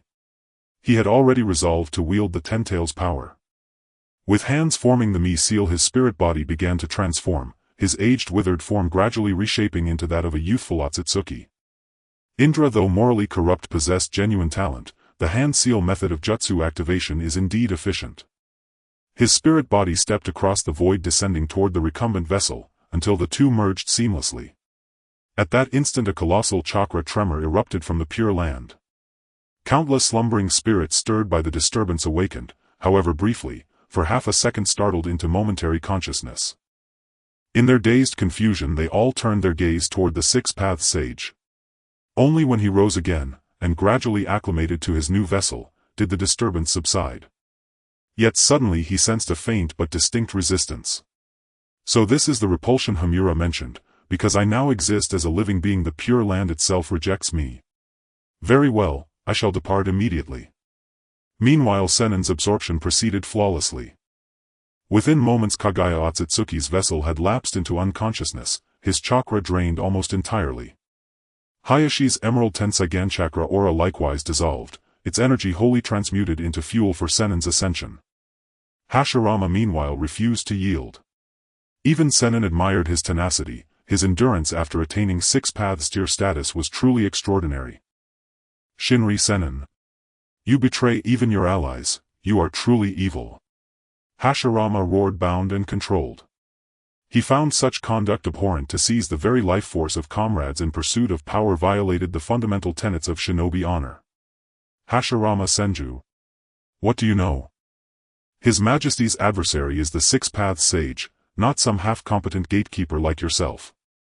Moreover, this Tenseigan was awakened solely through His Majesty's grace. Surrendering it to him is only just and natural. Only when His Majesty grows stronger can he safeguard the shinobi world. You understand nothing, yet presume to speak from the six-paths sage's vantage. Our true enemy has always been these extraplanetary Otsutsuki.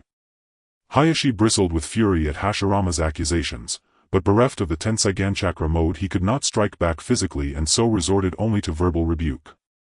Sennin however felt no reaction to Hashirama's words. To him, a transmigrator, the term evil held no inherent condemnation, it was merely a neutral descriptor. He had more pressing matters: integrating the Rinnegan's power from Kagaya Otsutsuki's vessel into his own body. For he had already reached the fourth tier of chi refinement.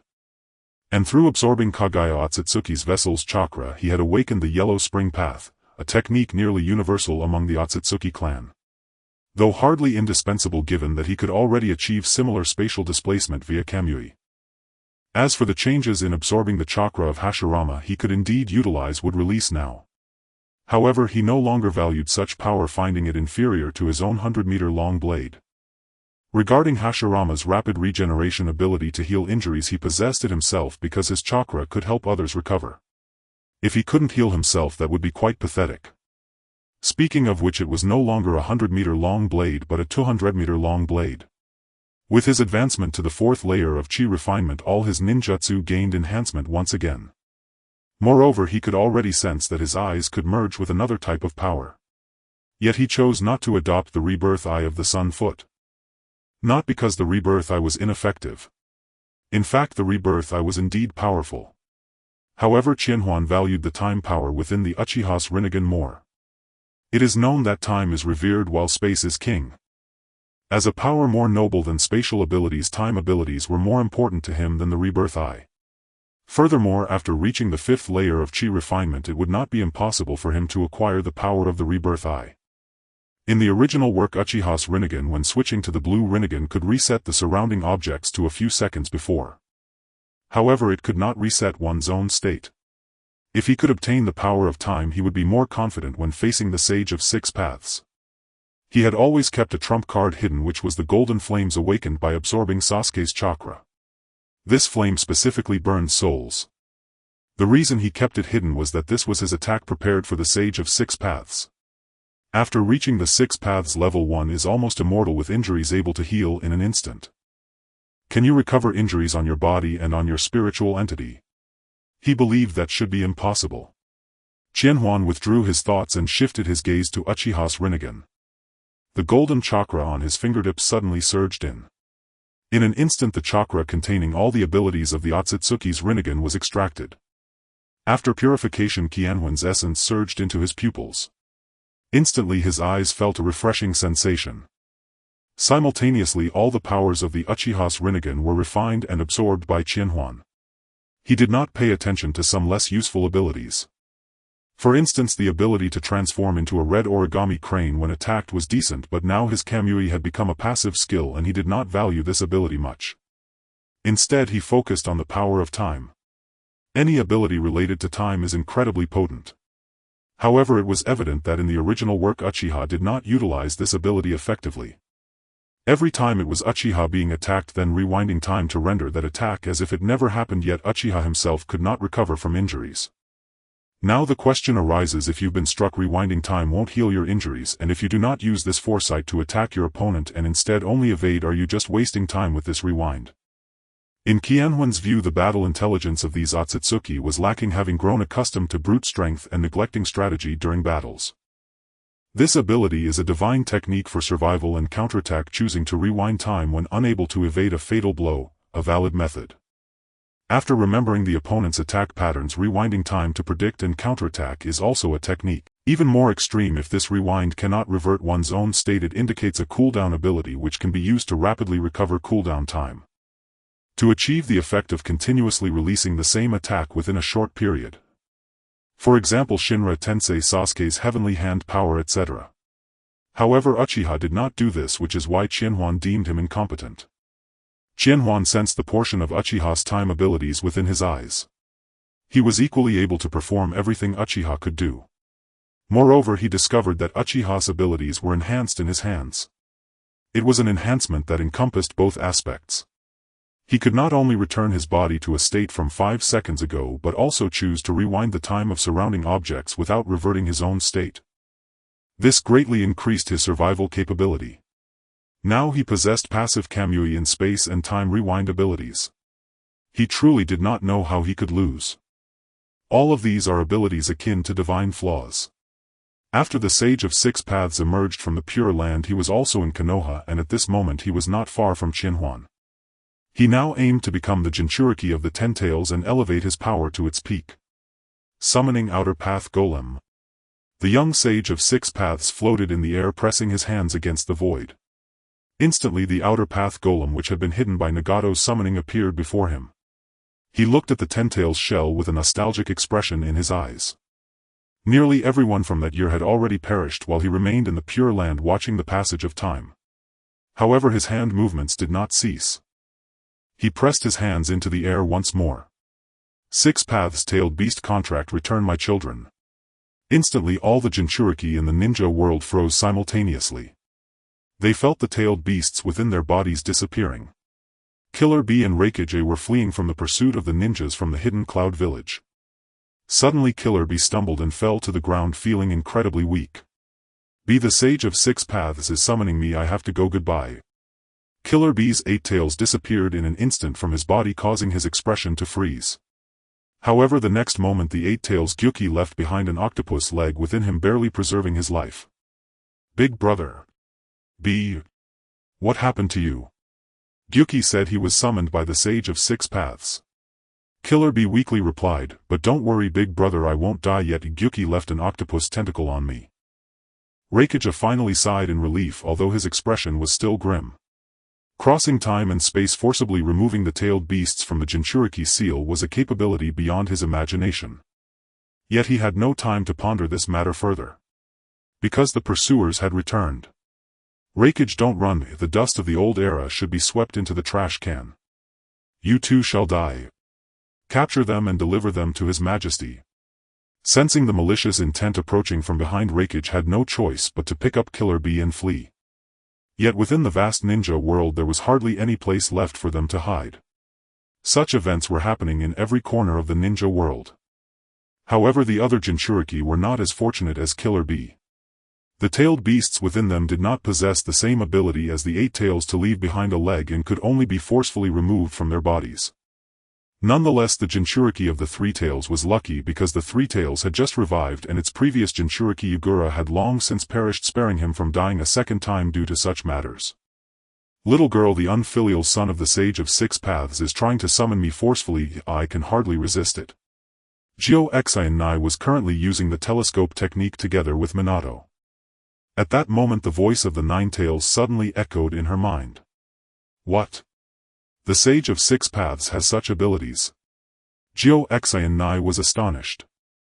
At the same time a sense of deathly threat spread throughout her body, rendering her motionless. Minato had just been revived, was it now her turn? She absolutely loathed the Sage of Six Paths. However, the urgent voice of the 9 tails suddenly emerged. Quickly have Namikaze Minato mark me with the Flying Thunder God technique, then after I am summoned you all go find Grandpa. Without waiting for Gouged agreement, the Nine-Tails broke free from her body.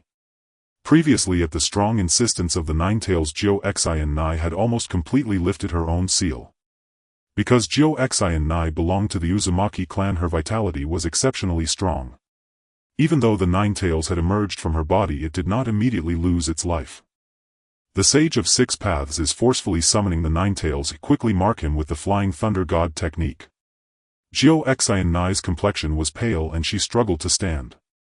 Minato timely supported her. His complexion was equally grim, yet he still followed Gouged's wishes and placed his hand on the Nine-Tails. Sasuke and the others turned their gazes over simultaneously. Concern was evident on their faces. They knew what it meant for the Sage of Six Paths to summon the Nine-Tails. It meant the Sage of Six Paths intended to become the Jinchuriki of the Ten Tails. The Sage of Six Paths himself was the embodiment of the Six Paths level. If he were to add the Ten Tails to his power, his strength would be unfathomable. It could be guessed that his strength would surely surpass that of Kagaya Otsutsuki. I wonder if the current emperor can match the Sage of Six Paths. Sasuke solemnly spoke to Itachi beside him. So that's why the Nine-Tails wants Namikaze Minato to mark him with the Flying Thunder God technique. He wants father to stop the Sage of Six Paths from becoming the Ten-Tails vessel. Itachi also chimed in. Meanwhile, the faces of the surrounding giants revealed grave expressions. At that moment, Guy suddenly stepped forward. Why don't I open the 8th gate's 9th door, burning my soul to defeat the Sage of Six Paths? His eyes were filled with determination, having already prepared to sacrifice his life for the Emperor. Guy, don't do anything foolish. Once your soul is burned, there will be no chance of revival. Don't you believe in father's strength? Besides, he won't allow you to do this. Kakashi, who had just left the hospital, stopped Guy from heading to the battlefield. Alright, but if father is not a match, I still won't give up on this. The ninja world truly needs father. Guy said with disappointment, yet he had not completely abandoned this idea. Kakashi found it difficult to persuade him further under such circumstances. Just as Minato marked the Nine-Tails with the Flying Thunder God technique, the Nine-Tails could no longer hold on. With a bang, it vanished from the spot as if it had never appeared. Gouged likewise could not endure any longer. Her complexion was pale to an alarming degree. Minato also appeared pale, yet he knew this was not the time for hesitation. He let others take care of Gouged while he himself used the Flying Thunder God technique to leave to the location of the Sage of Six Paths. 9-tailed beasts sat in front of him. All of them seemed excited, as if they were seeing their father. Children, the ninja world is facing a crisis. I need to become the Jinchuriki of the Ten Tails once again. Once I defeat the enemy, I will free you all again. Most of the tailed beasts had no objections to this. Only the Nine-Tails, who was the most favored by the sage, suddenly stood up and said, "Old man, you are too hypocritical. Isn't it just to bring down the emperor? You speak as though you are the just one." As soon as the Nine-Tails said this, the other tailed beasts were taken aback. They immediately surrounded the Nine-Tails. "We were all imprisoned in a zoo in our previous lives, and when did you Nine-Tails become that man's grandson? This is simply shameless." Shikaku jumped up, sand falling from his body as he pointed at the Nine-Tails, shouting loudly, "Kyubi, you shameless guy, how could you acknowledge a thief as your father? The old man is the one who created our existence, and now you acknowledge that man as your grandfather. You are simply a beast." The 8-tails Gyuki swung its 8 octopus-like tails, laughing uproariously. "Ha ha ha, Kyubi, you actually went to acknowledge a snot-nosed brat as your grandfather. Don't ever tell others you are also a tailed beast. We can't afford to lose that face." But the Nine-Tails, unwilling to be outdone, replied, "Didn't you all know about the old man's relationship with Kagaya Otsutsuki in your previous lives? Now the question is, the old man is her son, and later he married Emperor Senka. It is not unreasonable for us to call the old man father, so I call him grandfather, which is quite reasonable." The Nine-Tails' words immediately caused the many-tailed beasts to fall into confusion. They thought about it and seemed to agree. Enough. The face of the Sage of Six Paths was as dark as the bottom of a pot. "Kyubi, you were the one I loved most in life. I gave most of my chakra to you. Is this how you repay me?" He never expected that the Nine-Tails had already been swayed by that devil Kamaya Senka and was now viewing things from its perspective. "Old man, you're wrong to say that. I never said I wouldn't repay you. I just feel that you could apologize to Emperor Grandpa. I believe he would certainly forgive you. Why can't we all just come together and have hamburgers? We are all family, why must it be like this? Grandma will be disappointed on the moon. The Ninetales continued. Ever since he acknowledged Kamaya Senka as his grandfather, he had gotten along well with that red-haired girl.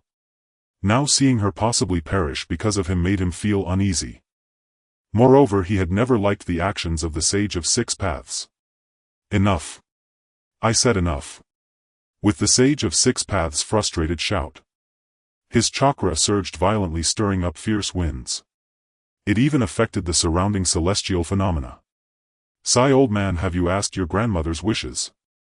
Can't you give her a little freedom to choose the person she likes? Don't say she would continue to destroy the ninja world after coming out. Grandpa can provide her with enough security and he would not do such a thing. The Ninetales spoke sarcastically, unaware of the danger. The Sage of Six Paths smiled with rage. His Rinnegan locked onto the Ninetales. Then he narrowed his eyes. As soon as the Ninetales met the gaze of the Sage of Six Paths, it instantly lost consciousness like a half-dead machine. The other tailed beasts were suddenly frightened into silence. This is the situation. I am now going to become the Jinchuriki of the Ten Tails, so I need to impose on you for a moment. Who is in favor and who is against? The eyes of the Sage of Six Paths swept over the tailed beasts, who bowed their heads in silence like children who had done something wrong. He observed the tailed beasts remaining mute one by one. A gentle smile appeared on Otsutsuki Yui's face. Don't worry, I will keep my promise, you are my most treasured children. After saying this, he raised his hands holding a staff in his arms. Now let us return to one, my children. Instantly a massive amount of chains erupted from the mouth of the Outer Path demon statue, dragging the tailed beasts one by one into its maw. As the jewels on the Outer Path demon statue lit up, it gradually transformed into the form of the Ten-Tails. Kamisato Qianhuan, your end has come. A mother is not something you can covet. Just as the Ninetales was about to reach the Ten-Tails' mouth, two figures suddenly appeared before the Ten-Tails. It was none other than Qianhuan and Minato. In the shocked gaze of the Sage of Six Paths, Qianhuan kicked him away for 10 kilometers. At that moment the Ten-Tails was also fully formed. Its gigantic body loomed before everyone, letting out a thunderous roar. Then in the next moment, under Minato's astonished gaze, Qianhuan placed a hand on the Ten-Tails and a tremendous suction force emanated from him. The Ten-Tails then began to enter Qianhuan's body. To become the Jinchuriki of the Ten-Tails generally requires special qualifications, and one must form the Six Paths Ten-Tails seal. However, there is also the possibility that the person is already powerful enough to forcibly take in the Ninetales and suppress it. Qianhuan was in such a situation. Although he might not have been able to do this at the third layer of Qi refinement, he could barely do so at the fourth layer. The reason he arrived at the moment the Sage of Six Paths collected the tailed beasts into the Outer Path demon statue was to intercept him. Just then a wave of spatial fluctuation emerged. The figure of the Sage of Six Paths suddenly emerged from within. As a child born of Kagaya Otsutsuki who accepted the blessings of all beings and the power of the divine tree, he was naturally a legitimate Otsutsuki possessing the unique spatial abilities of the Otsutsuki related to Yomi's path. He glared at the scene before him, his eyes filled with rage. Kamisato Qianhuan, I will kill you. The Sage of Six Paths successfully broke through. The Ten-Tails was his prepared method, but this tactic was unexpectedly intercepted by this shameless man, causing him great anger. The last time he suffered such a great loss was when he heard that Kamisato Qianhuan intended to marry his mother. He genuinely believed Kamisato Qianhuan was a beast. Why does he have to steal everything from others? The Sage of Six Paths was furious. He immediately summoned a Susanoo comparable to the Ten-Tails, which could be said to be among the strongest Susanoos in the entire Naruto series. The massive Susanoo's great sword came crashing down towards Kamisato Qianhuan, who had nearly absorbed the entire Ten-Tails into his belly. But at that moment, 20 or so Rinnegan clones descended from Qianhuan's body. Indeed, after reaching the fourth layer of Qi refinement, the number of Rinnegan clones increased considerably. These 20-plus Rinnegan clones wielded over 20 large swords, each 200 meters long. Although the Sage of Six Paths Susanoo was powerful, under the relentless onslaught of more than 20 large swords it was instantly shattered. From Minato's perspective, he could only see the Sage of Six Paths Susanoo towering hundreds of meters, collapsing dramatically, unable to see the Rinnegan clones at all. He was shocked, feeling that he could no longer comprehend Kamisato Qianhuan. He had no idea how an attack of such magnitude could be executed without any fluctuations. However, he wisely chose to leave the battlefield, knowing he might be eliminated by the aftermath of their battle. And it was during this brief moment Qianhuan became the Jinchuriki of the Ten Tails. Instantly a transparent white cocoon enveloped him. In the next moment the white cocoon shattered violently. The tips of Qianhuan's black hair turned white and a staff appeared in his hand while 9 orbs of truth floated behind him. The power of the Ten Tails is nothing special. Qianhuan spoke, looking towards the Sage of Six Paths with disdain in his eyes. It's completely impossible to defeat me relying solely on the power of the Ten Tails.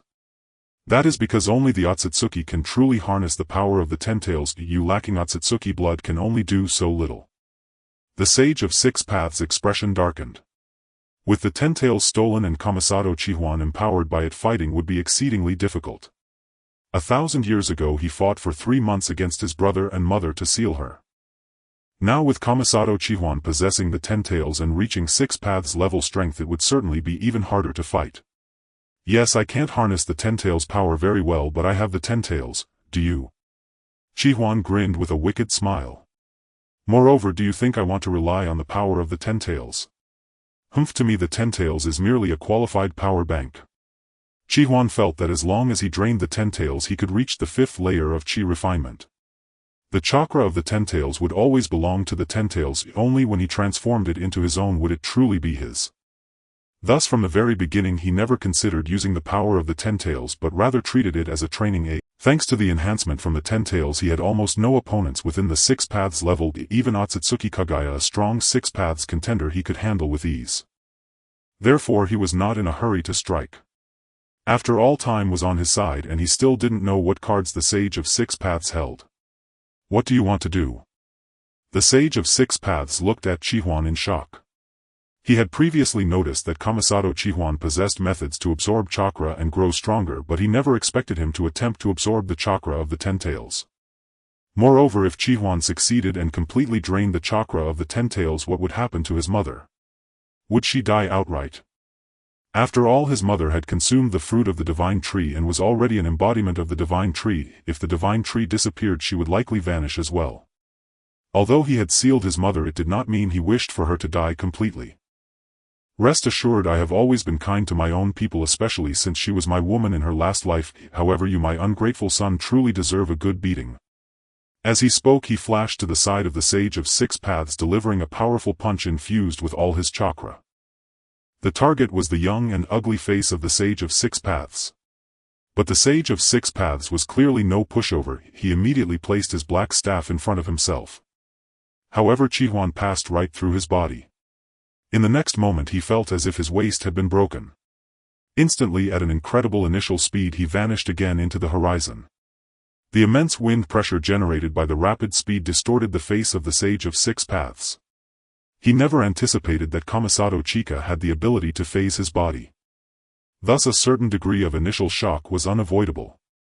The Sage of Six Paths barely stabilized his form at a height of 100 meters, his waist twisting as if run over by a tailed beast cart.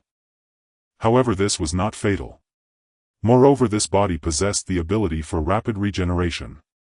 In the next moment he recovered. Heavenly Obstruction Star. Then he waved his hand and instantly a multitude of meteors appeared in the sky. Each meteor was the size of a tailed beast and some even matched the size of the Ten Tails. If they struck the ground they could directly obliterate a ninja village. This was also why the Sage of Six Paths was pushed to the edge. He had never faced such an onslaught even when battling his mother.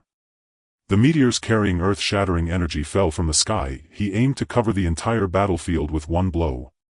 From a distance Minato watched in shock. He had thought he was far enough away, yet he did not realize he was still within the attack range of the two.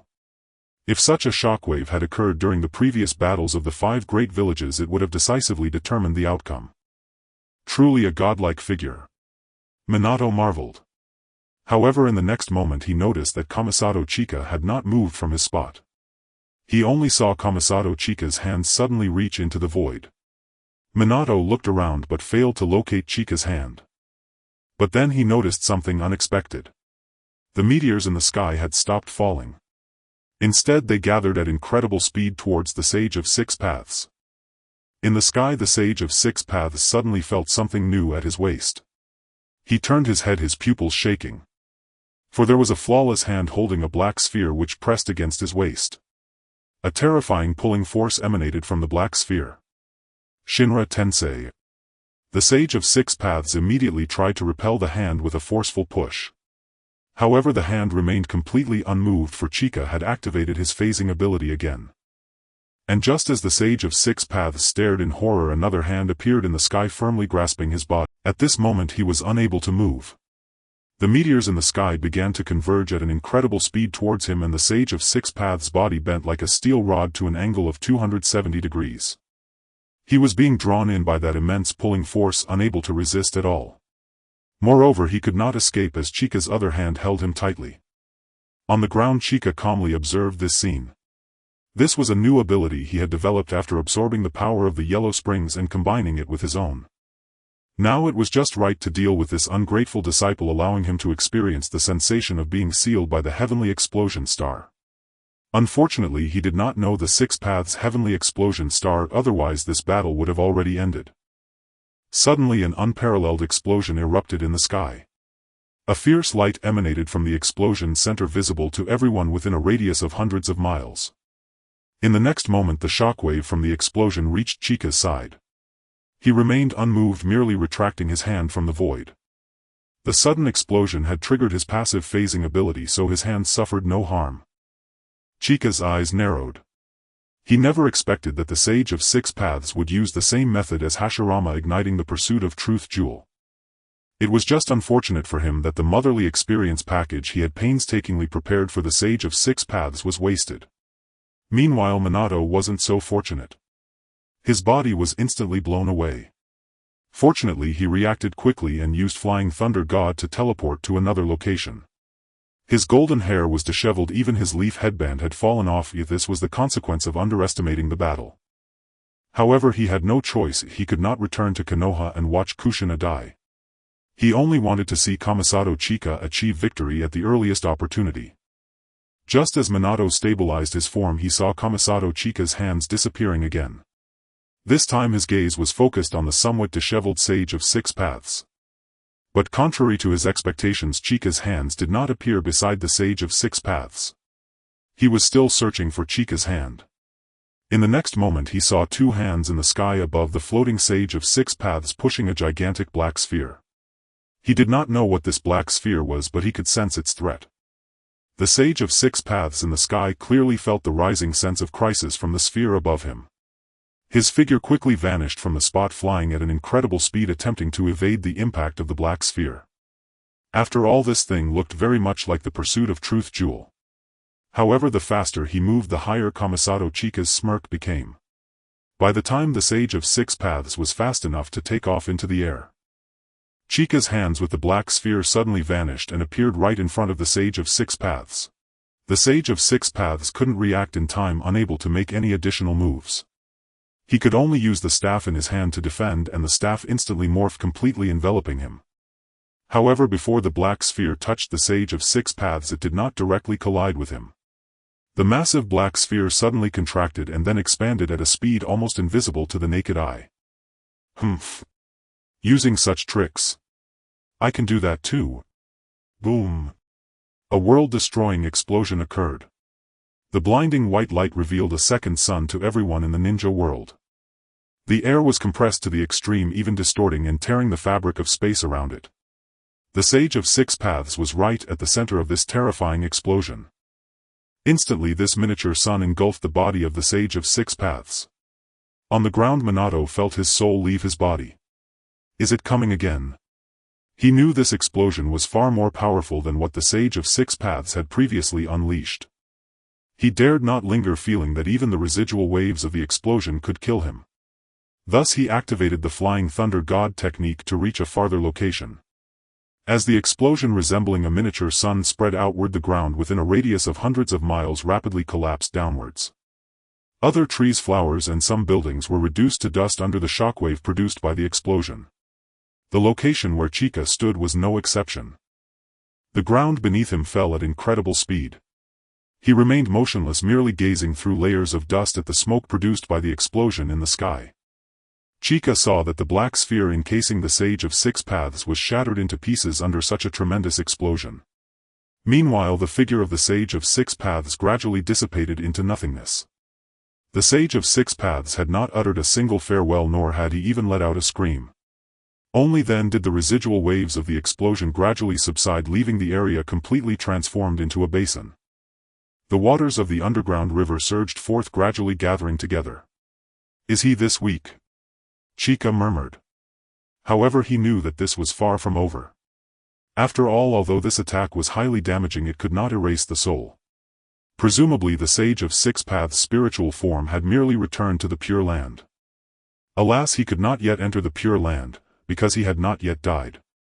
His earlier gaze-lock with the Six Paths Sage had been possible only because he had acquired the power of Madara's Rinnegan, enabling him to sense the Sage's scrutiny. Now, however, that was no longer possible. The Six Paths Sage was not even looking at him, nor did he know what the Sage was doing. Yet the Sage's failure to immediately emerge from the Pure Land granted him precious time to grow stronger. This time he would directly absorb the Ten-Tails chakra to ascend to the fifth layer of chi refinement. Even if the Six Paths Sage unveiled further hidden powers, victory would be all but assured. Thus Qianhuan sat cross-legged. With hands weaving hand seals at 500 per second, he accelerated the refinement of the Ten-Tails chakra. In an instant his hair and body began to transform. He withdrew from the Ten-Tails Jinchuriki state. The white tips of his hair gradually receded, leaving only jet-black locks. The faint traces of Otsutsuki transformation upon his body likewise faded away, until as he continued extracting and refining ever greater quantities of the Ten-Tails chakra, he grew increasingly indistinguishable from an ordinary human, not quite ordinary of course, for no commoner bore luminous aura-like effects, but his form fully reclaimed its human essence. All distinctive traits vanished entirely. And precisely then a fifth tomo manifested behind him, though still incomplete.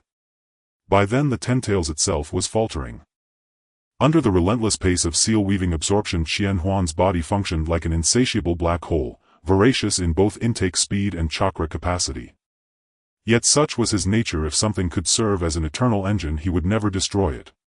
Thus, though the Ten-Tails had lost vast reserves of chakra, it remained the Ten-Tails, merely weakened and now willingly relinquishing its Jinchuriki bond.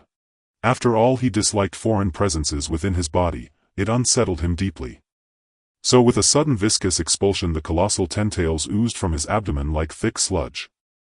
The Ten-Tails freshly expelled should have erupted into chaos and fury, yet before Qianhuan it trembled like a frightened chick utterly still too terrified to stir. Indeed, even beasts discern power dynamics. He spoke aloud, then flicked a single hand, sealing the Ten-Tails into his Kamui dimension. Meanwhile Minato, who had earlier collapsed under the battlefield's aftershocks, had returned. His golden hair was dust-caked and disheveled, yet his eyes blazed with fierce intensity as he gazed upon Qianhuan. He said nothing, but Qianhuan understood. "Very well. I will aid you. Rest assured." After all, even at the third layer of chi refinement he had revived the dead. Healing a near-fatal Jinchuriki was now trivial. Instantly Minato dropped to his knees before him. "Thank you, Your Majesty." His breath came in ragged gasps, reverence flooded his eyes. In the next moment Qianhuan raised a hand, and Minato's entire world shifted. They stood once more within Konoha. Though Minato knew his sovereign's might was immense, he had never imagined such transcendent power, so profound it defied comprehension. When Minato next glimpsed Qianhuan, golden chakra already shimmered in his palm, floating gently toward Kushina's motionless form. Suddenly Kushina's heart resumed its steady rhythm. The pallor drained from her face. Only then did the onlookers realize, Qianhuan had returned. Tsunade and Shizen ceased their emergency efforts. Simultaneously their eyes turned to Qianhuan. In unison they rushed forward and embraced him. "Thank heavens, you've defeated the Six Paths Sage." Sobbing, "I knew you'd return. This time I'll bear you a son." In moments he was nearly smothered beneath a cascade of clinging figures. Only after a long while did they finally step back. Before him now knelt a sea of people, dense, endless. The battle had been broadcast live. Qianhuan's godlike mastery had left every citizen of Konoha awestruck. "Long live His Majesty! His Majesty Qianhuan, unifier of the shinobi world. He has vanquished even legendary beings, His Majesty is invincible. Their eyes burned with fanatic devotion, with a single command they would march to shatter the entire shinobi world. His gaze swept across that boundless multitude. To his surprise, among the kneeling throng stood Sasuke and Boruto, fully conscious just like the others. That indeed startled him. A subtle smile curved his lips as he addressed them. My friends, this is no time for celebration. Though I have bested the six-path sage, I have not slain him outright. He may return at any moment, and the Otsutsuki from the stars loom equally near. Disperse now. Train, relentlessly. By His Majesty's decree. By His Majesty's decree. Roars echoed like crashing tides. And Qianhuan, already gone, headed toward Orochimaru's research facility. The moment Qianhuan entered, a voice erupted in furious curses, harsh, venomous. It was none other than Obito, resurrected via Orochimaru's dual Kamui eyes through the Edo Tensei. Upon seeing Qianhuan, Orochimaru swiftly wove seals to silence Obito. Your Majesty. He knelt, his eyes wide with awe at the unfathomable depth of power radiating from his sovereign. Truly this was the same being from his past life. How astonishing that he had ascended so far in so short a time. Your Majesty, I have successfully performed the Edo Tensei on Uchiha Obito. Now that you return victorious, have you brought others back as well? No need, I shall handle this myself. Your lab is quiet enough. Qianhuan gestured, and before him appeared Uchiha Madara, Senju Hashirama, Indra and Otsutsuki Urashiki, all unconscious. With a mere extension of his hand he activated the foundational power of the Rinnegan, drawing their souls from their bodies. Then with another gesture he reanimated each using their own corpses, completing the Edo Tensei. Orochimaru's pupils contracted sharply. His tongue slid from his mouth, licking his lips. His sovereign had already mastered this art, perhaps he was nearing the apex of his former self. These specimens were excellent material. Under his sovereign's grace he might once again touch the rarest artifacts of that prior existence. Although Uchiha Obito could not speak, he watched all of Qianhuan's maneuvers with keen eyes. It had only been a short while, yet this person could control life and death with a mere wave of his hand. This was simply terrifying. The others also regained their consciousness. Upon seeing Qianhuan, Uchiha Madara did not exhibit much shock. He had already realized his fate. Senju Hashirama merely wore a grim expression. However, Indra and Otsutsuki Momoshiki lacked the insight to comprehend the situation. Qianhuan from Kamisato, you despicable scoundrel. Taking advantage of my ambush by Senju Hashirama, you transformed me into this pitiful state. If you have the ability, release me and let me awaken my Rinnegan for another battle. Indra said angrily. He had already obtained Ashura's flesh and was merely a step away from awakening his Rinnegan. Now reduced to a half-dead state, how could he accept this? You call yourself Qianhuan from Kamisato. I'll remember you. When the others from Otsutsuki arrive, you will undoubtedly die. Otsutsuki Momoshiki too boasted defiantly, as he had come to this timeline to evade powerful enemies from his original timeline, enabling him to recover the Nine Tails more easily. However, he never expected to be subdued within just 10 minutes of arriving, which naturally caused his mentality to explode. The main reason was that he had been careless and did not exert all his strength. Very well, I like those who are stubborn. A smirk appeared at the corner of Qianhuan's mouth. Seeing Shimura Danzo trembling slightly, he recalled some amusing tactics from his previous life. Continuing, he said, unable to recognize your own strength and still daring to be arrogant, have you heard of the Soul Lantern technique? The others listened in confusion. However, Shimura Danzo's body trembled even more violently. Although one of his arms was destroyed and his mouth was damaged, he could still hear. Yet Qianhuan did not continue to listen to their ranting. With a single hand seal he completely controlled them. He was now eager to break through to the 5th level of Qi refinement. Thus he had no time for their verbal sparring. In the next moment several massive chakra chains suddenly appeared around him, linking to the others. As his strength increased, absorbing chakra became increasingly efficient. Instantly the chakra from these individuals surged like a gushing spring towards Qianhuan. During this process Qianhuan's aura grew ever more powerful. If he did not restrain his presence, the outwardly radiating energy alone could force the reincarnated individuals into submission. It was at this moment that Indra recognized Qianhuan's might. He understood that such power could not simply be countered by possessing the Rinnegan. On the other hand, Otsutsuki Momoshiki felt a profound sense of dread. After all, this was his first time experiencing death, and being half-dead facing the threat of mortality, he could not remain calm. Especially now that his life and death were in the hands of another. The continuous drain of chakra from his body altered the look in Otsutsuki Momoshiki's eyes. He felt that in the next moment he would die. Indeed, just a casual draw and the chakra within these individuals was nearly drained, entering a state of restoration. However, Qianhuan still had not reached the 5th level of qi refinement. Although the chakra from these individuals was considerable, it could not be compared to the Ten Tails. Yet watching their gradually recovering bodies, he gathered all his chakra into his eyes. He had always been curious why the reincarnated beings could possess infinite chakra. As a well-educated young man of the 21st century who had undergone 9 years of compulsory education, he simply did not believe that energy could appear from nothing. After all, even-tailed beasts, especially the nine-tails, although appearing to have infinite chakra, derived that energy from the natural forces of the environment. He believed that the reincarnated beings also had a source of energy. Sure enough, when he concentrated all his chakra into his eyes, his ocular power reached an astonishing level, even surpassing 1 or 2 tiers of the Rinnegan. It was then that he saw that within these individual spiritual bodies there was a connection to an unknown realm. Through the gaps in the connection he saw a vast expanse of white, seemingly devoid of anything. However, in the next moment his vision sharpened, revealing the slumbering souls within. The answer became apparent: the source of these individuals' powers was the Pure Land. It remained a mystery why the Pure Land could provide them with chakra. But that was unimportant. Knowing the source of chakra meant he could also acquire chakra through the Pure Land. After all, when he first absorbed Danzo's chakra, his strength underwent a tremendous transformation, and he suspected that this change originated from the Pure Land. Now this speculation had become reality. Thus Qianhuan maintained his ocular power at full activation. He extended his hand through the visible gap, utilizing the spatiotemporal abilities of his eyes to probe inside. He felt as if his hand had entered another dimension. At the same time, he sensed a repulsive force here. He saw once more that these souls were slumbering in the Pure Land, and the power of the Pure Land seemed to be protecting them. He did not know whose handiwork this was. Yet he knew that the Pure Land certainly did not appear out of thin air, and it was definitely not the work of the Sage of Six Paths.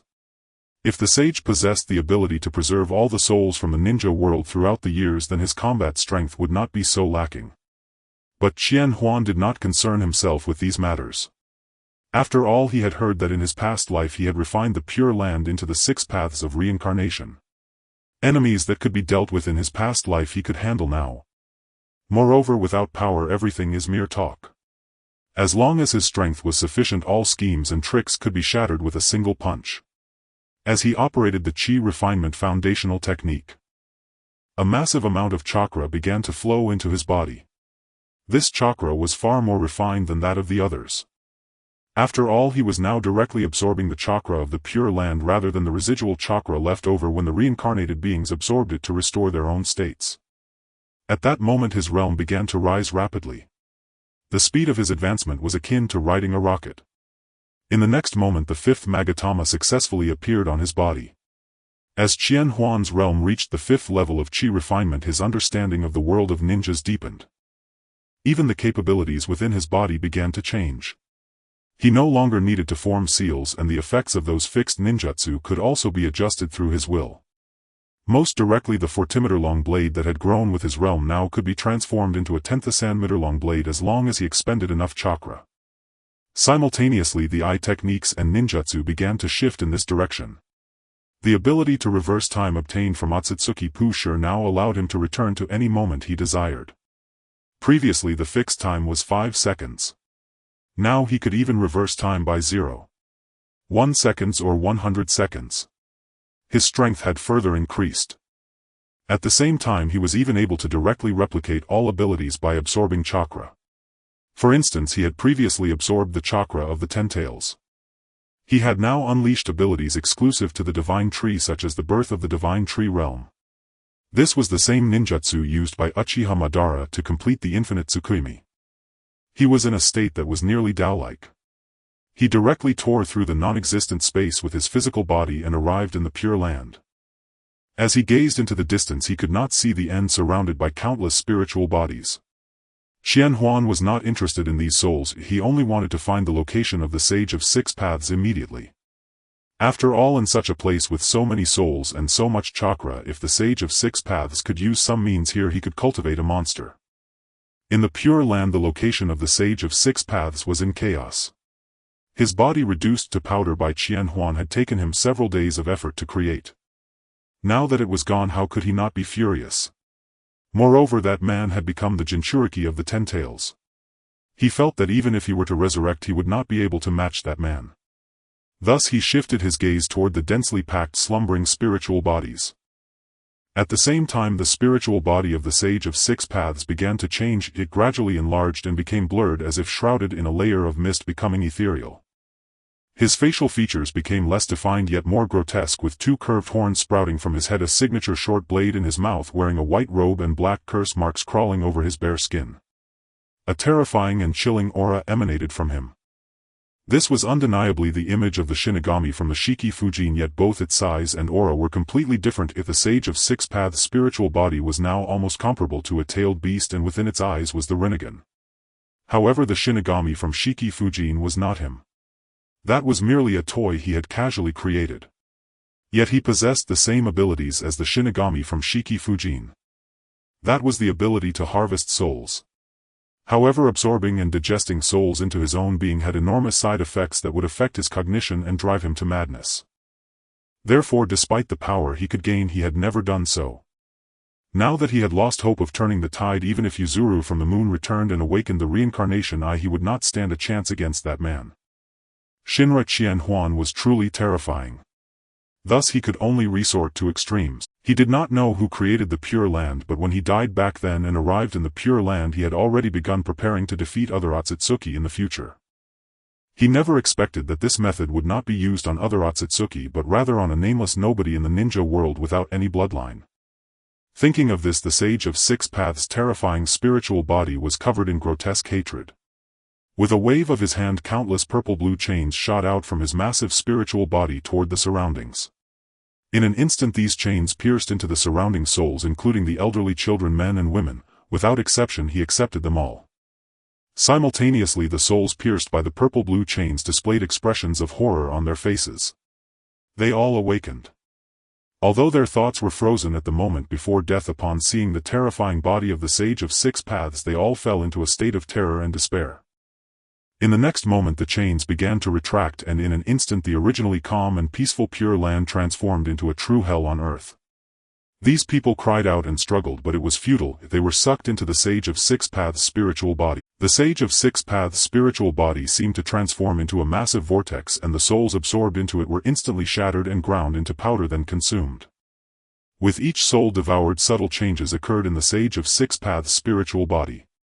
The cursed marks covering his soul seemed to become more developed, and the purple-blue chains grew thicker. However, a sense of satisfaction and greedy madness immediately revealed itself in the Sage of Six Paths' eyes. Ha ha ha. The taste of these souls is truly the most exquisite delicacy in the world. You insignificant beings, it is a great honor for you to become a part of my power. Come to me, obediently merge with my body and help me defeat that man. At the same time his spiritual body began to enlarge, gradually expanding from the size of a tailed beast to match that of the Ten Tails. Yet even so the Sage of Six Paths remained unsatisfied. Souls. I need more souls. I must become stronger, strong enough to break all the rules of this world. Sanri Qianhuan must die, you all must die and become the nutrients for my evolution, ha ha ha. However, it was evident that such unrestrained absorption of others' souls carried significant side effects, as each soul bore the memories and thoughts of the life they lived.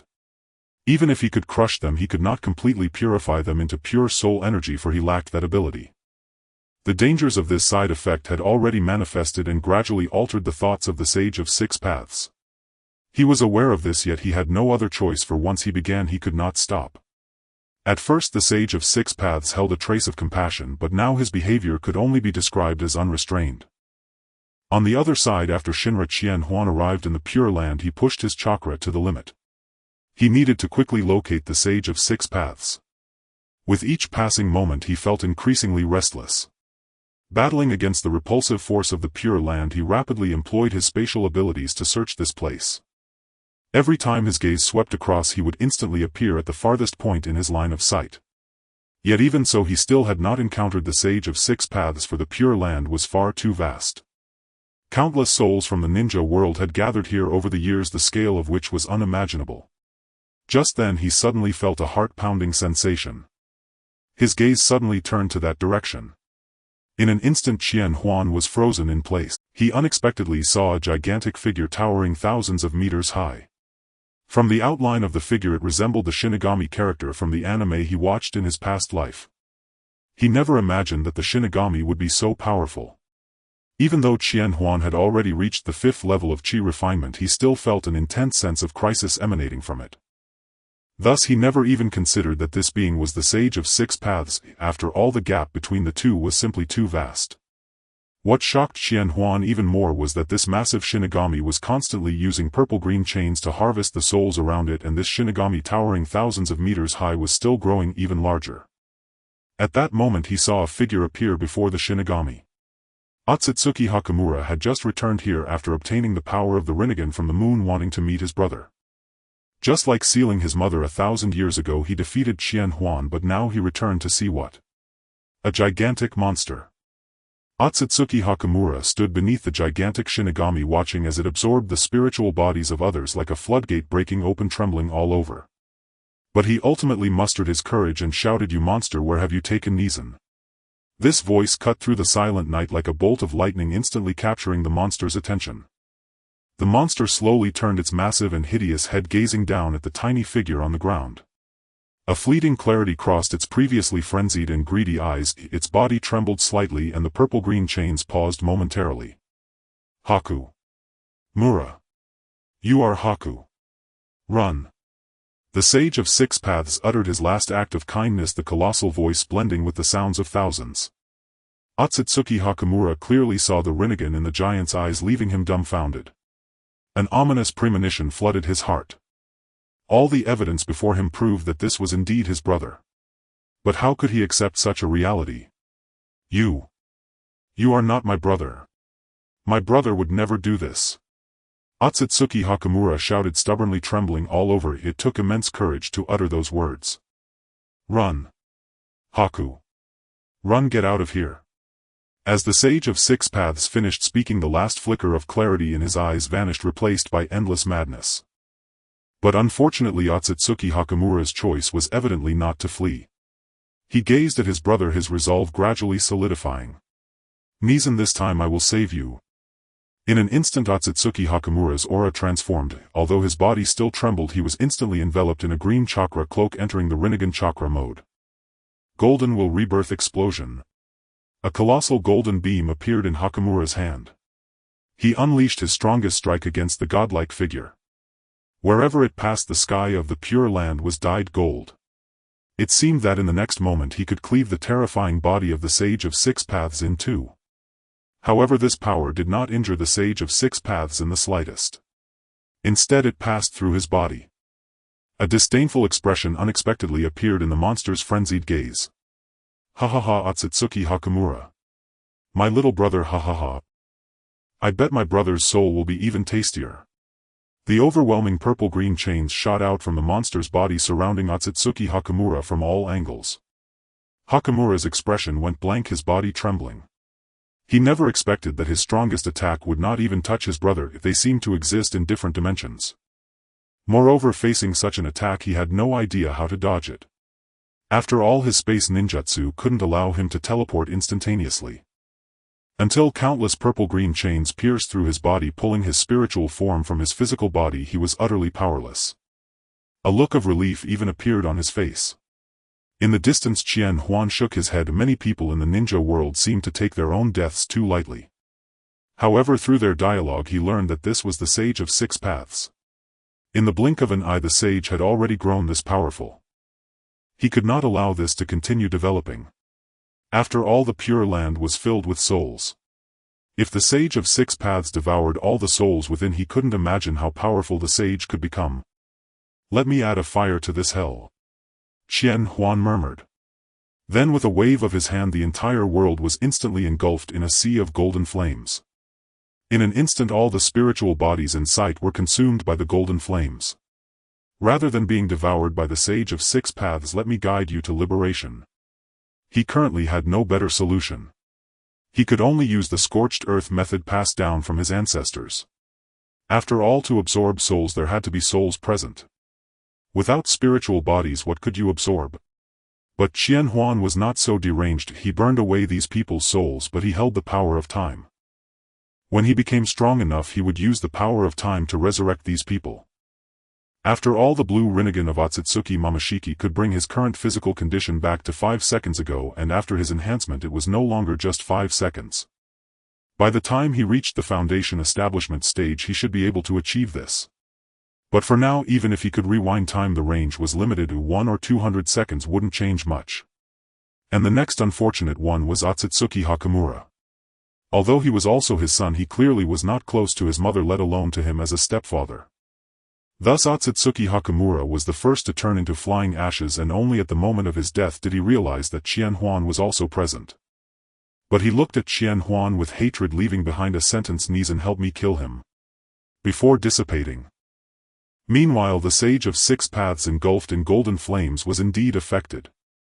The sensation of burning souls was not something an ordinary person could endure.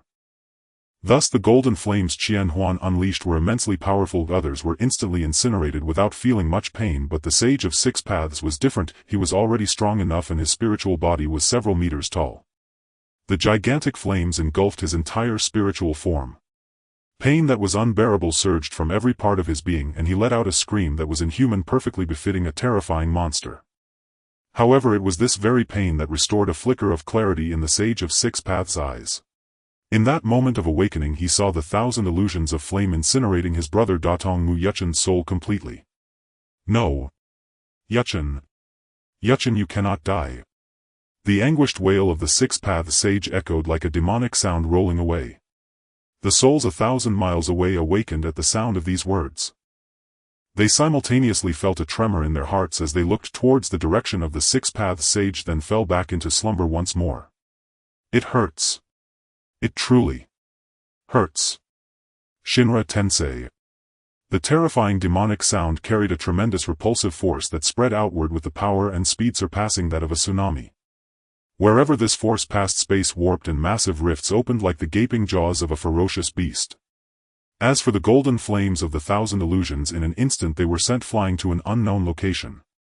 The entire Pure Land trembled violently under this strike, as if it could collapse at any moment. The spiritual bodies within 100 miles disintegrated before this overwhelming repulsive force like fragile ants, instantly turning to ashes and dissipating into starlight in the void. The speed of this Shinra Tensei was beyond the imagination of Qianhuan. He did not even have time to react before the immense repulsive force swept past him. Fortunately his body reacted in time, and the passive skill of phasing generated by absorbing divine might took effect. Moreover, because his phasing directly placed his true self in another space, the spatial distortion did not harm him. A bead of cold sweat trickled down Qianhuan's forehead. He had not expected the Six Paths Sage to be this powerful. The might of Shinra Tensei was astonishingly 1,000 times stronger than that exerted by Uchiha when at full strength. This was simply absurd. Furthermore, in the original work there were virtually no means capable of annihilating souls. Even if one entered the Six Paths level, the inability to restore the reanimated body did not equate to harming its soul. Yet now the Six Paths Sage had achieved this apart from him. A grave expression appeared in Qianhuan's eyes. It was the first time he felt crushed in terms of power. Previously he had always been the one overpowering others, but now the Six Paths Sage had the upper hand. Moreover, many times, as long as your stats were high enough, you could often counter all schemes and tricks. Thus he felt discomfort. For instance, Qianhuan now dared not use divine might to extract the soul, for he could not guarantee that the soul he extracted would not dissipate. After all, in the original work Orochimaru's hands were sealed within the belly of the death god, yet he was eventually extracted completely right.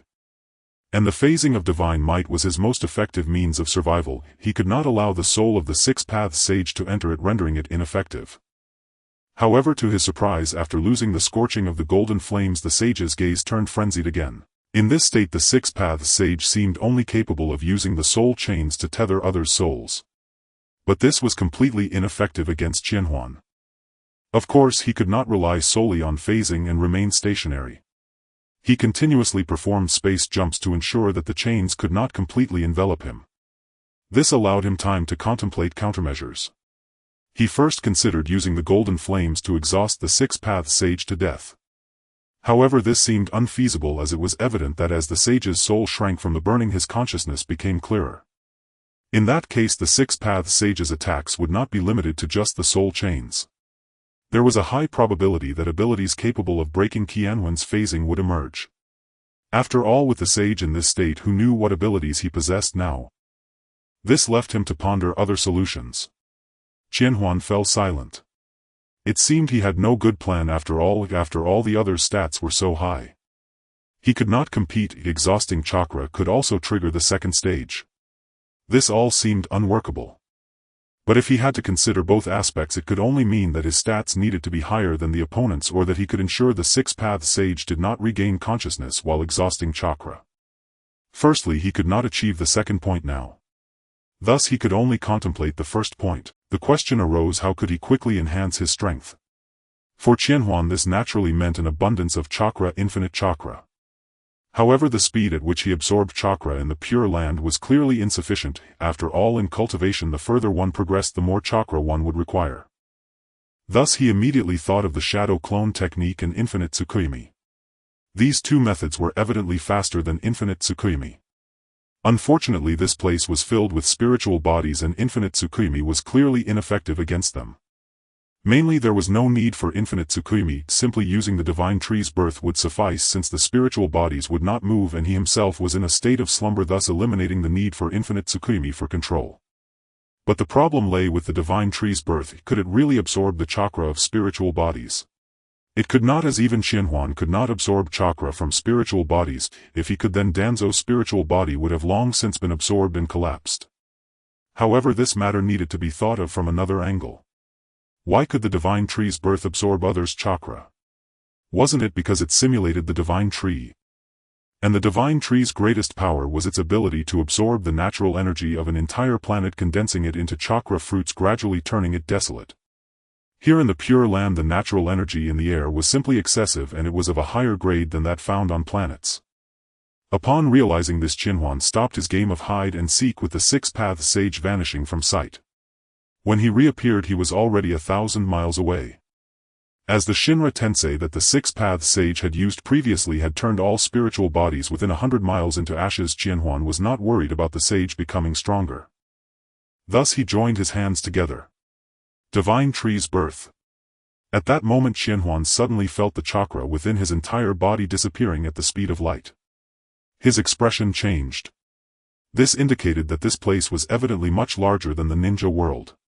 After all, even Six Paths Madara could use this ninjutsu without pressure. It made no sense for him to struggle so much. Until Qianhuan's chakra was nearly depleted, he had not fully completed this technique. He could only choose to perform this ninjutsu within the range of his capabilities. Thus countless gigantic branches of the divine tree rose in the Pure Land, which was 1,000 times larger than the ninja world. At the same time, these branches began to absorb the wandering chakra within the Pure Land. In that instant, Qianhuan felt his chakra instantly restored to full capacity, but it continued to overflow. In the next moment, countless black sealing marks began to appear on his body. His gaze narrowed. This scene was very familiar, as it had occurred when he first absorbed the chakra of the Nine Tails. At that time, his body had been unable to digest so much chakra in time, resulting in this phenomenon. Now it was the same. He immediately sat cross-legged on the ground, his hand seals moving so quickly that he was forming 3,000 seals per second. His hands had become more than mere phantoms, they were like glowing iron rods. As he moved, the black sealing marks on his body began to slowly decrease. During this time, his realm began to rise rapidly. Almost in an instant, the sixth tomo appeared behind him. Before the sixth tomo had stabilized and transitioned from a flickering state to a solid state, the seventh tomo also emerged. This speed was akin to riding a rocket. It was faster than a rocket, akin to boarding a superluminal spacecraft. Thus, several hours later, Qianhuan's aura finally reached its peak. He had now reached the pinnacle of the 10th layer of Qi refinement, and in the next moment he could break through to the incredible foundation establishment realm. From this moment on the chakra he absorbed continued to increase, yet his aura did not grow. At this time it was as if a chasm appeared before Qianhuan, blocking him from the foundation establishment stage.